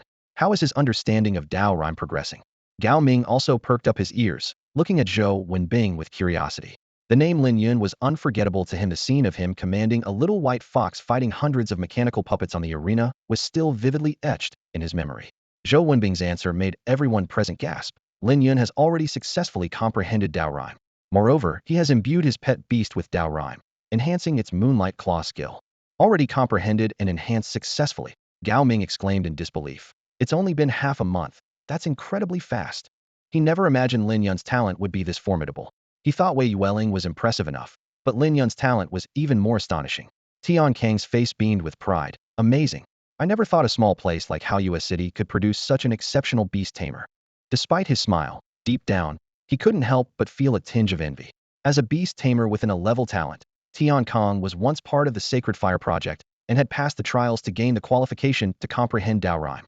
Unfortunately, 3 years of hard work yielded no results, and he eventually had to give up. It became one of the great regrets of his life. Seeing this, Zhou Wenbing teased, President Tian, can you guess what path he has comprehended? Tian Kong waved his hand, signaling him to stop teasing. Zhou Wenbing then revealed the answer, the way of self. A path completely different from mine. What about the strength of his Dao Rhyme? Tian Kong asked, his eyes gleaming with anticipation. Zhou Wenbing's response once again left everyone in shock. It's much stronger than my Dao Rhyme. If his pet beast were on the same level as the Black Flame Dog, it might not be a match for his pet beast. So powerful, Gao Ming exclaimed, his eyes full of disbelief. It's known that Zhou Wenbing's ability to nurture pet beasts is already considered top tier within the Beast Tamer Alliance. To think that even he admits inferiority to Lin Yun, the terrifying potential of this young beast tamer is evident. Tian Kong remained silent for a long time, unable to calm down. His gaze drifted out the window, as if seeing a bright future slowly unfolding. Tian Kong stared at Lin Yun in disbelief, shaking his head in amazement. In such a short time, this young man not only comprehended the essence of Dao, but also surpassed Zhou Wenbing in power. Such talent was truly astounding. The three of them fell silent for a moment, each lost in their own thoughts. Suddenly, as if recalling something important, Tian Kong turned to Gao Ming and said, I won't be attending the Zhong family banquet tonight. Gao Ming raised an eyebrow in surprise. You're not going? That's right, Tian Kong replied with a serious expression. I have something more important to do tonight. Gao Ming nodded in understanding. Got it. As soon as the two left, Tian Kong picked up a pen and began writing letters. The recipients were his friends, and he intended to ask them for help in locating the Dao fruit. Lin Yun's extraordinary talent was undoubtedly a great blessing for the human race. Before long, a large white messenger bird flew into the room. This type of pet had excellent flying abilities, but almost no offensive skills. Tian Kong carefully placed 7 letters into the pouch hanging from the bird's neck and murmured softly, "I hope they bring me good news." The messenger bird let out a loud cry and soared into the sky. Meanwhile, Lin Yun had already returned home. In the courtyard, a large crimson bird stood proudly. "Hey, silly bird," Lin Yun casually greeted. The fire cloud sparrow gave him an annoyed look, but Lin Yun didn't mind. He and Yuling always called it that. Hearing the commotion outside, a white-haired girl ran out from the house. Her skin was like snow, translucent and glowing with an ivory sheen. Her bright eyes were captivating, her nose delicate, her cheeks slightly flushed, and her lips like cherry blossoms. Perched on her shoulder was a tiny ice crystal figure, her contracted spirit beast, an ice elf named Lin Yu. "Yuling, are you joining me for the bronze level Beastmaster exam tomorrow?" Lin Yun invited. Wei Yuwelling wanted to accompany him, but politely declined.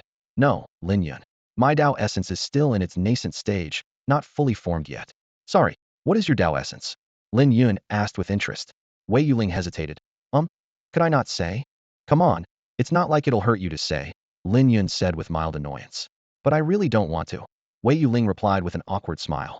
Lin Yun decided to show his first. "My Dao essence is the path of self." As he spoke, he conjured a leaf emitting a gentle glow.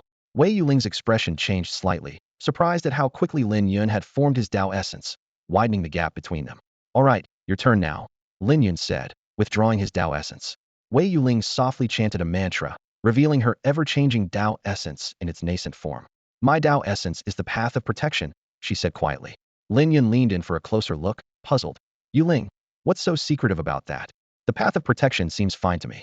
Wei Yuwelling glanced at the Dao essence in her palm, then at Lin Yun, her cheeks slightly reddening. The reason she comprehended her Dao essence was entirely because of Lin Yun.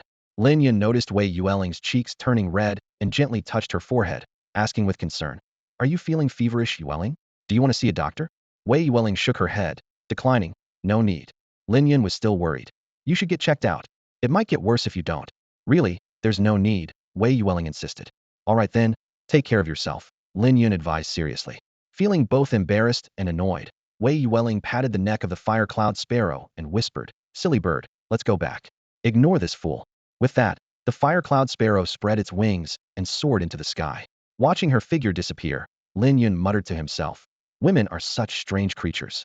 I show a little concern, and not only does she not appreciate it, but she also calls me a fool. How annoying."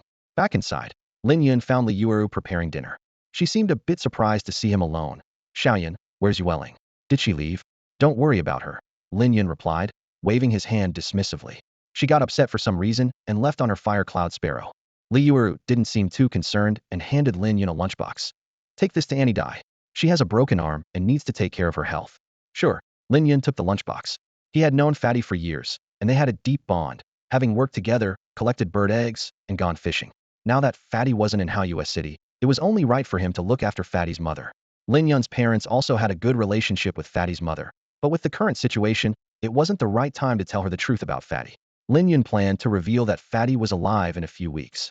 It was a difficult decision, as once the authorities knew Fatty was alive, they'd launch a nationwide manhunt until he was executed. That was the fate of every beast-transformed person. Fate is so cruel, Li Yuru sighed deeply. Fatty was such an honest kid, and now this is his fate. Who could have imagined it would turn out this way? Lin Yun remained silent, picked up the lunchbox, and left the house. Chinga lay in its little nest, sipping the thunder sheep milk Li Yuru had prepared. Since its evolution, its appetite had increased significantly. What used to satisfy it now required 3 small bottles. Carrying the lunchbox, Lin Yun headed for the slums. On the way, he bumped into Chen Qing, who had become much more composed and was diligently training his little mountain ape. "Lin Yun, long time no see," Chen Qing greeted him. Lin Yun stopped. "Are you preparing for the Black Iron Beastmaster examination?" "Yeah. The little mountain ape's arm strength is still lacking, so I'm working on that," Chen Qing said, knowing well that Lin Yun had become incredibly powerful, even able to defeat someone as strong as Zhao Ziqiang. The gap between him and Lin Yun was growing. "I have to deliver this meal, so I'll be on my way," Lin Yun said, gesturing with the lunchbox. "All right, take care," Chen Qing replied. As Lin Yun left, he felt a twinge of emotion. He understood Chen Qing's thoughts, but wasn't smug about surpassing him. Pride leads to downfall. Although Chinga's strength had reached the second tier of the leader level, the road ahead was still long. Only by constantly improving could he truly control his destiny. Otherwise, he would be at the mercy of others. This was his personal philosophy. The next day, Lin Yun brought Chinga to the Beastmaster Alliance to take the bronze-level Beastmaster examination. In the Beast Alliance assessment room, Lin Yun followed the attendant into a spacious area. Compared to the Black Iron level examination room, this space was several times larger but sparsely populated. The reason was simple. The powerful combat capabilities of leader-level beasts required a more expansive activity range.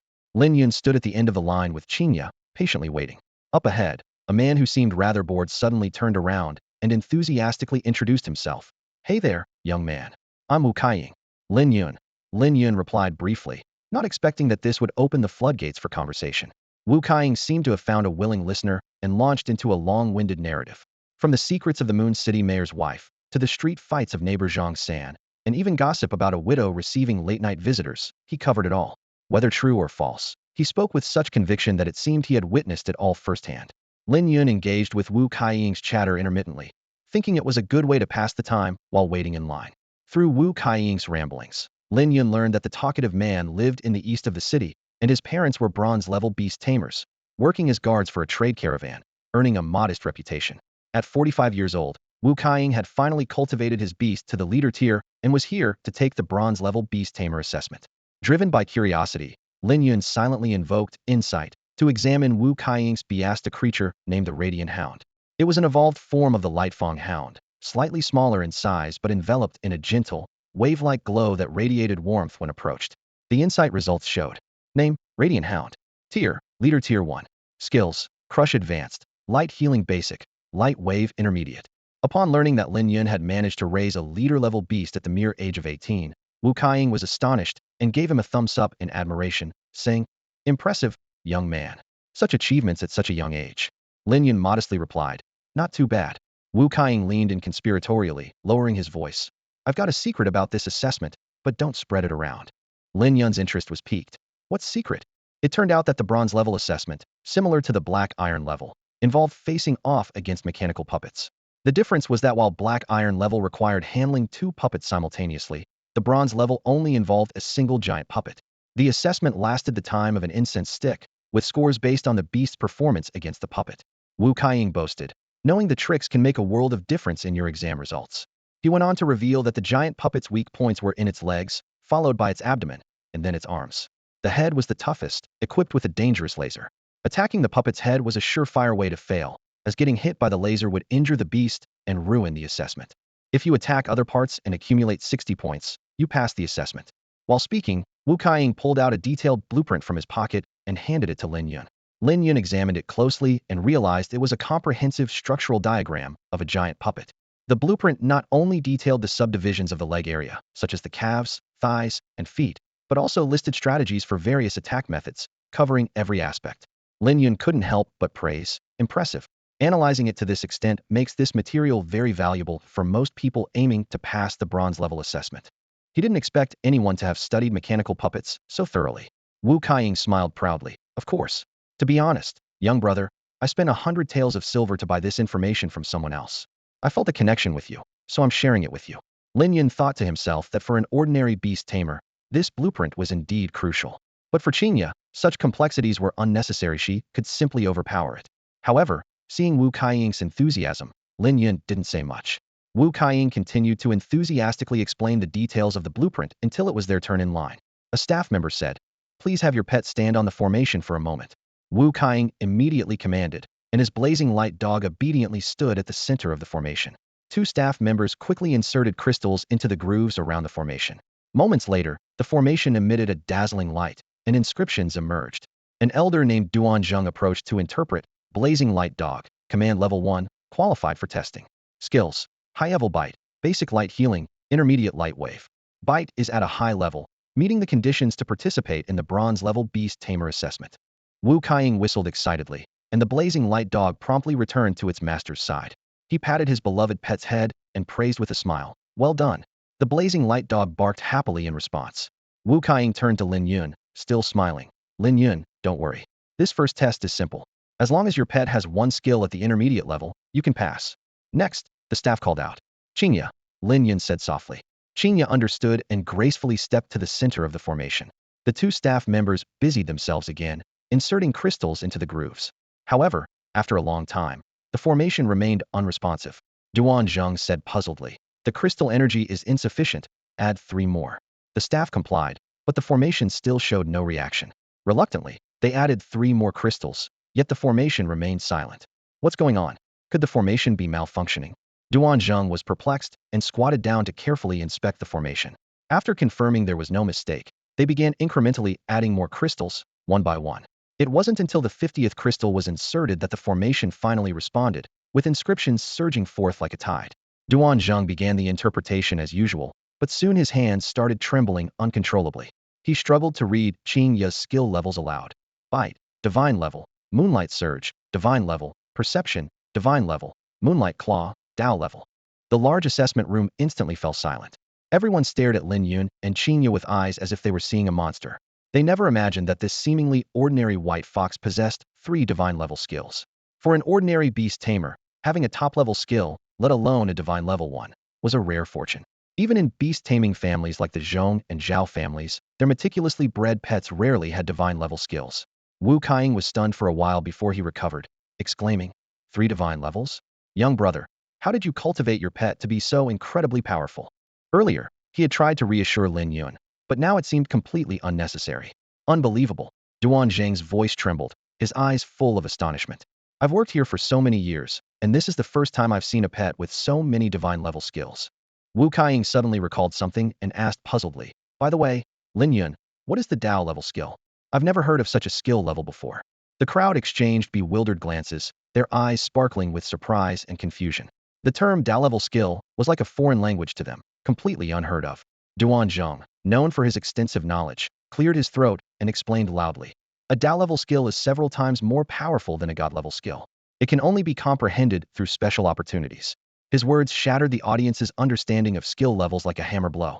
Wu Kaiying gasped, as the belief that God-level skills were the pinnacle crumbled in his mind. He couldn't help but reassess the young Lin Yun before him. His earlier desire to guide him as an elder now seemed utterly laughable. Duan Zheng continued, since your pet beast has reached the 2nd tier of leadership, with skills surpassing intermediate level, you are eligible to participate in the assessment. Upon hearing this, Lin Yun turned to Chinga beside him and whispered, Chinga, let's go for the assessment. The fox joyfully bounded to his side as the master and his pet entered the assessment hall together. Wu Kaiying quickly called out, wait for me, Lin Yun, and hurriedly followed with his blazing dog. The assessment hall was astonishingly spacious, with a massive combat platform standing in the center. Lin Yun and Wu Kaiying queued up to wait their turn. Soon, it was Wu Kaiying's turn. He crouched down, gently stroking the head of his blazing dog, and softly encouraged, remember what we've practiced, stay calm, and stick to the plan. As long as you keep your composure, you'll be fine. The blazing dog responded with a determined bark, then leaped onto the platform, landing firmly. On the platform stood a colossal metallic puppet, 6 arms poised for action, its surface etched with mysterious inscriptions. A blue crystal was embedded in its heart, continuously supplying it with energy. Duan Zheng approached with a new blue crystal, patted the puppet's leg, prompting it to crouch for him to replace the energy crystal.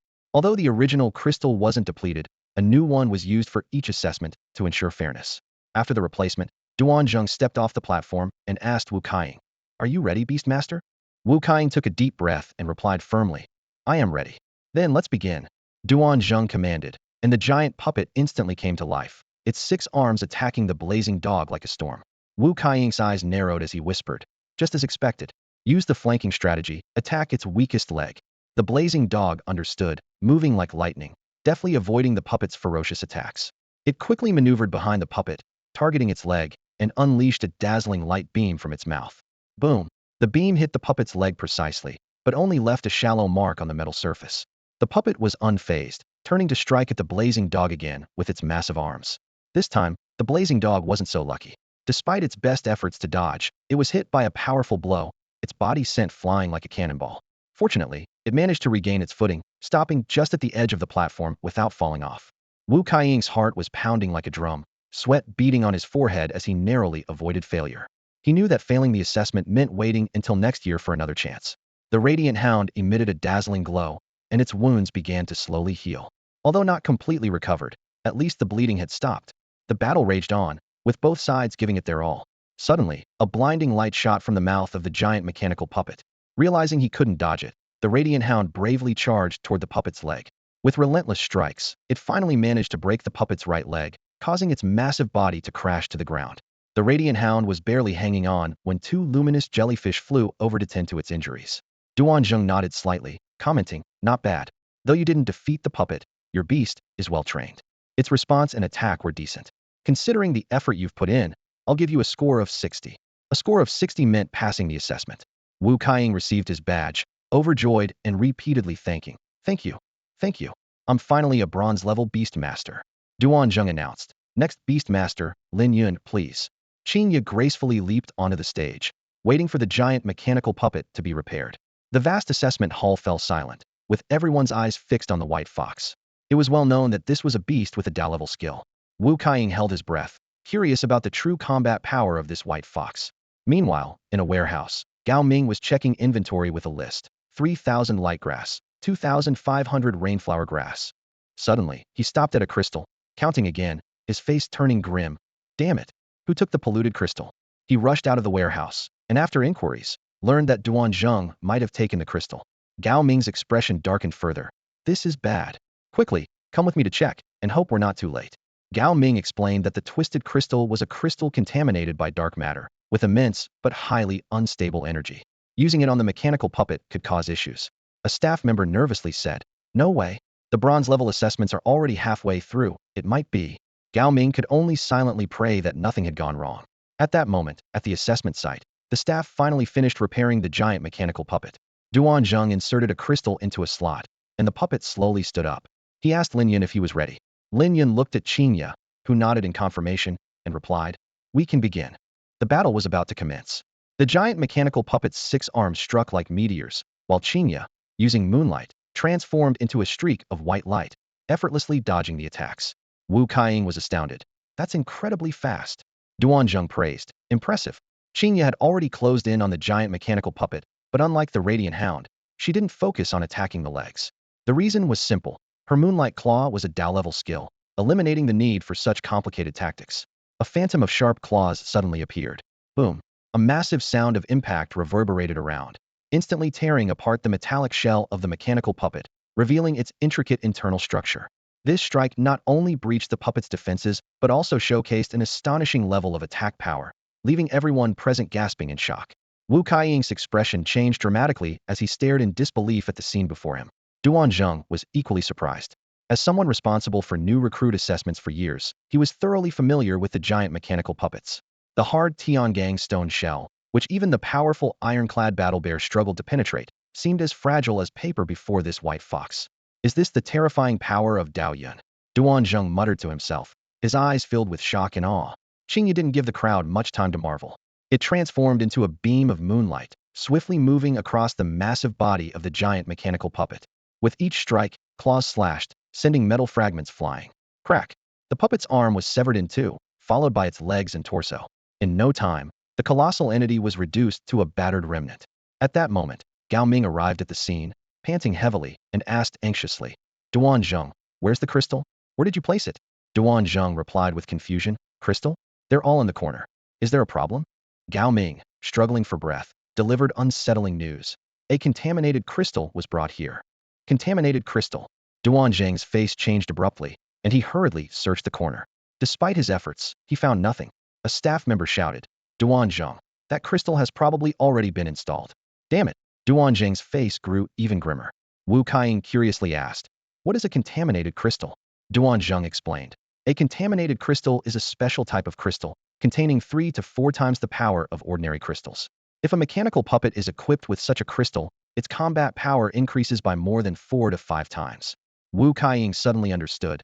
Could the mechanical puppet Chinga fought be using a contaminated crystal? Most likely, Duanzhong confirmed with a nod. This news exploded like a bombshell, stunning everyone. They couldn't believe their eyes as they looked at the seemingly petite white fox on stage. It had not only defeated a regular giant mechanical puppet, but had also effortlessly overcome the enhanced version with 4 to 5 times the strength, and it appeared to do so with ease. Just as everyone was caught in shock, an unexpected change occurred. Buzzing sounds erupted from the crystal, and a large amount of black mist spewed forth, shrouding the mechanical puppet like a veil.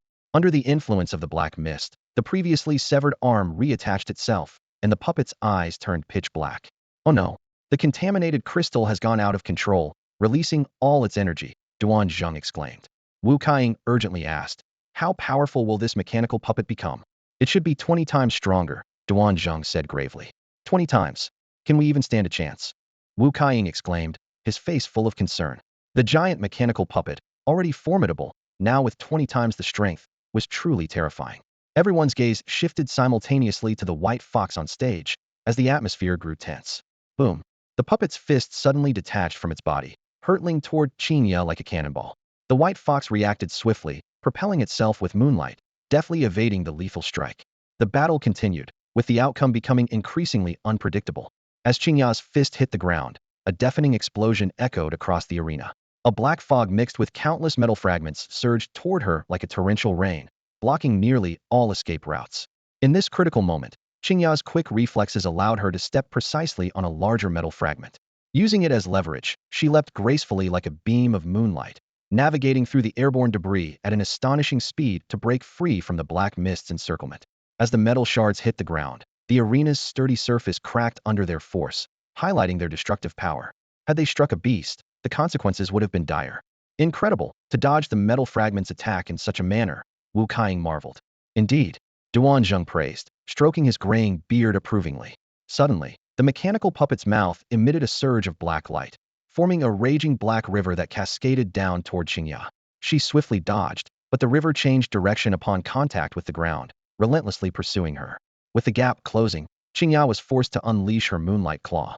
The spectral claws clashed violently with the black river, producing an ear-splitting roar. The river shattered, dissipating into countless black energy points in the air. Seizing the opportunity, Chinga dashed like lightning toward the giant puppet's leg. Moonlight claw, she shouted, severing the puppet's right leg. The unbalanced puppet crashed down, and Chinga, already prepared, unleashed hundreds of claw strikes at the puppet above. Crash after crash, the puppet was torn into pieces. Its fallen head attempted one last black light attack, but Chinga quickly crushed it underfoot. The battle was finally over. A giant puppet with its power enhanced over 20 times, taken down just like that? Wu Kaiing rubbed his eyes in disbelief, as if dreaming. Ordinary beasts struggle to damage even a part of such a puppet, yet Chinga easily overwhelmed it. Her strength was beyond imagination. Sensing something amiss, Duan urgently commanded, everyone leave. Get out of here now. Despite their confusion, the crowd obeyed his authority and began to evacuate the building. At that moment, the corruption crystal developed numerous cracks, releasing a black mist that coalesced into a humanoid figure. A crystal spirit, Gao Ming exclaimed in shock.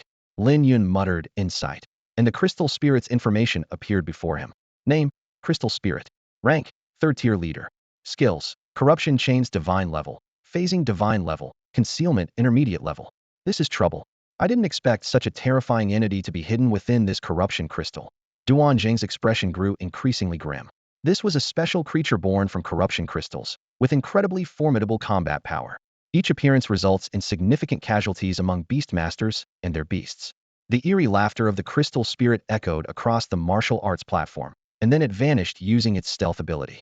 Lin Yun remained calm and called out, don't panic. Focus and sense its position. Chinga nodded in understanding, closed her eyes, and concentrated fully on tracking the enemy's movements. Moments later, a black chain shot out from one corner of the platform, heading straight for Chinga. With agility, she dodged the attack and launched a counterattack in the direction the chain came from. However, by the time she arrived, the crystal spirit had already disappeared again. Unfazed, Chinga closed her eyes once more and focused. After a few breaths, 2 black chains shot out from different directions. Chinga dodged them with composure, but this time, instead of blindly chasing, she calculated the crystal spirit's speed and probable position based on the 2 attacks. Narrowing down the area, Chinga seized the moment and unleashed claw shadows. With a loud crash, the crystal spirit was hit. Yet, just as the claws were about to make contact, it activated its phasing skill. Familiar with this move, Chinga unhesitatingly released hundreds of moonlight claws. Her experience battling numerous phantoms in the ancient castle proved invaluable. Even though the crystal spirit's phasing was at a divine level with very brief intervals, speed could still breach its defenses. Chinga's moonlight claws, having reached a mastery level, struck accurately once more. The crystal spirit's form grew increasingly transparent, but Chinga relentlessly pursued. Before long, this formidable opponent was completely vanquished.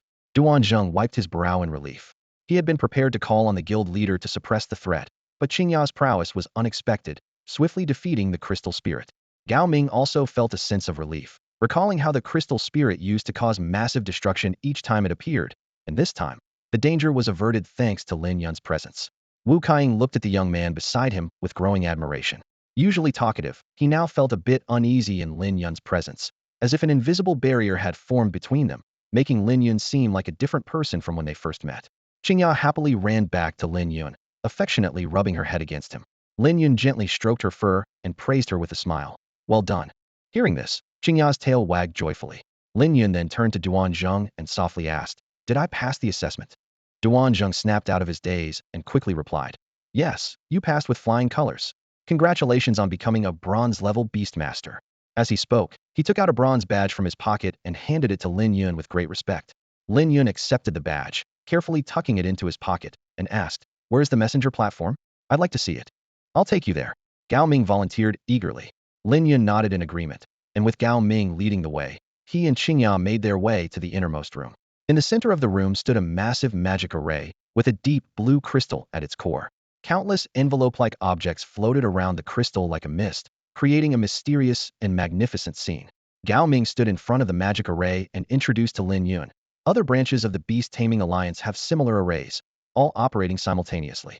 Lin Yun asked curiously, "How does it work?" "Let me show you," Gao Ming said as he lightly tapped one of the envelopes with his finger.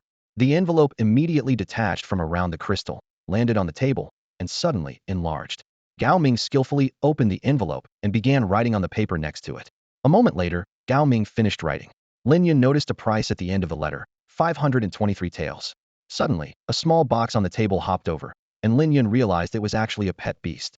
Out of curiosity, Lin Yun quietly checked its status. Name, treasure chest monster. Rank, common second rank.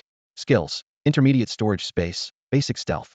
Although it lacked compatibilities, this small treasure chest monster, only the size of 2 fists, was an extremely practical functional pet. It had a storage space of up to 500 square meters, and its stealth skill allowed it to protect itself in times of danger. The treasure chest monster nudged Gao Ming's arm, as if urging him, since he hadn't paid yet. Gao Ming helplessly said, "Really, do I look like someone who wouldn't pay?" He took out a few silver notes and slipped them into the treasure chest monster, which then contentedly closed its lid. Gao Ming then placed the envelope back above the crystal. The envelope quickly shrank and finally turned into a small, disappearing into the crystal. He explained, "This way, the requests on the envelope will be distributed as tasks to various branches of the Beast Taming Alliance." Lin Yun nodded in understanding and then selected an envelope himself. Gao Ming tactfully stepped aside, allowing Lin Yun to write on his own. Lin Yun's content was naturally about the enlightenment fruit, priced at 1,000 taels of silver, just as Zhou Wenbing had mentioned. He followed Gao Ming's example to pay and returned the envelope to the crystal. "All done?" Gao Ming asked. "Yes," Lin Yun replied. Gao Ming turned and said, "Let's go. I'll show you the next place." The two of them, along with a fox, arrived at a courtyard behind the house. The high walls were covered with scrolls, and numerous white birds flew back and forth in the courtyard. Each of these birds wore a small pouch around their necks. Whenever they landed, more than 30 beast tamers in the courtyard would step forward, detach the pouches, retrieve the letters, and sort them before hanging them on the walls using the array platform. Lin Yun observed these birds closely. Name, messenger bird. Rank, common 5th rank. Skills, basic talon strike, advanced tracking, basic accelerated flight. The tracking skill allowed the messenger birds to sense nearby creatures and avoid danger, while accelerated flight could triple their speed for a short time, making it an excellent escape skill. Like the treasure chest monster, the messenger bird was also a very practical functional pet. Gao Ming approached Lin Yun with a red stone and explained, "You can input keywords into this inscription stone to search for the information you need. If you find something suitable, just pay those beast tamers. The Alliance will take a service fee and transfer the remaining money to the person who provided the information." It's actually quite similar to buying something in a store, except here you're buying information, not snacks. Lin Yun found this quite interesting. After Gao Ming stepped aside, he wrote, "Enlightenment fruit," on the inscription stone and began searching for related information. The stone remained silent, and Lin Yun understood that there was no news about the enlightenment fruit. However, he wasn't disheartened. After all, the enlightenment fruit was no ordinary herb. It was closely linked to Dao-level skills, making its rarity self-evident. Such treasures naturally wouldn't have news circulating all the time.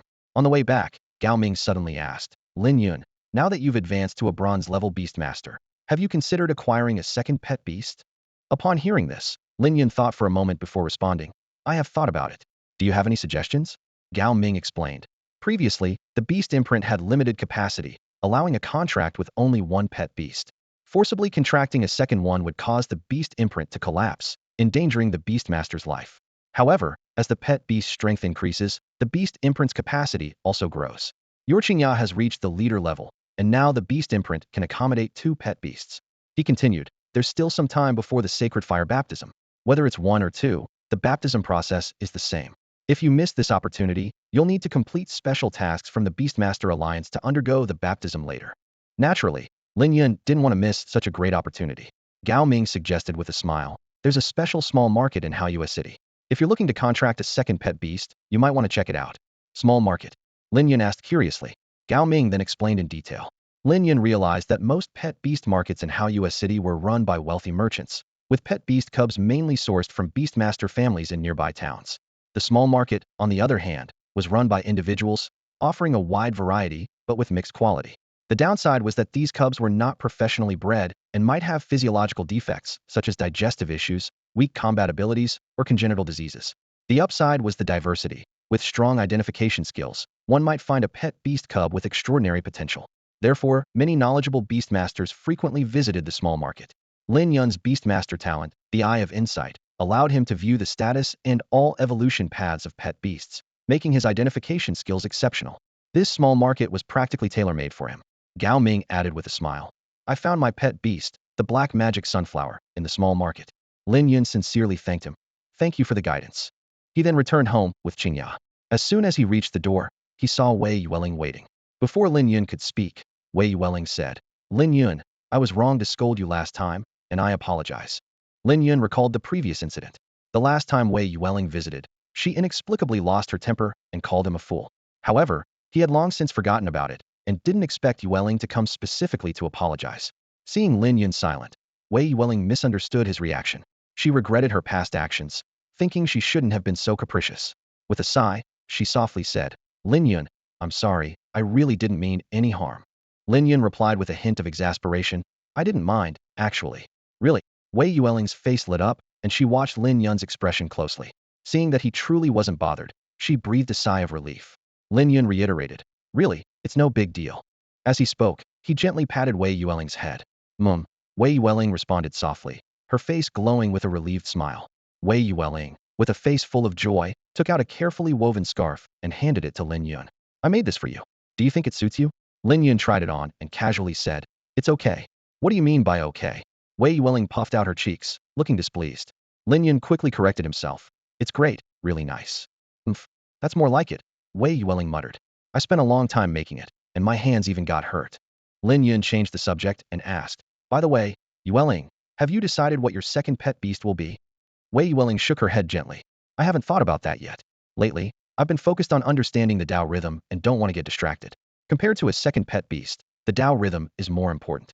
Once I grasp it successfully, and if I have enough Tao fruits, I can upgrade all my skills to the Tao level. Tao level skills are even more powerful than divine ones. Incredibly formidable. The two chatted a bit more before Wei Yuwelling rode off on her Firecloud Sparrow. Back inside, Lin Yun found Li Yuyu arranging flowers. Xiao, what did Yuwelling want? Li Yuyu asked while trimming the flowers. Nothing important, Lin Yun replied casually. Li Yuyu inserted the trimmed flowers into a vase and said slowly.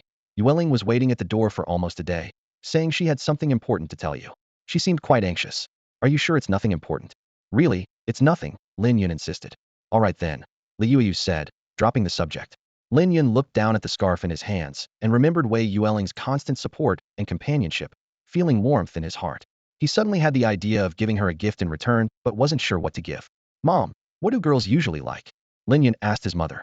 Li Yuyu thought for a moment and replied, usually pretty flowers or nice clothes. Lin Yun nodded thoughtfully.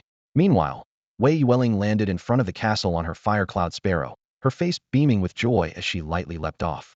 Zhao Zhilan greeted her with a smile. Miss, what makes you so happy? Nothing much, Wei Yuwelling replied, trying to act calm. Zhao Zhilan teased with a knowing smile. You left looking worried and came back all smiles. Firecloud Sparrow, where did you take her? The Firecloud Sparrow was about to point to a spot on the map when Wei Yuwelling quickly stopped it. Silly bird, stop. The Firecloud Sparrow was about to enter the house, but noticed the terrifying look Wei Yuwelling gave it and quickly flew away. Wei Yuwelling ran to her room, saying as she went, I'm going to focus on understanding the Tao rhythm tonight, so don't disturb me. I want to grasp the Tao rhythm soon, and then contract my second pet beast. Zhao Zhilan watched her go and shook her head gently. Having watched Wei Yuwelling grow up, she knew her well.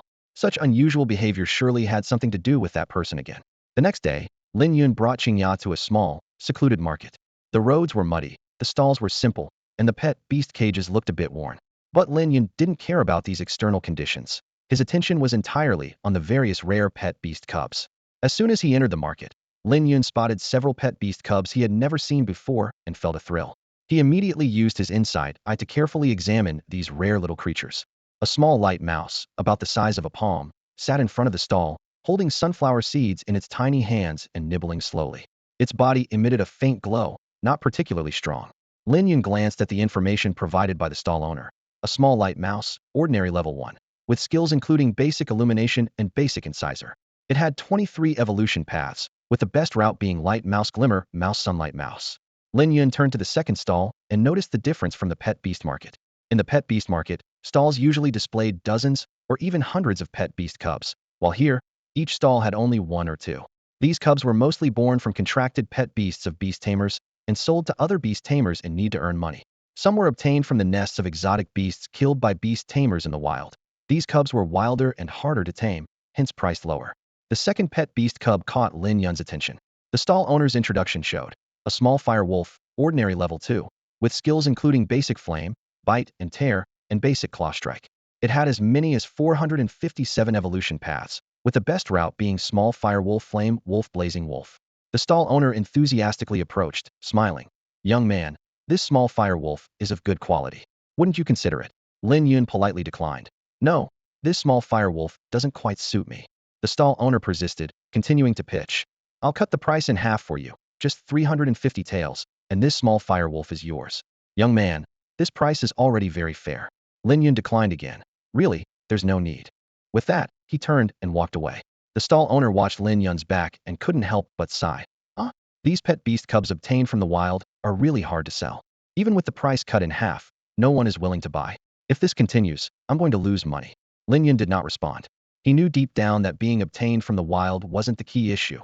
The real reason was the limited evolutionary potential of this small fire wolf, which did not meet his standards. But he chose not to say it out loud and quietly left. Just a few steps away, a well-dressed man approached him. Lin Yun, I didn't expect to run into you here. Lin Yun recognized the man. It was Zhong Ming, the eldest of the Zhong family. Although they had only met twice, once at the pet beast market and another time when the Zhong family came to the slums to hire him, Lin Yun still greeted him out of courtesy. Zhong Ming, long time no see. Zhong Ming smiled and asked, Lin Yun, are you here at this small market to buy a pet beast cub? That's right. I'm looking to buy a second pet beast, Lin Yun replied frankly. A second pet beast. Zhong Ming's expression shifted slightly. He then took a closer look at Lin Yun, noticing that his aura had changed significantly, and he seemed much stronger. Zhong Ming realized that Lin Yun's pet beast might have evolved, elevating his strength to the commander level. This discovery left him unsettled. Lin Yun asked in return, and you? Zhong Ming explained, I'm here to see if there's a suitable pet beast cub to buy and bring back for the family's breeders to nurture. If possible, we can also breed some new pet beast cubs. He added, the Zhong family primarily breeds small mountain apes. Although the Zhong family also breeds Haifeng dogs, their technology and scale are far inferior to the Xiao families. Zhong Ming is well aware of this fact, which is why he has come to this small market to seek other pet beast cubs, hoping to pave a new path. If successful, the Zhong family's strength will significantly increase. However, the path is fraught with challenges, and Zhong Ming is not entirely confident. After exchanging a few pleasantries with Zhong Ming, Lin Yun prepared to leave. I still need to look at some pet beast cubs, so I'll take my leave for now. Let's chat again when we have the time, Lin Yun said. Zhong Ming nodded in agreement. Sure, go ahead. But if you encounter any trouble, feel free to come to me. I'm just over there, and I'll help you with anything I can manage. Upon hearing this, the surrounding people looked at Lin Yun differently. Although they didn't recognize Lin Yun, Zhong Ming, the eldest son of the Zhong family, is quite well known in Haoyue City. While he has some traits of a playboy, he is the future heir of the Zhong family, and his affinity for the wood element has reached a level beast taming talent. Not long ago, the iron-blooded ancient tree he cultivated reached the 5th tier of the ordinary level, successfully passing the black iron level beast tamer assessment. Such a promising young master being so respectful to Lin Yun and making such a promise piqued curiosity about Lin Yun's identity. Some even speculated that Lin Yun might be a descendant of a prominent family in Xinguang County. A woman quickly approached him warmly. Young man, would you like to take a look at the pet beast cubs I have? If you're interested, I can offer you a 20% discount. Lin Yun turned to look and saw a plant standing quietly. He silently thought, insight, and immediately learned about the plant. Name, sunflower. Tier, ordinary level 1. Skills, primary photosynthesis, primary seed projection. Evolutionary path, 36 in total, the best path being sunflower. Great sunflower. Lin Yun thought to himself. This sunflower has limited potential. Once it evolves into a great sunflower, it can't progress further. It's not a good pet beast. He politely declined. No, thank you. I'm not really interested in this type of pet beast. The woman, unwilling to give up, continued to persuade. I'll give you a 30 discount. How about that? You won't find such a low price elsewhere. Lin Yun declined again. Really, it's fine. This pet beast isn't quite suitable for me. You should try another customer. The woman nodded, disappointed, and Lin Yun continued to browse the market. The variety of pet beasts was indeed abundant, but Lin Yun also noticed a drawback of this small market. Many of the pet beast cubs appeared weak due to improper breeding, with some even being sick. Compared to prominent families, these small vendors have limited breeding techniques and resources, making it difficult to breed strong pet beast cubs. Half an hour later, Lin Yun's attention was caught by a particularly unique pet beast cub. Unlike other flesh and blood creatures, this was a metal being, an extremely rare body structure among pet beasts. Lin Yun silently thought, insight, again to carefully examine the state of this pet beast cub. A glimmer of joy flashed in his eyes as he thought to himself. Interesting, this is exactly what I want for my second pet beast. In a bustling marketplace, a young girl named Rao Kur clutched a silvery metal block, anxiously hoping someone would stop to notice. However, the passers-by hurried along, uninterested in pausing. Gathering her courage, Rao Kur approached a man walking by. Sir, would you like to take a look at this pet beast? She asked timidly. The man stopped, eyeing the metal suspiciously. This is a pet beast? Where did you find this scrap metal and dare to call it a pet beast? It's really a pet beast, Rao Kur insisted, her voice urgent. A pet beast? The man laughed derisively. Little girl, how old are you to be out here trying to deceive people? It really is a pet beast, sir. Please believe me. I'm not lying, Rao Kur pleaded, her voice tinged with tears. The man sneered. All right. If you say it's a pet beast, then make it move. If you can make it move, I'll believe you. Rao Kur lowered her head, hesitating. I can't make it move right now. But just a while ago, it could move. Oh, enough. Stop talking, the man replied impatiently, waving his hand dismissively. This trick is too basic. You must think I'm a fool. With that, he turned and walked away angrily. The crowd around them began to murmur. The world is getting worse. Even young girls are out here deceiving people. Indeed, it's shameful. Who knows how her parents raised her, letting her out to scam people. Criticism surrounded Rao Kur, leaving her unable to defend herself. A nearby vendor, unable to watch any longer, advised. You should just go home. No one is going to fall for buying that chunk of metal. It really is a pet beast, Rao Kur stubbornly repeated. The vendor shook his head. This trick is too simple. No one will be fooled. Rao Kur felt her heart sink. She was out here because her father was ill. Otherwise, she wouldn't be trying to sell this metal block. In fact, just a week ago, it could move around and even ram into people when it was angry. For some reason, it had suddenly gone dormant. She approached several more passers-by, but each time the result was the same. They all dismissed her as a scammer. One particularly irate person even yelled at her, almost resorting to violence to teach this little scammer a lesson. As Rao Kur was about to leave empty-handed, a young man approached. Pointing at the metal block, he asked, How much are you selling this pet beast for? A plump woman quickly pulled the young man aside, whispering, Don't be fooled, young man. This is just a piece of metal. It's worthless. Don't let her pitiful appearance deceive you. The young man smiled slightly. His name was Lin Yun. Using his insightful eye, he had already discerned the true nature of the metal. Name, Steel Core. Grade, Ordinary Tier 1. Skill, Impact Beginner. Evolution Path, 5 paths available, with the best being Steel Core, Ordinary Iron Heart Leader, Iron Fortress Warrior, Giant Stronghold, Lord Ultimate Stronghold, Beast King Sky, Fortress Calamity, Infinite City Sage, Divine Capital Mythical. This pet beast had the potential to evolve to a mythical level, perfectly meeting Lin Yun's requirements and matching his SS grade talent. Ultimately, it could evolve into a supermassive fortress, larger than Haoyue City, comparable to a super city. In the future, if Lin Yun encounters danger, this sky fortress will become his safe haven. He can bring his parents here, away from the constraints of human cities, and safely escape. It is not only an ideal hiding place, but also a stronghold. Especially when it evolves into a true sky fortress with the ability to fly, it can easily avoid many dangers. Lin Yun considered that if he obtained precious materials in the future, storing them here would be much safer than at home. What delighted him even more was that this pet beast had the special ability to change size and transform into various weapons for his use. Whether a knife, gun, sword, shield, or even armor, it could morph at will.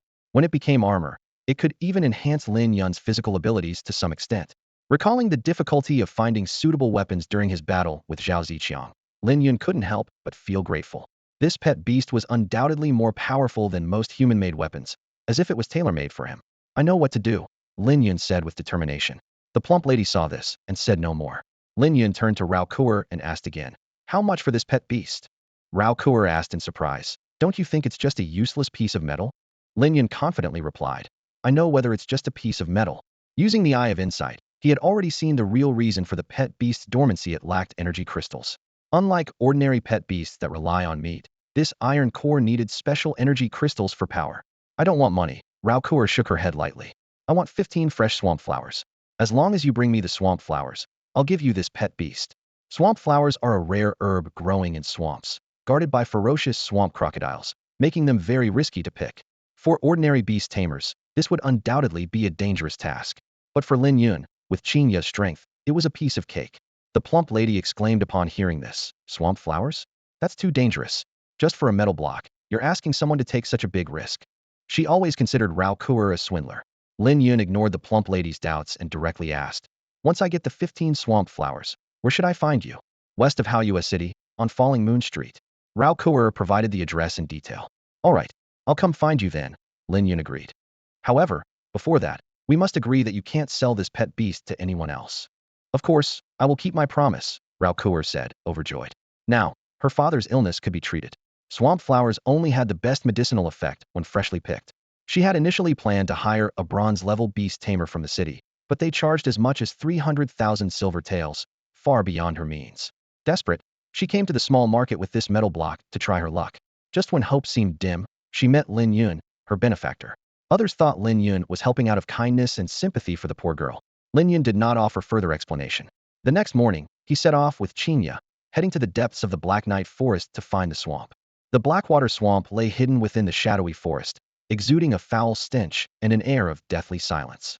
Few creatures dared to venture into this perilous area, for the swamp was home to hundreds of ferocious swamp crocodiles, ready to devour any creature that approached. Lin Yun remained calm and unafraid, fully aware that Chinga's current strength was more than capable of handling the threat posed by the swamp crocodiles. Soon, they reached the edge of the swamp. Lin Yun stood by a sturdy ancient tree, cautiously surveying the surroundings. The apparent tranquility was deceptive, and Lin Yun keenly sensed the lurking danger beneath the mud. Activating his insight ability, he quickly acquired crucial information. Swamp Crocodile, Rank 1 Leader. Skills, Spiral Attack Intermediate, Bite Intermediate, Water Jet Attack Advanced. Chinga stepped forward, eyes gleaming with determination as it gazed at the swamp, brimming with fighting spirit. It longed for a thrilling battle. Not so fast. Lin Yun gently stroked Chinga's smooth neck, feeling the silky fur flow through his fingers.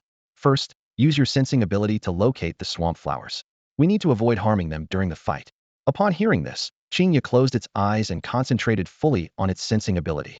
Moments later, it accurately pinpointed the location of the swamp flowers. Following Chinga's guidance, Lin Yun stood on a protruding rock and gazed out, spotting the target at the deepest part of the swamp. Counting quickly, Lin Yun found nearly 100 swamp flowers. He calculated that he only needed to collect 15 for Rao Kuer, and the rest could be sold at the Haoyue City medicinal market. Fresh swamp flowers were in high demand, fetching as much as 20,000 silver taels each. This unexpected windfall would perfectly cover his recent expenses, filling him with excitement. Just then, Chinga let out a low growl and pointed its paw in another direction. Though puzzled, Lin Yun followed its lead and searched carefully. With Chinga's shared power, his vision was greatly enhanced, and he soon made a new discovery: a cluster of deep blue grass growing proudly on a distant mound. Ice crystal grass. Lin Yun's mind flashed with the herbal knowledge he had recently learned, immediately recognizing this valuable herb. It was highly beneficial for enhancing the strength of ice attribute pet beasts. Lin Yun was struck by the thought of gifting it to Wei Yuwelling, who had helped him before. The ice crystal grass seemed like a perfect choice. As Lin Yun contemplated, he heard footsteps approaching. Turning to look, he saw a group heading their way. This team consisted of 10 beast tamers, with pet beasts including 2 steel shell turtles, 3 12-ringed venomous snakes, 4 big black wind dogs, and 1 fiery light dog. Lin Yun quickly assessed that most of these pet beasts were around rank 2 leader level, with skills mostly at intermediate and beginner levels, except for the fiery light dog, which had advanced skills. Even combined, they would struggle against Chinga. Leading the group was a woman with sun-kissed skin. She stepped forward and introduced herself. "I'm Huang Xiaoying, captain of the Giant Shield Mercenary Squad." Lin Yun searched his memory but found no recollection of this mercenary squad, quickly realizing they were likely just ordinary mercenaries. A man named Zhu Lai glared angrily at Lin Yun and demanded, "Kid, we've all introduced ourselves, but you haven't. Don't you have any manners?" Lin Yun remained composed, though he was inwardly cautious. Zhu Lai seemed impulsive, but Lin Yun knew he was being tested to reveal his true identity. However, Lin Yun was no fool and decided to conceal the truth, casually replying, "I'm called Pengu." Huang Xiaoying asked curiously, "Pengu, are you here to collect swamp flowers too?" "That's right." Lin Yun nodded in agreement. "Don't you have any help?" Huang Xiaoying frowned. "If you're alone, it might be hard to handle so many swamp crocodiles." "No, I don't," Lin Yun answered briefly. Huang Xiaoying's brow furrowed. She knew this mission was dangerous. Even the 10-member giant shield mercenary squad had prepared for possible casualties after rehearsing countless times. Seeing Lin Yun alone with just a fox, attempting to tackle the numerous swamp crocodiles seemed ridiculous. Zhu Lai grinned, a sly gleam in his eye. "Pengu, since you arrived first, why don't you take the lead? We have more people, so we won't bully you. Whatever you can collect is yours." "I agree," the other mercenaries chimed in. "Whatever you can take is up to you. But let's be clear, if something happens to you in the swamp, we won't risk ourselves to save you." Lin Yun frowned slightly, seeing through their intentions. They wanted him to tire out the swamp crocodiles, making it easier for them afterward. Huang Xiaoying's silence was tacit approval of this plan, which stirred a hint of murderous intent in Lin Yun's heart. "If people don't trouble me, I won't trouble them. But if they do, I will retaliate," Lin Yun reminded himself. If they behaved, he wouldn't bother them. But if they tried anything, he wouldn't hold back in this desolate place. Zhu Lai impatiently urged, "Pengu, have you decided? If you don't go, we will. But in that case, we won't share any swamp flowers with you." Lin Yun hesitated no longer and commanded the fox beside him, "Go. Take care of those swamp crocodiles." Upon hearing this, Chinga dashed forward. Huang Xiaoying and her group appeared indifferent, clearly doubting Lin Yun's ability to handle so many swamp crocodiles. However, what happened next left them all stunned. Chinga moved like a silver flash, swiftly heading toward the swamp. Suddenly, a gigantic crocodile emerged, jaws wide open, its sharp teeth gleaming menacingly as it lunged at Chinga. With graceful agility, Chinga evaded the attack using Moonlight Gallop. Then, it launched Moonlight Claw. A claw imbued with moonlight appeared above the swamp, striking the crocodile's head with precision. Blood spurted out, and before the crocodile could react, Chinga struck again with Moonlight Claw. The crocodile's head flew off like a ball, and its massive body collapsed with a thud. Huang Xiaoying's face changed dramatically, and she muttered in disbelief, "No way." It took down a leader-level crocodile that quickly. A beam of moonlight danced across the dark swamp, pausing only when a crocodile fell. Blood stained the muddy waters, filling the air with a heavy, metallic scent. Suddenly, 10 swamp crocodiles burst from the water, their massive jaws spewing streams. These streams merged into a towering wall of water, rushing towards the moonlight. Chinga, the embodiment of that moonlight, gracefully dodged the frontal assault. At that moment, the water abruptly changed direction, soaring skyward. At several hundred meters high, the column of water shattered into countless tiny arrows, raining down on the swamp. Chinga's form flickered, continuously evading the deadly water rain. Seizing the opportunity during the crocodile's attack, Chinga swiftly approached one of them. Her sharp claws glinted with a cold light, reaping life like the scythe of death. Before the crocodile's wail subsided, Chinga had already moved to the next target. Blood gushed forth, mixing with the mud and spreading across the water's surface. In the blink of an eye, all 10 attackers lay defeated. Huang Xiaoying gasped in shock at the scene before her. This wasn't a battle, it was a one-sided slaughter. She murmured in disbelief, "That's incredibly strong. The pet beast trained by that young man is so powerful that it can kill commander-level swamp crocodiles as easily as slicing vegetables." Zhu Lai was equally astonished, thinking to himself, if my pet beast were to face it, it wouldn't last even a single round. Chinga's speed didn't diminish. Instead, it grew even swifter. Moonlight danced over the swamp, blood spraying in all directions. Soon, every crocodile in the Blackwater swamp had been eliminated. Countless crocodile corpses floated on the blood-red water, and the air was thick with the stench of blood. Zhu Lai still struggled to believe what he witnessed. Is it really over? This is terrifying. How come I've never heard of such a powerful beastmaster in Hao City? Huang Xiaoying whispered in amazement, while Lin Yun had already begun to act. "Let's go. Let's pick the swamp flowers." A man and a fox ventured deeper into the swamp, quickly discovering the swamp flowers blooming on the water's surface. Lin Yun approached carefully, gently pulling the flowers up by their roots. Before long, he had collected over 100 swamp flowers, feeling quite pleased. Suddenly, Chinga let out a low growl. Lin Yun asked, "What's wrong? Have you discovered something?" Chinga nudged Lin Yun with her head, then ran off towards a certain spot. Lin Yun followed and soon discovered a small black flower with 12 petals, emitting a foul odor. Lin Yun's eyes lit up. Extreme Night Swamp Flower. This is a mutated variety of swamp flower, with medicinal effects 100 times stronger than the ordinary kind, and it's worth 100 times more, fetching 2 million silver taels. He carefully uprooted it and placed it in his bag. Afterward, Lin Yun and Chinga meticulously searched the entire swamp, collecting all the rare herbs they could find. This unexpected bounty left Lin Yun in high spirits, feeling that the trip had been highly rewarding. Lin Yun drew his long knife and began to process the swamp crocodile's carcass. He expertly skinned the crocodile, his movements swift and efficient, a skill honed from his experiences in the slums. However, he had no interest in the crocodile meat, as it was extremely fishy and unpalatable due to the crocodile's long-term habitation in the Blackwater Swamp. At that moment, Zhu Lai's gaze fell on the precious Extreme Night Swamp Flower in Lin Yun's backpack, a glint of greed in his eyes. He quietly approached Huang Xiaoying and whispered, "Captain, should we kill him?" Huang Xiaoying frowned slightly at the suggestion. "Kill him?" She hesitated. "But his pet beast is incredibly powerful. We might not be able to defeat it." Zhu Lai retorted with a sinister grin. "Captain, think about it. His pet beast just went through a fierce battle. It must be exhausted by now. Besides, we're in the middle of nowhere. Even if we take action, no one will know." The other mercenaries chimed in, with one saying, "Fortune favors the bold." Another reminded her, "Captain, this is an opportunity worth millions of silver taels." A flicker of coldness crossed Huang Xiaoying's eyes, and she finally made up her mind. "You're right. But to be safe, let's test it first. If it's truly out of strength, we'll strike." Just then, a dog's bark interrupted their conspiracy. Huang Xiaoying looked up to see a figure, swift as moonlight, rushing towards them. Her face changed dramatically as she exclaimed, "So fast." Seeing this, Zhu Lai immediately shouted, "In that case, take it down. Everyone, attack the pet beast." Before the words were out, a massive shadow of a claw appeared. The steel-armored turtle rolled into a shield, attempting to block Chinga's attack.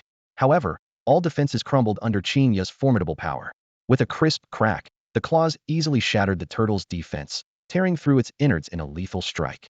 "We're in trouble. Let's get out of here," Huang Xiaoying shouted in panic.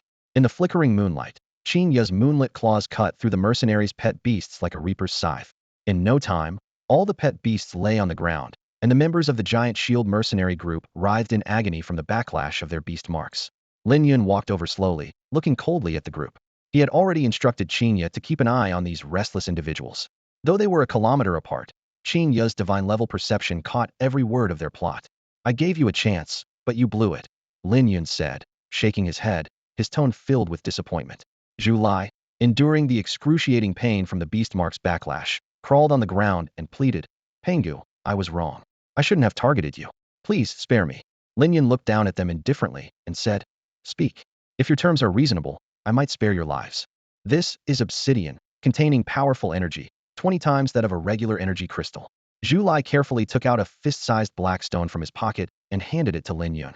The stone's surface was smooth like a mirror, cool to the touch, and emitted a faint glow.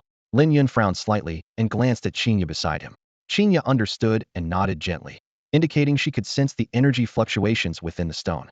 This silent exchange confirmed Zhu Lai's claim. It seems this obsidian is indeed ideal nourishment for the steel core, Lin Yun thought to himself. Although it is a type of crystal mineral, its energy content far exceeds that of ordinary energy crystals.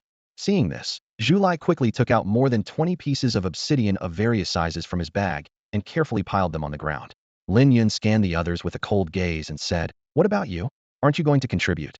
The group exchanged glances, a hint of despair in their eyes. Their pets had been killed by Chinga, leaving them without any chance of victory. Reluctantly, they handed over their precious materials to Lin Yun, their faces filled with pain and unwillingness. "These are all our years of accumulation." Someone couldn't help but mutter quietly. Lin Yun laughed coldly. "Is that all?" They all shook their heads, indicating they had handed over everything they had. A glint of coldness flashed in Lin Yun's eyes as he turned to Chinga and said, "Since that's the case, Chinga, kill them all." Upon hearing this, Chinga moved like a flash, her claws gleaming with a chilling light. Zhu Lai's face changed dramatically as he cursed, "Pengu, you break your promises. You said you'd spare us if we handed over the goods." Lin Yun sneered. "Whatever Pengu promised has nothing to do with me, Lin Yun." His eyes flashed with ruthlessness. "If you dare to plot against me, then be prepared to die." Chinga moved like a silver lightning bolt among the group. Without the protection of their pets, they were nearly powerless. In no time, the ground was littered with bodies. Lin Yun, expressionless, packed the obsidian into his bag, and carefully placed the ice crystal grass, swamp flowers, and other rare herbs into specially made small pouches. After completing these tasks, he left the bloody scene with Chinga without looking back. Soon after, Lin Yun and Chinga returned to Haoyue City. After a brief wash, they immediately set off for Rao Kuer's home. Inside a modest house on Luoyue Street, a pale-faced middle-aged man lay on a bed. This man, named Rao Guang, was Rao Kuer's father. Once a caravan guard, he had been attacked by a black steel boar during an escort mission. That disaster not only resulted in heavy casualties for the caravan, but also claimed the life of Rao Guang's contracted pet beast. Although Rao Guang narrowly escaped, he suffered the backlash of the beast contract and, unfortunately, became tainted with dark matter. In his quest for treatment, he exhausted all his savings, but still hadn't fully recovered. The key was a missing medicinal ingredient of fresh swamp flower. Sadly, he could no longer afford to hire a beast master to venture into the dangerous Black Night forest to find it. Former friends had gradually distanced themselves due to his downfall. At this moment, an elderly white-haired man named Chen Fu sat by the bed, taking Rao Guang's pulse. After a long while, Chen Fu shook his head gently, his brows furrowed. "Doctor, how is my father's condition?" Rao Kuer asked anxiously, her voice choked with emotion. Chen Fu sighed deeply and said slowly, "If things continue like this, I fear he won't last more than 3 days." "How can this be?" Upon hearing this, Rao Kuer burst into tears. The thought of her father's impending death tore at her heart. She clutched the old man's withered arm tightly, pleading through her sobs. "Doctor, please, think of something else. Save my father. I beg you." The only solution now is to find fresh marsh flowers to use as a medicinal guide. As soon as Chen Fu finished speaking, Rao Guang let out a bitter laugh. His pale face was etched with helplessness and fatigue. "Forget it, Kuer. I've lived over 40 years, that's enough. There's no need for you to be sad for me. Everyone has to go sometime," Rao Guang said weakly, his voice filled with deep powerlessness. "Father," Rao Kuer choked out, tears welling in her eyes. Rao Guang forced a faint smile. "Don't be sad. If you cry and ruin your face, no one will want you in the future." He paused, a hint of regret in his eyes. "But I won't be able to see you get married." He took a deep breath and continued. "Honestly, I do have some regrets. If I had known, I wouldn't have sought out a doctor when I returned. That way, I could have left some money for you to live on. Now, in trying to cure me, we've become penniless. After I'm gone, I worry about how you'll manage to live." Rao Guang's voice grew weaker. "It's a pity that life doesn't have a do-over. I feel like I've let you down, Kuer. Please, don't hate your father." As soon as he finished speaking, he started coughing violently. The light-wave jellyfish hovering by the bed emitted a gentle glow, and Rao Guang's complexion improved slightly.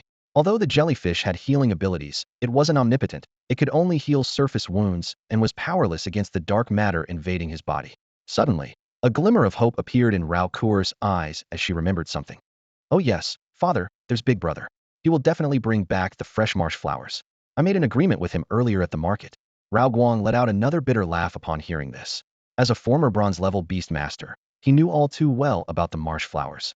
Even if Lin Yun was skilled, he was just one person. Gathering marsh flowers from the dangerous Black Night forest was no easy feat. Moreover, the so-called Big Brother Rao Kuer mentioned was nothing but a large piece of falling metal. Although it made sounds and even fought with his pet beast initially, it soon became motionless, no different from an ordinary metal chunk. Rao Guang thought, who would risk their life for such an immobile object? Even at his peak, he dared not approach the marsh. However, Rao Guang couldn't bring himself to crush his daughter's hope, so he kept his thoughts to himself. Chen Fu did the same and remained silent.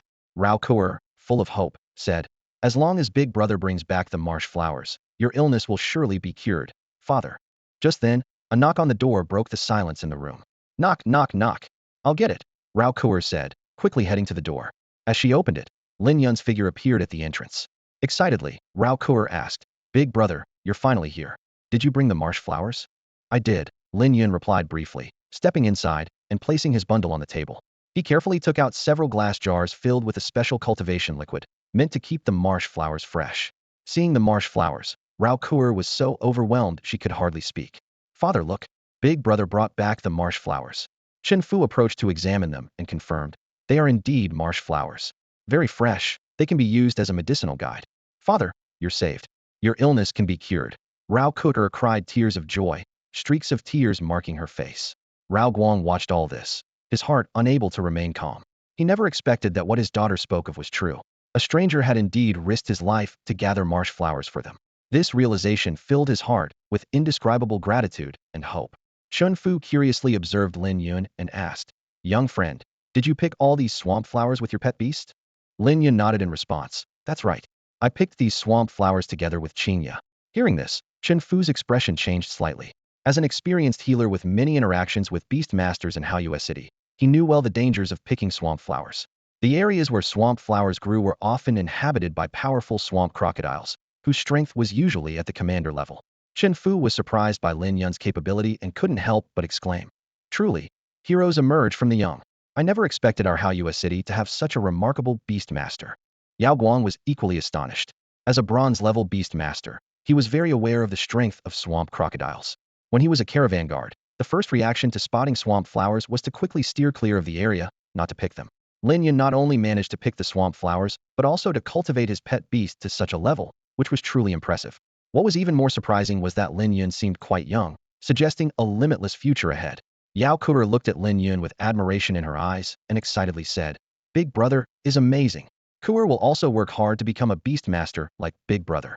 At that moment, the sound of barking was heard. A fluffy little dog wagged its tail excitedly, drawing everyone's attention. This entirely gray puppy was Yao Kuer's pet beast. Lin Yun immediately recognized the breed, thinking to himself, is this a greyhound pup? Greyhounds were known for their high potential, capable of evolving to the Beast King level along known evolution paths. If well nurtured, it could significantly improve Yao Kuer's family's living standards. Clearly, Yao Guang had carefully chosen it for his daughter. Yao Kuer petted the puppy's head and introduced, its name is Gray Shadow. Then she commanded, Gray Shadow, go say hello to Big Brother. The puppy obediently approached Lin Yun and gently nudged his leg with its head in a friendly gesture. At this point, Chen Fu got busy. He took out an array of tools from his medical kit and arranged them skillfully on the table. Then, he took a swamp flower from a glass bottle, roasted it over a fire until it turned black, and ground it finely in a mortar. Finally, he mixed the powder with other medicines. The entire process was quick yet orderly, showcasing his years of experience. Before long, Chen Fu had prepared a bottle of purple potion. Holding the potion, he approached the bed and said to Yao Guang, drink this potion. Yao Guang nodded in agreement, took the potion, and drank it in one go. Immediately, he began to cough violently. Yao Kuer quickly climbed onto the bed, stood behind her father, and gently patted his back with her small hands. Yao Guang coughed up a pool of black blood, which emitted a strong, foul stench. The blood clearly contained dark matter. Chen Fu continued his work, turning the remaining 14 swamp flowers into potions. He sealed the bottle tops with special wax to prevent the loss of potency. Then he said to Yao Guang, drink one of these 14 vials each night before bed. In 14 days, the dark matter in your body should be completely cleared. Yao Guang nodded in understanding and gratefully said, Thank you so much, old Chun. Having coughed up the black blood, his complexion was no longer as pale as before. Thank you, Mr. Chun. Rao Kuer looked gratefully at Chen Fu, who was tidying up the medical kit. Without him, her father's condition might not have improved. Chen Fu waved his hand and said softly, It's nothing, just a doctor's duty. He gave a few instructions on what to watch out for, then picked up his medical kit and, with the softly glowing jellyfish, left the medicine-scented room. Seeing her father trying to get up, Rao Kuer quickly went to help him. Father, take it slow, don't rush. Rao Guang slowly walked over to Lin Yun, his eyes filled with gratitude. Young man, thank you so much. Rao Kuer echoed. Yes, thank you, big brother. Lin Yun smiled calmly. You're welcome. Suddenly remembering something, Rao Kuer hurried out of the room.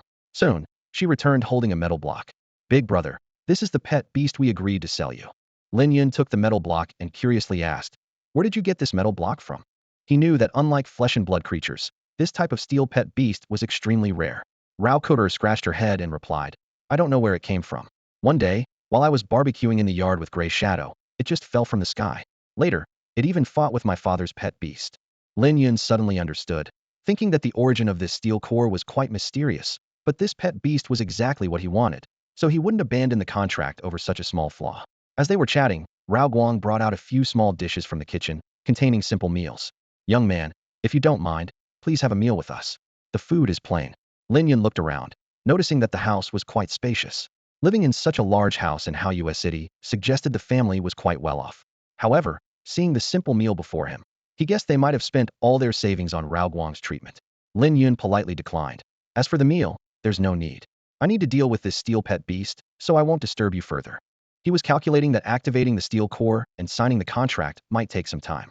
Realizing this, Rao Guang said, In that case, I won't insist. Kuer, see the young man out. Okay, big brother, follow me. Rao Kuer responded promptly. Lin Yun, holding the steel core, followed Rao Kuer out of the room, with Chinga trailing behind. After Lin Yun left, Rao Kuer crouched down and said to the little dog, "Gray Shadow, we have to work hard too." Gray Shadow barked excitedly in response. Rao Guang looked at his diligent daughter, his face full of a satisfied smile. Lin Yun didn't go straight home. Instead, he took Chinga to the Beast Alliance store. As soon as he entered, he ran into Gao Ming. Lin Yun's purpose for this visit was clear: to sell swamp flowers and purchase energy crystals.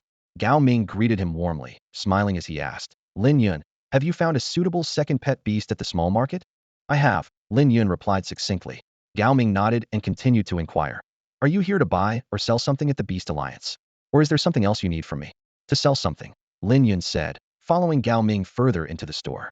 Lin Yun carefully placed his bundle on the table and began to take out its contents one by one. At first, Gao Ming didn't think much of the swamp flowers, as they were only somewhat rare and valuable. However, as jar after jar of swamp flowers appeared, Gao Ming's expression turned to one of surprise. There were 90 swamp flowers, including one extremely rare night swamp flower, valued at over 100 times that of a regular swamp flower. This astonishing quantity suggested that there must have been a large number of swamp crocodiles guarding them nearby. Sure enough, Gao Ming then saw over 100 crocodile skins, leaving him utterly stunned. These crocodile skins silently told a shocking story. More than 100 commander-level swamp crocodiles had been slaughtered by Chinga. Such power was truly terrifying. "Gao Ming, calculate how much these things are worth." Lin Yun's voice brought Gao Ming back to reality. Gao Ming snapped out of his daze and began calculating carefully. The night swamp flower is 2 million silver taels. Each crocodile skin is 30 taels. Each swamp flower is 20,000 taels. Altogether, that's 3,831,150 taels of silver. He quickly gathered the silver notes and handed them to Lin Yun. Lin Yun accepted the silver notes and carefully tucked them into his pocket. The substantial feel of the notes greatly lifted his spirits. "Do you have energy crystals here? I'd like to buy some, along with some herbs," Lin Yun inquired. "Yes, we do," Gao Ming replied promptly. As Lin Yun was about to leave, his gaze was drawn to a crystal-clear necklace. "Lin Yun, do you like this?"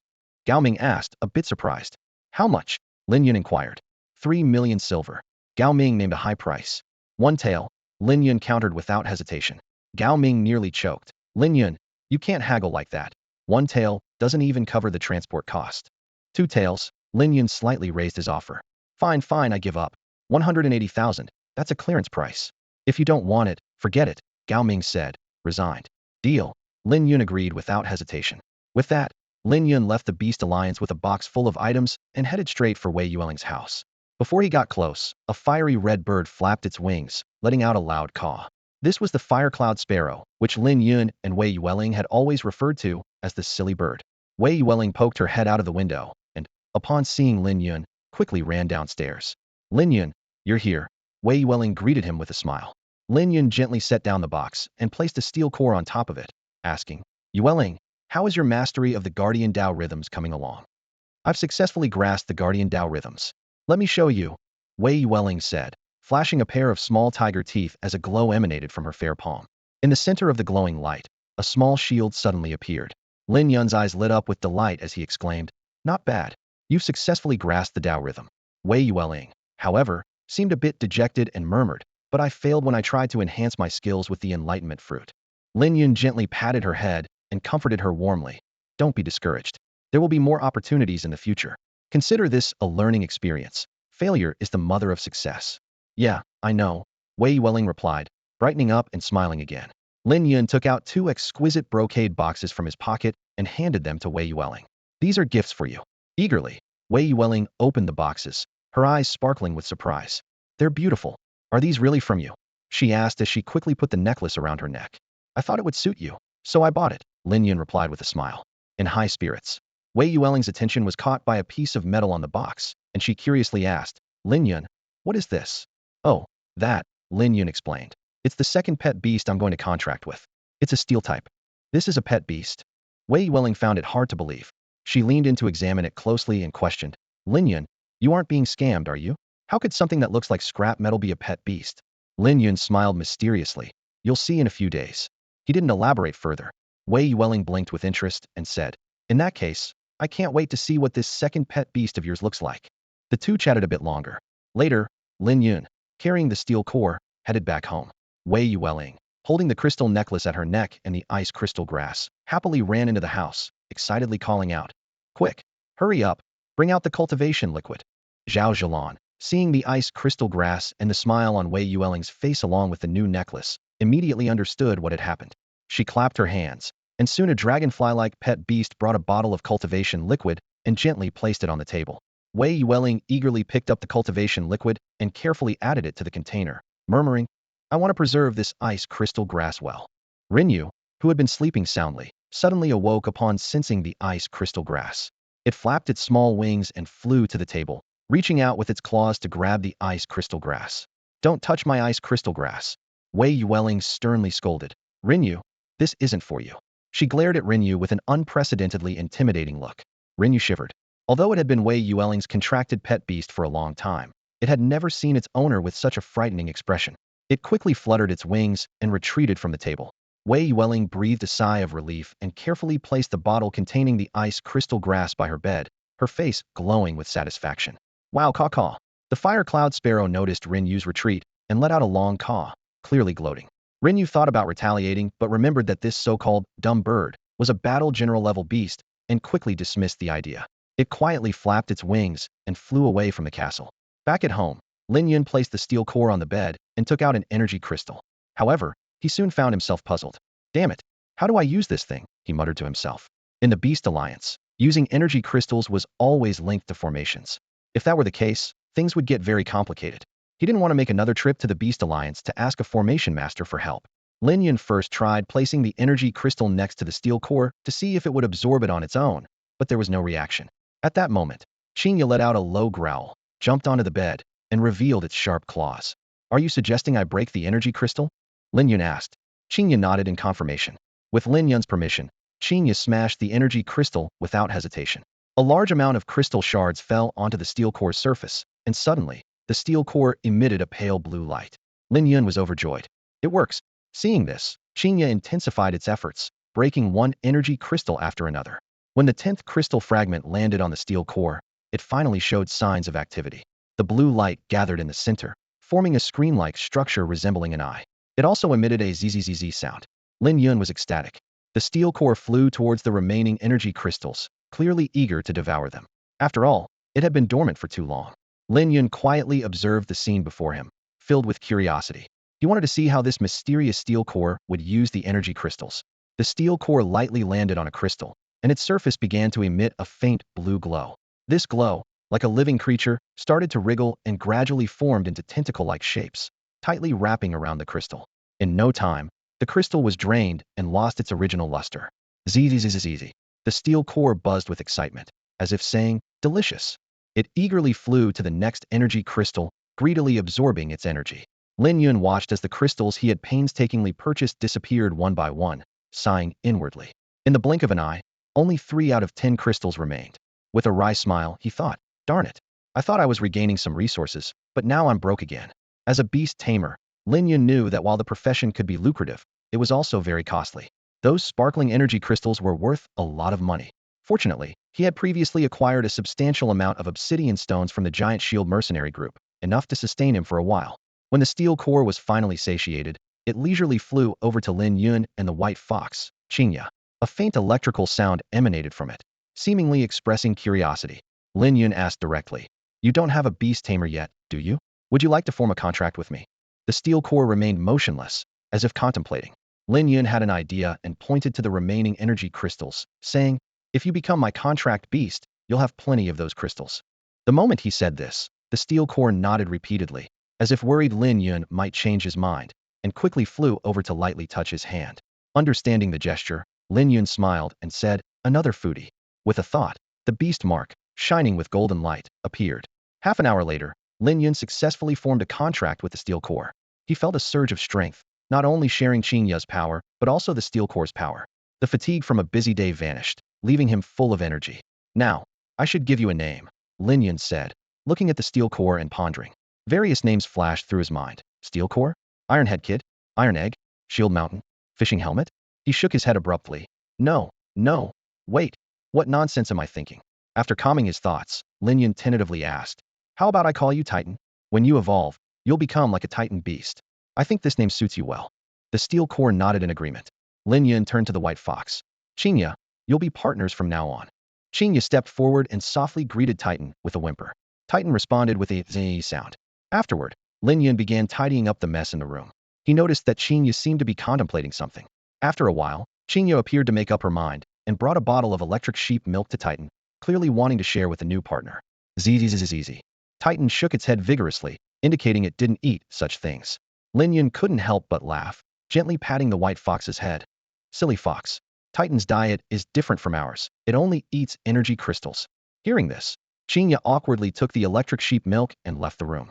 Meanwhile, the steel core also flew out of the room and into the living room. Lin Chun returned home, dusty and weary from his travels, and was taken aback by the sight that greeted him.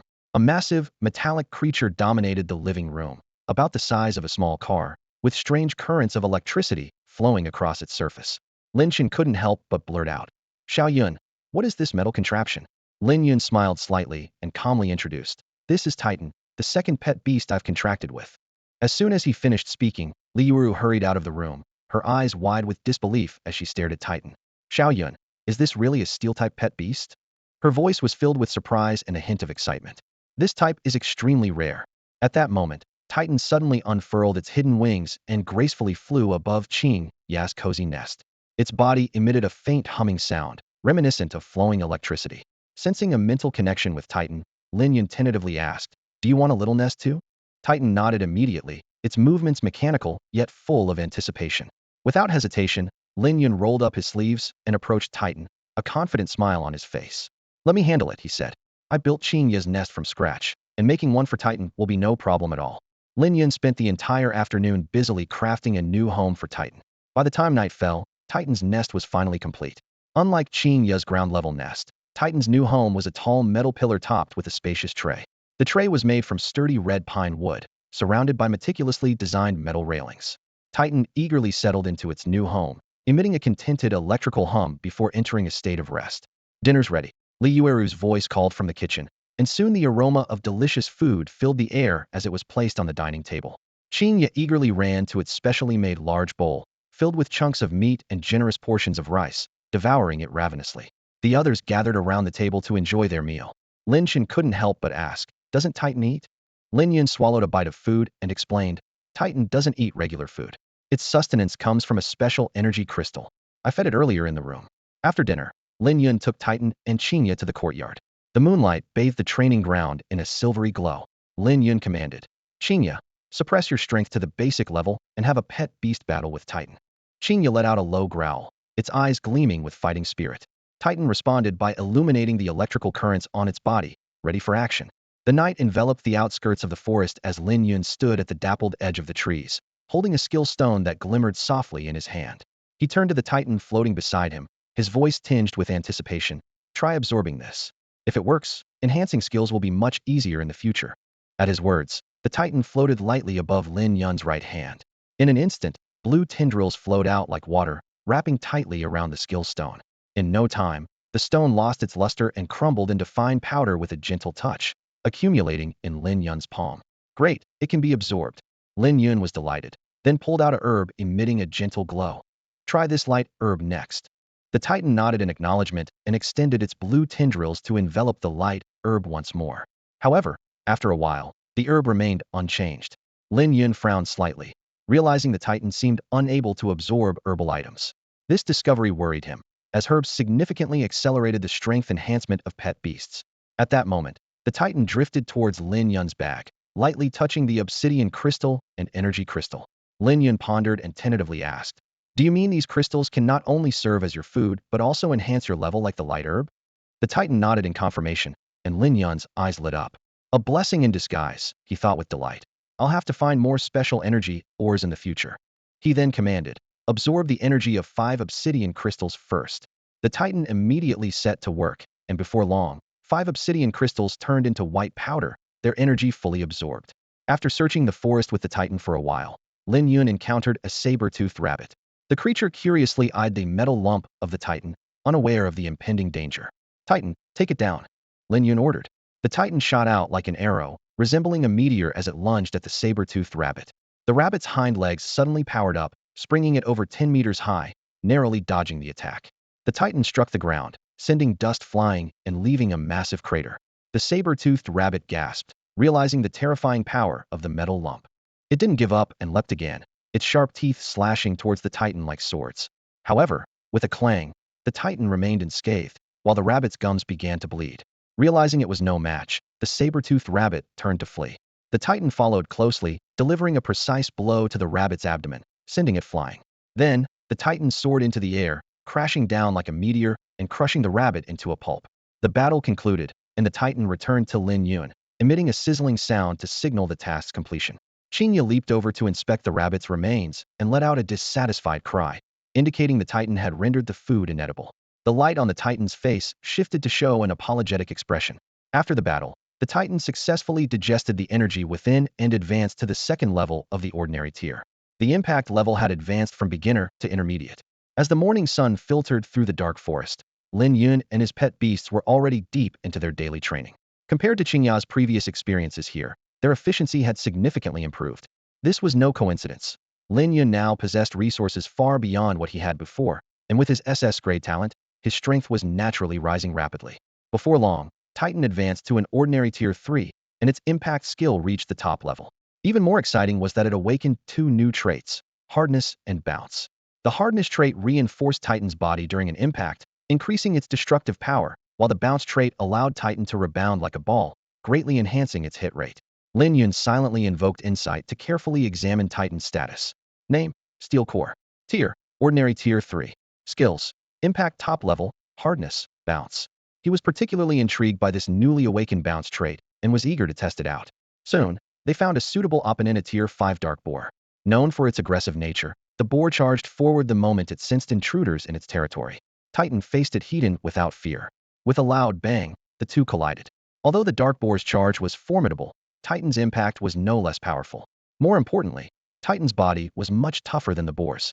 The collision brought the Dark Boar to a halt. It shook its head vigorously, its eyes burning with even more fury. Titan seized the opportunity to launch another impact, this time utilizing its bounce trait. Titan first struck the boar's belly, then rebounded off the ground, quickly bouncing back to hit the boar again. Repeating this cycle, with dozens of fierce attacks, the Dark Boar eventually collapsed, unable to withstand the blows. While the boar showed no visible wounds, its bones and internal organs were shattered by Titan's relentless impacts. Lin Yun couldn't help but praise. "Well done, Titan." Delighted by the compliment, Titan danced around joyfully, emitting a zzz sound. Lin Yun continued training with his 2 pet beasts in the dark forest until evening, preparing to return home. During this time, Chinga was not idle either, seizing every opportunity to engage in battles and hone her skills. Through persistent efforts, she successfully advanced from Leader Tier 2 to Leader Tier 3, though still some distance from evolving to Leader Tier 9. In the baptism of the sacred fire, pet beasts can not only master exclusive skills, but also enhance their strength with the power of the sacred fire. The extent of improvement is closely related to the beast's aptitude and the beastmaster's talent. With Lin Yun's top-tier SS grade beastmaster talent, his pet beast's progress was extraordinary. Titan also experienced a breakthrough, advancing to ordinary tier 4. It flew to Lin Yun's side, emitting an urgent zzz sound, as if it had something important to convey. Lin Yun pondered for a moment and silently invoked insight, and Titan's information appeared before him. At death's door, Lin Yun was thrilled to discover that Titan had awakened such a powerful skill, feeling a surge of excitement. Lin Yun eagerly checked the attributes of Titan. It had a steel core level, with ordinary tier 4 skills including impact, top hardness, and bounce. The most surprising was a special life-saving skill called near-death line, with a 10 chance to trigger when Titan suffers fatal damage, granting it temporary immunity to all damage.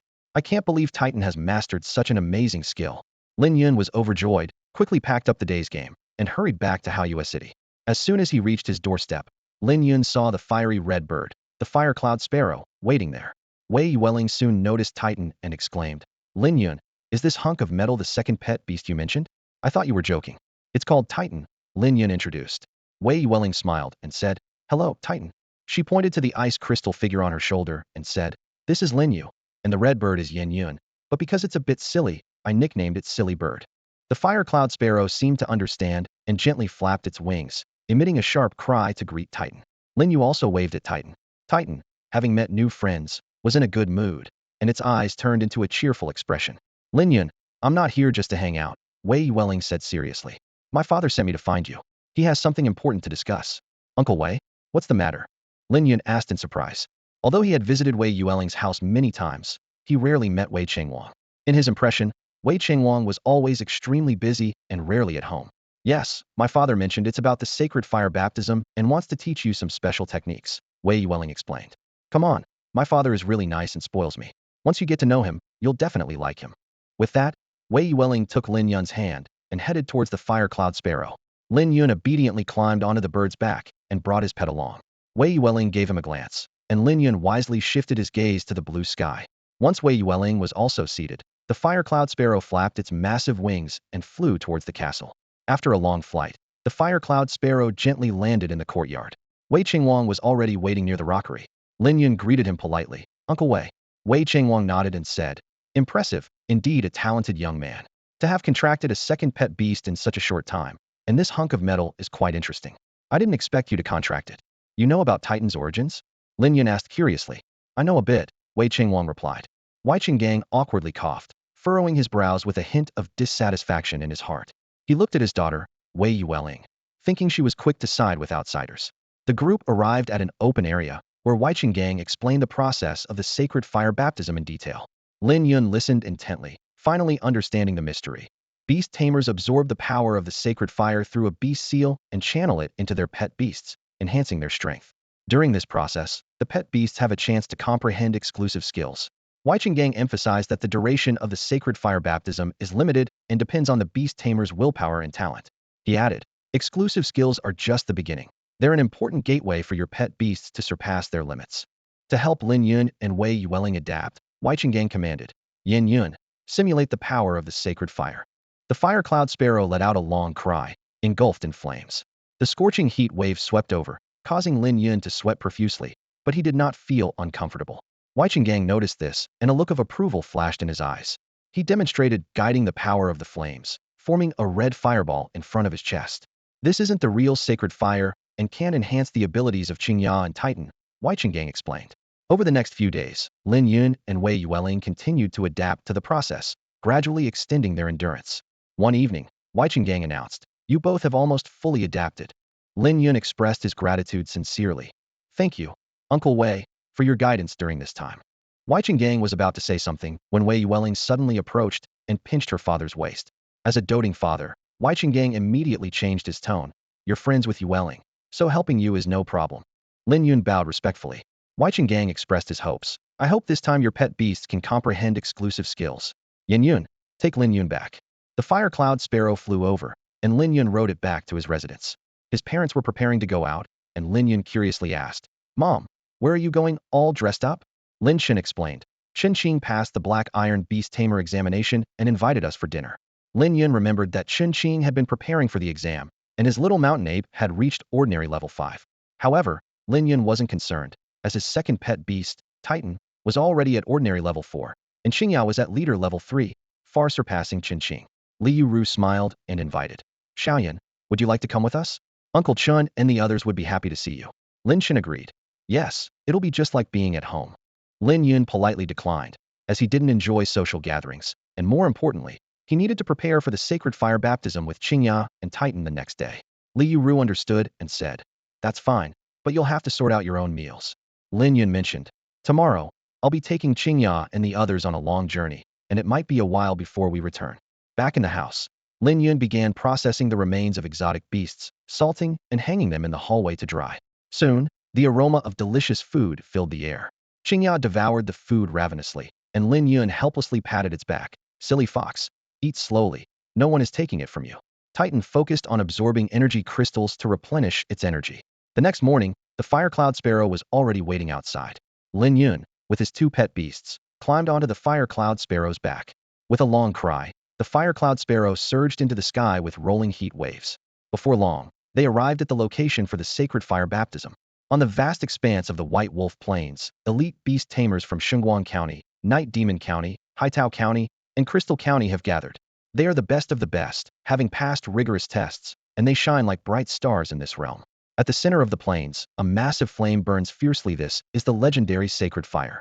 Its intense heat can be felt from afar, causing sweat to pour down one's face. As Lin Yun stepped onto this land, he felt an invisible pressure. He silently attempted to discern it, only to realize that this mysterious flame was not a beast, and its secrets were beyond his grasp. Scattered around the flames are numerous small houses, prepared as places of baptism for Lin Yun and the others. The closer one gets to the sacred fire, the higher the temperature rises, as if threatening to melt anyone who approaches. Walking side by side, Lin Yun and Wei Yuwelling hadn't gone far before several men approached them with attempts at conversation. Wei Yuwelling decisively turned them all down, then grabbed Lin Yun's arm, whispering, "Quick, Lin Yun, play along with me. Let's pretend to be a couple, or else those pests will keep bothering us." Lin Yun nodded in agreement, but Wei Yuwelling's heart couldn't help but race. Although they were quite close, such intimate contact was unprecedented. Her heart felt like it was about to leap out of her chest, with countless thoughts swirling in her mind. Soon, however, Wei Yuwelling noticed Lin Yun was continuously turning his face away. Her heart sank, worried that Lin Yun might dislike her. Just as she was at a loss, Lin Yun explained helplessly, "Your hair is tickling my nose, and that perfume scent is making me want to sneeze. If I sneeze on you, you'll definitely pinch me." Wei Yuwelling secretly breathed a sigh of relief, and the two of them proceeded into White Wolf City. The walls were surrounded by a formation that provided a cool breeze, dispelling the outside heat. At this moment, a familiar voice called out, "Lin Yun, Yuwelling, we meet again. You two really make a great couple, haha. I knew it. If those other people knew, they'd be even more hopeless." The speaker was Zhang Liangong, another beast tamer who had passed the Yunming's test, though his ranking was a bit lower. Wei Yuwelling quickly let go of Lin Yun's hand and hastily explained, No, Lin Yun and I are just good friends, nothing more. Don't get the wrong idea, Liangong." Lin Yun echoed, "Liangong, we're just putting on an act. Don't overthink it." Zhang Liangong laughed and said, "Good friends, sure. Wei Yuwelling was flustered. "Really?" Zhang Liangong, with a serious expression, said, "Really, of course, it's true. Zhang Liangong, swear on it. What you just said is true. Otherwise, may I be struck by lightning and fall into a pit." As the explanations only seemed to complicate matters further, Lin Yun and Wei Yuwelling decided to drop it. Lin Yun changed the topic, asking, "Liangong, do you know these people? Can you tell us about them? Please." Zhang Liangong, being a well-informed person, had a thorough understanding of the visiting beast tamers. He eagerly explained the various factions to Lin Yun, who listened intently, cherishing this rare opportunity to gather intelligence. "In our Saint-like county, without a doubt, the most powerful beast tamer is you, Lin Yun," Zhang Liangong said with a smile before moving on to describe the situation in the other 3 counties. Curious, Lin Yun asked, "What about the other 3 counties?" Zhang Liangong began explaining. "The strongest in Night Demon County is Yi Xiaoshuang, whose pet beast is a creature known as the Shadow Snake. In Sea Wave County, the standout is Zhao Tao, who commands a pet beast called the Wave Bull. As for Crystal County, Qian Shen leads, with his pet beast being a massive creature known as the Giant Rock Shield." Zhang Liangong detailed the locations of these powerful figures. Eager for information, Lin Yun carefully examined the detailed descriptions of their pet beasts. The shadow snake is entirely black, coiled around Yi Xiaoshuang's arm, exuding a chilling aura. It is a second-tier leader pet beast, mastering 3 skills: Black Light Wave, Night Escape, and Tail Whip. Among them, Black Light Wave and Tail Whip have reached the divine level, while Night Escape is at an advanced level. The Wave Bull, though small, merely the size of 2 fingers, has blue patterns on its wings resembling turbulent waves, with 4 antennae and pincers that signify its uniqueness. This first-tier leader pet beast possesses 3 skills: Transform into Sword, Summon Waves, and Flight. Transform into Sword and Flight are top level, while Summon Waves is advanced. The Giant Rock Shield resembles a massive moving shield, giving an impression of being indestructible. This second-tier leader pet beast excels in 2 skills: Energy Absorption and Impact. Energy Absorption is top level, while Impact has reached the divine level. Among them, Yi Xiaoshuang is probably the most formidable, Zhang Liangong said with admiration in his voice. Her pet beast has 2 skills that have already reached the divine level. Lin Yun listened, remaining calm. He was well aware that his own pet beast, Chinga, had all its skills at the divine level, with Moonlight Claw even surpassing to the Tao level. However, he chose to remain silent to avoid unnecessary trouble. The group took a short break in the city. The Beast Tamer Alliance's president delivered a series of grandiose speeches on stage, but Lin Yun showed little interest, closing his eyes to rest. The reactions of others were similar, with some bold beast tamers even falling asleep. Half an hour later, the lengthy speech finally ended, and the sacred fire baptism officially began. The crowd surged towards the outskirts of the city, faces filled with anticipation and anxiety. "I hope this sacred fire baptism will allow my pet beast to learn a special skill," one beast tamer said hopefully. "Don't dream too big," another immediately retorted. "Forget special skills. Lasting 3 days would be an achievement." "I agree," a confident man interjected. "Only someone as outstanding as I am has the right to have their pet beast learn an exclusive skill. You rookies should forget about it. Though you're ugly, you have quite the imagination." Someone couldn't help but roll their eyes. Don't think you can talk nonsense just because you're not bright. Another followed up mockingly. Lin Yun bid farewell to Wei Yuwelling and chose a suitable room. Inside the room, inscriptions were densely packed, with Titan and Chinga sitting quietly on the ground. After closing the door, Lin Yun began to reveal the beast mark, guiding the power of the sacred fire. Thanks to Wei Chengwang's guidance, he easily mastered the technique. Before long, a scorching flame formed in his palm. Lin Yun focused intensely, channeling the power of the blazing flames into Chinya's body. Chinya let out a pained growl. The first attempt was a failure. Undeterred, Lin Yun persisted, and finally succeeded on the 8th try. Chinya's strength surged, and Lin Yun was secretly delighted the effect of the sacred fire infusion far exceeded expectations. Half an hour later, Chinya broke through her limitations, advancing from the 3rd to the 4th rank of leadership. Such a rapid breakthrough underscored the terrifying power of the sacred fire. Riding the wave of success, Lin Yun then directed the sacred fire's energy into Titan. Titan quickly broke through, reaching the 5th rank of the ordinary tier. 3 hours passed, and Titan had advanced to the 8th rank of the ordinary tier, while Chinga had reached the 5th rank of leadership. As their ranks increased, the difficulty of breakthroughs also grew, but Lin Yun was mentally prepared for this challenge. A day later, Titan hit a bottleneck, stalling at the 9th rank of the ordinary tier, while Chinga reached the 6th rank of leadership. At this point, Lin Yun was unbearably hot, his skin feeling as if it were being gnawed by countless ants, the pain excruciating, and his throat dry and sore. Chinga and Titan were similarly in agony, yet all three persevered through gritted teeth. Having mastered the control of the sacred fire's power, Lin Yun decided to guide Chinga and Titan to comprehend their exclusive skills. With a thought, his arm glowed with golden light, and intense flames enveloped the two creatures. The room's temperature soared, the wall inscriptions glowing blue, as Chinga and Titan began to grasp their unique abilities. Meanwhile, in White Wolf City, Zhang Lianggong entered with his head lowered. He had only managed to hold on for a day before admitting defeat, feeling unwilling to accept it. The power of the sacred fire was too overwhelming. His skin was cracked, and he stumbled weakly, his pet beast equally exhausted. As soon as he entered the city gates, a healer approached. Bioluminescent jellyfish emitted healing waves, and the healer handed him a potion. After drinking it, Zhang Lianggong's complexion improved slightly. Subsequently, more people withdrew, regretting that their pet beasts failed to comprehend exclusive skills. The next day, another group of beastmasters succumbed to the burning of the sacred fire and withdrew. Zhang Lianggong encountered a familiar face, the son of the governor of Xinguang County, Xiao Man. He approached and asked, "Young Master Xiao, has your pet beast comprehended any exclusive skills?" Xiao Man gently shook his head. "No, it only broke through to the 5th rank of leadership." Zhang Lianggong couldn't help but sigh. The difficulty of this sacred fire baptism is truly too high. Xiao Man took the potion handed to her by the healer and sipped it lightly. She felt slightly better, but her brows remained furrowed. "Yes, it's really tough," Zhang Lianggong sighed. "But Xiao, you're doing well, managing to hold on for 2 days. I couldn't last even a day." Xiao Man shook her head gently, a hint of frustration in her voice. "What's the point of lasting 2 days? If you don't grasp the exclusive skill, it doesn't matter how long you endure. With our beast taming talents, raising our pet beast's ranks is only a matter of time." "That's true," Zhang Lianggong nodded in agreement. "More important than rank is understanding the exclusive skill." As time passed, more people emerged from the small cabin. On the 3rd day, a staff member responsible for keeping track announced solemnly, "Only 2 people are left." 2 people? Xiao Man's eyes widened in disbelief. "Only 2 people left after just 3 days? Zhang Lianggong gave a wry smile. "It seems the burning of the sacred fire is too terrifying. No one can hold on." Xiao Man's eyes sparkled with curiosity. "But who are these 2 people?" The surrounding crowd began to buzz with speculation about the identities of the last 2 standing. "That little cabin is the scariest place I've ever been." Someone shivered. "I think it might be Yi Xiaoshuang," another person analyzed. "Her beast taming talent is high, and she's very diligent.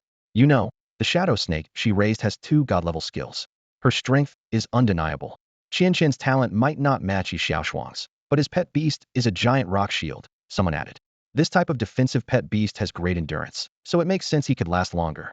"I think Zhao Tao is a strong possibility," a voice chimed in. "His pet beast is water type, which could mitigate the burning of the sacred fire." Just as people were speculating, a figure emerged from the cabin. Zhao Tao wiped the sweat from his forehead and gasped, "I'm out. It's not me inside." His appearance shattered many guesses. Soon after, Yi Xiaoshuang and Qianqian also exited, confirming they weren't the ones inside. Zhao Tao looked at Yi Xiaoshuang in surprise. "I didn't expect you to come out. I thought you'd last till the end." Qianqian teased, "I thought the same. I didn't expect you'd flee from the sacred fire's burn just like us." Yi Xiaoshuang huffed playfully. "Zhao Tao, your pets have such high endurance, and you still have the nerve to talk about me. She paused, curiosity glinting in her eyes. But who is still inside? They lasted longer than the three of us. The three of them began looking around, trying to identify the last two standing.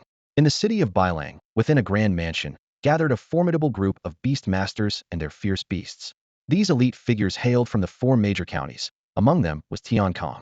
However, he could only sit in a secondary seat, as the main seat was occupied by Huang Ming, the president of the Beast Master Alliance's regional branch, a figure who oversaw the affairs of all four counties and ranked above Tian Kong. Huang Ming leisurely began. Tian Kong, how are the Beast Masters in your area this year? Tian Kong promptly handed over a list, replying, quite well. The ones with the highest potential are Lin Yun, Wei Yuwelling, Feng Yu, Xiao. Before he could finish, a woman named Yi Xinyu interrupted with a cold laugh. Quite well? Tian Kong, are you here to joke today? She was the president of the Night Demon County, her tone dripping with sarcasm. Tian Kang's expression shifted slightly. Yi Xinyu, what do you mean by that? Yi Xinyu unabashedly critiqued. In my opinion, those you mentioned are all mediocre. Take Feng Yu, for instance. Despite having a great talent for beast mastery, he's not impressive. Huang Ming, intrigued, asked, Xinyu, what do you mean by that? Yi Xinyu explained, this Feng Yu only lasted a day in the sacred fire baptism. Tian Kong, you consider someone a genius for lasting just one day? Are you trying to avoid having Xinguang County rank last, at the cost of your dignity? Others chimed in with agreement, their mockery unrelenting. Their ridicule of Tian Kong had an underlying reason. The rankings directly impacted resource distribution. The higher the ranking, the more resources allotted, especially this year, with a rare enlightenment fruit that could help a beast master's beast break through skills to the Tao level. Huang Ming turned to Tian Kong. What is your response to their claims? Tian Kong responded calmly. They are correct that Feng Yu only lasted a day, but that doesn't negate the achievements of others. In Xinguang County, Lin Yun and Wei Yuwelling lasted until the second day, particularly Lin Yun. I believe he can last till the end. Yi Xinyu was skeptical. Till the end? Huang Ming suggested. We've been meeting here since last night, and now it's morning. Why don't we check today's statistics? After everyone agreed, an assistant hurried out to gather the information. Shortly after, he returned with the latest statistics, reporting, in the sacred fire baptism, the only two remaining are from Xinguang County. Someone incredulously asked, what about Xiao Tao? With his high talent, surely he could last. The assistant firmly replied, this is the latest list, verified. If you don't believe it, you can go outside and check for yourselves. At this, everyone present was left speechless, plunged into a stunned silence. In the Xinguang County, it was unexpected to find two such remarkable talents. Although Yi Xinyu was at a disadvantage, she was unwilling to hand over resources to the Xinguang County side without a fight. A glint of determination flashed in her eyes as she calculated her next move.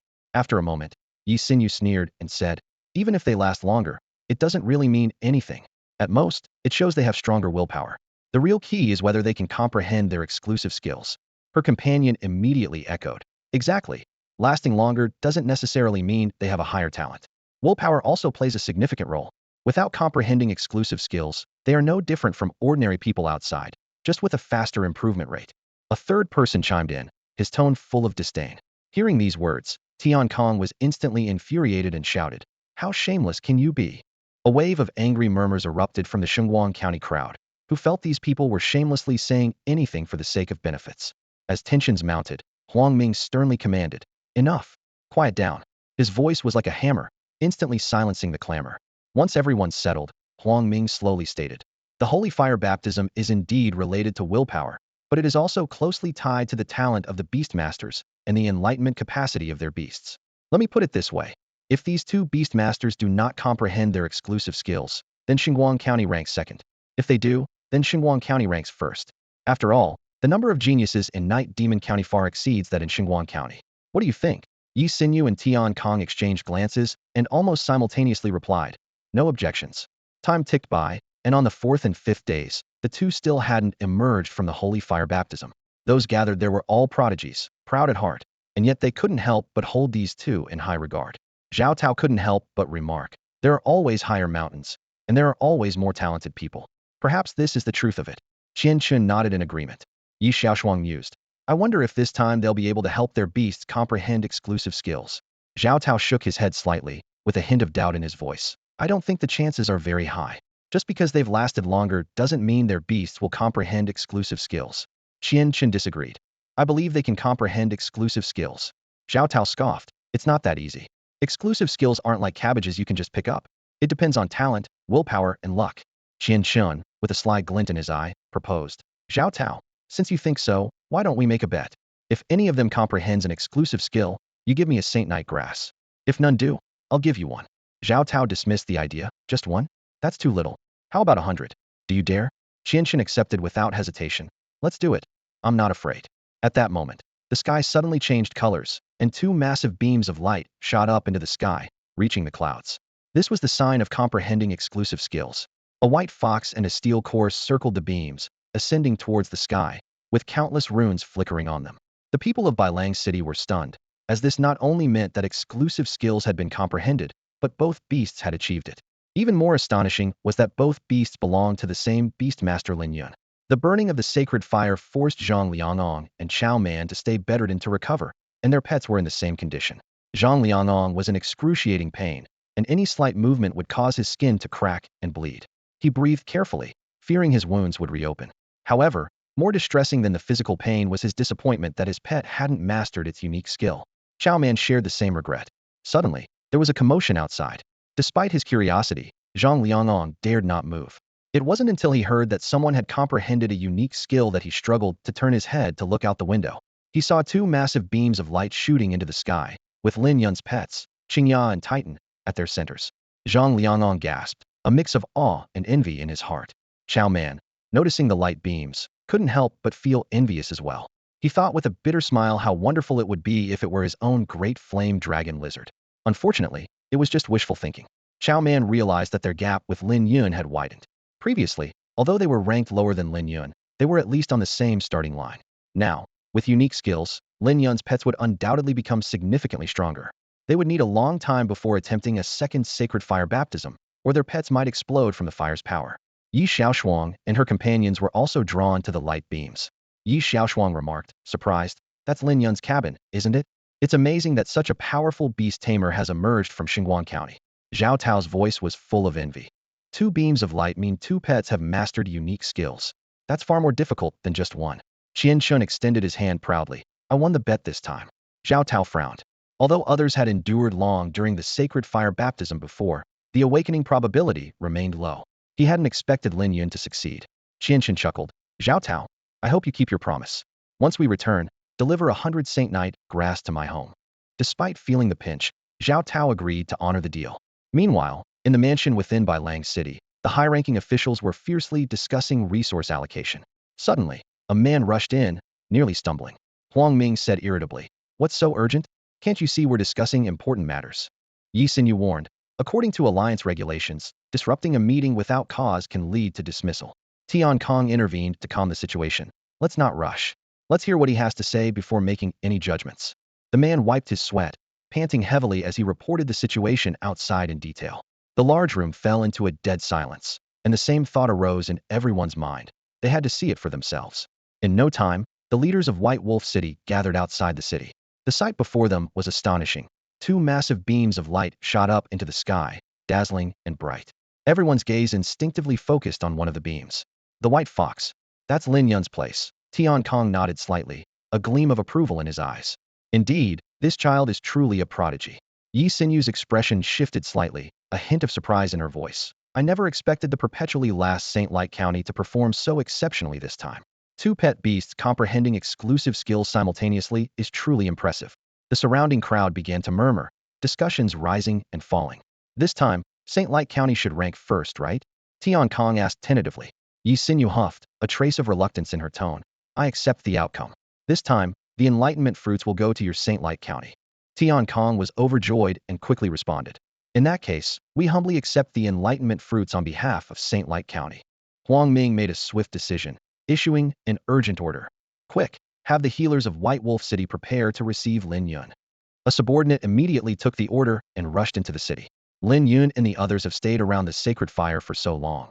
Their bodies must be severely damaged, Huang Ming said gravely. With such talented beast tamers, any mishap would be an immeasurable loss to humanity. Soon, a large number of healers emerged, ready and waiting. Healing-type pet beasts were poised to perform their healing arts at any moment.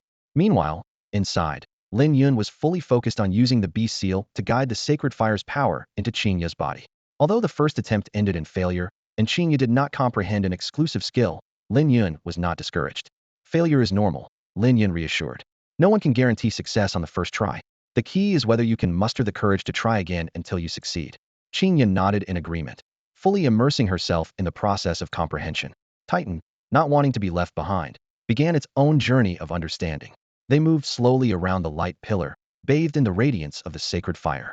Lin Yun's body was nearing its limit. His skin cracked, as if devoid of all moisture. Chinga wasn't faring much better, her body unbearably hot. Titan's surface was covered in fissures, resembling cracked earth. Time ticked by slowly as everyone held their breath, patiently waiting.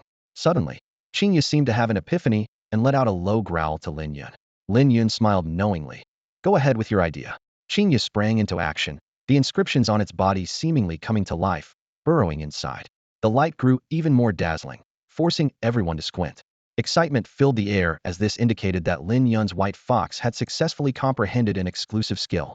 Seeing this, Titan was not to be outdone and seemed to have its own realization. The light around it began to converge, slowly infusing into its body. The two beams of light intertwined, illuminating the entire room. Soon after, Titan and Chinga gently landed.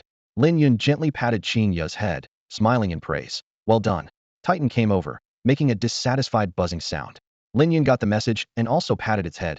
You did great too. Only then did Titan lift its head in satisfaction. Lin Yun whispered insight, beginning to closely examine the state of his two pet beasts. His heart was filled with curiosity, eager to discover what exclusive skills they had comprehended. Lin Yun eagerly checked the description of Titan's new skill, Divine Force Field. This basic skill creates a massive energy barrier around Titan once activated. Any type of energy attack, like dark light waves or fire jets, is absorbed by this force field and reflected back at double strength against the enemy. Lin Yun was secretly pleased, knowing the more powerful the attack, the more terrifying the reflected damage. However, Lin Yun also noticed the limitations of this skill. It works exceptionally well against opponents of similar level, but struggles against cataclysmic level beasts. Additionally, like Chinga's radiant movement, the divine force field consumes a lot of energy. Yet, with Lin Yun's excellent beast mastery talent, he was confident he could soon enhance this skill to reduce its consumption. Titan, use divine force field. Lin Yun commanded. In an instant, a pale blue light burst from Titan, rapidly forming a honeycomb-shaped shield that enveloped it securely. Turning to Chinga, Lin Yun was curious about her newly acquired skill. Moon Dance. This basic skill significantly boosts Chinga's speed, attack, and defense, with effects that grow stronger as her level increases. Lin Yun was delighted, as this was undoubtedly a huge enhancement for Chinga, who excelled in close combat. If she used Moon Dance first, followed by other powerful skills like Moon Claw and Moon Rush, the impact would certainly be tremendous. Let's go. We should head out, Lin Yun said with a smile. As soon as they stepped outside, a group of medics arrived with a stretcher. Lin Yun obediently lay down, allowing them to conduct their examination. Late at night, a massive beam of light erupted from the room where Wei Yuwelling was, causing a stir throughout the Holy Light County. Double joy. This time, Lin Yu had mastered the ice domain, which creates a vast frost field.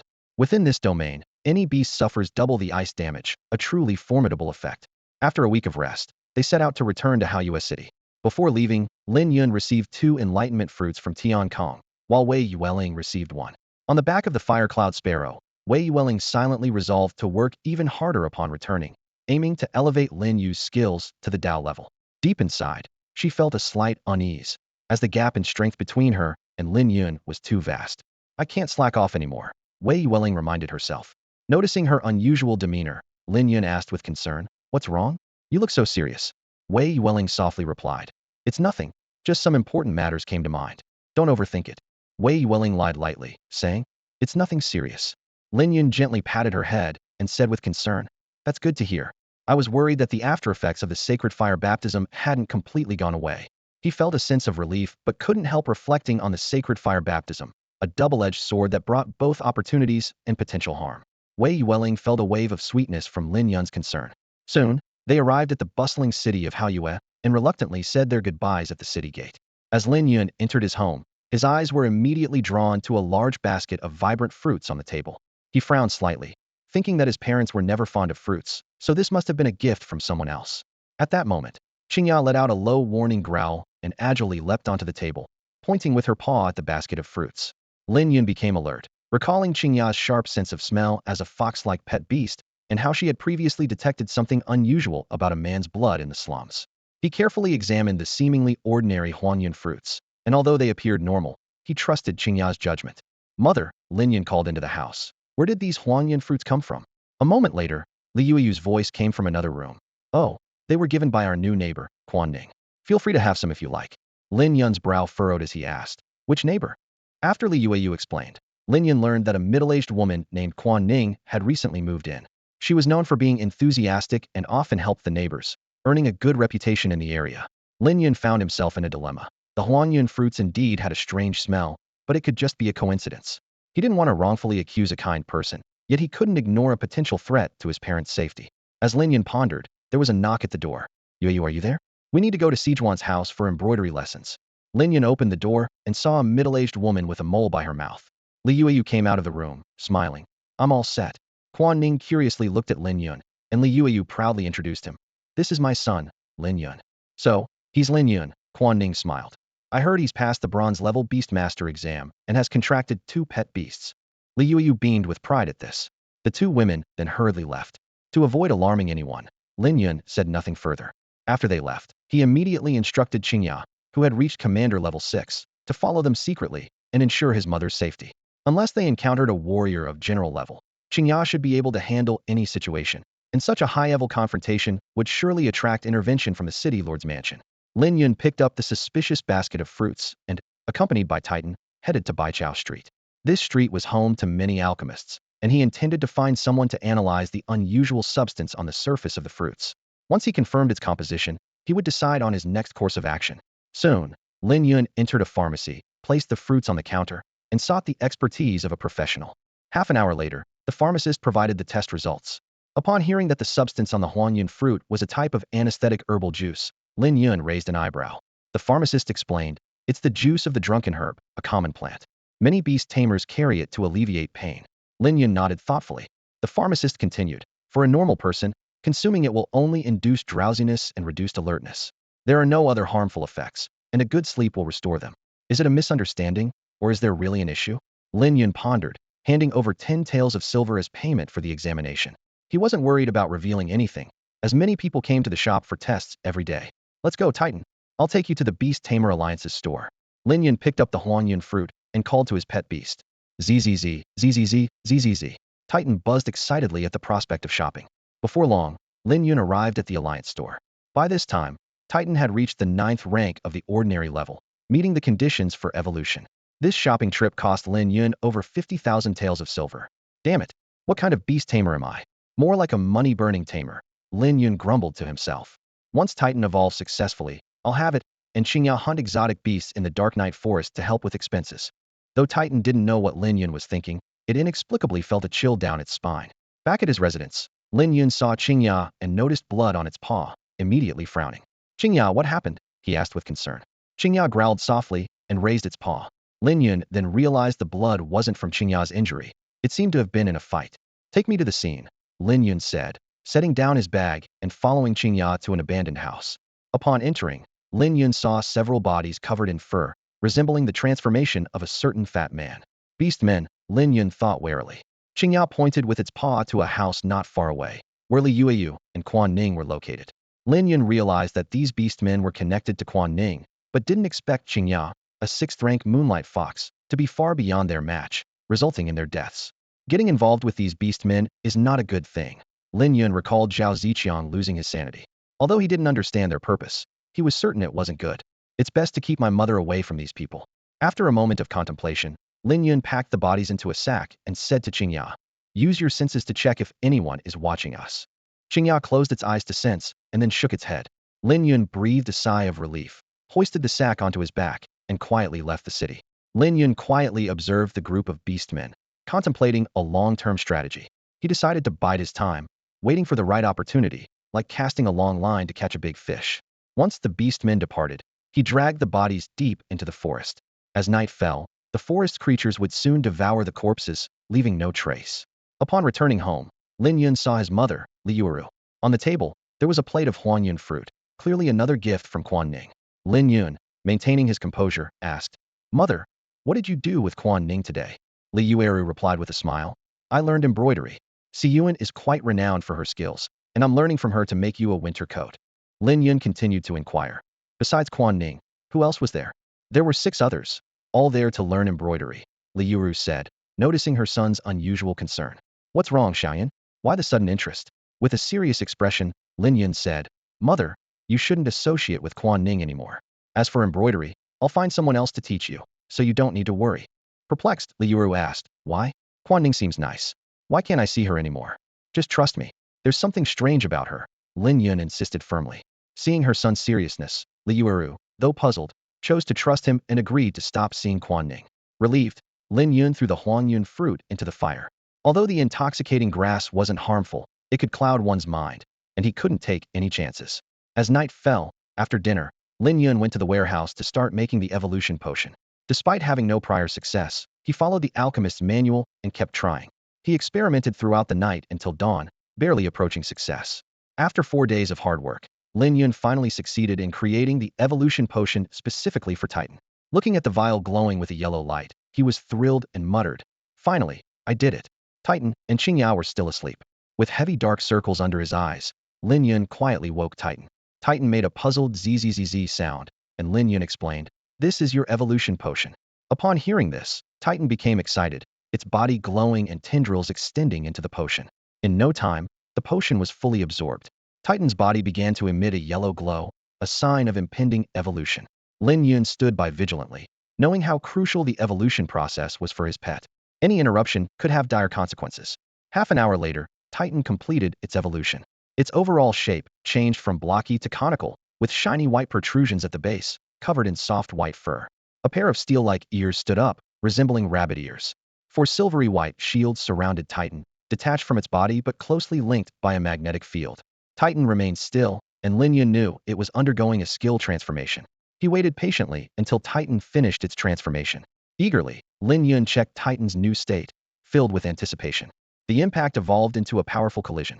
Titan's body, as hard as steel, was already capable of delivering an astonishing force, and now this power had increased several times over.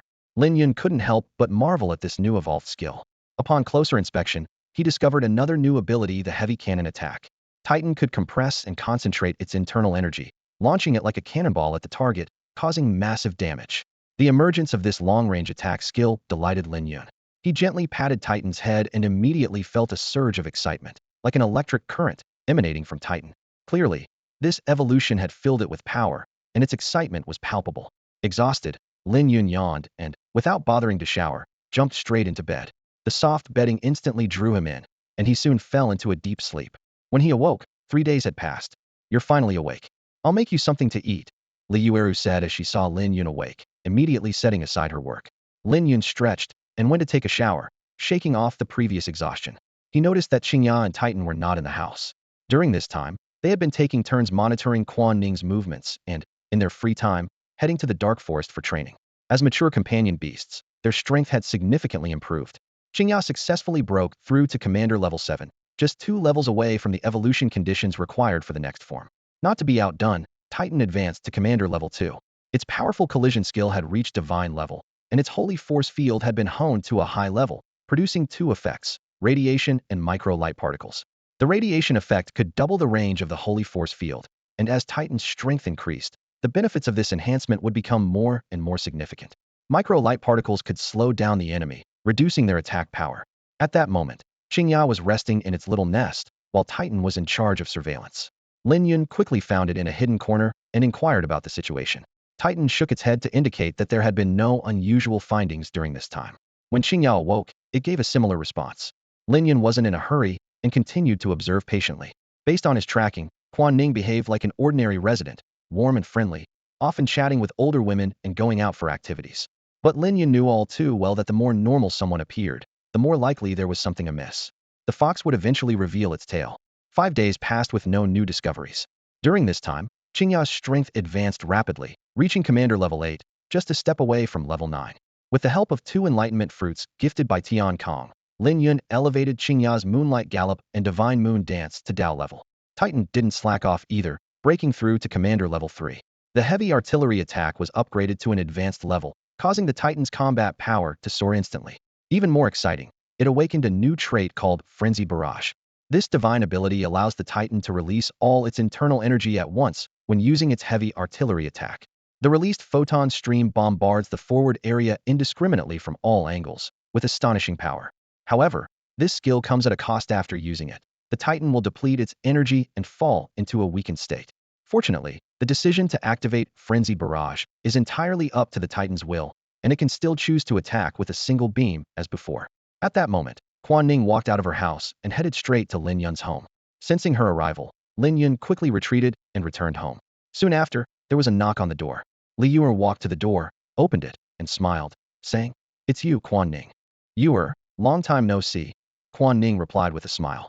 Li Yuer playfully scolded, "We've been neighbors for so long, why bring gifts again?" "Really, Kuan Ning, you're being too formal." Kuan Ning hurried to explain, my mistake, my mistake. Yuer, you know my son sells fruit. There's always some leftover that we can't finish at home. Instead of letting it spoil, I thought I'd bring some for you." Li Yuer said, "A few times is fine, but if it becomes frequent, I feel a bit embarrassed." "It's nothing, we're all neighbors, no need to be so distant," Kuan Ning reassured her. Li Yuer accepted the bag of fruit and said, "In that case, I'll take it. But let me warn you, don't make it a habit, or I'll get upset." She turned to Lin Yun. "Xiao Yun, put this in the cupboard." "Okay," Lin Yun replied, taking the bag of fruit to the cupboard. Kuan Ning and Li Yuer sat down, while Lin Yun returned to his room. "Yuer, why haven't you come by recently?" Kuan Ning asked. "You mean for embroidery?" Li Yuer responded. Kuan Ning nodded. "Yes, embroidery. Si-Wan finally agreed to teach us, and if we miss this chance, she might not be willing to teach us again." Li Yuer explained, "I'm not really into embroidery, I just agreed because some old friends were there to catch up with. But lately, I've had something important to do, so I'm sorry, Kuan Ning." "What is it?" Kuan Ning asked curiously. "It's nothing much, just learning cooking from a chef at the restaurant. It took some convincing for the master chef to agree to teach me. I don't want to miss this opportunity," Li Yuer said. Kuan Ning realized, as everyone nearby knew Li Yuer was learning to cook, sharing her new pastries with the neighbors each time. "I see. Once you master it, I definitely want to taste your cooking." "Absolutely," Li Yuer agreed cheerfully. Kuan Ning changed the subject. "I came today not just about embroidery, but also to tell you something important." "What is it?" Li Yuer asked curiously. Kuan Ning solemnly said, "There's a banquet in 3 days, and I want to invite you. Besides you, some other old friends will be there. I wonder if you're available." Li Yuer was curious about the purpose of the upcoming gathering and asked Kuan Ning about it. Kuan Ning gave a mysterious smile and said, "You'll find out then.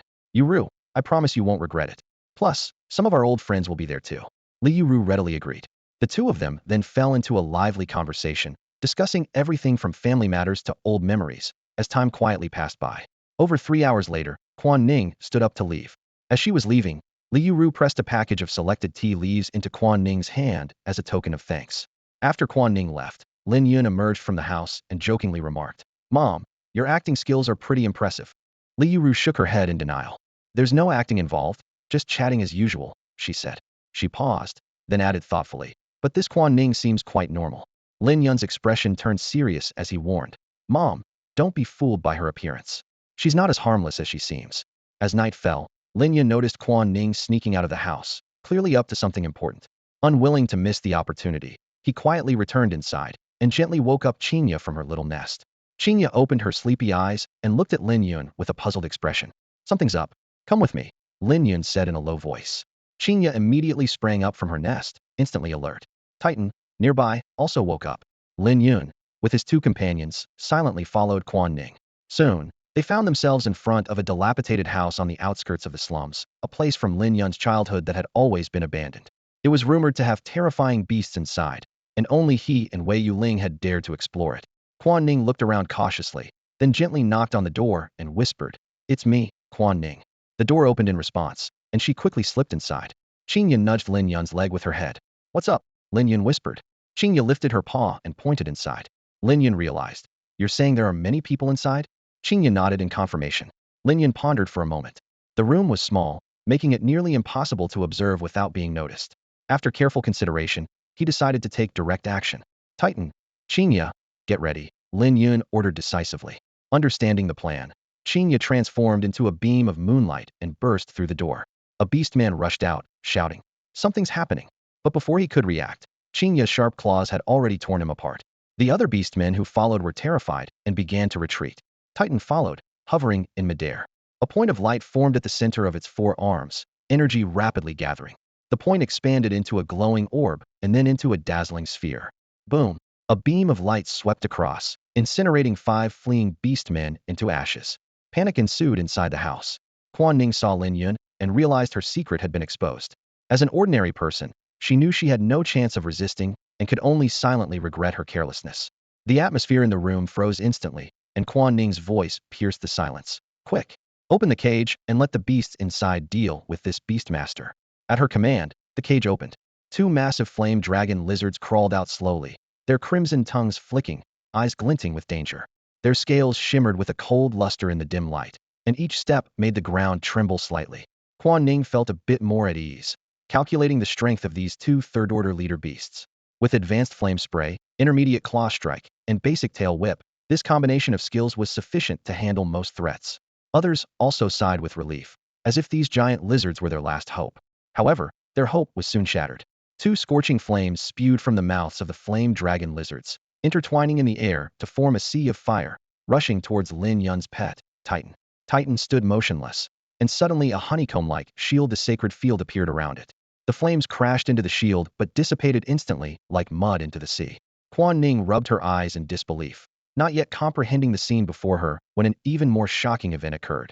The field suddenly radiated a brilliant light, and an even more powerful flame burst forth from it, directly hitting the two flame dragon lizards. The counterattack was twice as strong as the initial attack, severely injuring the two beasts instantly. Titan seized the opportunity to strike, releasing a dazzling stream of light that accurately hit the already injured flame dragon lizards. Everyone present watched in shock as the two mighty beasts fell, lifeless. The room was plunged into a deathly silence. Quan Ning's heart pounded wildly as she realized the magnitude of her mistake. Li Yuru's son was not only a formidable beastmaster, but his pet was also terrifyingly powerful. Two leader-level flame dragon lizards had been killed so effortlessly. Even more frightening was that this seemingly indestructible pet was only his second pet. She dreaded to imagine how terrifying his first pet might be. Lin Yun walked forward slowly, his voice cold and piercing. All right, now it's your turn. Chinga and Titan stood on either side, completely blocking their escape route. Quan Ning's legs gave way, and she fell to her knees, her voice trembling. Please, don't kill me. Lin Yun replied coldly. Whether you live or die depends on whether you're willing to answer my questions honestly. Tell me, what was the purpose of that banquet? A person answered shakily. No, I can't say. If I do, the people from the sacred sect will hunt me to the ends of the earth. My family will suffer because of me. A flicker of coldness crossed Lin Yun's eyes, and he spoke softly. Titan. Titan understood and immediately launched a heavy cannon attack. The person was killed instantly, without even a chance to scream. Fear spread like a tide through the hearts of the people, yet they still dared not speak, deeply afraid of the sacred sect's retaliation. Lin Yun remained expressionless as he began questioning them one by one. Those willing to answer were spared. Those who refused were executed on the spot. As the death toll rose, the fear among the survivors grew even stronger. Before long, only 3 people remained in the room. Quan Ning's legs were weak, her whole body trembling. She had never imagined that this seemingly young beastmaster could be so ruthless and decisive, like an unyielding demon. Lin Yun's gaze finally settled on Quan Ning, his voice still icy. All right, Quan Ning, it's your turn. If you're willing to answer, then answer me. If not, your fate will be the same as theirs. Quan Ning struggled internally for a long time, ultimately driven by her survival instinct to speak, trembling. It was a leader of the sacred sect. He gave us money and told us to do this. Lin Yun pressed further. What was the purpose? Quan Ning hurriedly added. He didn't tell us the specific purpose. Fearing Lin Yun would be dissatisfied with her answer, she quickly said, but I can take you to where you can find him. Lin Yun considered for a moment, then finally nodded in agreement. All right. Lin Yun's icy gaze swept over the other 2 men, and they were instantly intimidated by the chilling intent of murder it carried. Their knees buckled and they fell to the ground, begging for mercy. However, Lin Yun merely uttered 2 cold words, kill them. Chinga and Titan moved in unison, their figures flashing by, and the 2 men fell heavily to the ground, lifeless. Quan Ning shivered at the sight of the still warm corpses, a chill running down his spine. Lead the way, Lin Yun ordered curtly. Yes, Quan Ning replied, not daring to delay, and quickly walked ahead, nervously guiding Lin Yun. They arrived at a cliff where over 30 men and women were gathered around a roaring bonfire. The group was feasting lavishly, with food and drink flying, creating a lively atmosphere. A man in a yellow robe sat in front of the flames, gnawing on a succulent wild boar leg. He was Zhou Bangchong, the leader of the sect. At that moment, a werewolf approached, looking slightly anxious. Quan Ning and the others haven't returned yet. Could something have happened? What could possibly happen? A boar-headed beastman replied dismissively. They have 5 beastman guards with them, along with 2 semi-beastified giant flame drakes. But it's been half an hour, and there's no sign of them. the werewolf insisted, still worried. Maybe something delayed them, the boar man said unconcernedly. Leader. The werewolf turned to the man in the yellow robe, his eyes full of inquiry. Zhou Bangchong pondered briefly and then instructed the boar man. Old pig, go check the slums. The boar man was reluctant, but stood up to leave. Just then, he spotted Quan Ning and Lin Yun approaching. Quan Ning, what's going on? Where are the others? The boar man demanded sharply. And what's with these two pets? What about the two giant flame drakes? The werewolf quickly followed up, his tone filled with caution. Lin Yun's lips curled into a faint, indifferent smile. What do you think? Zhou Bangchong stood up, his gaze sharp as he scrutinized Lin Yun. Are you a beast master? Yes, Lin Yun admitted calmly. Realizing the gravity of the situation, Zhou Bangchong shouted, attack. Kill him. Before the words had fully left his mouth, the boar man let out a thunderous roar. He crouched on the ground, his body rapidly expanding, transforming into a 5-meter-long black wild boar, its 4 pairs of sharp tusks gleaming ominously. The werewolf howled at the sky, his muscles swelling, his body doubling in size as he charged at Lin Yun. The other beastmen also fully transformed, launching a ferocious assault. Titan, Lin Yun called out firmly. Titan responded, its body crackling as it floated gracefully into position. Lin Yun commanded, unleash your barrage. Titan understood, and its surface suddenly erupted with countless glowing dots, resembling fireflies that hovered around its robust frame, a mesmerizing sight. Suddenly, the dots expanded and transformed into blinding beams of light, launching a fierce bombardment ahead. Heavy artillery attack. Barrage mode. In an instant, countless beams rained down on the beastman camp like a storm. The black wild boar was pierced by the beams, blood gushing out. One beastman after another fell to the ground, unable to rise again.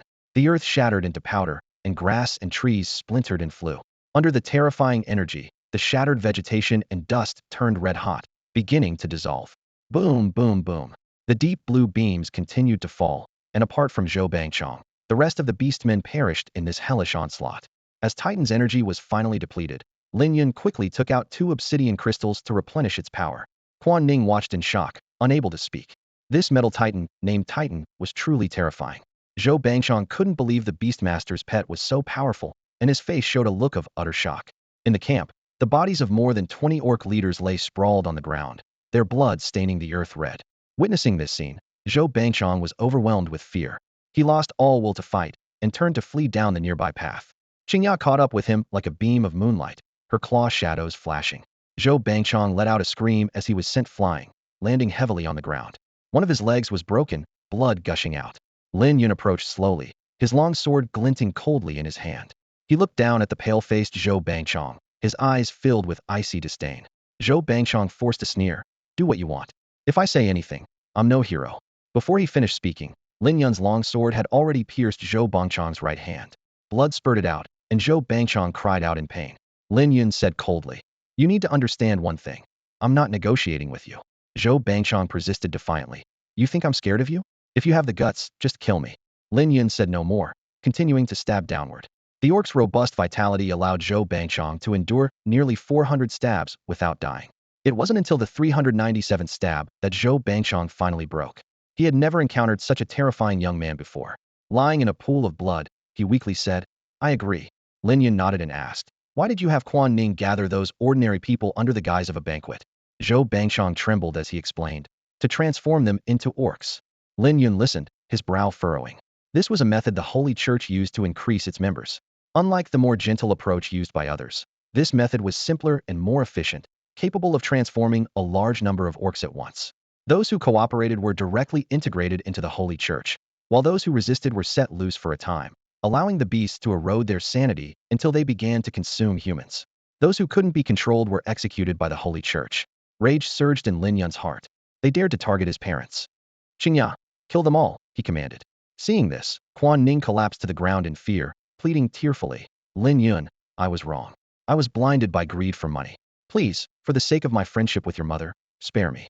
Lin Yun's anger intensified at this. You dare mention your friendship with my mother. Chinga swung her claws, and Quan Ning was killed on the spot. Lin Yun turned to Zhou Bangchong. Now it's your turn. Zhou Bangchong hurriedly said, Don't kill me. I have other information for you. Lin Yun raised an eyebrow. Information? Yes, very important information, Zhou Bangchong said urgently. Let's hear it, Lin Yun said calmly. Zhou Bangchong tentatively asked, if I tell you, will you spare me? Lin Yun replied, as long as the information is valuable, I might consider letting you go. Zhou Bangchang took a deep breath. To save his life, he was willing to reveal everything he knew. The location of the orc treasury is on a small hill by the night lake, Zhou Bangchang said weakly, his voice faltering as blood continuously gushed from his wound. Lin Yun's eyes lit up, and he immediately ordered Chinga to verify. In a flash, Chinga transformed into a beam of moonlight and vanished into the night. Moments later, Chinga returned like a wisp of smoke. Lin Yun was meticulously wiping the blood off his long knife. Seeing her return, he looked up and asked, "How did it go?" Chinga nodded slightly, silently confirming Zhou Bangchang's words. I've told you. You should let me go now," Zhou Bangchang said weakly, a glimmer of hope in his eyes. Lin Yun sneered, gripping his long knife as he approached the fallen Zhou Bangchang. "Let you go? Why should I?" Zhou Bangchang's eyes widened. "Didn't you promise me?" "Yes, I did promise," Lin Yun replied, standing over him. "But do you think I'm a good person or a bad person?" "A good person, I suppose. You beast tamers always like to think of yourselves as the good guys," Zhou Bangchang said with resentment in his eyes. Lin Yun chuckled. "If I'm a good person, why should I keep my word to a bad person like you?" With that, he slowly raised his long knife. Zhou Bangchang panicked and shouted, Wait. You're a bad person, all right? You're a bad person. That makes it even simpler," Lin Yun said with a hint of mockery in his voice. "As a bad person, how could I possibly keep my promises? That would be a disgrace to bad people everywhere." Zhou Bangchang was so furious he coughed up blood. "You're shameless. Thank you for the compliment," Lin Yun said just before his long knife came crashing down. With a swift slash, Zhou Bangchang's head was severed from his body, his life extinguished instantly. Lin Yun picked up a cloth again, carefully wiping the blood from his blade. Once clean, he tossed the cloth aside and left with his two beast companions. The cliffside was already surrounded by a horde of beasts, eyeing them menacingly, but they dared not approach due to Chinga and Titan's formidable presence. Soon after, Lin Yun and his companions arrived at the orc treasury. Chinga slashed through the treasury doors effortlessly. Two venomous snakes lunged out, but were instantly turned to ash by a beam from Titan. "Chinga, sense the area," Lin Yun said, gently stroking Chinga's large head. Chinga closed her eyes to sense the surroundings, then nodded to indicate that the treasury was safe. Lin Yun was the first to enter the treasury, and the sight before him filled him with joy. Piles of gold and silver, along with various rare herbs, were neatly arranged on the shelves. This treasury was several times more abundant than the previous castle's outer warehouse. Chinga eyed the herbs, her tail wagging so vigorously that she nearly drooled. Titan sprawled over the energy crystals, visibly excited. "You've all fought hard. Eat whatever you like," Lin Yun said with a smile. Hearing this, Chinga transformed into a moonbeam and dashed towards the herbs, devouring an entire shelf in no time. Titan extended his blue tendrils, greedily absorbing the energy from the crystals, his eyes narrowing in satisfaction. Lin Yun noticed a corner filled with beast transformation potions, which were neither useful nor valuable to him. After a brief consideration, he turned his attention to the other, more valuable treasures. He instructed Chinga to dig a pit, throw everything in, and then ordered Titan to destroy the evidence with heavy artillery. Lin Yun began to carefully inventory the materials he acquired. 100 g of time sand, 20 pieces of divine moonstone, 10 glowing herbs. Everything was present, except the time sand was somewhat lacking. He made a mental note to inquire with Tian Kong later. By now, Chinga had grown to the 8th rank of leadership, on the verge of breaking through to the 9th rank, with evolution in sight. Both pet beasts were well fed, and Lin Yun took out a machete and got busy in the dark night forest. He constructed a large cart, loaded all the spoils onto it, and transported them home. He then returned to the scene to meticulously clean up all traces and dealt with the bodies in the slum area. This operation was highly profitable, with the money alone amounting to 10 billion Shen Chuan Empire silver notes. Not long after, Chinga successfully broke through to the 9th rank of leadership, and Titan reached the 5th rank, mastering the skills of near-death line, holy force field, and heavy artillery attack to a divine level. In the evening, Lin Yun returned home with his two pet beasts, only to find a large black lizard Tian Kang's pet beast. He walked into the house and asked, "Chairman Tian, what brings you here?" Tian Kong approached with a smile, saying, "Lin Yun, I have good news for you. Remember the enlightenment fruit? Since you comprehended the Tao rhyme last time, I've been keeping an eye out for related information. Now, an old friend of mine has a lead." Lin Yun was immediately intrigued and asked eagerly, "Chairman, where is the enlightenment fruit?" "In the deepest part of the Dark Night Forest. There will be a team, but they require the pet beasts to be at least at the warrior level. Your Chinga." Tian Kong hadn't finished when Lin Yun interrupted. "Chinga is already at the 9th rank of leadership." Tian Kong was slightly taken aback, surprised at the rapid advancement of Lin Yun's pet beast. Lin Yun seized the moment to ask, "Chairman, I have something to ask as well. Do you know where I can buy time sand?" Tian Kong thought for a moment and replied, The Zhong family in Bright Moon City has some in storage, but it's quite expensive. How much? Lin Yun pressed. 500 silver notes per 100 grams, Tian Kong stated. 500. That's not too much, Lin Yun calculated internally. After parting with Tian Kong, he immediately sought out Zhong Ming to purchase the time sand. What followed was a lengthy process of pharmaceutical preparation. Repeated failures left Lin Yun exasperated. 5 days later, he finally succeeded in creating Chinga's evolution potion. After Chinga consumed it, its body was quickly enveloped in light. Lin Yun and Titan stood guard nervously. 3 hours later, Chinga completed its evolution. Its body grew slightly larger, its tail split into 3, and its claws became incredibly sharp, with a time-space vortex symbol appearing in the center of its 4 paw pads. Lin Yun looked at the rejuvenated Chinga with joy, feeling a deep sense of pride in its growth. The radiant fox, Chinga, has transformed into a first-tier warrior. Her skills have also been upgraded. Moonlight Claw has evolved into Radiant Claw, greatly increasing its power. Her bite skill remains unchanged, and Moonlight Rush has upgraded to Radiant Slash, which not only increases speed, but also possesses formidable attack power. When Chinga performs Radiant Slash, her body emits a blade-like glow, inflicting significant damage on any direct contact. Meanwhile, Titan has advanced to the 6th-tier leader. Its skills include Divine Charge, Toughness, Bounce, On the Brink, Holy Field, Radiation, Glimmer Particles, Heavy Cannon Attack, and Divine Bombardment. After witnessing Chinga's successful evolution, Titan returned to its small den to rest, while Chinga also fell asleep. Lin Yun immediately reported the good news to Tian Kong, who was overjoyed. Soon after, Lin Yun took his 2 pet beasts to the open space in front of the Beast Alliance, where he encountered 3 beast tamers. A tan-skinned woman approached and asked, "Are you Lin Yun, the one President Tian mentioned?" Lin Yun nodded in confirmation. After a brief introduction, Lin Yun learned that the tan-skinned woman's name was Tian Rue, and her pet beast was a 2-meter-tall electric storm goat with blue and white fur, a lightning mark on its forehead, and horns capable of discharging electricity. The blue-clad young man, Ma Shan, owned a black thunder horse with a jet-black body and snow-white hooves, leaving scorched marks wherever it went. The red-clad young man, Yin Yidao, had a black water swallow adept at long-range attacks. Although all 3 of these pet beasts had reached the warrior level, each only had 1 divine skill. In comparison, Chinga had 3 Tau-level skills and 2 divine skills, making her significantly more powerful. Tian Rue suggested, "Since we've gotten to know each other, we should head to the depths of the night forest to pick the enlightenment fruit. But first, we need to elect a leader." Ma Shan immediately volunteered, "I'll take the role of leader." His black thunder horse cooperated by releasing a large amount of white arcs of electricity, creating a crackling sound like popping beans, showcasing its warrior-level might. This pressure caused some weaker pet beasts in the alliance to flee in panic, but it had no effect on Lin Yun's pet beasts. Tian Rue, unimpressed, remarked, "Ma Shan, don't get too cocky.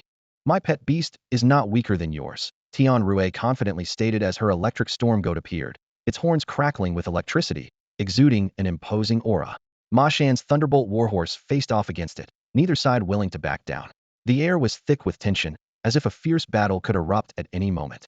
"In that case, let's see who's better," Ma Shan declared, his eyes gleaming with fighting spirit. The Thunderbolt warhorse and the electric storm goat engaged in a fierce clash. Both were battle general level beasts, and their fight raged on for half an hour. In the end, Tian Rue's electric storm goat emerged victorious by a narrow margin. Ma Shan lowered his head, admitting defeat. "I lost." Tian Rue turned to Lin Yun and Yin Yidao, a challenge in her voice. "If you want to be the team leader, you can challenge me with your pet beasts. Let's settle it by strength." Lin Yun curiously asked, "Does being the team leader affect the distribution of the enlightenment fruits?"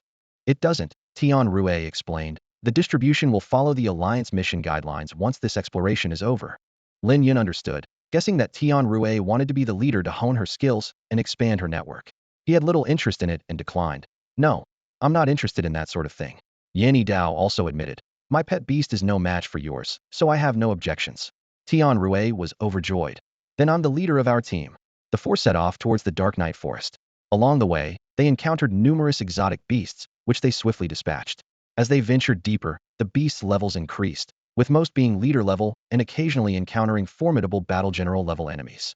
Upon reaching a cliff, Tian Rue carefully examined the map and surveyed the surroundings before saying, "This should be the right path. A little further, and we'll reach the place where the enlightenment fruits grow." Ma Shan was excited. "I wonder how many enlightenment fruits we'll find this time." Yin Yidao dampened the mood. "Don't celebrate too soon. Even if we get the enlightenment fruits, successfully enhancing skills isn't guaranteed." The success rate depends on the depth of understanding between the pet beast and the beastmaster regarding the skills, as well as the strength of the Dao rhythm. Ma Shan retorted in annoyance. As if your pet beast has Dao-level skills. Yenny Dao shot back. I don't, but do you? Your warhorse only has a god-level skill, right? As the leader, Tian Rue stepped in to mediate. All right, both of you calm down. At that moment, a pitch-black wolf, 8 meters long, appeared atop the cliff, as if forged from ink. More black wolves soon emerged from all directions, surrounding the four. Tian Rue's expression changed slightly. This is bad. We've encountered a battle general level wolf pack. Ma Shan's carefree demeanor vanished, and Yin Yidao became serious. Lin Yun silently activated his insight skill, quickly gathering intelligence. Moments later, he concluded, they were being besieged by 10 battle general level overlord wolves, 30 leader level dark wolves, and 100 ordinary level shadow wolves. Facing such a large wolf pack, the four couldn't help but feel a bit pressured. This impending battle would be the toughest challenge they had faced since entering the Dark Night Forest. Chinga, take them down, Lin Yun ordered decisively, his voice firm.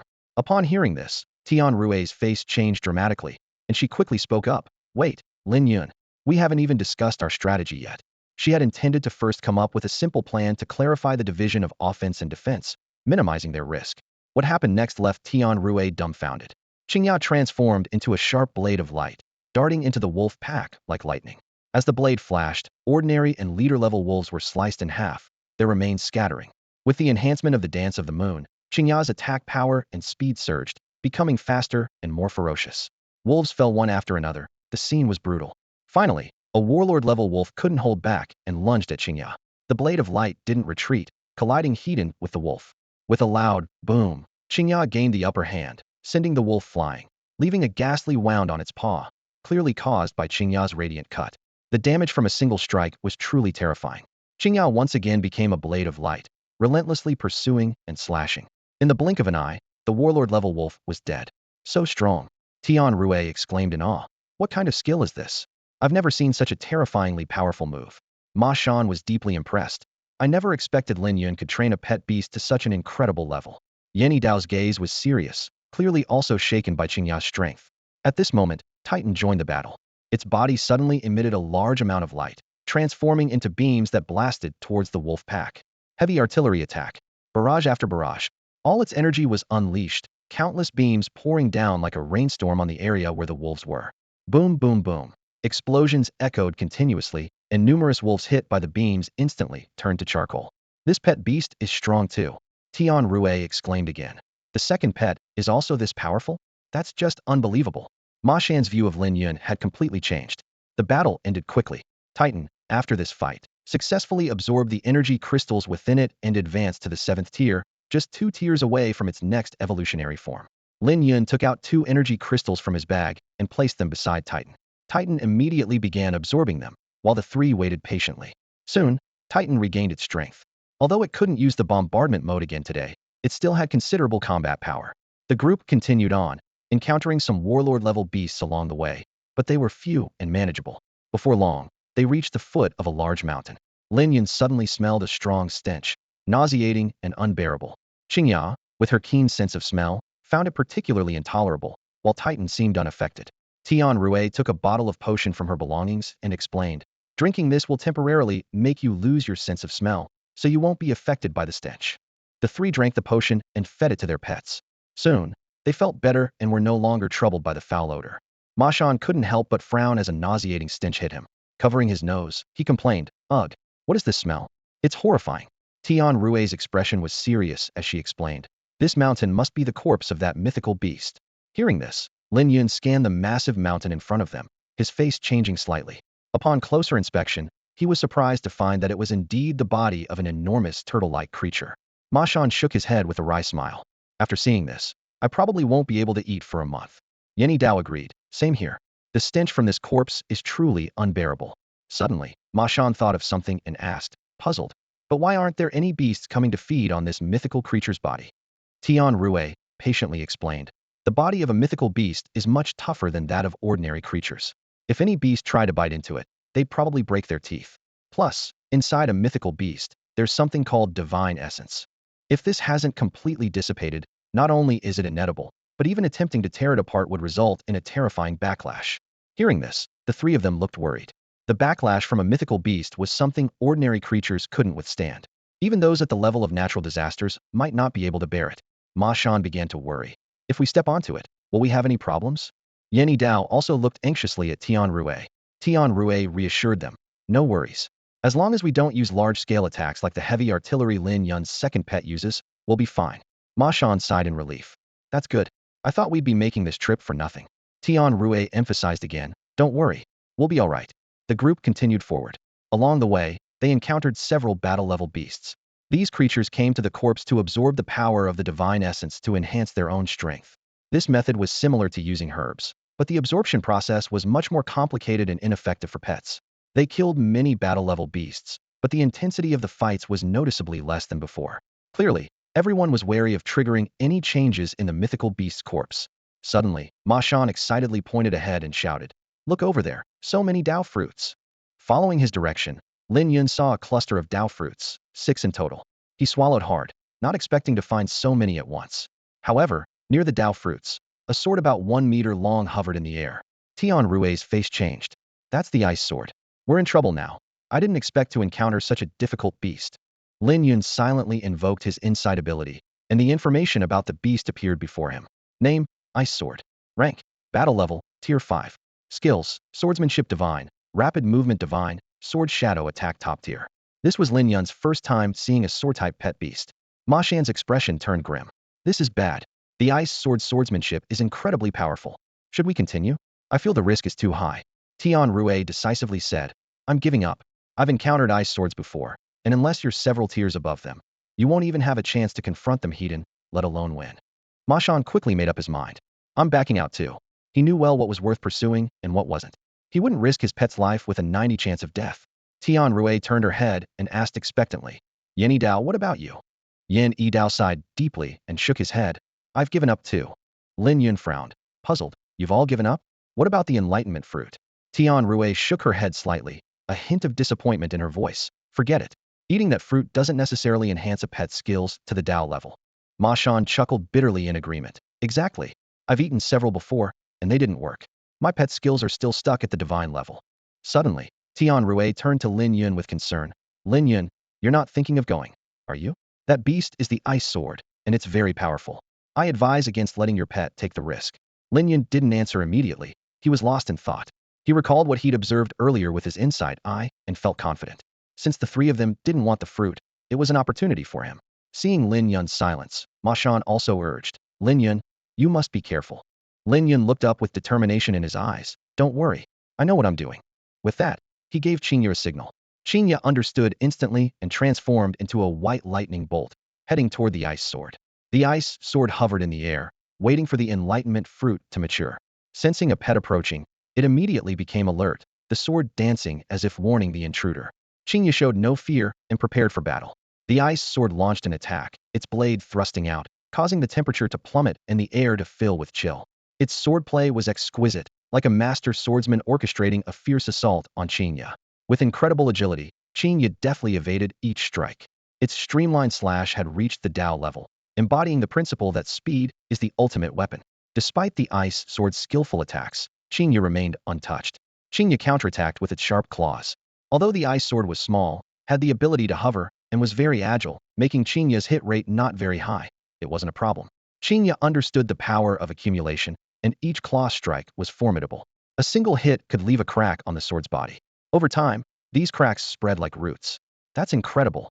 Tian Rue exclaimed, her eyes filled with astonishment. She realized that although her pet was also at the warlord level like Chinga, it was far inferior in both attack and agility. Yen Yidao watched intently and murmured, to suppress the ice sword like this three-tailed white fox's skills must have been honed to the Dao level. Hearing this, the three of them were shaken to their core. Dao level skills were what they longed for, but found elusive. Even with their high talents, they hadn't succeeded in mastering them. Now, they looked at Lin Yun with envy and admiration. Tian Rue finally understood that her earlier thought of Lin Yun being reckless by pitting his pet against the ice sword was wrong. It wasn't a reckless move, but a display of confidence in his own strength. The battle continued, and the ice sword's speed gradually slowed. Chinga keenly noticed the change and seized the opportunity, delivering a swift and powerful strike. A massive phantom claw suddenly appeared, striking the ice sword with immense force. The ice sword flew out like a kite with a broken string, crashing heavily onto a nearby rock, shattering into pieces. At that moment, the battle was over, and the enlightenment fruit belonged to Lin Yun. The Titan moved slowly towards the shattered ice sword. Suddenly, it emitted an excited zzz sound, its four shield-like arms waving animatedly. Lin Yun asked, somewhat irritated, "What's got you so happy?" A blue glow surged from within the Titan, writhing like a living creature as it enveloped the broken sword. Lin Yun realized that the Titan was absorbing the remnants of the ice sword. After all, weapon-type beasts were originally weapons crafted by humans, making them a type of mineral, so it wasn't surprising that the Titan could absorb it. With Lin Yun's permission, the Titan began to absorb it in full force. The sword's fragments transformed into countless light particles, continuously flowing into the Titan. This process lasted for half an hour before it concluded. Then, the Titan closed its eyes, concentrating as it started to digest and absorb. Before long, the Titan became active again. A blue light covered its entire body, and its solid form gradually turned into light. In an instant, it transformed into a sword over a meter long.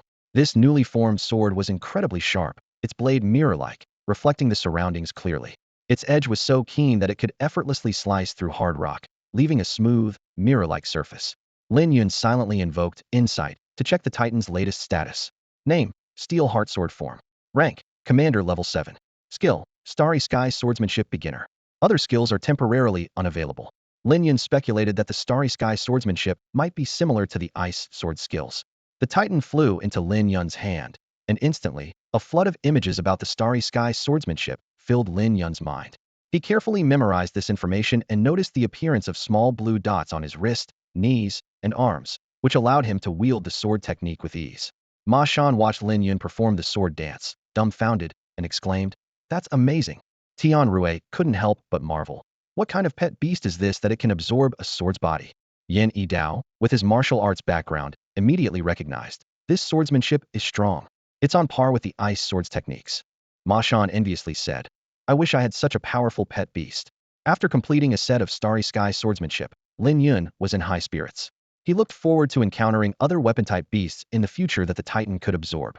Then, the Titan returned to its original form, nudging Lin Yun's pack to indicate that its energy was depleted.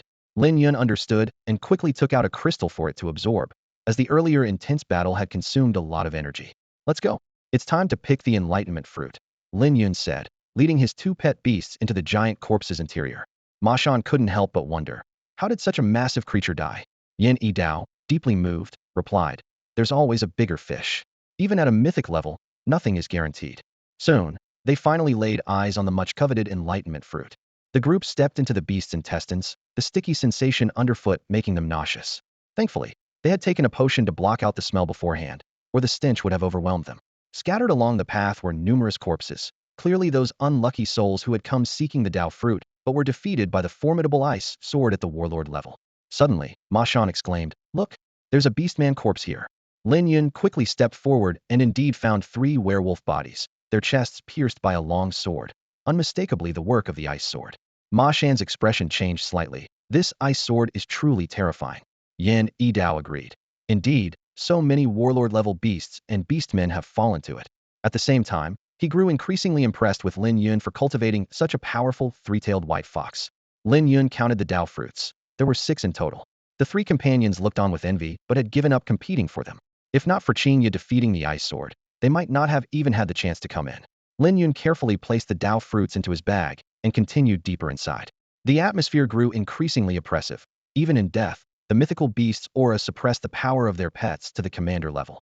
The stronger they were, the more significant the suppression they felt. Following the winding small intestine into the stomach, they discovered this beast had 7 stomachs. Lin Yun found a treasure he ran abundance of divine essence. Ma Shan excitedly remarked, "It seems this mythical beast hasn't been dead for long. Otherwise, the divine essence would have dissipated by now." The 4 were thrilled, but they knew they couldn't let their guard down while absorbing the divine essence. If other beasts intruded, the consequences would be dire. After some discussion, they decided to take turns keeping watch in pairs.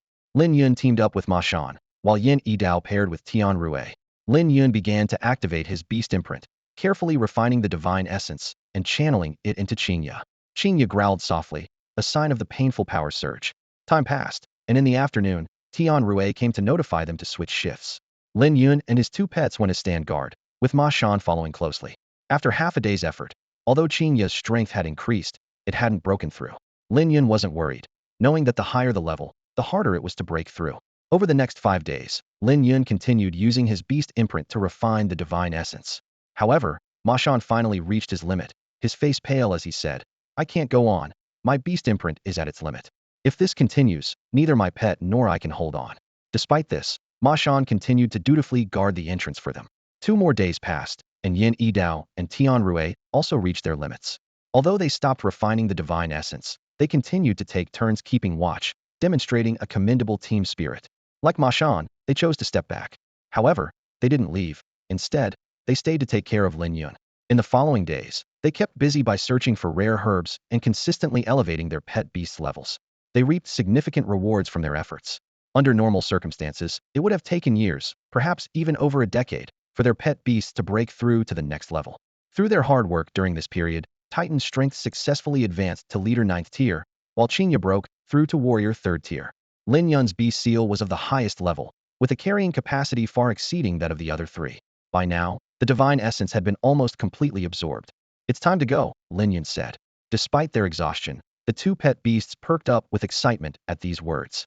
The next morning, the group set off back to Haiyue City. Upon reaching the city gates, they bid each other a reluctant farewell. Lin Yun returned home, rested for a day, and then began using the enlightenment fruit to enhance his pet beast's strength. He displayed the falling leaf Dao rhyme in his palm, picked up the enlightenment fruit with his other hand, and consumed it, immediately entering into a state of deduction. Luck was on his side, and the deduction was successful. Chinga's perception advanced to the Dao level, now capable of sensing things over 10,000 meters away, significantly boosting her strength. With 5 enlightenment fruits remaining, Lin Yun wasted no time in advancing Titan's skills. Mighty Charge successfully elevated to the Dao level, but Sacred Force Field failed twice in a row. Lin Yun wasn't discouraged, knowing that success was never guaranteed. With the last 2 enlightenment fruits, Titan's heavy cannon attack successfully reached the Dao level, but Sacred Force Field failed again. "Not bad at all," Lin Yun murmured to himself. He then proceeded to the warehouse to begin crafting evolution potions, while sending Titan and Chinga to the Dark Night Forest for training to hone their skills and enhance their strength. Lin Yun stared at the materials on the table, his brow furrowed. He knew the upcoming process would be long and arduous, endless days and nights of potion crafting, repeated failures, learning from mistakes, and trying again until finally achieving success. Fortunately, his finances were still sufficient, and after a week of relentless effort, he successfully produced the potion. By this time, the diligent Titan had refined the Starry Sky swordsmanship to the divine level, while Chinga's strength remained at warrior 3rd tier. Lin Yun was unconcerned and had Titan drink the evolution potion. Under the watchful protection of Lin Yun and Chinga, Titan began its evolution. Before long, it successfully evolved, growing several times larger and changing in form. Its previously shield-like arms now had significantly increased surface area. A pair of wings appeared on its back, resembling 2 massive shields floating in the air, capable of shifting positions at will, allowing free movement forwards or backwards. These 2 shields could also combine into one larger shield, effectively defending against enemy attacks. Titan's new form was named Iron Bastion, ranked at warrior 1st tier. Its skills included Dao level Starfall, divine level Harden, Leap, and Near Death, divine level Sacred Force Field, Dao level Radiation, Glimmer Particles, Starlight Bombardment, and Barrage. This array of powerful skills significantly enhanced Titan's combat capabilities, transforming it into a true Iron Fortress. A shooting star. Lin Yun was startled and quickly checked the skill description. It was an upgraded version of the charge attack, with significantly increased power. During an attack, the starlight energy within the Titan would transform into a meteor, crashing fiercely into the enemy. Lin Yun couldn't help but imagine the terrifying scene of a meteor hitting the ground, feeling secretly excited. Moreover, the Titan's heavy cannon attack had also been upgraded to a starlight bombardment, which could similarly be enhanced by the internal starlight energy. As for the other 2 skills, although they hadn't been upgraded, Lin Yun wasn't concerned and felt they were already quite impressive. Taking a deep breath, Lin Yun stretched, feeling utterly exhausted. Now, both of his pet beasts had advanced to the warrior level, a remarkable achievement. The next morning, he eagerly went to the Beast Master Alliance, successfully passed the assessment, and received the silver level Beast Master badge. However, to contract a 3rd pet beast, he must first nurture one to the Lord level. Forcing a contract would overwhelm the beast seal, with unimaginable consequences. Returning home, Lin Yun found his parents lying in bed. At first, he thought they were napping as usual, but soon realized something was wrong. "Mom, what's wrong with you?" Lin Yun asked with concern. Li Yueru weakly replied, "Nothing serious, just a bit of a stomachache. Probably from eating something bad recently. Have you seen a doctor?" Lin Yun frowned. No. Li Yueru shook her head. I'll go get a doctor right away, Lin Yun said as he turned to leave. No need, Xiao Yun, Li Yueru stopped him. I'm strong, a little rest will do. No need to make a fuss. Lin Chen also chimed in. Yes, we've had stomachaches before, it's nothing. Don't worry, just go about your business. We'll be fine after a rest. Knowing his parents' stubbornness, Lin Yun couldn't persuade them, but he quietly went out to find Dr. Chen Fu. As soon as Chen Fu entered, he noticed the change in Chinga and curiously asked, Young friend, has your pet beast evolved? That's right, it's now at the warrior level, Lin Yun answered truthfully. Warrior level? Chen Fu was astonished. In Haoyue City, there were many lord-level pet beasts, but warrior-level ones were rare, especially with someone as young as Lin Yun. Chen Fu couldn't help but feel a bit more respect for Lin Yun. Inside the room, Chen Fu inquired about their recent diet. Li Yueru answered honestly. Same as usual, just some cured meat and fruits. Chen Fu frowned. Those are common foods, shouldn't be a problem. Let me check your pulse. After checking Li Yueru's pulse, Chen Fu's expression changed slightly. After checking Lin Chen's pulse, he was even more surprised. Indeed, it's the same situation again. Sigh, there have been quite a few similar cases in Haoyue City recently. Dr. Chun, what's wrong with my parents? Are they going to be okay? Lin Yun asked anxiously, his heart racing and worry etched across his face. Dr. Chen Fu responded calmly. Their condition isn't too serious, but it requires attention. This kind of abdominal pain has been common in the city lately, and the symptoms and causes are similar to those of your parents. Upon hearing this, Lin Yun let out a long sigh of relief, his tense shoulders relaxing a bit. Lin Shun and Li Yuru also appeared somewhat relieved. What exactly is causing it? Lin Yun pressed, frowning slightly. Dr. Chen explained, it's likely a water source issue. I've already reported it to the authorities, and they're investigating. He then skillfully prepared a remedy from various herbs he took from his medicine pouch, his movements swift and precise. Drink this. Dr. Chun handed the remedy to Lin Chun and Li Yuru. After thanking him, the two drank the remedy and soon began to look better. Lin Chun gratefully said, Thank you, doctor. My stomach feels much better. Dr. Chen modestly replied, No need to thank me. It's my duty as a physician. Seeing his parents' condition improve, Lin Yun finally felt a sense of relief. Dr. Chun prepared the medication for the evening and instructed them to pick up the remaining doses from the pharmacy. What exactly is wrong with the water source? Lin Yun couldn't help but ask. Dr. Chen's expression turned serious. We found poison from the gelsemium flower in the water. It seems someone deliberately contaminated it, but I don't know their motive. Deliberately? Lin Yun frowned, realizing this issue could significantly impact his life in Haoyue City. When Dr. Chun took his leave, Lin Yun politely saw him to the door. He then summoned Titan and Chinga, deciding to investigate the water source himself. The drinking water for Haoyue City comes from a river outside the city, transported by a specialized water delivery team. These team members are all beast tamers, as the route is often plagued by exotic beasts, making it unsuitable for ordinary people. Digging wells is also avoided due to the threat of subterranean beasts. Lin Yun originally intended to find Wei Yuwelling first, but upon learning she had gone out for training with her father, he headed alone to the water delivery team's headquarters. Located in the southern part of the city, the headquarters had a large number of water barrels stacked outside. A massive cart, pulled by a black buffalo over 8 meters long, stood in the yard, loaded with countless barrels. Taking a deep breath, Lin Yun stepped through the headquarters' main door. The mighty buffalo, a massive creature with incredible strength, is ironically hampered in combat by its own bulk. Its formidable horn attack, though powerful, often misses its target. Worse yet, after each charge, its huge body takes time to change direction, a fatal flaw often exploited by opponents. However, this brute strength makes it an excellent choice for hauling goods. In the city of Haoyue, there are even families dedicated to breeding these highly reproductive buffalo. Lin Yun stepped into the cattle shed and looked around, asking, Who is in charge here?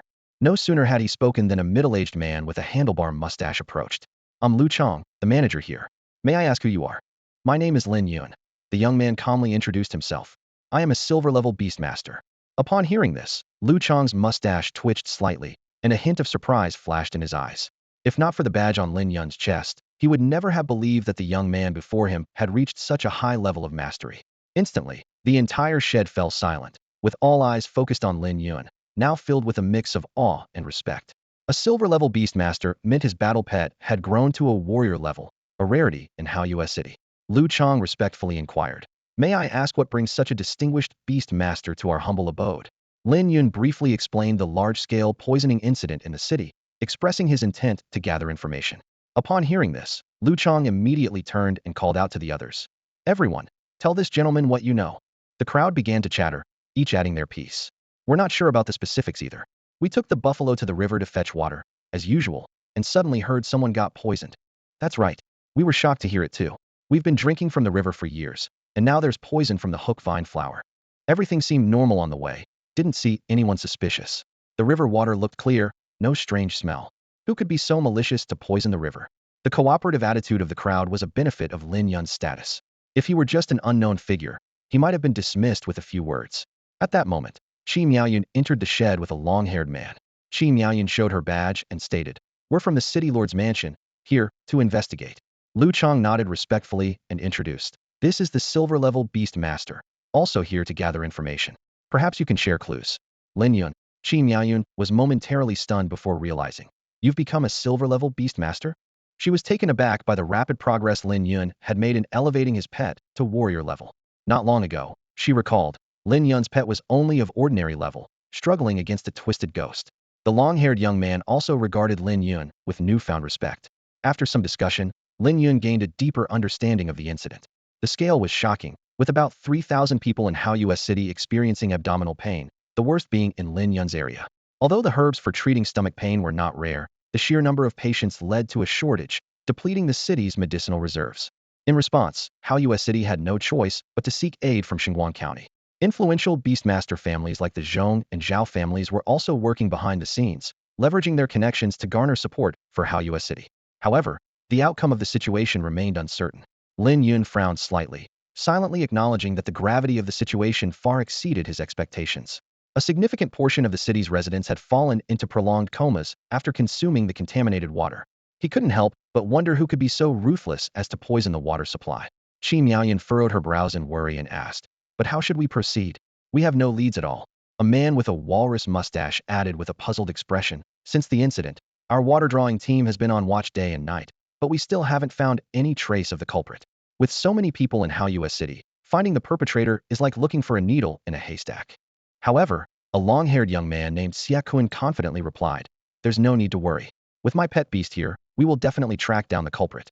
As he spoke, a giant greyhound stood proudly and let out a loud bark.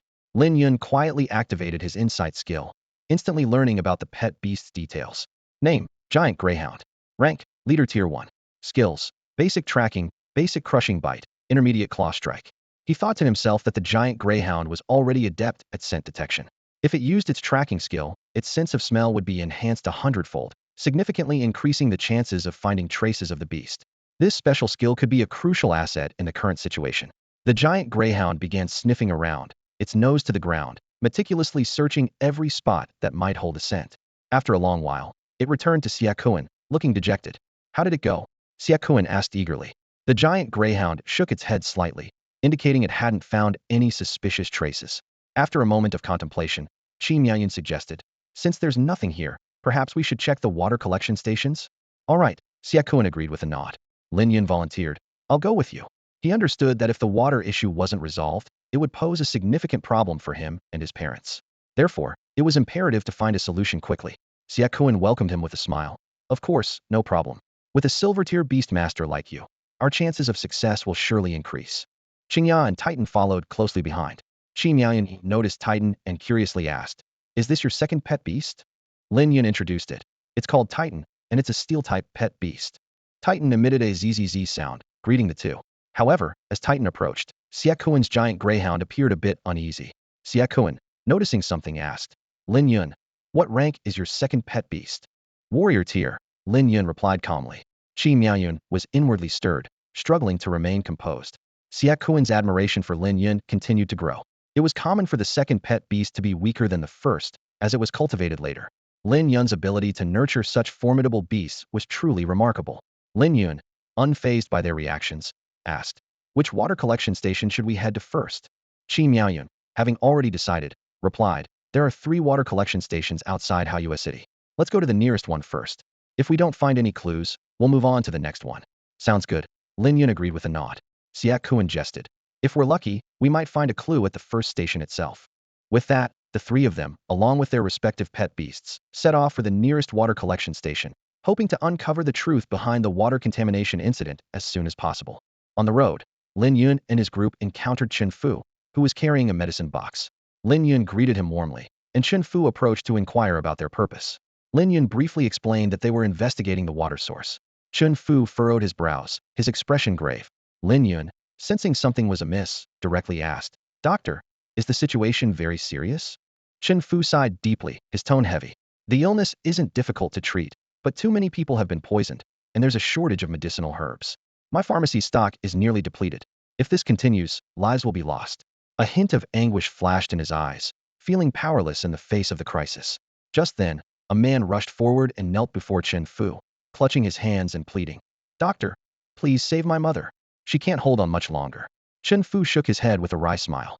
"I'm sorry, I'm truly powerless. The medicine store is empty." The man continued to beg, and Chun Fu found himself in a dilemma, his brow furrowed.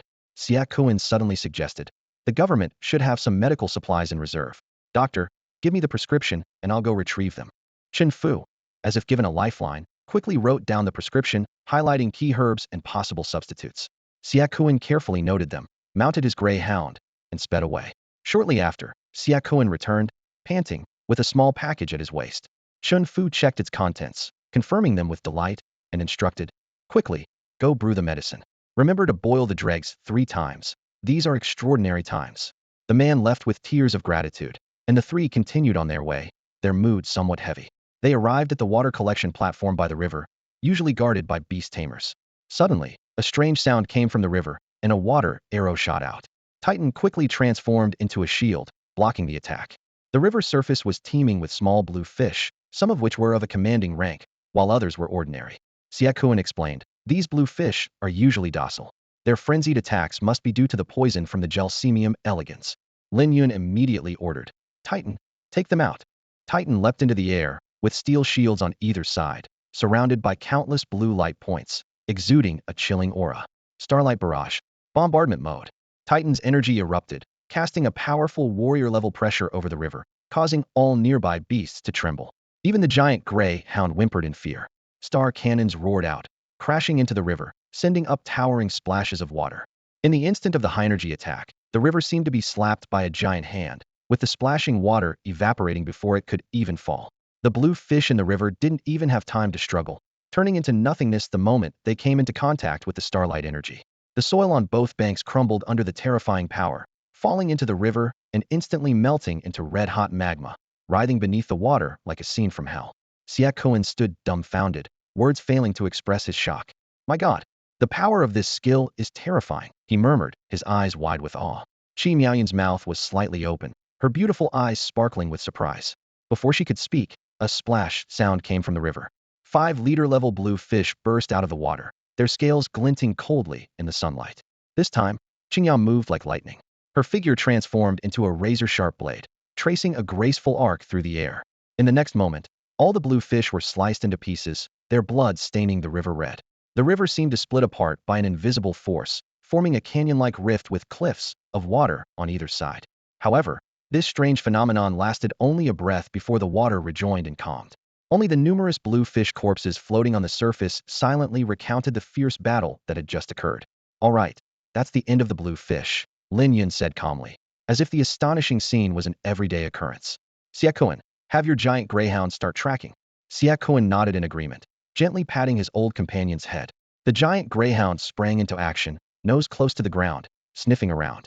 It occasionally closed its eyes, as if sensing subtle changes in the surrounding scents.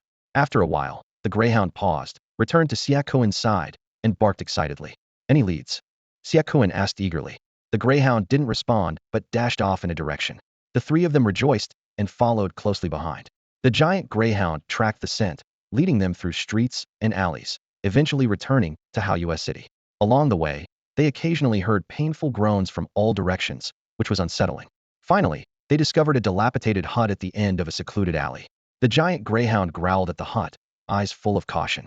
The three understood, quickly spreading out to surround the hut from different directions. Without hesitation, Qingya's figure transformed into a sharp light, instantly breaking through the hut's door. Inside, a man in blue, clearly not expecting visitors, shouted in terror, "Who are you?" Xia Kuan calmly displayed his badge, his voice carrying undeniable authority. "We are from the authorities." The man in blue instantly grasped the situation but still asked in disbelief, "How did you find me?" Xia Kuan sneered, a hint of pride in his voice. "No harm in telling you. My pet has a special tracking skill, making it easy to locate you." Upon hearing this, the man's face twisted with rage, and he shouted, Damn it. I'll fight you all. Before he finished speaking, a long knife materialized in his hand. Lin Yun quietly muttered insight, quickly analyzing the long knife's information. A fairly ordinary 6th-tier power. Nothing special. However, like the ice sword we encountered earlier, this long knife is also a weapon-type pet. Titan can absorb it, and possess both sword and knife forms, which is quite nice. Titan seemed to understand Lin Yun's thoughts, emitting an excited electrical sound before soaring into the sky. Its body suddenly shone with dazzling blue light, plummeting like a meteor towards the man's location. Starfall. The strike was swift and fierce, and the long knife pet couldn't withstand such a powerful force, shattering instantly. The man in blue was directly blown away by the terrifying shockwave, crashing heavily against the wall, unconscious. With a single strike, it was a one-hit kill. The man in the blue attire widened his eyes in disbelief at the scene before him. That seemingly ordinary piece of iron turned out to be so terrifying. Titan excitedly flew towards the long blade, absorbing it with a surge of blue light. After a brief digestion, it successfully transformed into the shape of a long blade, acquiring the starlight blade technique skill. Lin Yun only needed to pick up Titan to skillfully wield this powerful blade technique. Lin Yun approached the man in blue and coldly demanded, "Speak. Who are you? Why did you poison the river?" The man pressed his lips tightly together, refusing to speak. Titan flashed with blue light, instantly piercing the man's shoulder blade. Overwhelmed by pain, the man quickly surrendered, confessing, "It was a woman in a black robe. She gave me the hooked tiger flower toxin to dump into the river." "Did you see what she looked like?" Lin Yun pressed further. "No, she always covered her face when we met," the man replied, trembling. "But she was tall and carried a distinctive floral scent. Very pleasant." "What kind of floral scent?" "Blood. Blood Roland." Lin Yun silently noted this information while Xiao, furious, asked, "What did she offer you? Do you realize how many people you've harmed?" The man sighed. "She promised to help my pet beast reach the leader level. I was blinded by her offer. I didn't expect to be found by you." Xiao snorted. "If you don't want people to know, don't do it." Lin Yun continued to inquire about the woman's whereabouts, but the man claimed to know nothing. At Xiao's request, a giant gray hound was sent to search, but returned empty-handed, its ears drooping and tail hanging low. Xiao sighed. "She might have used something to block tracking. We'll have to wait for her to show up." Then, Xiao placed a special crystal on the man, requiring his cooperation. The group worked to restore the scene, erasing traces left by Titan. Qi Miaoyun and Xiao stayed behind to watch and wait for the mysterious woman to appear. As night fell, Lin Yun placed the exhausted Titan into his backpack and set off homeward with Chinga. He planned to seek out other weapon-type pet beasts to expand Titan's transformation options. On the way, they encountered members of the Zhong and Xiao families distributing medicine for free to the sick. The patients were moved to tears with gratitude. It was said that soon, family caravans would bring more medicinal supplies, and support from other counties was on the way. Although there had been some losses, it wasn't as bad as it could have been. Lin Yun was walking briskly on his way home, contemplating recent events. Suddenly, he stopped in his tracks, his gaze fixed on a familiar figure standing in a dimly lit alley ahead. It was Pongzi. Frowning slightly, Lin Yun cautiously approached. "Pongzi, what are you up to? Didn't you say you weren't coming back?" he asked in a low voice, a hint of wariness in his eyes. Pongzi looked serious and replied quietly, "I came back this time for something important." Lin Yun breathed a sigh of relief and said, "Don't worry. Your mother is fine. The poisoning incident didn't cause much harm to the people in the slum." "I know," Pongzi nodded. "I secretly visited my mother before meeting you. But I'm not back for that reason. There's something more important." "What is it?" Lin Yun asked curiously. Lowering his voice and with a serious expression, Pongzi said, "The poisoning incident was orchestrated by the Holy Order." "The Holy Order?" Lin Yun's brow furrowed, having no fondness for those words. Although these people were initially pitiable, their actions greatly repulsed him. Pongzi continued, "After Xiao Zicheng's death, the Holy Order didn't know the details. So I'm still one of them. This time, I've received a special mission." "What mission?" Lin Yun pressed. "To create a large-scale beastification event in Haoyu City, increasing the Holy Order's numbers." Pongzi's voice was barely audible. Lin Yun suddenly understood. The poisoning was just to divert the authorities' attention? Pongzi nodded in confirmation. "That's right. Now, with the manpower stretched thin to handle the poisoning, the remaining forces are bound to be insufficiently prepared. My designated area is the south of the city." Lin Yun felt a sinking feeling, realizing the Holy Order's chances of success had significantly increased. If successful, they could recruit a large number of new members. Pongzi continued to divulge information. "There are two leaders in charge this time. One is Wei Yuwelling, responsible for the poisoning incident. The other is He Maoding, a plant-type beastman. Wei Yuwelling is a spider-type beastman who can spray venom. If you encounter her, be very careful." Lin Yun was grateful for Pongzi's crucial information, now knowing the specific locations of the two beastmen. Pongzi suddenly pulled out a stack of silver notes from his pocket and handed them to Lin Yun. Here is 10,000 liang. The money I saved through hard work. Lin Yun, please give it to my mother. Not going to see her? Lin Yun asked with a hint of doubt in his voice. Pongzi shook his head with a bitter smile. Not for now. Things are too tense, and I'm afraid of causing more trouble. We used to say, the sharper Uncle Guang's big dog's nose, the safer we felt. Now, I wish that dog's nose wasn't so sharp, so I could go back. Lin Yun took the silver notes and promised. All right, I'll deliver it to her. Thank you, Pongzi said gratefully. Lin Yun asked with concern. Have you been able to suppress the beast's consciousness during this time? Pongzi extended his scarred hand, speaking with a bit of pride. I have. See these scars? They're from the battles back then.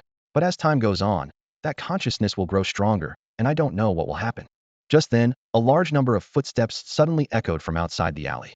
Pongzi's face changed dramatically, and he whispered urgently. Damn. Judging by the sound, it must be the city guards. This time, Fatty hurried back at great risk just to inform Lin Yun of important information, preventing any potential danger to Lin Yun's family. This selfless act brought no tangible benefit to Fatty, yet it showcased his loyalty. Don't worry. I'll go out and cover for you, Lin Yun said in a low voice, and Fatty nodded silently. Lin Yun, accompanied by his two pet beasts, stepped out of the alley and came face to face with a unit of heavily armed city guards. Leading them was Xiao, the same person who had led the pursuit of Fatty in the slums last time. Xiao, long time no see, Lin Yun greeted with a cupped fist. He had once served briefly in the city guard while trying to comprehend the Tao of falling leaves and was somewhat familiar with these soldiers. Seeing Lin Yun, Xiao returned the greeting with a smile. So it's you, Lin Yun. I didn't expect to run into you here. Since we last parted, I've been thinking of finding a chance to have a drink and catch up with you. I've been busy cultivating my pet beasts, haven't had much free time. But as long as you all are available, I'm always up for it, Lin Yun replied casually. Xiao curiously asked. Lin Yun, what level have your pet beasts reached now? I just passed the silver level Beastmaster exam a few days ago. Both Chinga and Titan have reached the warrior level, Lin Yun replied honestly. Warrior? Silver? Xiao exclaimed. Lin Yun, your pet beasts are advancing so quickly. The surrounding soldiers were also amazed by Lin Yun's Beastmaster talent. Xiao's smile faded as he spoke seriously. Lin Yun, we're here today for an important matter. My pet beast sensed the presence of an orc nearby, possibly hiding in this dead-end alley. An orc? Lin Yun's expression changed slightly. Xiao nodded in confirmation, and the soldiers immediately became serious, gripping their weapons tightly and preparing their pet beasts for battle. Right now, that orc is probably trembling inside. Xiao sneered. These filthy, long-haired beasts are nothing but trouble for humans. They all deserve to die. Lin Yun remained silent. Lin Yun, you're not planning to stop me, are you? Xiao suddenly asked. Stop you? You're overthinking it. I'm just passing by, Lin Yun deflected casually. Good. Xiao's voice turned icy. According to the laws of the Xinchuan Empire, harboring or colluding with orcs is a serious crime, punishable by death on the spot if discovered. I'm well aware of that, Lin Yun responded calmly. Xiao ordered, you guys, block the exit. The rest, follow me in. The soldiers gripped their spears and charged into the alley, followed by a swarm of three-tailed shadow lizards. Xiao snorted, it can't escape. This is a dead end with only one way out, unless it grows wings. After a while, a soldier came out to report to Xiao, there's nothing inside. How is that possible? Xiao was incredulous. There's truly nothing. You can go in and see for yourself, the soldier replied. After the soldier finished speaking, Xiao strode into the room with a piercing gaze, scanning every corner. However, the sight that met him left him momentarily stunned. The room was completely empty, with no trace of anything unusual. Impossible. Absolutely impossible. Xiao's voice was filled with disbelief. How could my pet beast sense wrong? His brow furrowed, eyes flickering with confusion and anger. A soldier nearby, gathering his courage, spoke with a slightly trembling voice. Maybe it was a mistake? Xiao spun around sharply, his gaze as sharp as a blade. He quickly made a decision, his voice carrying an undeniable command. You, go see the city lord immediately and request a search warrant. The rest of you, come with me to the city gate. It must still be in the city, it can't have gone far. Yes, sir. The soldier responded and rode off on a black windhound, disappearing down the street like a shadow. Turning to Lin Yun, Xiao bowed slightly, his tone apologetic yet firm. Lin Yun, I have official duties today and can't stay to chat. I must take my leave. Lin Yun gave a calm smile and softly replied, no problem. Let's move. Xiao ordered, and a large group of beastmasters followed him out like a tide, clearly heading to block the city gate. Hours passed quietly. Once Lin Yun was sure no one was around, he approached an inconspicuous floor tile deep in the alley. He tapped it lightly and whispered, Fatty, it's safe now, come out. The tile slowly shifted, and a chubby man emerged from a hidden passage, complaining with a face full of lingering fear. Damn it. I almost got caught. Lin Yun curiously examined the hidden passage and asked, "What's the deal with this secret passage?" The chubby man explained, "The holy sect prepared it. Whenever there's an emergency, they hide in here to avoid patrol detection. Are there similar passages elsewhere?" Lin Yun inquired further. The chubby man didn't hold back, detailing the locations of 5 other secret passages. Lin Yun memorized them, a gleam flashing in his eyes. The chubby man suddenly frowned and said, "But there's one downside to these passages. Sometimes, when you hide in them, you might encounter exotic beasts. For some beasts, these passages are like ready-made homes." Lin Yun's eyes lit up, and he laughed. "That's actually a good thing. Fatty, you don't know how lucky you are." The chubby man was momentarily puzzled, looking at Lin Yun in confusion. Lin Yun teased, "If you're lucky, you might just pick up a wife." The chubby man finally caught on and retorted with a hint of annoyance, "Get lost. I'm a beast man, not an exotic beast. My tastes aren't that heavy." Lin Yun continued to tease him. "Really not considering it? I could find you a she-wolf. Maybe she'll find you handsome and fall in love at first sight, then give you a litter of wolf pups." The chubby man waved his hands dismissively. "No need, no need." Lin Yun added, "Or maybe you have a peculiar taste and prefer giant lizards?" The chubby man grimaced at the thought of lizard-like exotic beasts. The two chatted idly for a while longer. When it was time to part, the chubby man's expression turned serious. "Lin Yun, those 2 hall masters have reached the lord level. You'd better be careful. Don't confront them, heathen." Lin Yun remained composed and replied calmly, "Don't worry. I know what's important." The chubby man also advised, "And recently, don't consume any water or food from the city." "Understood." Lin Yun nodded in agreement. "I should go now? We'll talk again when there's a chance," the chubby man said, transforming into a werewolf and vanishing into the night. After the chubby man left, Lin Yun didn't return home. Instead, he went directly to find Xiao. He calculated in his mind, those 2 hall masters are at the lord level, beyond what Chinga and the others can handle. However, Lin Yun was not concerned. When the sky falls, there are taller people to hold it up. Let the city lord of Hao City worry about such matters. He just needed to prepare clean water and food and ensure his parents' safety. Soon after, Lin Yun hurried to the home of the man where Xiao and Qi were staking out. Upon seeing Lin Yun, Xiao frowned slightly and asked in surprise, "Lin Yun, why have you returned? Is there something urgent?" Lin Yun, with a serious expression, spoke directly, "I've uncovered the truth behind this incident." "The truth?" Qi eyes widened in astonishment. "What do you mean?" Xiao was momentarily taken aback, his brow furrowing in confusion. Lin Yun took a deep breath and briefly explained the large-scale beast transformation, revealing the specific locations of the 2 hall masters. His words were like a heavy blow, leaving the 2 present utterly shocked. Qi, after hearing this, felt a chill run down her spine and said with a slight tremor in her voice, "I never expected the poisoning incident to be like this. Damn it. Those people from the sacred sect are truly despicable. If they succeed, our Hao City will cease to exist." Xiao's expression turned grim, his brow deeply furrowed, with a flicker of anger in his eyes. Qi turned to Lin Yun, urgently asking, "Lin Yun, are you sure about the locations of those 2 hall masters?" Lin Yun nodded solemnly. "Absolutely certain." Qi made a swift decision. "We must go to the city lord immediately and stop them before they act." Xiao bowed and said hurriedly, "There's no time to lose. We must take our leave." The 2 left in a rush, leaving Lin Yun standing alone, deep in thought. Lin Yun returned home with Chinga and Titan, finding that his parents' condition had improved. Out of caution, he carefully checked every item of food in the house, and after ensuring there were no issues, he took Chinga out to hunt and gather water, ensuring their future meals were safe and clean. By nightfall, Titan had awoken and was focused on absorbing energy crystals. Chinga was curled up in her little nest, resting. Suddenly, a loud noise from outside startled all 3 of them. Curious, they stepped outside to see a large number of city guards swarming towards the city gate.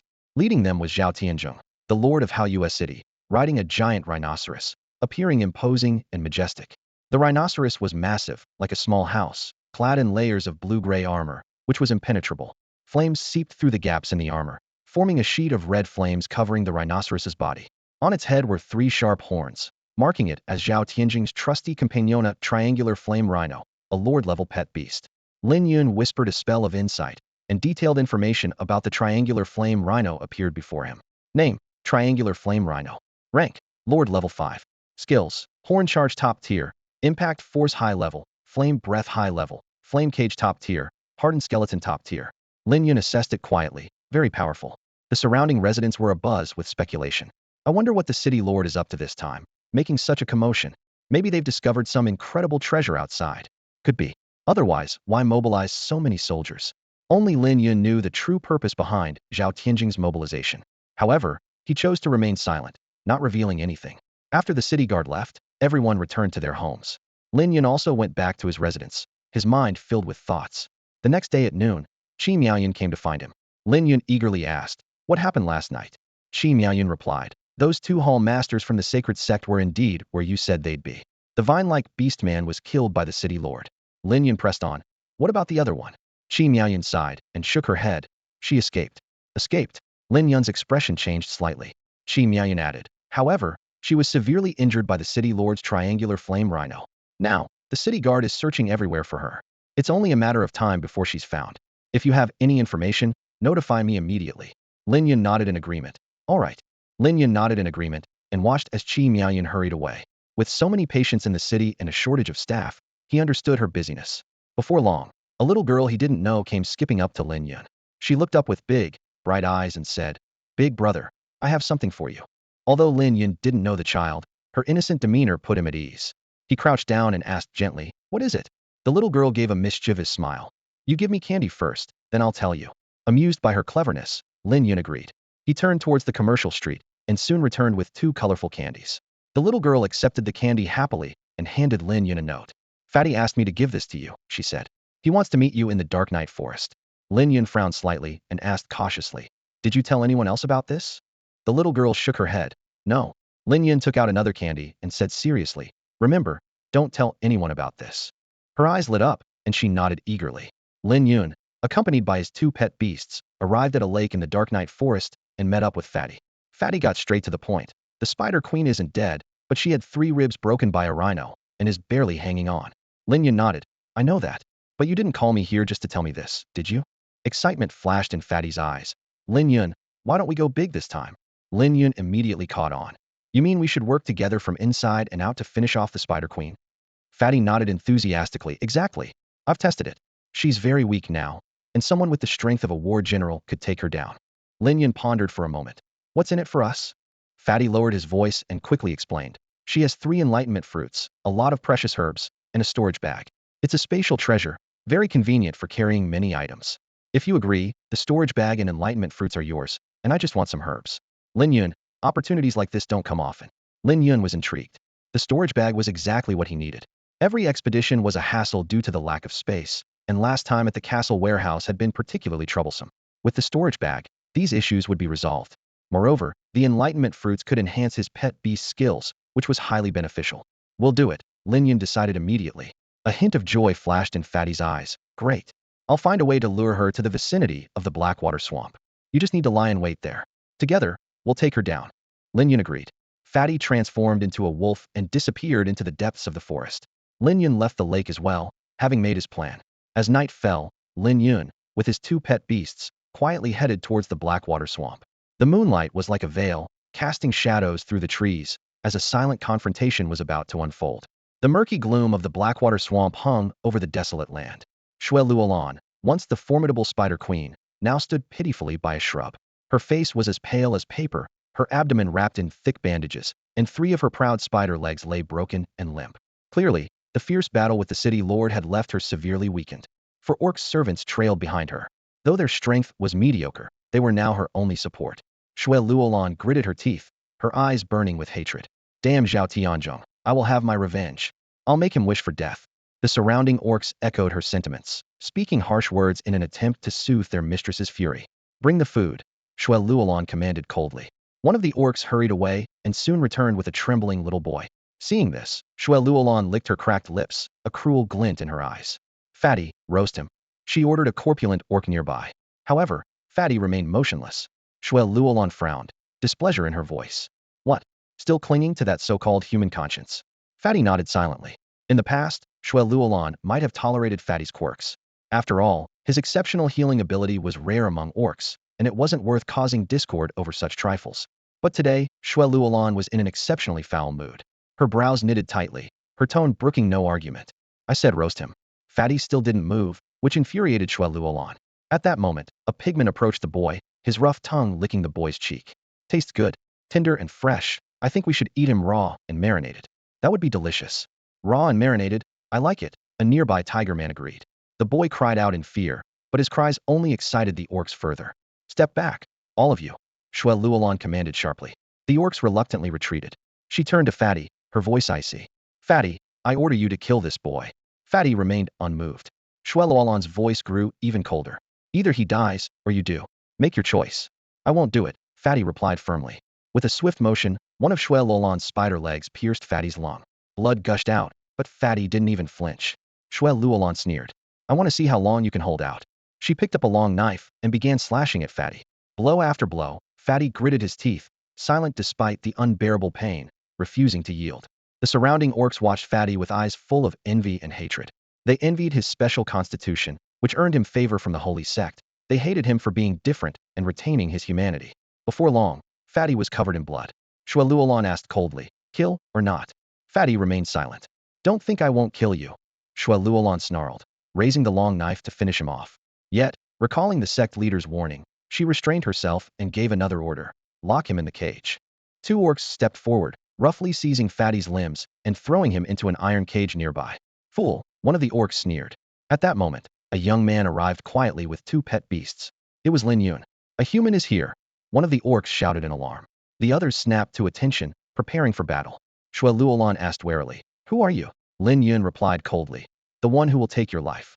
Courting death. Wei Yuwelling roared, eyes bloodshot, as he charged at Lin Yun with his long sword. The rest of the orcs followed closely, exuding a murderous aura. Unfazed, Lin Yun softly called out, sword come. Before the words were fully spoken, Titan transformed into a long sword that gleamed with a cold light, landing in his hand. He turned to Chinga and said, Chinga, let's go. In Lin Yun's hands, the sword moved with precision, creating a flurry of silver light. In the blink of an eye, 3 orcs lay in pools of blood, decapitated. Wei Yuwelling roared as he reached Lin Yun, their weapons clashing with a deafening metallic sound. Lin Yun gripped his sword tightly, pressing down hard. The sword blade and the sword edge ground against each other, producing an ear-piercing screech. At that moment, Lin Yun's sword seemed to come alive, snaking around Wei Yuwelling's long sword to target a vital spot. With a flash of the sword, Lin Yun's weapon executed a series of intricate spins, striking Wei Yuwelling's arm. With a crisp crack, an arm fell to the ground. Chinga followed closely, her sharp claws striking Wei Yuwelling's thigh fiercely. Wei Yuwelling screamed in agony, his body suddenly swelling and transforming into an enormous spider. He spat out words filled with resentment. Damn it! If I weren't injured, you wouldn't stand a chance against me. Enough talk, Lin Yun said coldly. A faint blue glow began to emanate from his body, starlight swirling around him. Starlight slash. With a low shout, a surge of sword energy burst forth, striking Wei Yuwelling dead center. Chinga followed up with a swift flow of cutting light, severing all of Wei Yuwelling's limbs. Blood gushed out, and Wei Yuwelling finally fell, lifeless. Lin Yun quickly moved to the cage, slicing through the chains with his sword. A chubby man scrambled out in disarray, complaining, damn, I was almost done for by those guys. Are you alright? Lin Yun asked with concern. The chubby man waved his hand dismissively. I'm fine. With my constitution, I'll recover quickly. Lin Yun sighed in relief. Good to hear. The chubby man's eyes lit up. Let's go gather some loot. Lin Yun approached the giant spider's corpse and, after a careful search, found a spacious bag. Inside were 3 Dao fruits, over 200 energy crystals, and a large amount of herbs. Lin Yun was pleased. The Dao fruits could enhance Titan's skills, and the energy crystals could replenish Titan's stamina. Lin Yun took out the herbs and said to the chubby man, see if there's anything you need. The chubby man picked a few items and declined Lin Yun's offer to take more, saying, this is enough. After all, I only provided the intel this time. Seeing this, Lin Yun didn't insist. The chubby man said, all right, I should be off. You take this boy back. With that, he left. Lin Yun nodded silently and took the boy away from the scene. With the help of the 3 Dao fruits, Titan's skills advanced to Dao level. Lin Yun reviewed Titan's attributes. Name, Iron Bastion Titan. Rank, Battle General, 1st tier. Skills, Starfall Dao level. Hardness, Jump, Near Death Line Dao level.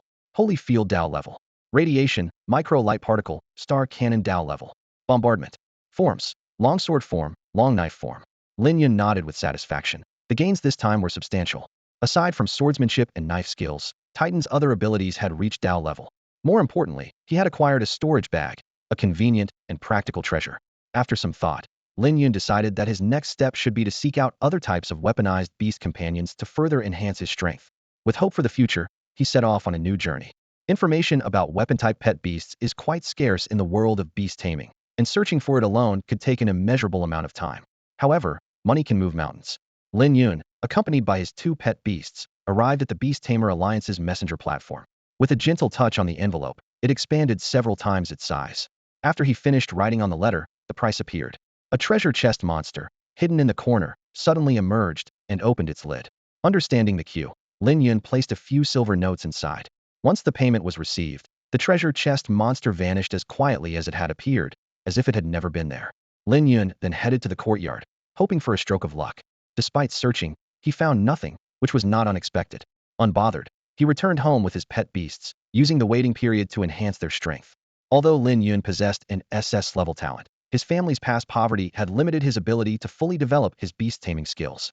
Now, with abundant resources, his pet beast Chinga had advanced to the 4th tier of the battle general level, while Titan reached the 2nd tier. One morning, Gao Ming arrived with a well-dressed man. Lin Yun, there's news about the weapon-type pet beast you wanted, Gao Ming said straightforwardly. Lin Yun's interest was piqued. Let's hear it. Gao Ming introduced the man. This is Sun Nong, from a beast-taming family in Xinguang County. After a brief exchange of greetings, Gao Ming continued. This information comes with conditions. What conditions? Lin Yun inquired. Sun Nong explained. The weapon-type pet beasts are located in a treasure vault, which contains many other treasures as well. If you want to know the location, you must team up with me. Once we succeed, the fairy flower will be mine, and the rest will be divided with you taking 80% and me 20%, and you get first pick. What do you think? Curious, Lin Yun asked. What do you need the fairy flower for? Sun Nong candidly replied. It's part of a trial set by the Sun family to choose an heir. Anyone, whether from the main or branch families, who can enter the fairy vault and obtain the fairy flower can become the future leader. Additionally, only one assistant is allowed, and they must be a silver level or below beast tamer. Otherwise, it will be considered invalid. This is to limit outside help. So, Lin Yun, can you accept this? Gao Ming asked. Lin Yun pondered. The fairy flower was of no use to him, so letting Sun Nung have it was no issue. His goal was the weapon-type pet beasts guarding the vault, for Titan to defeat and absorb them. Moreover, after completing the trial, the reward was divided with Lin Yun receiving 80% and Sun Ning 20%. Lin Yun was quite satisfied with this arrangement and agreed without hesitation. Great. Now for the second condition, I want to test your strength, Sun Nung said, his eyes gleaming with a challenging spirit. Lin Yun nodded confidently. No problem. The group moved to an open clearing where Sun Nang's beast appeared, a massive, 3-headed silver snake, its body covered in dense white scales that shimmered coldly in the sunlight. 3-headed silver snake. Rank, 5th tier warrior. Skills, triple light wave advanced, burrowing intermediate, venomous fang attack top tier. Lin Yun gently stroked the fur of his little white fox, whispering, don't go too hard. This is a beast battle, not a fight to the death. Chinga softly whimpered in response and nodded earnestly. Hearing this, Sun Nung felt a tinge of dissatisfaction. As a silver-level beast master, he was well known in Xinguang County, and the strength of his beast was not to be underestimated. The 3-headed silver snake flicked its crimson tongue, its 6 pale yellow eyes fixated on the 3-tailed white fox not far away, filled with hostility. Attack! Silverblade, defeat it, Sun Nung commanded. Understanding the order, Silverblade slightly opened its 3 menacing mouths, gathering white light that quickly formed into a silver-white vortex. With a boom, the triple light wave roared out. The vortex surged, emitting a powerful pressure. Gao Ming felt the intensity of it, causing his breathing to quicken. The spectators around the clearing also showed signs of discomfort. Boom! The triple light wave struck heavily in the area where Chinga was, instantly filling the clearing with dust. It's over, Sun Nung smiled confidently, thinking the little white fox was indeed no match, clearly overestimating Lin Yun. However, Lin Yun gently shook his head. Over? Yes, it is over. As the dust settled, Sun Nung was shocked to find that the 3-tailed white fox had not only easily dodged Silverblade's triple light wave, but had also silently approached Silverblade. Its speed was unbelievably fast. Chinya's claws swung. A giant phantom appeared, striking Silverblade heavily. Silverblade had no time to react and was sent flying, its white scales on the neck torn by the claws, blood slowly oozing out, clearly seriously injured. Sun Nung was dumbfounded. That's incredibly strong. Lin Yun calmly walked over. Chinga has defeated your beast. Can we cooperate now? Yes, Sun Ning agreed quickly. Gao Ming took out a parchment scroll and began writing the contract terms. He announced, if you have no issues with the terms, go ahead and sign. Lin Yun glanced over it briefly, then signed his name on the scroll. Sun Ning followed suit. With the Beast Alliance as a witness, anyone daring to violate the contract would face severe punishment. I'll take Silverblade to heal first, Sun Ning said. In 3 days, I'll find you and take you to the fairy treasure vault and tell you its exact location. All right, Lin Yun agreed readily. Then, Sun Ning picked up the unconscious three-headed silver snake and hurriedly left the clearing. Lin Yun also turned and left, planning to continue training with his beast in the night forest over the next 3 days. 3 days later, Sun Nung arrived as promised, revealing the location of the fairy treasure vault to Lin Yun Night Canyon. To reach there, they first had to traverse the night forest. After hearing this, Lin Yun's eyes flickered with anticipation and excitement as he prepared to embark on this adventure full of unknowns. The two of them embarked on their journey to the Night Canyon. Thanks to their battle-hardened pets, the trip went quite smoothly. The small exotic beasts they encountered along the way were so intimidated by Chinga's aura that they fled in panic, not daring to come close. Before long, Lin Yun and Sun Nung encountered 2 other beast tamers. Sun Ning's expression changed slightly upon seeing them, a subtle shift that piqued Lin Yun's curiosity. Do you know them? Lin Yun asked softly. After Sun Ning's explanation, Lin Yun quickly understood the situation. The woman was named Sun Jiai, and like Sun Nung, she was a member of the Sun family, also on a quest to gather the fairy blossom. However, Sun Jiai's status was far more prestigious than Sun Ning's. Sun Ning's mother was merely a maid, and his father was a collateral descendant of the Sun family, holding a low status. For many years, he endured the scorn and disdain of his peers. It was only after he became a silver-level beast tamer that his standing improved. Even so, some younger members of the Sun family still looked down on him in private, and Sun Jiai was one of them. In contrast, Sun Jiai was born with a silver spoon in her mouth. Her father was the current head of the Sun family, and her mother hailed from another prominent family of beast tamers. Sun Jiai approached with a cold smile on her lips. Sun Nung, I didn't expect you to dare come here. Sun Nung responded with dignity. According to family rules, any member of the Sun family can compete. You really don't know your place, Sun Jiai said with a hint of disdain in her eyes. Your mother was just a maid. With your skills, I advise you not to waste your efforts. We'll see who prevails in the end, Sun Jiai. Don't be too smug, Sun Nung retorted, refusing to back down. Upon hearing this, Sun Jiai frowned, and her black panther, understanding her cue, lunged at Sun Ning's pet, Enren. Enren quickly spat out 3 silver beams, while the panther retaliated with a black beam. Boom! The beams collided fiercely. In an instant, the panther gained the upper hand, and Enren was sent flying. The panther pursued its advantage, spitting out another black beam. In a moment of crisis, Enren quickly used its burrowing skill, creating a vortex around itself and diving underground, cleverly evading the black beam's attack. Sun Jiai sneered. Not bad, your pet is quite good at running away. As soon as the fight started, it tucked its tail and fled. Who said Enren was running away? Sun Ning snapped. As soon as he finished speaking, a hole appeared next to the panther, and Enren emerged, launching a venomous fang attack. If it hit, the panther would be poisoned to death. However, the panther was prepared, swatting Enren away with a paw. Sun Nung lost. Sun Jiai shook her head slightly, her tone dripping with sarcasm. I thought you were more capable, but it turns out you're just all talk. A waste is a waste, good for nothing but talking. Sun Ning hung his head in silence, filled with unwillingness. In truth, his beast-taming talent was on par with Sun Jiai's. It was just that Sun Jiai's privileged background allowed her to raise pets far stronger than his. At this point, the white-haired elder beside Sun Jiai spoke leisurely. Sun Nung, one should know their own limitations. I advise you to give up. Sun Nung remained silent. Let's go. Uncle Fu, don't bother with someone who lacks self-awareness, Sun Jiai said arrogantly. A mere servant's child dares to compete with me. Truly overestimating himself, Uncle Fu agreed. With that, the two of them left with their pets, not looking back. Throughout the encounter, Lin Yun refrained from intervening. After all, this was an internal matter of the Sun family. Earlier, Lin Yun and Sun Nung had agreed to venture into the fairy treasury together to pick the fairy flower, with any other matters being irrelevant to him. At this moment, Sun Nung arrived where Silverblade lay, carefully lifting it up. He took out a bottle of crystal-clear healing potion from his pocket and gently applied it to Silverblade's wounds. As the liquid seeped into the wounds, Silverblade's eyes gradually regained clarity. With an apologetic tone, Sun Nung softly said, Sorry, Silverblade, for getting you hurt. Silverblade nuzzled Sun Nang's hand gently, offering comfort. Let's go, Lin Yun. Sun Nang turned to Lin Yun and said. Lin Yun nodded silently, and the two continued on their way. Time flew by, and as the sunset painted the sky in hues of crimson, they finally traversed the dark forest of night, reaching the entrance to Night Canyon. However, a gigantic creature blocked their path. A deep red giant serpent coiled at the entrance, its body so massive that even 2 adults with arms outstretched couldn't encircle it. The serpent's eyes were like large bronze bells, emitting an eerie yellow glow. Sharp horns protruded from its head, adding to its fierce appearance. Flame serpent. Sun Ning's face turned pale, his voice filled with fear. Lin Yun silently chanted, "Insight." And information about the flame serpent appeared before his eyes. Name, Flame Serpent. Rank, Battle General, Level 5. Skills, Flame Vortex Top Tier, Blazing Strike Advanced, Impact Advanced. The flame serpent sensed their presence, flicking its scarlet tongue as it slowly slithered toward them.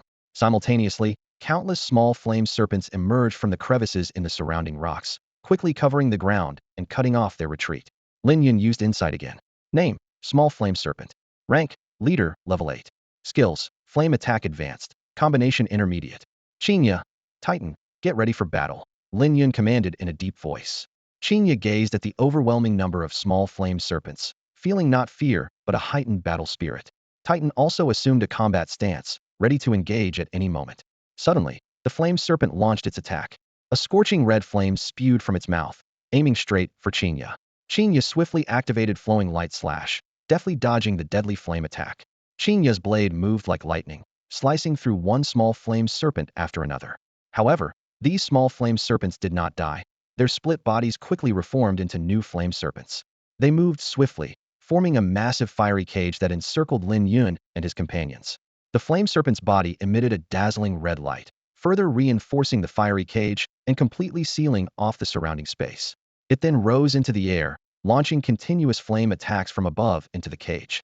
Unwilling to be outdone, Titan rapidly transformed into a heavy cannon, unleashing a powerful starlight barrage. The two forces clashed violently in the air, momentarily locked in a stalemate. Seizing the opportunity, Chinga dashed toward the fiery cage. She activated Flowing Light Slash, tearing a gap in the cage. The flame serpent, realizing the power of the Flowing Light Slash, hurriedly evaded. At that moment, Titan transformed into a sharp sword and flew into Lin Yun's hand. Lin Yun gripped the hilt tightly, channeling all his strength to unleash Starlight Wave. A fierce sword energy swept out, once again tearing through the fiery cage. Man and fox collaborated seamlessly, attacking from both sides. With nowhere to escape, the flame serpent was cleaved in two by Lin Yun's sword. The sword's glow flickered, the starlight wave surged continuously, and Lin Yun relentlessly wielded the sword, reducing the flame serpent to fragments. Chinga followed closely, launching Flowing Light Claw. Her claw shadows overlapped, shredding the remaining small flame serpents into pieces. This time, the fragments were too small to recombine. As the giant serpent fell with a thud, tranquility was restored. Only a few weak flames remained on the ground, struggling to burn, but lacking fuel, they soon extinguished. "Let's go," Lin Yun said softly. Only then did Sun Ning snap out of his daze, hastily following Lin Yun's lead. At that moment, he truly realized the terrifying extent of Lin Yun's strength. In the depths of the canyon at night, Sun Jiai and Uncle Fu carefully climbed down the cliff using ropes. Once they reached the bottom, Sun Jiai let out a long breath, wiped the sweat from her forehead, and quickly put away the ropes. That guy Sun Nung might have already been swallowed by the flame serpent. Sun Jiai sneered. If he had any sense, he would have retreated the moment he saw it. Uncle Fu nodded in agreement. Indeed, even my flowing river ape, with the strength of a 6th-rank warrior, wouldn't dare face the flame serpent Hedon. That beast not only wields powerful flames, but can also reassemble its body. Unless you deliver a fatal blow, it can quickly recover. Sun Jiai smirked, knowing her success in this trial was thanks to her clan leader father's secret help. Although the Sun family rules forbid revealing trial details to the younger generation, her father cleverly circumvented this. He informed her about the flame serpent, guided her through secret paths, and showed her how to bypass the fairy treasury's mechanisms. This gave her a significant advantage in becoming the future heir of the Sun family. The two began setting up a camp to rest for the night, planning to enter the fairy treasury the next day. Once the camp was set up, Uncle Fu sighed in relief. There's been no sign of him for so long. It seems that boy won't be coming. Smart of him. Sun Jiai grinned, already envisioning herself as the future clan leader. However, at that moment, footsteps approached. They looked up to see Lin Yun and Sun Ning entering from the main entrance. Sun Jiai's expression darkened immediately. How is this possible? They actually came in through the main entrance, Sun Jiai thought, shocked. This can only mean one thing: they've killed the flame serpent. Uncle Fu was also unsettled. Could it be that young man? He looked thoughtfully at Lin Yun. Sun Jiai knew, given Sun Ning's level of beast taming, defeating the flame serpent was impossible. The only explanation was that this boy, Lin Yun, possessed incredible strength. Looks like Sun Ning found a powerful ally this time, Uncle Fu said, stroking his beard. Sun Jiai quickly countered. Uncle Fu, they might not have come through the main entrance. Maybe they snuck in like us, down the cliff. Uncle Fu had a realization. Miss, you might be right. Still, we should test their strength. What do you mean? Sun Jiai asked. It's simple, Uncle Fu explained. We challenge them to a match. If he wins, we should be cautious. If he loses, we have less to worry about. Sun Jiai nodded in agreement. Let's do it your way. Uncle Fu then approached Lin Yun and issued a challenge. Young friend, care for a match? His flowing river ape clenched its fists, signaling its readiness to fight. Lin Yun calmly asked, a match? What's in it for me? Uncle Fu hesitated before offering a wager. How about a few rare herbs? However, to Lin Yun, these herbs were insignificant. He didn't see the point in wasting time on this and showed a dismissive expression. Without hesitation, Lin Yun declined Uncle Fu's invitation. No, I'm not interested in battling, he said firmly, with a hint of impatience in his eyes. Seeing this, Uncle Fu raised the stakes, trying to entice the young beast master. However, Lin Yun remained indifferent and politely refused again. Left with no choice, Uncle Fu walked away, somewhat dejected. Sun Jiai had been observing everything from the shadows. When Uncle Fu returned, she eagerly approached him and whispered, Uncle Fu, how did it go? Did he agree? Uncle Fu shook his head, briefly recounting their conversation. After listening, Sun Jiai pondered aloud. Maybe he's afraid, but he just said that to save face. Uncle Fu disagreed, shaking his head gently. The way he looked, I don't think he's afraid. He genuinely doesn't want to compete. Unwilling to abandon her theory, Sun Jiai persisted. Uncle Fu, he's definitely pretending. He might be even worse than Sun Nun. Uncle Fu considered this for a moment, then cautiously replied, we'll find out tomorrow. We shouldn't underestimate him. He might actually be a threat to us. Sun Jiai fell silent, her brow furrowed at Uncle Fu's warning. As night fell, Lin Yun quietly left Black Knight Canyon with his two pet beasts. Clearly, he was off to hunt exotic beasts. Sun Jiai noticed and sneered. Is he crazy? Running around at night? Many exotic beasts are nocturnal and don't come out much during the day. Uncle Fu also looked worried, speaking softly. There are only two types of people who dare to train at night. Lunatics and the strong. To Sun Jiai, it was clear Lin Yun was the former. Too risky. Uncle Fu sighed, shaking his head. However, not long after, Lin Yun triumphantly returned with several exotic beast corpses. Uncle Fu examined the prey closely, astonished. A warlord-level thunder warhorse, how long was he gone before he dealt with it? And the warlord-level death cat demon, also killed. That's incredible. Sun Jiai was equally unsettled. She realized Lin Yun wasn't a madman, but a formidable beast master with absolute confidence in his strength. His two pet beasts must have been trained to terrifying levels. Suddenly, Sun Jiai noticed something and quickly nudged Uncle Fu. Uncle Fu, the corpse of the flame serpent is in several pieces. It seems the flame serpent guarding the canyon entrance was indeed killed by his pet beast. Uncle Fu was taken aback by this revelation. Sun Jiai sighed wryly. This complicates things. She had been confident in securing the clan leader position, not expecting Lin Yun to emerge as a contender. Seeing her concern, Uncle Fu reassured her. Miss, don't worry. He leaned in, speaking in a mysterious tone. The master had preparations for any changes in the situation before we came. Sun Jiai's face lit up with excitement. In that case, no matter how powerful his reinforcements are, he won't be able to claim the clan leader position. Uncle Fu smiled smugly. Exactly. The master has everything under control. After eating some beast meat, Lin Yun lay down to rest. Exhausted from the day's activities, he quickly fell asleep. The next morning, Lin Yun awoke and, with his two pet beasts, joined Sun Ning in stepping into the mysterious fairy treasure vault. At the entrance, two enormous statues stood like guardians on either side. Sun Nung approached without hesitation, biting his finger to let blood drip onto the surface of the statues. Instantly, light patterns flickered, and a soft glow emanated from the statues as a mysterious door slowly opened. This treasury of mystical creatures was created by the Sun family, and only those with Sun's bloodline can open it. Sun Nung explained to Lin Yun. Let's go. Lin Yun nodded and followed, feeling a surge of anticipation. As soon as they stepped into the treasury, he excitedly spotted their target, a pair of weapon-type mythical beasts, a spear and a shield. Titan emitted an excited buzzing sound, sensing the impending battle. In addition, Lin Yun noticed two shimmering plants, entirely golden and emitting a faint glow. They had 3 leaves at the top that rotated gently like propellers, keeping them afloat. Suddenly, Sun Ning's expression turned serious. Lin Yun, something's off with these 4 pet beasts. Off? Lin Yun asked, puzzled. After careful observation, Sun Nung explained. They've been fed a berserk potion, making them extremely fierce and several times more powerful. Only the Sun family knows how to concoct this potion. Lin Yun immediately grasped his meaning. You mean Sun Jiai and her group tampered with them? It seems so. They must have entered the treasury before we woke up, Sun Nung replied, frowning. But I don't know how they bypassed these pet beasts. Lin Yun looked around and saw no signs of a fight. Maybe there's another way in. Never mind that for now. Let's deal with these 4 beasts first, Lin Yun said decisively. Even if they were fed the berserk potion, they couldn't leave empty-handed. Titan radiated blue light and charged at the spear beast. Starfall. The spear dodged nimbly, and Titan crashed into the wall, rebounding for another attack. However, the weapon-type beast was exceptionally agile, evading Titan's assault once more. The spear counterattacked, swinging like the wind. Amidst the crisp clangs, Titan's strong defense held up against the attack. Titan gathered starlight and launched a cannon shot, but the giant shield arrived just in time to block the deadly strike. As the fierce battle unfolded, Chinga found herself entangled with the two shimmering plants. The glowing plants emitted waves of light, continuously reducing Chinga's mobility. However, Chinga was extraordinary. Her lightspeed slashing was astonishingly fast, even when slowed. As Chinga prepared to charge, the plant's glow intensified, unleashing a torrent of leaves like a landslide. The two leaf storms merged, forming an immense sea of leaves with incredible power. The sturdy walls were touched by the leaves and instantly covered in cracks. Chinga faced the fierce attack without flinching, her claws slashing through the air like a storm, launching a powerful counterattack against her opponent. A path to survival suddenly became clear, and she seized the opportunity to swiftly approach the shimmering grass. With a lightning-fast swipe of her claws, the plant was instantly torn in half. She pressed her advantage, quickly dealing with another shimmering grass. Meanwhile, Titan's assault grew even more ferocious, repeatedly using its starfall skill. The spear and shield fought valiantly, clashing intensely with the Titan. For ordinary weapon-type pet beasts, such heating collisions would be daunting.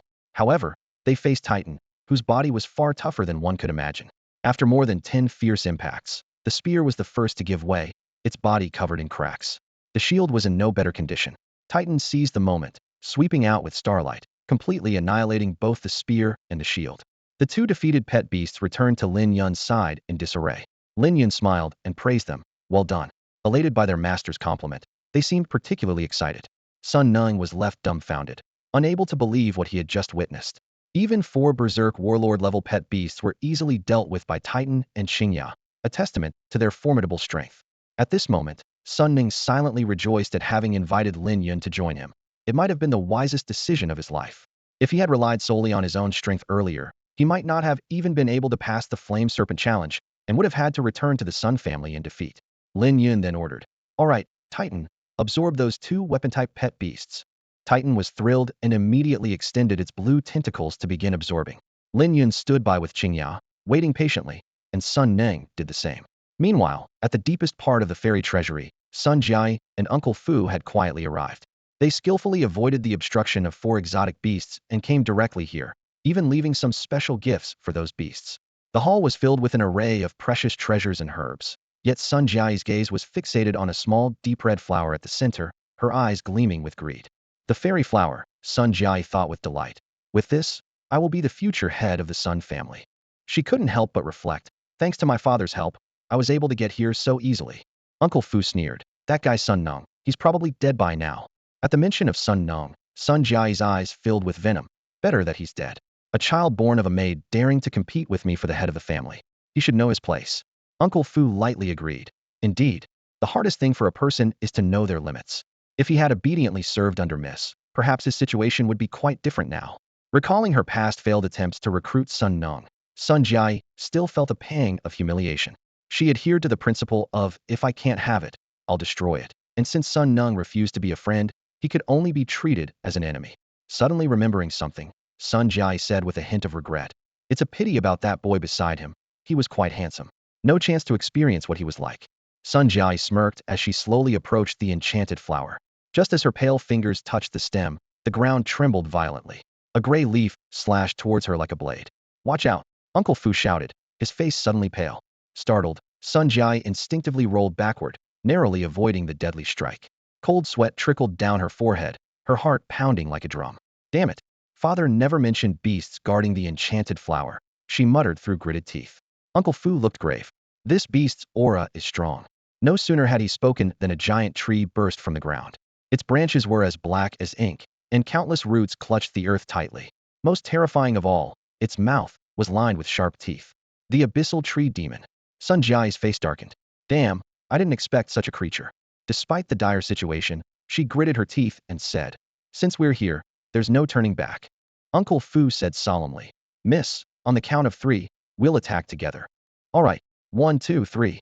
As Uncle Fu counted down, a stream of water burst from the mouth of a swift monkey, enveloping its body as it charged at the tree demon.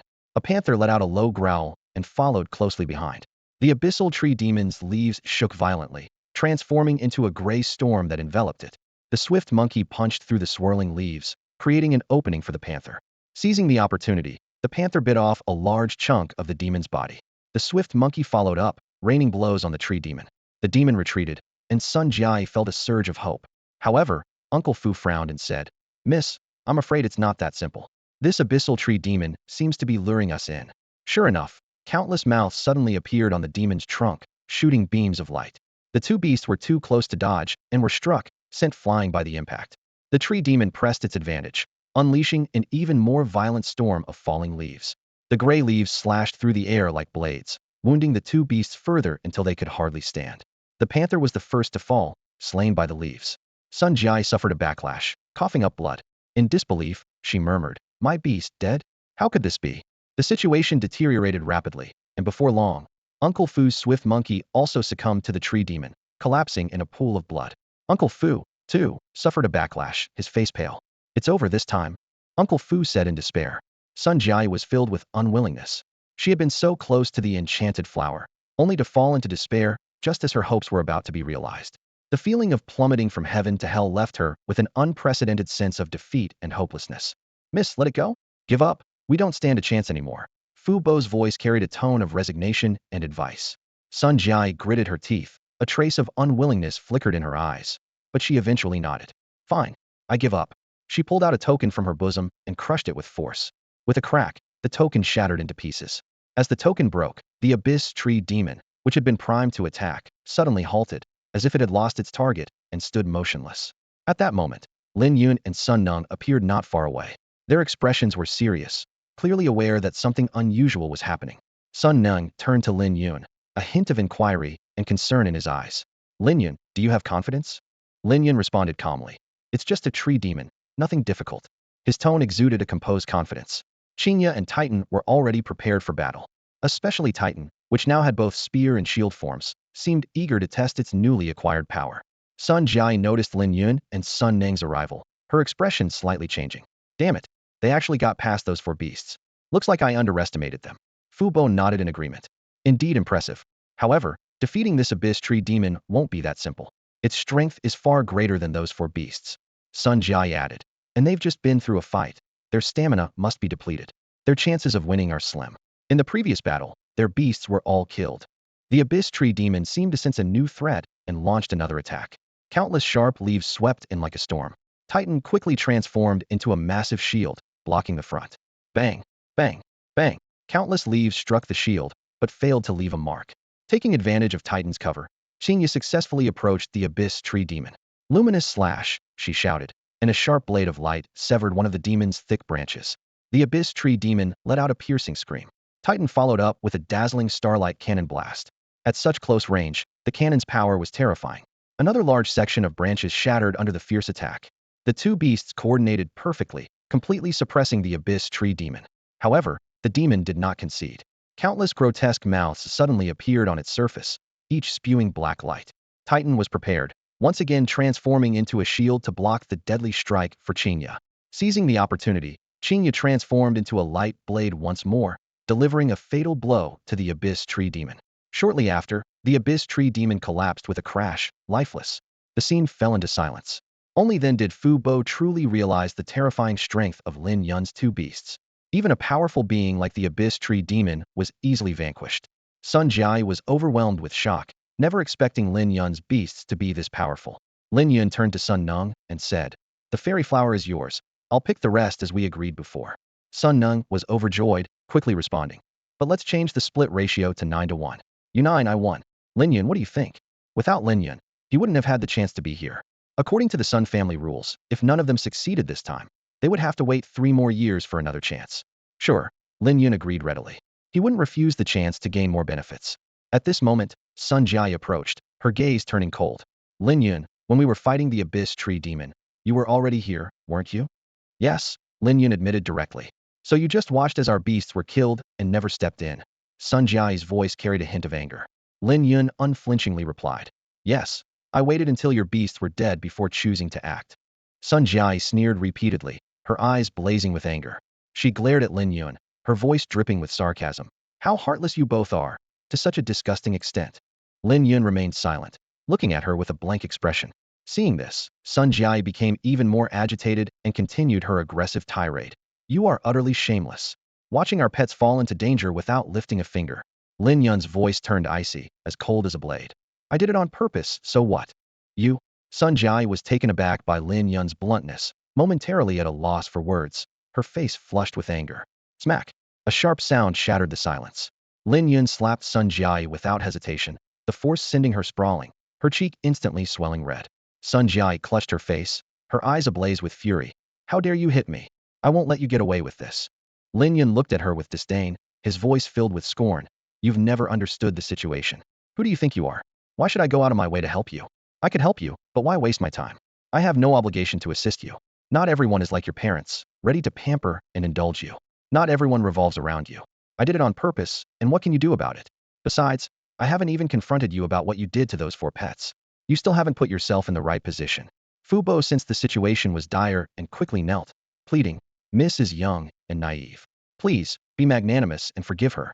Only then did Sun Jiai wake up to the reality of her situation, realizing she was in the middle of nowhere, with only Sun Ning for company. Their pets had been killed by the abyssal tree demon during the battle.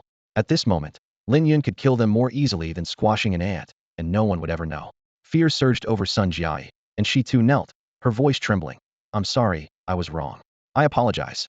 Lin Yun shook his head gently, his eyes void of any pity. Too late. Titan understood and released 2 beams of starlight, instantly taking the lives of Sun Jiai and Fu Bo. Their bodies slumped to the ground, lifeless. Sun Ning stepped forward cautiously, picking the fairy flower. Meanwhile, Lin Yun searched through the fairy vault, soon discovering a peculiar fruit. Sun Nung, what is this? Lin Yun asked, pointing to a blue, icy fruit. Sun Nung explained, that's a satiety fruit. Eating one means you won't need food for 3 days. You should try it. It tastes quite good. Lin Yun picked up a satiety fruit and took a small bite.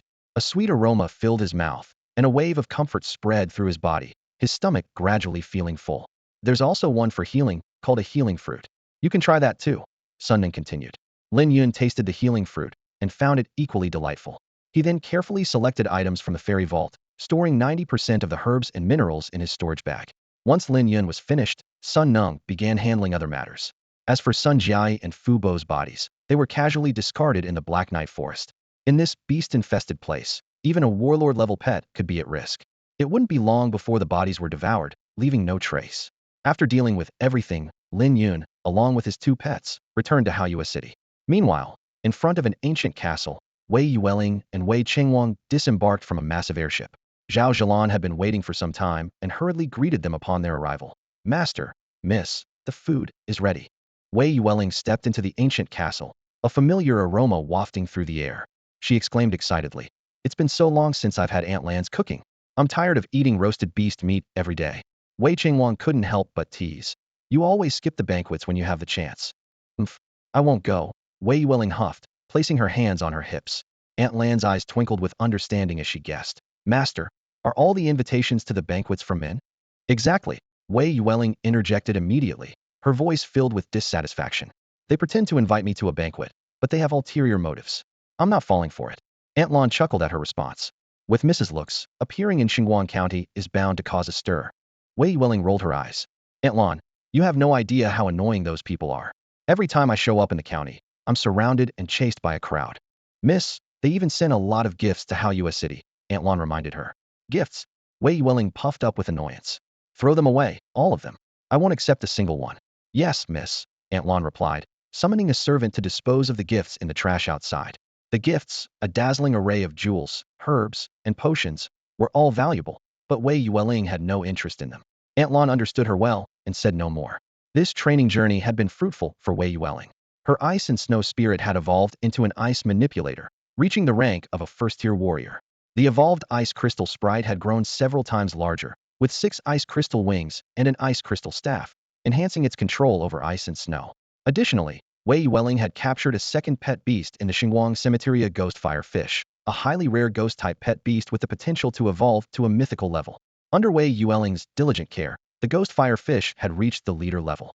After the meal, Wei Yuwelling left the castle with her 2 pet beasts, smiling broadly. Shortly after she departed, Wei Qingwang felt a chill down his spine and quickly said, I have something to attend to outside. Stop right there. A sharp voice called out, and Wei Qingwang froze. It was Wei Yuwelling's mother, Mu Yuro, glaring at him. Yuro, what's wrong? Why so angry? Wei Qingwang asked with a wry smile. Mu Yuro sternly replied, our daughter went out with you and got so tanned, and she's not even eating properly. Wei Qingwang, this is your doing. Wei Qingwang hurried to explain. If we didn't push hard, Yuwelling's pet beasts wouldn't have improved so quickly. Besides, it was Yuwelling's own decision, not me forcing her. Did I give you permission to explain? Mu Yuro asked coldly. No. Wei Qingwang replied, lowering his head. Do you know you were wrong? I know I was wrong. I'm sorry, I'm guilty. Wei Qingwang kept signaling to Aunt Lan for help, but Aunt Lan wisely chose not to interfere with Mu Yuro's wrath. Meanwhile, Wei Yuwelling had arrived at Lin Yun's doorstep. She asked with a smile, is Lin Yun here? Lin Yun came out upon hearing her. Yuwelling, long time no see. I was just thinking of visiting you. What? Wei Yuwelling asked curiously. Lin Yun took a deep blue fruit from his storage bag. Try this, I think it tastes quite good. Wei Yuwelling took the fruit, and, after just one bite, couldn't help but let out a sound. MMM. She quickly realized her unusual reaction, feeling her face flush with heat. What's wrong, Yuwelling? Lin Yun noticed her odd behavior. Nothing. Nothing. It's just that the fruit is really delicious. Wei Yuwelling hurriedly covered up, hoping to hide her embarrassment. The fruit tasted quite good. Wei Yuwelling took a gentle bite of the peel, and the sweet juice instantly filled her mouth, sending a wave of comfort through her body that dispelled the fatigue from her long training. Her subtle display of a girlish demeanor caught Lin Yun's attention, but he tactfully chose not to inquire further. Lin Yun stored the remaining fruit in his storage bag and turned to ask Wei Yuwelling about her training experiences in Xinguang County. The two of them sat on a rock, sharing their adventure stories, sometimes laughing, sometimes reflecting. When the conversation shifted to Wei Yuwelling's second pet beast, she introduced it by saying, it's called Ghostfire, a Ghostfire fish. Lin Yun silently recited an insight spell, and the information about the Ghostfire fish appeared before him. Name, Ghostfire fish. Rank, Commander level 6. Skills, Advanced Ghostfire, Top level Invisibility, Intermediate Bite. The Ghostfire fish had a rather unique appearance. A large head with a dangling line, ending in a cold, dark red flame. Its mouth, full of sharp teeth, gave an impression that was both ugly and dangerous. Lin Yun assessed privately that although its skill rank wasn't very high, considering Wei Yuwelling had only recently contracted with it, the level of development was already quite impressive. He noticed her suntanned skin and realized she had put in considerable effort. Wei Yuwelling expressed her frustration. Ghostfire is very strong, but it's extremely timid. At the slightest disturbance, it hides. I'm trying to find a way to boost its courage. Lin Yun nodded in understanding. No wonder it remained invisible in the corner while we were chatting. Yeah, Wei Yuwelling sighed. I've tried getting it more involved in real battles to build its confidence, but it hasn't helped much. It only comes out when I command it, and when facing strong enemies, it runs faster than I do. Lin Yun chuckled sympathetically and comforted her. I see. I guess you'll just have to train it slowly. Wei Yuwelling agreed reluctantly. Yes, that's all I can do. Where did you get this ghost firefish? Lin Yun asked curiously, his eyes fixed on the fish in Wei Yuwelling's hand that emitted a faint blue glow. A trace of pride flashed in Wei Yuwelling's eyes. From the Holy Light Cemetery. My father pulled some strings so I could get in. Even the children of prominent families don't have that kind of access. Holy Light Cemetery. Lin Yun silently noted the words, deciding that if he ever had the chance, he would definitely explore it. Wei Yuwelling then asked, Lin Yun, how's your pet beast doing? Lin Yun briefly described the situation with his pet beast. After listening, Wei Yuwelling's expression changed slightly, realizing that Lin Yun was still ahead of her. However, a small sense of satisfaction arose within her. She was catching up to him. My Ghostfire has reached Commander level 6. It won't be long before it advances to the Warrior level, Wei Yuwelling said with a hint of pride. As for Lin Yu, it has successfully advanced to the Warrior level and become an ice manipulator. 3 of its skills have reached the Tao level. Silently cheering herself on, Wei Yuwelling thought, just a bit more effort, and I'll catch up to him. By the way, Lin Yun, Wei Yuwelling suddenly asked, where are you planning to train next? Lin Yun shook his head. I haven't decided yet. Do you have any suggestions, Yuwelling? Wei Yuwelling's eyes lit up. Yes. Have you heard of the Gangfeng Plains? Gangfeng Plains? I've heard a little about it, Lin Yun nodded. Wei Yuwelling began to explain in detail. The skies over Gangfeng Plains are filled with wind attribute energy. Whenever this energy overflows, it forms terrifying gang winds that sweep across the plains. These aren't ordinary winds. They're high-purity wind attribute energy that turns into extremely deadly wind blades. Anything they touch is instantly sliced and half. It's incredibly powerful. She continued, training pet beasts in such extreme conditions greatly enhances their strength. Moreover, the plane's surface has lower purity wind energy called the wind of revival. This wind doesn't harm the pet beasts. Instead, It can be absorbed to increase their power and even heal wounds to some extent. It's an excellent training ground. Lin Yun nodded repeatedly but then frowned and asked, "It sounds like a great place, but is there a catch?" Wei Yuwelling explained, "The problem is that very few people know its exact location because the planes aren't on land. They're suspended in the sky by wind forces, and their coordinates are constantly shifting." Seeing Lin Yun's disappointed expression, Wei Yuwelling quickly added, "But don't worry. My father has already pinpointed the location. We can follow the designated route tomorrow to reach the Gangfeng Plains." "That's great." Lin Yun's eyes brightened. "I'll come find you tomorrow then." Wei Yuwelling quickly shook her head. "No need. No need. I'll come find you." Lin Yun couldn't help but tease. "Yuwelling, you're not going to sleep in again, are you? I don't want to wait half the day like last time." Wei Yuwelling blushed, recalling the embarrassing incident when she overslept and missed their meeting. She hurriedly promised, "I definitely won't this time. I'll be up on time, don't worry." Seeing Wei Yuwelling's determined look, Lin Yun smiled and nodded. "All right then, it's settled." The next morning, before dawn, Wei Yuwelling was already at Lin Yun's doorstep, keeping her promise to wait for him. The two, accompanied by their respective beasts, set off on their journey to the Gale Plains. On their way, they passed by the colossal carcass of the mythical beast once again. The stench was even more overwhelming than before, nauseatingly noticeable from a distance.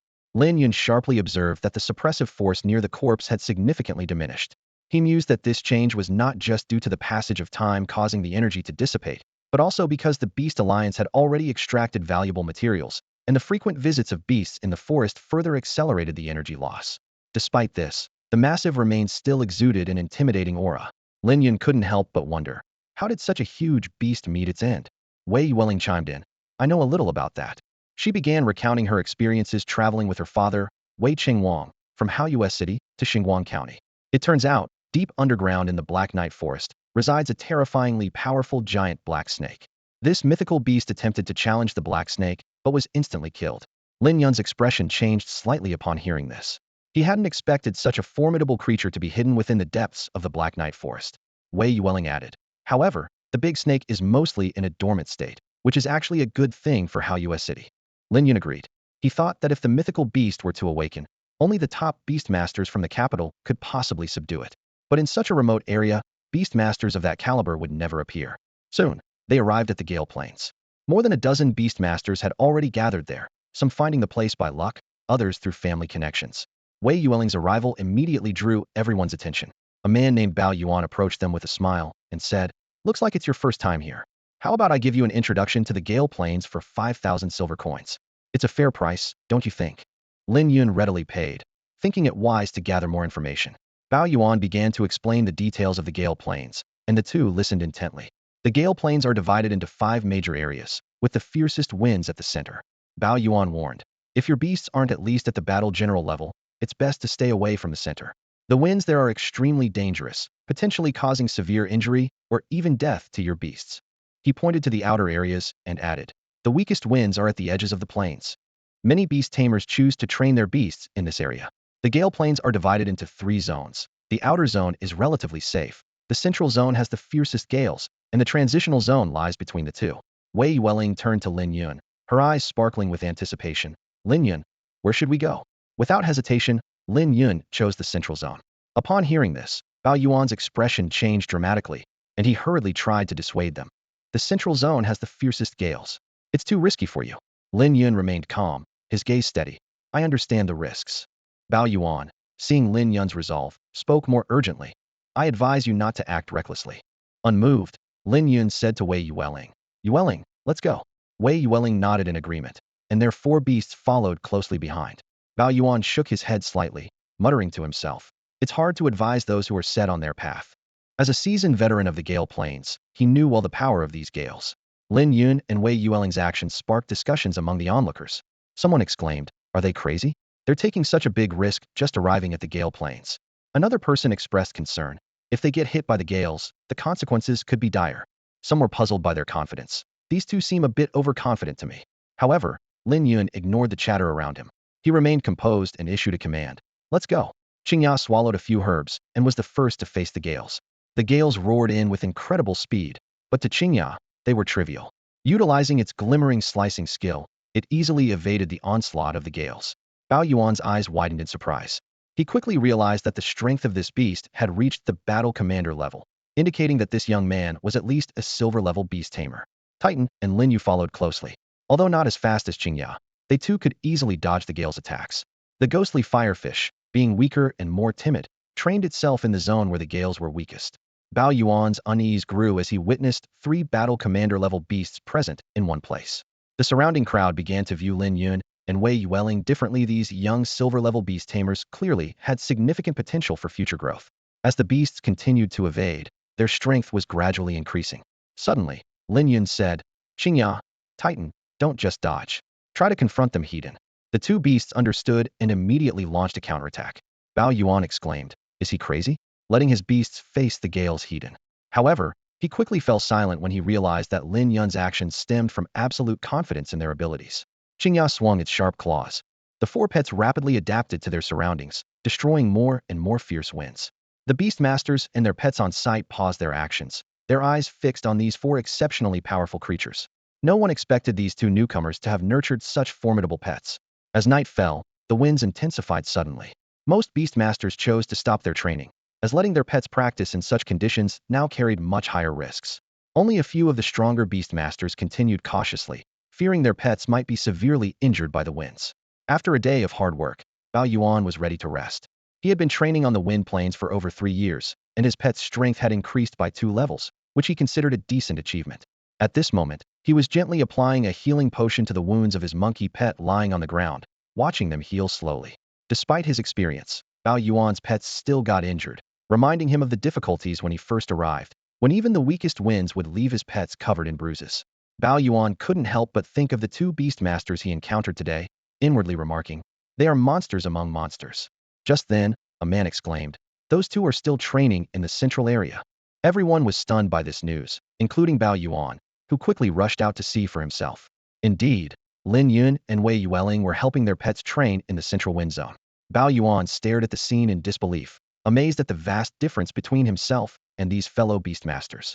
After so much time here, he could barely handle the outermost winds, let alone the central ones. Suddenly, Bao Yuan's eyes widened as he noticed something unusual. A large mass of winds converged to form a giant rock, the Wind Rock. This special creature only appeared when a large amount of wind was destroyed, formed from the concentrated power of the winds, possessing incredible combat strength. Bao Yuan never expected these 2 newcomers to trigger such a phenomenon. The Wind Rock let out a loud cry and swooped towards Chinga. However, Chinga showed no fear and confronted it head-on. A massive blade of light appeared, illuminating the entire plain. In the blink of an eye, Chinga sliced the Wind Rock in 2. The entire scene fell into a stunned silence, with everyone staring in disbelief. They were well aware of the Wind Rock's difficulty. There was an unwritten rule on the wind plains that when a wind rock appeared, all beastmasters would stop and join forces to eliminate it, because fighting it alone could result in casualties.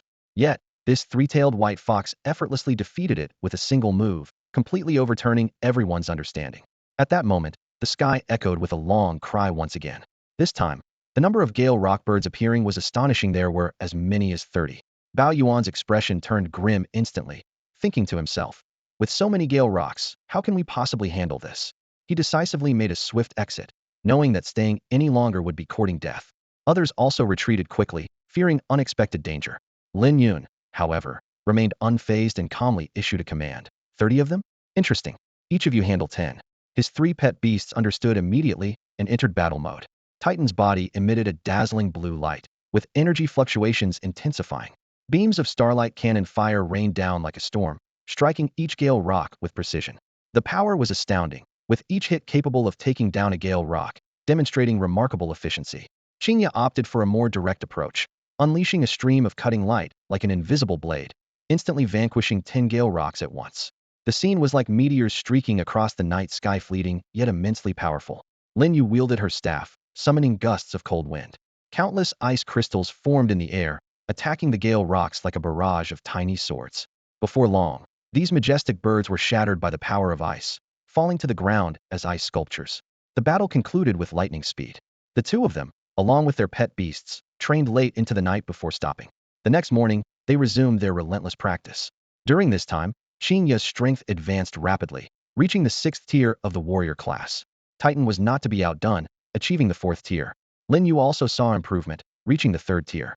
The ghost firefish made the most notable progress, leaping to the 9th tier of leadership, benefiting from its originally lower level, making it easier to advance. Wei Yuwelling had come prepared, bringing an evolution potion. With the potion's effect, the ghost fire fish successfully evolved into a ghost fire swordfish. It grew a sharp, sword-like protrusion on its head, with blue flames resembling clouds floating around its midsection, giving it a mysterious and formidable appearance. The ghost fire swordfish's abilities were comprehensively enhanced. Name: Ghost Fire Swordfish. Tier: Warrior First Tier. Skills: Advanced Sword Dance, Top Tier Ghost Fire, Intermediate Rapid Swim, Top Tier Invisibility, Intermediate Bite. Over a month later, the number of gale rocks they had defeated led to dramatic changes in the area. Suddenly, an overwhelming number of gale rocks appeared in the sky, circling densely, ready to launch an attack. Bao Yuan was terrified by the scene, having never seen so many gale rocks gathered together, nearly 300. The sight was truly frightening, sending chills down everyone's spine. They stared in disbelief at the tide of gale rocks flooding the sky. "No way, that's way too many," someone exclaimed. "I've never heard of so many gale rocks emerging on the gale plains." "There's nothing we can do. Their beasts are just too powerful," another person analyzed. "The more gales they destroy, the greater the backlash. But dealing with this many gale rocks is no easy task." "Forget it, I'm retreating. This is too scary," someone else began to withdraw. However, Lin Yun showed no intention of retreating. For him, the more gale rocks, the better, as it would allow Chinga to gain even more strength. Seeing the 300-plus gale rocks, Chinga, Titan, Lin Yun, and Ghostfire were not afraid. Instead, they were filled with fighting spirit, as if facing a rare challenge. The gale rocks let out a deafening cry in unison. Flapping their wings, they charged aggressively towards the area where the 4 pet beasts were, creating a spectacular scene. Titan took the lead. Starlight fluctuated, and the pressure of a warrior-level presence descended upon the gale plains. Some weaker beasts trembled under the pressure, not daring to make a move. Star Cannon attack. Full bombardment mode. Titan roared, and in an instant, brilliant starlight shot out from its body like a meteor shower, bombarding the swarm of gale rocks in the sky. The 4 pet beasts shot into the sky like arrows, confronting the fierce gale eagles. Chaos erupted in the air, with feathers flying and piercing cries echoing. One by one, the gale eagles plummeted from the sky, resembling a bizarre rain of birds. In no time, all the gale eagles were dealt with, and the battle abruptly ended. Everyone stared at the 4 pet beasts, their shock unmistakable. Bao Yuan's eyes shone with envy, secretly hoping his own pet beast could one day be just as powerful. Others shared similar thoughts, though they knew it was almost impossible. The rank alone was enough to keep most people out, as the majority of pet beasts could only be nurtured to the leader level, while the threshold for the warrior level was dauntingly high. At that moment, Lin Yun's attention was drawn to a peculiar sight on the ground. A gale eagle with a broken wing lay there, evidently struck by Chinga's slicing light, rendering it immobile. Strangely, its body began to emit more and more pale green light spots, soon covering its entire form. Then, a pale green mist drifted in from the east, enveloping the whole plain. "That's a revival storm," Bao Yuan exclaimed in surprise. Lin Yun's curiosity grew upon hearing this. Bao Yuan explained that the surface of the gale plain contained a lot of gale winds and revival winds. The gale winds could be used to train pet beasts, while the revival winds could be absorbed by them, not only enhancing their strength, but also healing wounds. The revival storm was an enhanced version of the revival wind, offering a greater boost to the pet beast's power. "Hurry, go absorb it," Bao Yuan immediately ordered. His monkey understood and quickly took action. Others also commanded their pet beasts to seize the opportunity to absorb the power from the revival storm, fearing they might miss this rare chance. Seeing this, Lin Yun was not to be outdone. Chinga and Titan began to fully absorb the energy from the revival storm, further boosting their strength. Chinga broke through to warrior level 7, and Titan reached warrior level 5. The progress of Ghostfire and Frostmoon was even more astonishing, reaching warrior levels 3 and 5, respectively. Their rapid advancement was also thanks to a treasure given by Wei Yuwelling's father, which allowed for better absorption and conversion of power. Although the treasure could only be used by one person, Wei Yuwelling had offered it to Lin Yun several times, but overall, Lin Yun hadn't used it much. By the afternoon, the revival storm gradually subsided. Chinga came to Lin Yun's side, shaking her head gently and making a soft whimpering sound. Lin Yun thought for a moment and understood her meaning. The wind attribute energy on the plain had been exhausted. The other 3 pet beasts also returned one after another. Now, the entire gale plain was devoid of any trace of the gale wind. Seeing this, many beast tamers left the gale plain. Lin Yun suggested, "Yuwelling, let's head back." "Sure," Wei Yuwelling replied enthusiastically. "I discovered a great restaurant last time. Lin Yun, let's go there first when we get back." Those around them looked at Lin Yun with envy. Sharing a meal with a beautiful girl like Wei Yuwelling was undoubtedly a dream come true for many. However, Lin Yun gently shook his head. "I'm not going." Wei Yuwelling looked surprised. "Why not?" Lin Yun explained. I need to continue researching potion refining when I get back. His tone was firm, clearly passionate about this research. Wei Yuwelling, not giving up, held Lin Yun's hand and pleaded. Just this once, Lin Yun. Her eyes sparkled with anticipation. Lin Yun shook his head and said seriously, really, I won't go. We can eat anywhere. There's no need to go to a restaurant. Although we're not short on money, we shouldn't waste it like this. Upon hearing this, Wei Yuwelling pouted and glared at Lin Yun angrily. The people around them were surprised by Lin Yun's refusal, secretly envying his position, wishing they could dine with Wei Yuwelling instead. However, they knew it was impossible. Seeing this, Lin Yun gently patted Wei Yuwelling's head and asked, What's wrong? Are you upset again? Humph. Wei Yuwelling turned her face away, unwilling to respond. Lin Yun was a bit puzzled. What's going on? Wei Yuwelling sulked. Humph. I don't want to talk to you right now. Lin Yun said helplessly. It's just a restaurant visit. Is it worth getting upset over? Besides, haven't we been before? It's not like we're missing out. Wei Yuwelling huffed again, still unwilling to explain. Seeing this, Lin Yun hurried to appease her. All right, don't be mad. I was wrong. When I have time, I'll go with you. Anywhere you want. Hearing this, Wei Yuwelling's anger dissipated, and she burst into laughter.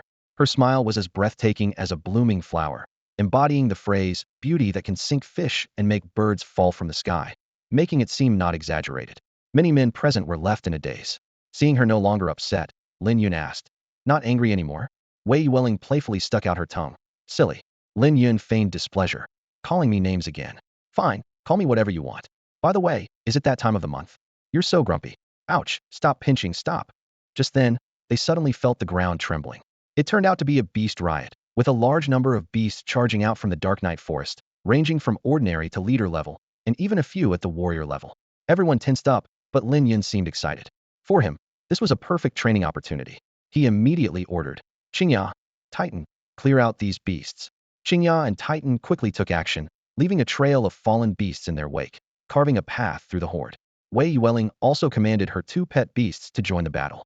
Ghostfire, using its stealth ability, appeared instantly before a dark wild boar and pierced it with a sword. Frostmoon unleashed a freezing attack, turning numerous beasts into ice sculptures. With the efforts of the 4 powerful pet beasts, the approaching beasts fell one by one. Baoyuan watched in awe, thinking their strength was truly terrifying. While ordinary beast tamers would avoid a beast tide, they could confront it heat-in, which was truly impressive. Chunqing and Li Jijia were training in the dark forest when their attention was caught by a fierce battle. A small mountain ape was fiercely fighting an armored turtle, its fists pounding on the hard shell with dull thuds. Come on, give it all you've got. Chunqing shouted in encouragement. The mountain ape understood and intensified its attack. Finally, after a fierce struggle, the armored turtle could no longer hold on and collapsed. The mountain ape approached Chunqing, its palms red and swollen. Chunqing quickly took out a bottle of orange potion and carefully applied it to the ape's injuries. That shell is incredibly tough, Chunqing muttered. It's like a double-edged sword. Li Jijia examined the turtle's body closely and shook his head, saying, Brother Qing, this armored turtle is no good. Its internal organs are ruined. Chunqing shrugged indifferently. No worries. These armored creatures never have much meat anyway. Every time you crack open the shell, the insides are heavily impacted. The liver might be okay, but once the stomach contents spread into the meat, just thinking about it made him nauseous. I'd rather starve than eat armored turtle meat. Li Jijia changed the subject with a smile. Brother Qing, your mountain ape should be close to reaching the 6th level by now. Chunqing sighed. A few more days of training, hopefully. It gets harder to break through as you progress. My mountain ape has been stuck at the 5th level for a long time. Hey, you're better off than me, Li Jijia said with a bitter smile. My black wind dog is still at the same level. After all this training, it feels like a waste of time with no progress. Suddenly, Chunqing remembered something. I wonder how Lin Yun is doing. Li Jijia was about to respond when the ground shook violently. Chunqing's expression changed. Oh no, the beasts in the dark forest are on the move. We need to get out of here fast. Before he could finish, a massive dark wild boar charged out. The mountain ape quickly leaped to avoid the boar's charge and launched a fierce punch, but the boar's thick layer of fat absorbed the blow. That defense is insane, Li Jijia exclaimed. Retreat. Quick, retreat. Chunqing decided immediately, knowing the mountain ape was no match for the dark wild boar. The mountain ape understood and swiftly retreated. Surprisingly, the dark wild boar didn't chase after them, but hurried away. It turned out more beasts were approaching from behind it. Chunqing and Li Jijia breathed a sigh of relief, but the danger wasn't over. The herd's coming, we need to run, Chunqing urged. They both knew that stronger beasts, possibly even at the warlord level, could be following, which would spell disaster for them. Just then, a thunderous roar echoed from the south. A gigantic black bull burst through the forest, heading straight for them. This beast was entirely black with blue patterns on its belly that resembled flowing water. Most striking were its 4 pairs of sharp horns, gleaming coldly and sending chills down their spines. The inner side of the horn was lined with sharp, tooth-like protrusions. Qing's face changed drastically as he exclaimed, "It's a torrent battle bull." The appearance of this warlord-level beast filled Li Jijia's heart with fear. Qing quickly spotted a hiding place and shouted, "Jijia, quick! Let's hide in this cave." Overjoyed at the suggestion, Li Jijia and Qing rushed towards the cave. However, the cave was already occupied. A saber-toothed rabbit suddenly leaped out, brandishing its sharp teeth. This was clearly its den. In an instant, the little mountain ape and the black windhound sprang into action, one delivering a heavy punch and the other pouncing, killing the saber-toothed rabbit instantly. The two squeezed into the narrow cave with their pet beasts, ignoring the foul stench inside. After an unknown period, silence finally fell outside. Li Jijia whispered, "Brother Qing, I'll go out and check the situation. Be careful," Qing cautioned. "I will," Li Jijia replied. Not long after, Li Jijia's scream echoed from outside. Qing's face turned pale with fear, and he didn't dare make a move until Li Jijia returned, at which point he mustered the courage to step out of the cave. "Damn it, Li Jijia, you scared me half to death with your screaming," Qing said irritably. Li Jijia quickly explained, "Brother Qing, I didn't mean to scare you. Look over there." Only then did Qing notice the ground outside was littered with the corpses of various beast saber-toothed rabbits, black wind hounds, magic light tigers, and others of different ranks. "Brother Qing, come check it out. The torrent battle bull is dead too," Li Jijia exclaimed in surprise. Qing hurried over to inspect, and indeed saw the corpse of the torrent battle bull. Its abdomen bore a claw mark that had precisely destroyed its heart. "Even a warlord-level beast is dead," Li Jijia remarked in astonishment. "What exactly happened?" Qing felt a wave of dizziness. Li Jijia asked, "Brother Qing, what level do you think the creature that killed this torrent battle bull is?" "It must be at least warlord level 2, Qing speculated. Li Jijia didn't respond, but instead stared intently northward. Following his gaze, Qing found it hard to look away. In front of them stood a man and a woman. The man was tall and handsome, and the woman was beautiful. To Qing's surprise, he recognized them. It was Lin Yun and Wei Yuwelling. "Lin Yun? What's he doing here? Did they kill all these beasts?" Qing felt a storm of shock inside. "No way." Li Jijia was equally unsettled. Facing a beast-tied heathen and killing so many beasts, what level had their pet beasts reached? Qing knew there was a gap in talent between him and Lin Yun, but he hadn't expected it to be this vast. Lin Yun approached and said, "Good thing we have a storage bag. Otherwise, there'd be no way to bring back so many dead beasts." Wei Yuwelling suggested, "Let's leave the ordinary ones behind." "All right," Lin Yun agreed. Qing stepped forward and asked, "Lin Yun, did your pet beasts kill all these creatures?" "That's right," Lin Yun confirmed with a nod. "What level is your pet beast now?" Qing couldn't help but ask. "Are you talking about Chinga?" "It's reached the 7th stage of the warlord level," Lin Yun replied. Qing's eyes widened in disbelief as he looked at Lin Yun. His heart was pounding, and the shock was evident on his face. Lin Yun's pet beast had reached such a high level, while he had only just passed the Black Iron Beastmaster assessment, and his mountain ape was merely at the ordinary 5th level, struggling to advance to the 6th. The vast difference left Qing feeling dizzy. Li Jijia was equally stunned, recalling the days not long ago when they lived together in the slums. Back then, there was a gap, but it was nowhere near as wide as it was now. He was finding it challenging to pass the Black Iron Beastmaster assessment, while Lin Yun's pet beast had already reached the formidable war general level, an intimidating strength. Lin Yun calmly said, "If there's nothing else, we'll be on our way." Qing nodded in agreement, his tone unconsciously tinged with respect. At the gates of Haoyue City, a bustling crowd gathered, including many familiar faces to Lin Yun residents from the slums. They carried heavy bags, furniture, and various household items. Xiao was maintaining order at the gate, repeatedly shouting, "Don't rush. One at a time. Anyone who causes trouble will be dealt with." As Lin Yun approached, Xiao greeted him. "Lin Yun, long time no see." Curious, Lin Yun asked, "What's going on?" Xiao sighed and explained, Don't even mention it. Something formidable has appeared in the Dark Night Forest. The city lord said a massive beast tide is about to erupt." "A beast tide?" Lin Yun's expression changed slightly. This meant that everything around the Dark Night Forest would be ravaged by the beasts, and Haoyue City would not be spared. He recalled the earlier beast rampage he encountered in the forest, which might be related to this impending beast tide. In such a critical moment, staying in the poorly defended slums was akin to courting death. Only the inner city, with its strong walls and powerful formations, could ensure safety. Looking around, Lin Yun saw elderly people with white hair, infants crying for attention, and many young men and women in the queue. He couldn't help but sigh. realizing that having a large crowd wasn't always a good thing. Xiao Yun. A familiar voice called from behind. Lin Yun turned to see his father in the line, helping Fatty's mother, Dai Qingwan, with her luggage. Dai Qingwan was old, and, after having an arm bitten off by Zhao Ziqiang, her health was deteriorating. Dai Qingwan weakly shook her head and said, "Actually, old Lin, you don't need to help me. I'm already at this age, and my only hope is gone. I might as well let the beasts eat me, so I won't have to trouble you and Xiao Yun every day." Lin Chun disapprovingly replied, "Don't say such things." Lin Yun noticed Dai Qingwan's lifeless eyes, like a walking corpse. He had once secretly told her that Fatty was still alive, but she didn't believe him, thinking it was a lie to comfort her. Perhaps only seeing Fatty with her own eyes would untie the knot in her heart. The line moved slowly. After a long while, Shou suddenly announced, "The rest of you, go back. Go back." Lin Yun looked at Shou in surprise, waiting for further explanation. If they return to the slums, once the beast tide arrives, they are destined for death. As soon as Shou finished speaking, the crowd erupted. "Why are we being sent back? Exactly. How can you do this? You're sending us back to die." When the beast tide comes, the city is the only safe place. The noise grew louder, and the crowd became increasingly restless. Some even seemed ready to forcibly enter the inner city. Shou shouted angrily, "Quiet." But his words had the opposite effect, like pouring a bucket of cold water into boiling oil, causing even more chaos.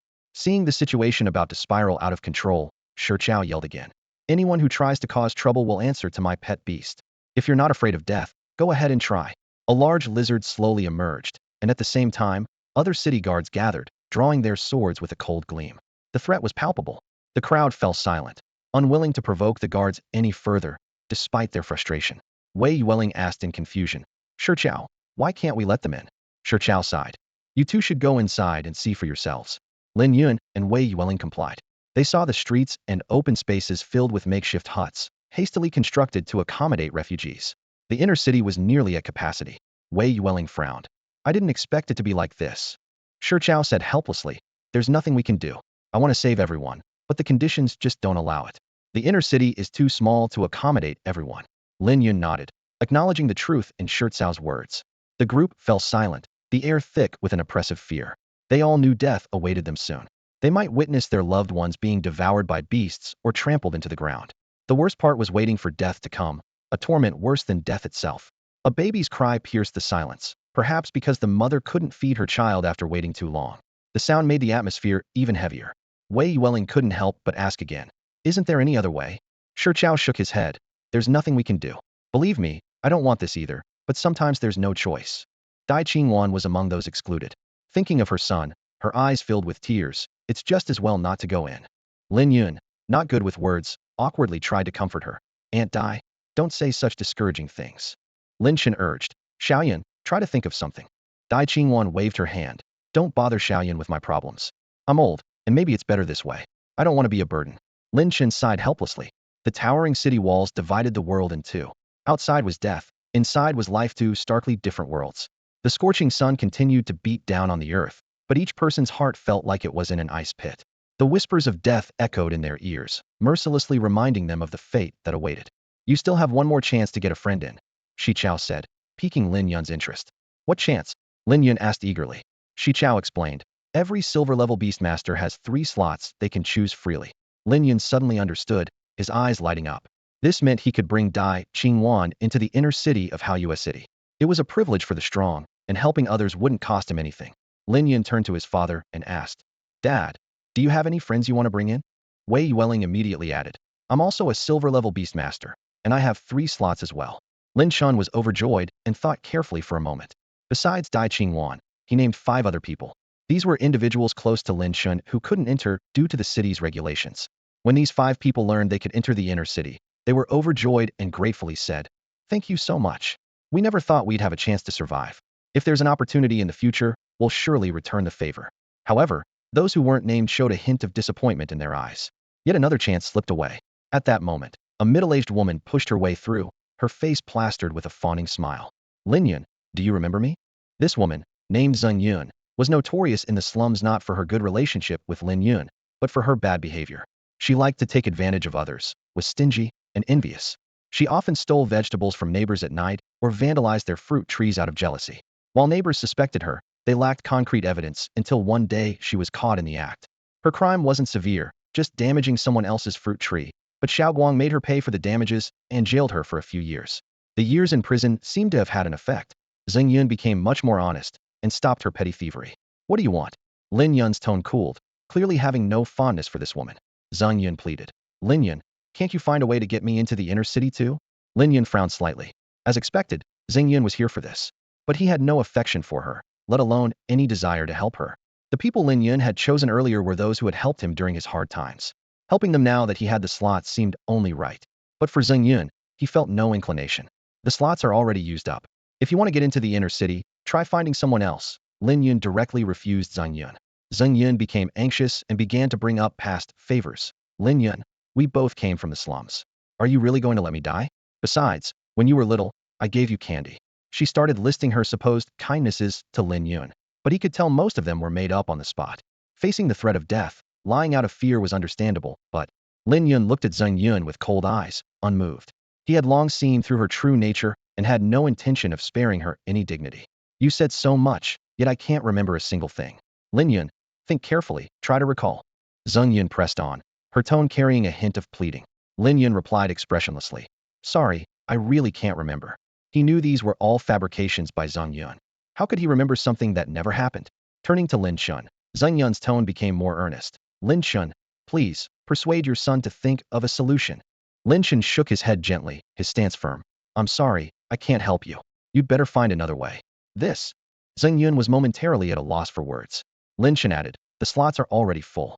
Zhang Yun's eyes darted as she proposed. Lin Yun, can't you cancel one of their slots? Then, let me take their place. Hearing this, Lin Yun glanced at the 6 people present. One of them immediately spoke up. If Xiao Yun wants to replace me, I have no objections.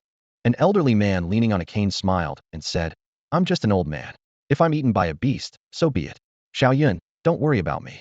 A third person also expressed, I'm willing to follow the arrangement. The others echoed their willingness to comply with Lin Yun's decision. They were grateful to Lin Yun and wouldn't complain even if they lost this chance to survive. Seeing this, Zhang Yun exclaimed excitedly, Lin Yun, you heard them. They're willing to give me the chance to enter the city. And then? Lin Yun asked coldly. Zhang Yun quickly said, quick, remove one of their slots and replace it with mine. This way, the problem is perfectly solved. If you give me this chance, I'm willing to do anything for you. Who would you remove? Lin Yun asked, his gaze sharp. Without hesitation, Zhang Yun pointed to the old man. That old guy. He's lived long enough. Let him go and die. The old man remained silent, his demeanor unchanged. Lin Yun looked at the familiar elder, recalling childhood memories of playing and picking fruits with Wei Yuwelling and the chubby kid at his house. The old man's son, a beast master, had once ventured into the dark forest and never returned, leaving the old man to live alone. Lin Yun's gaze shifted between the old man and Zhang Yun before he finally made a decision. I won't remove anyone.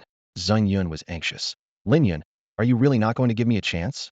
I'm not, Lin Yun replied firmly. Are you really so heartless as to leave me in the slums to be eaten by beasts?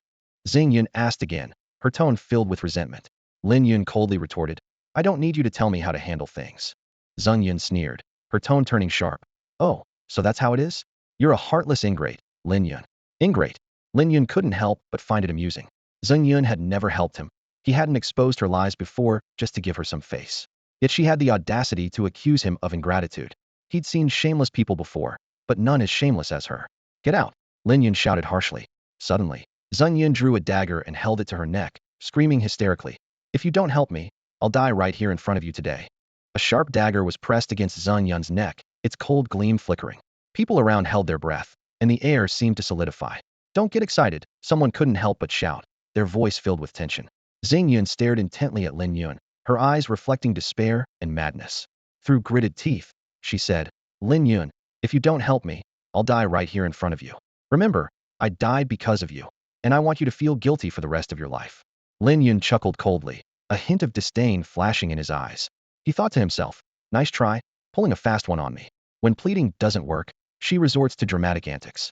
This might work on kind-hearted ordinary people, but unfortunately for her, she's dealing with me. Lin Yun calmly approached, scrutinizing the dagger in Zhang Yun's hand. He casually remarked, not bad, the dagger is quite sharp. A little more force, and you could definitely succeed in suicide. Zhang Yun was infuriated by his attitude and shouted, do you think I don't dare?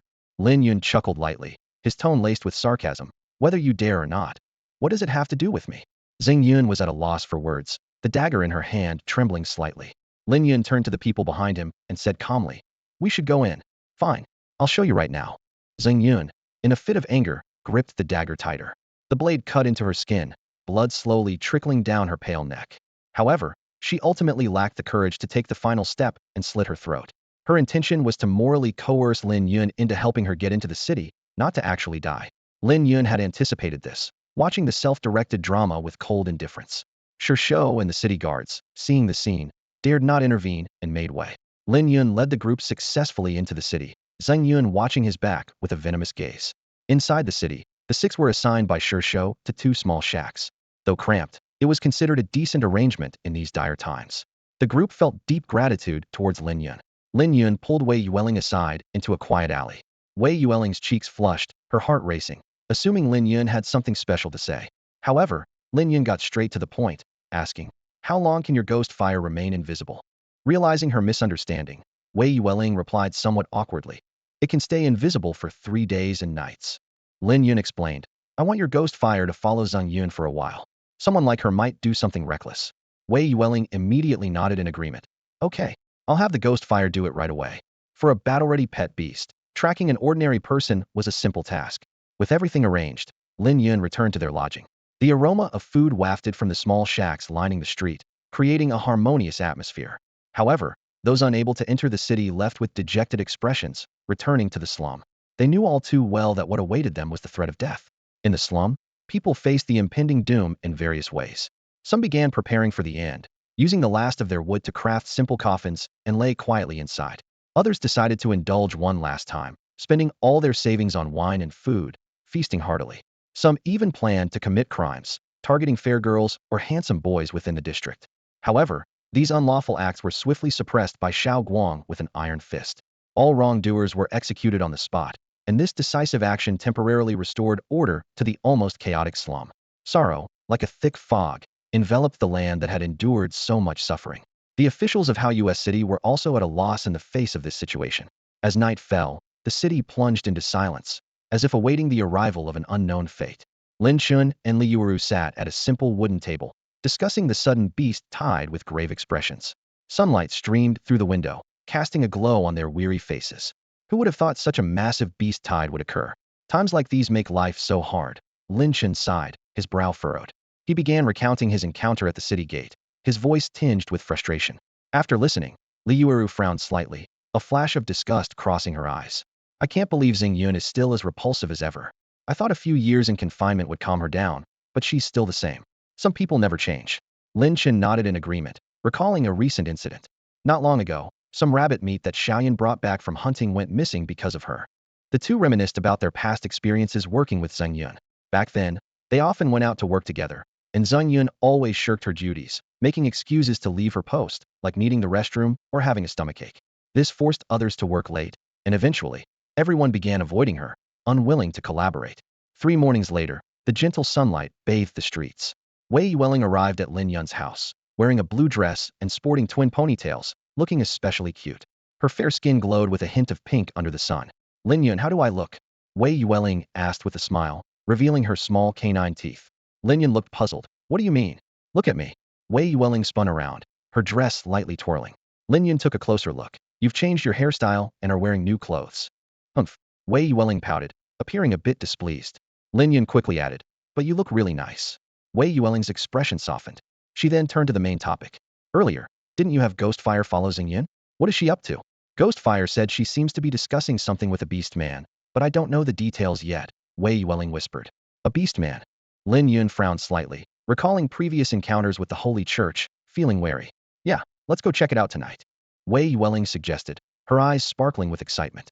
"All right, let's do it," Lin Yun agreed. That evening, Lin Yun and Wei Yuwelling quietly made their way to the slums, their pet beasts trailing behind. The entire area was eerily silent, with no one in sight. Normally, this place was filled with chatter and laughter, but now it was unsettlingly deserted. "Sigh, it's so quiet now, it feels strange," Wei Yuwelling murmured. Lin Yun reassured her. "Some things are just beyond our control." Wei Yuwelling spoke softly about recent tragedies she had heard. "I heard someone went home and drank themselves to death. The next day, they were found dead. Others even poisoned their food, resulting in entire families perishing." Lin Yun gently patted her head, offering silent comfort. They cautiously approached the courtyard where Zheng Yun lived, hiding in the shadows, waiting patiently. Time passed slowly, and the night deepened. Just as they were about to lose patience, a mysterious woman quietly appeared at Zhang Yun's doorstep. That's all for today. Thank you so much for watching. I hope you guys enjoyed. If you wish to have another part of this recap, please give us at least 1,000 likes. Please don't forget to comment and subscribe to our channel for more content like this. Until next time.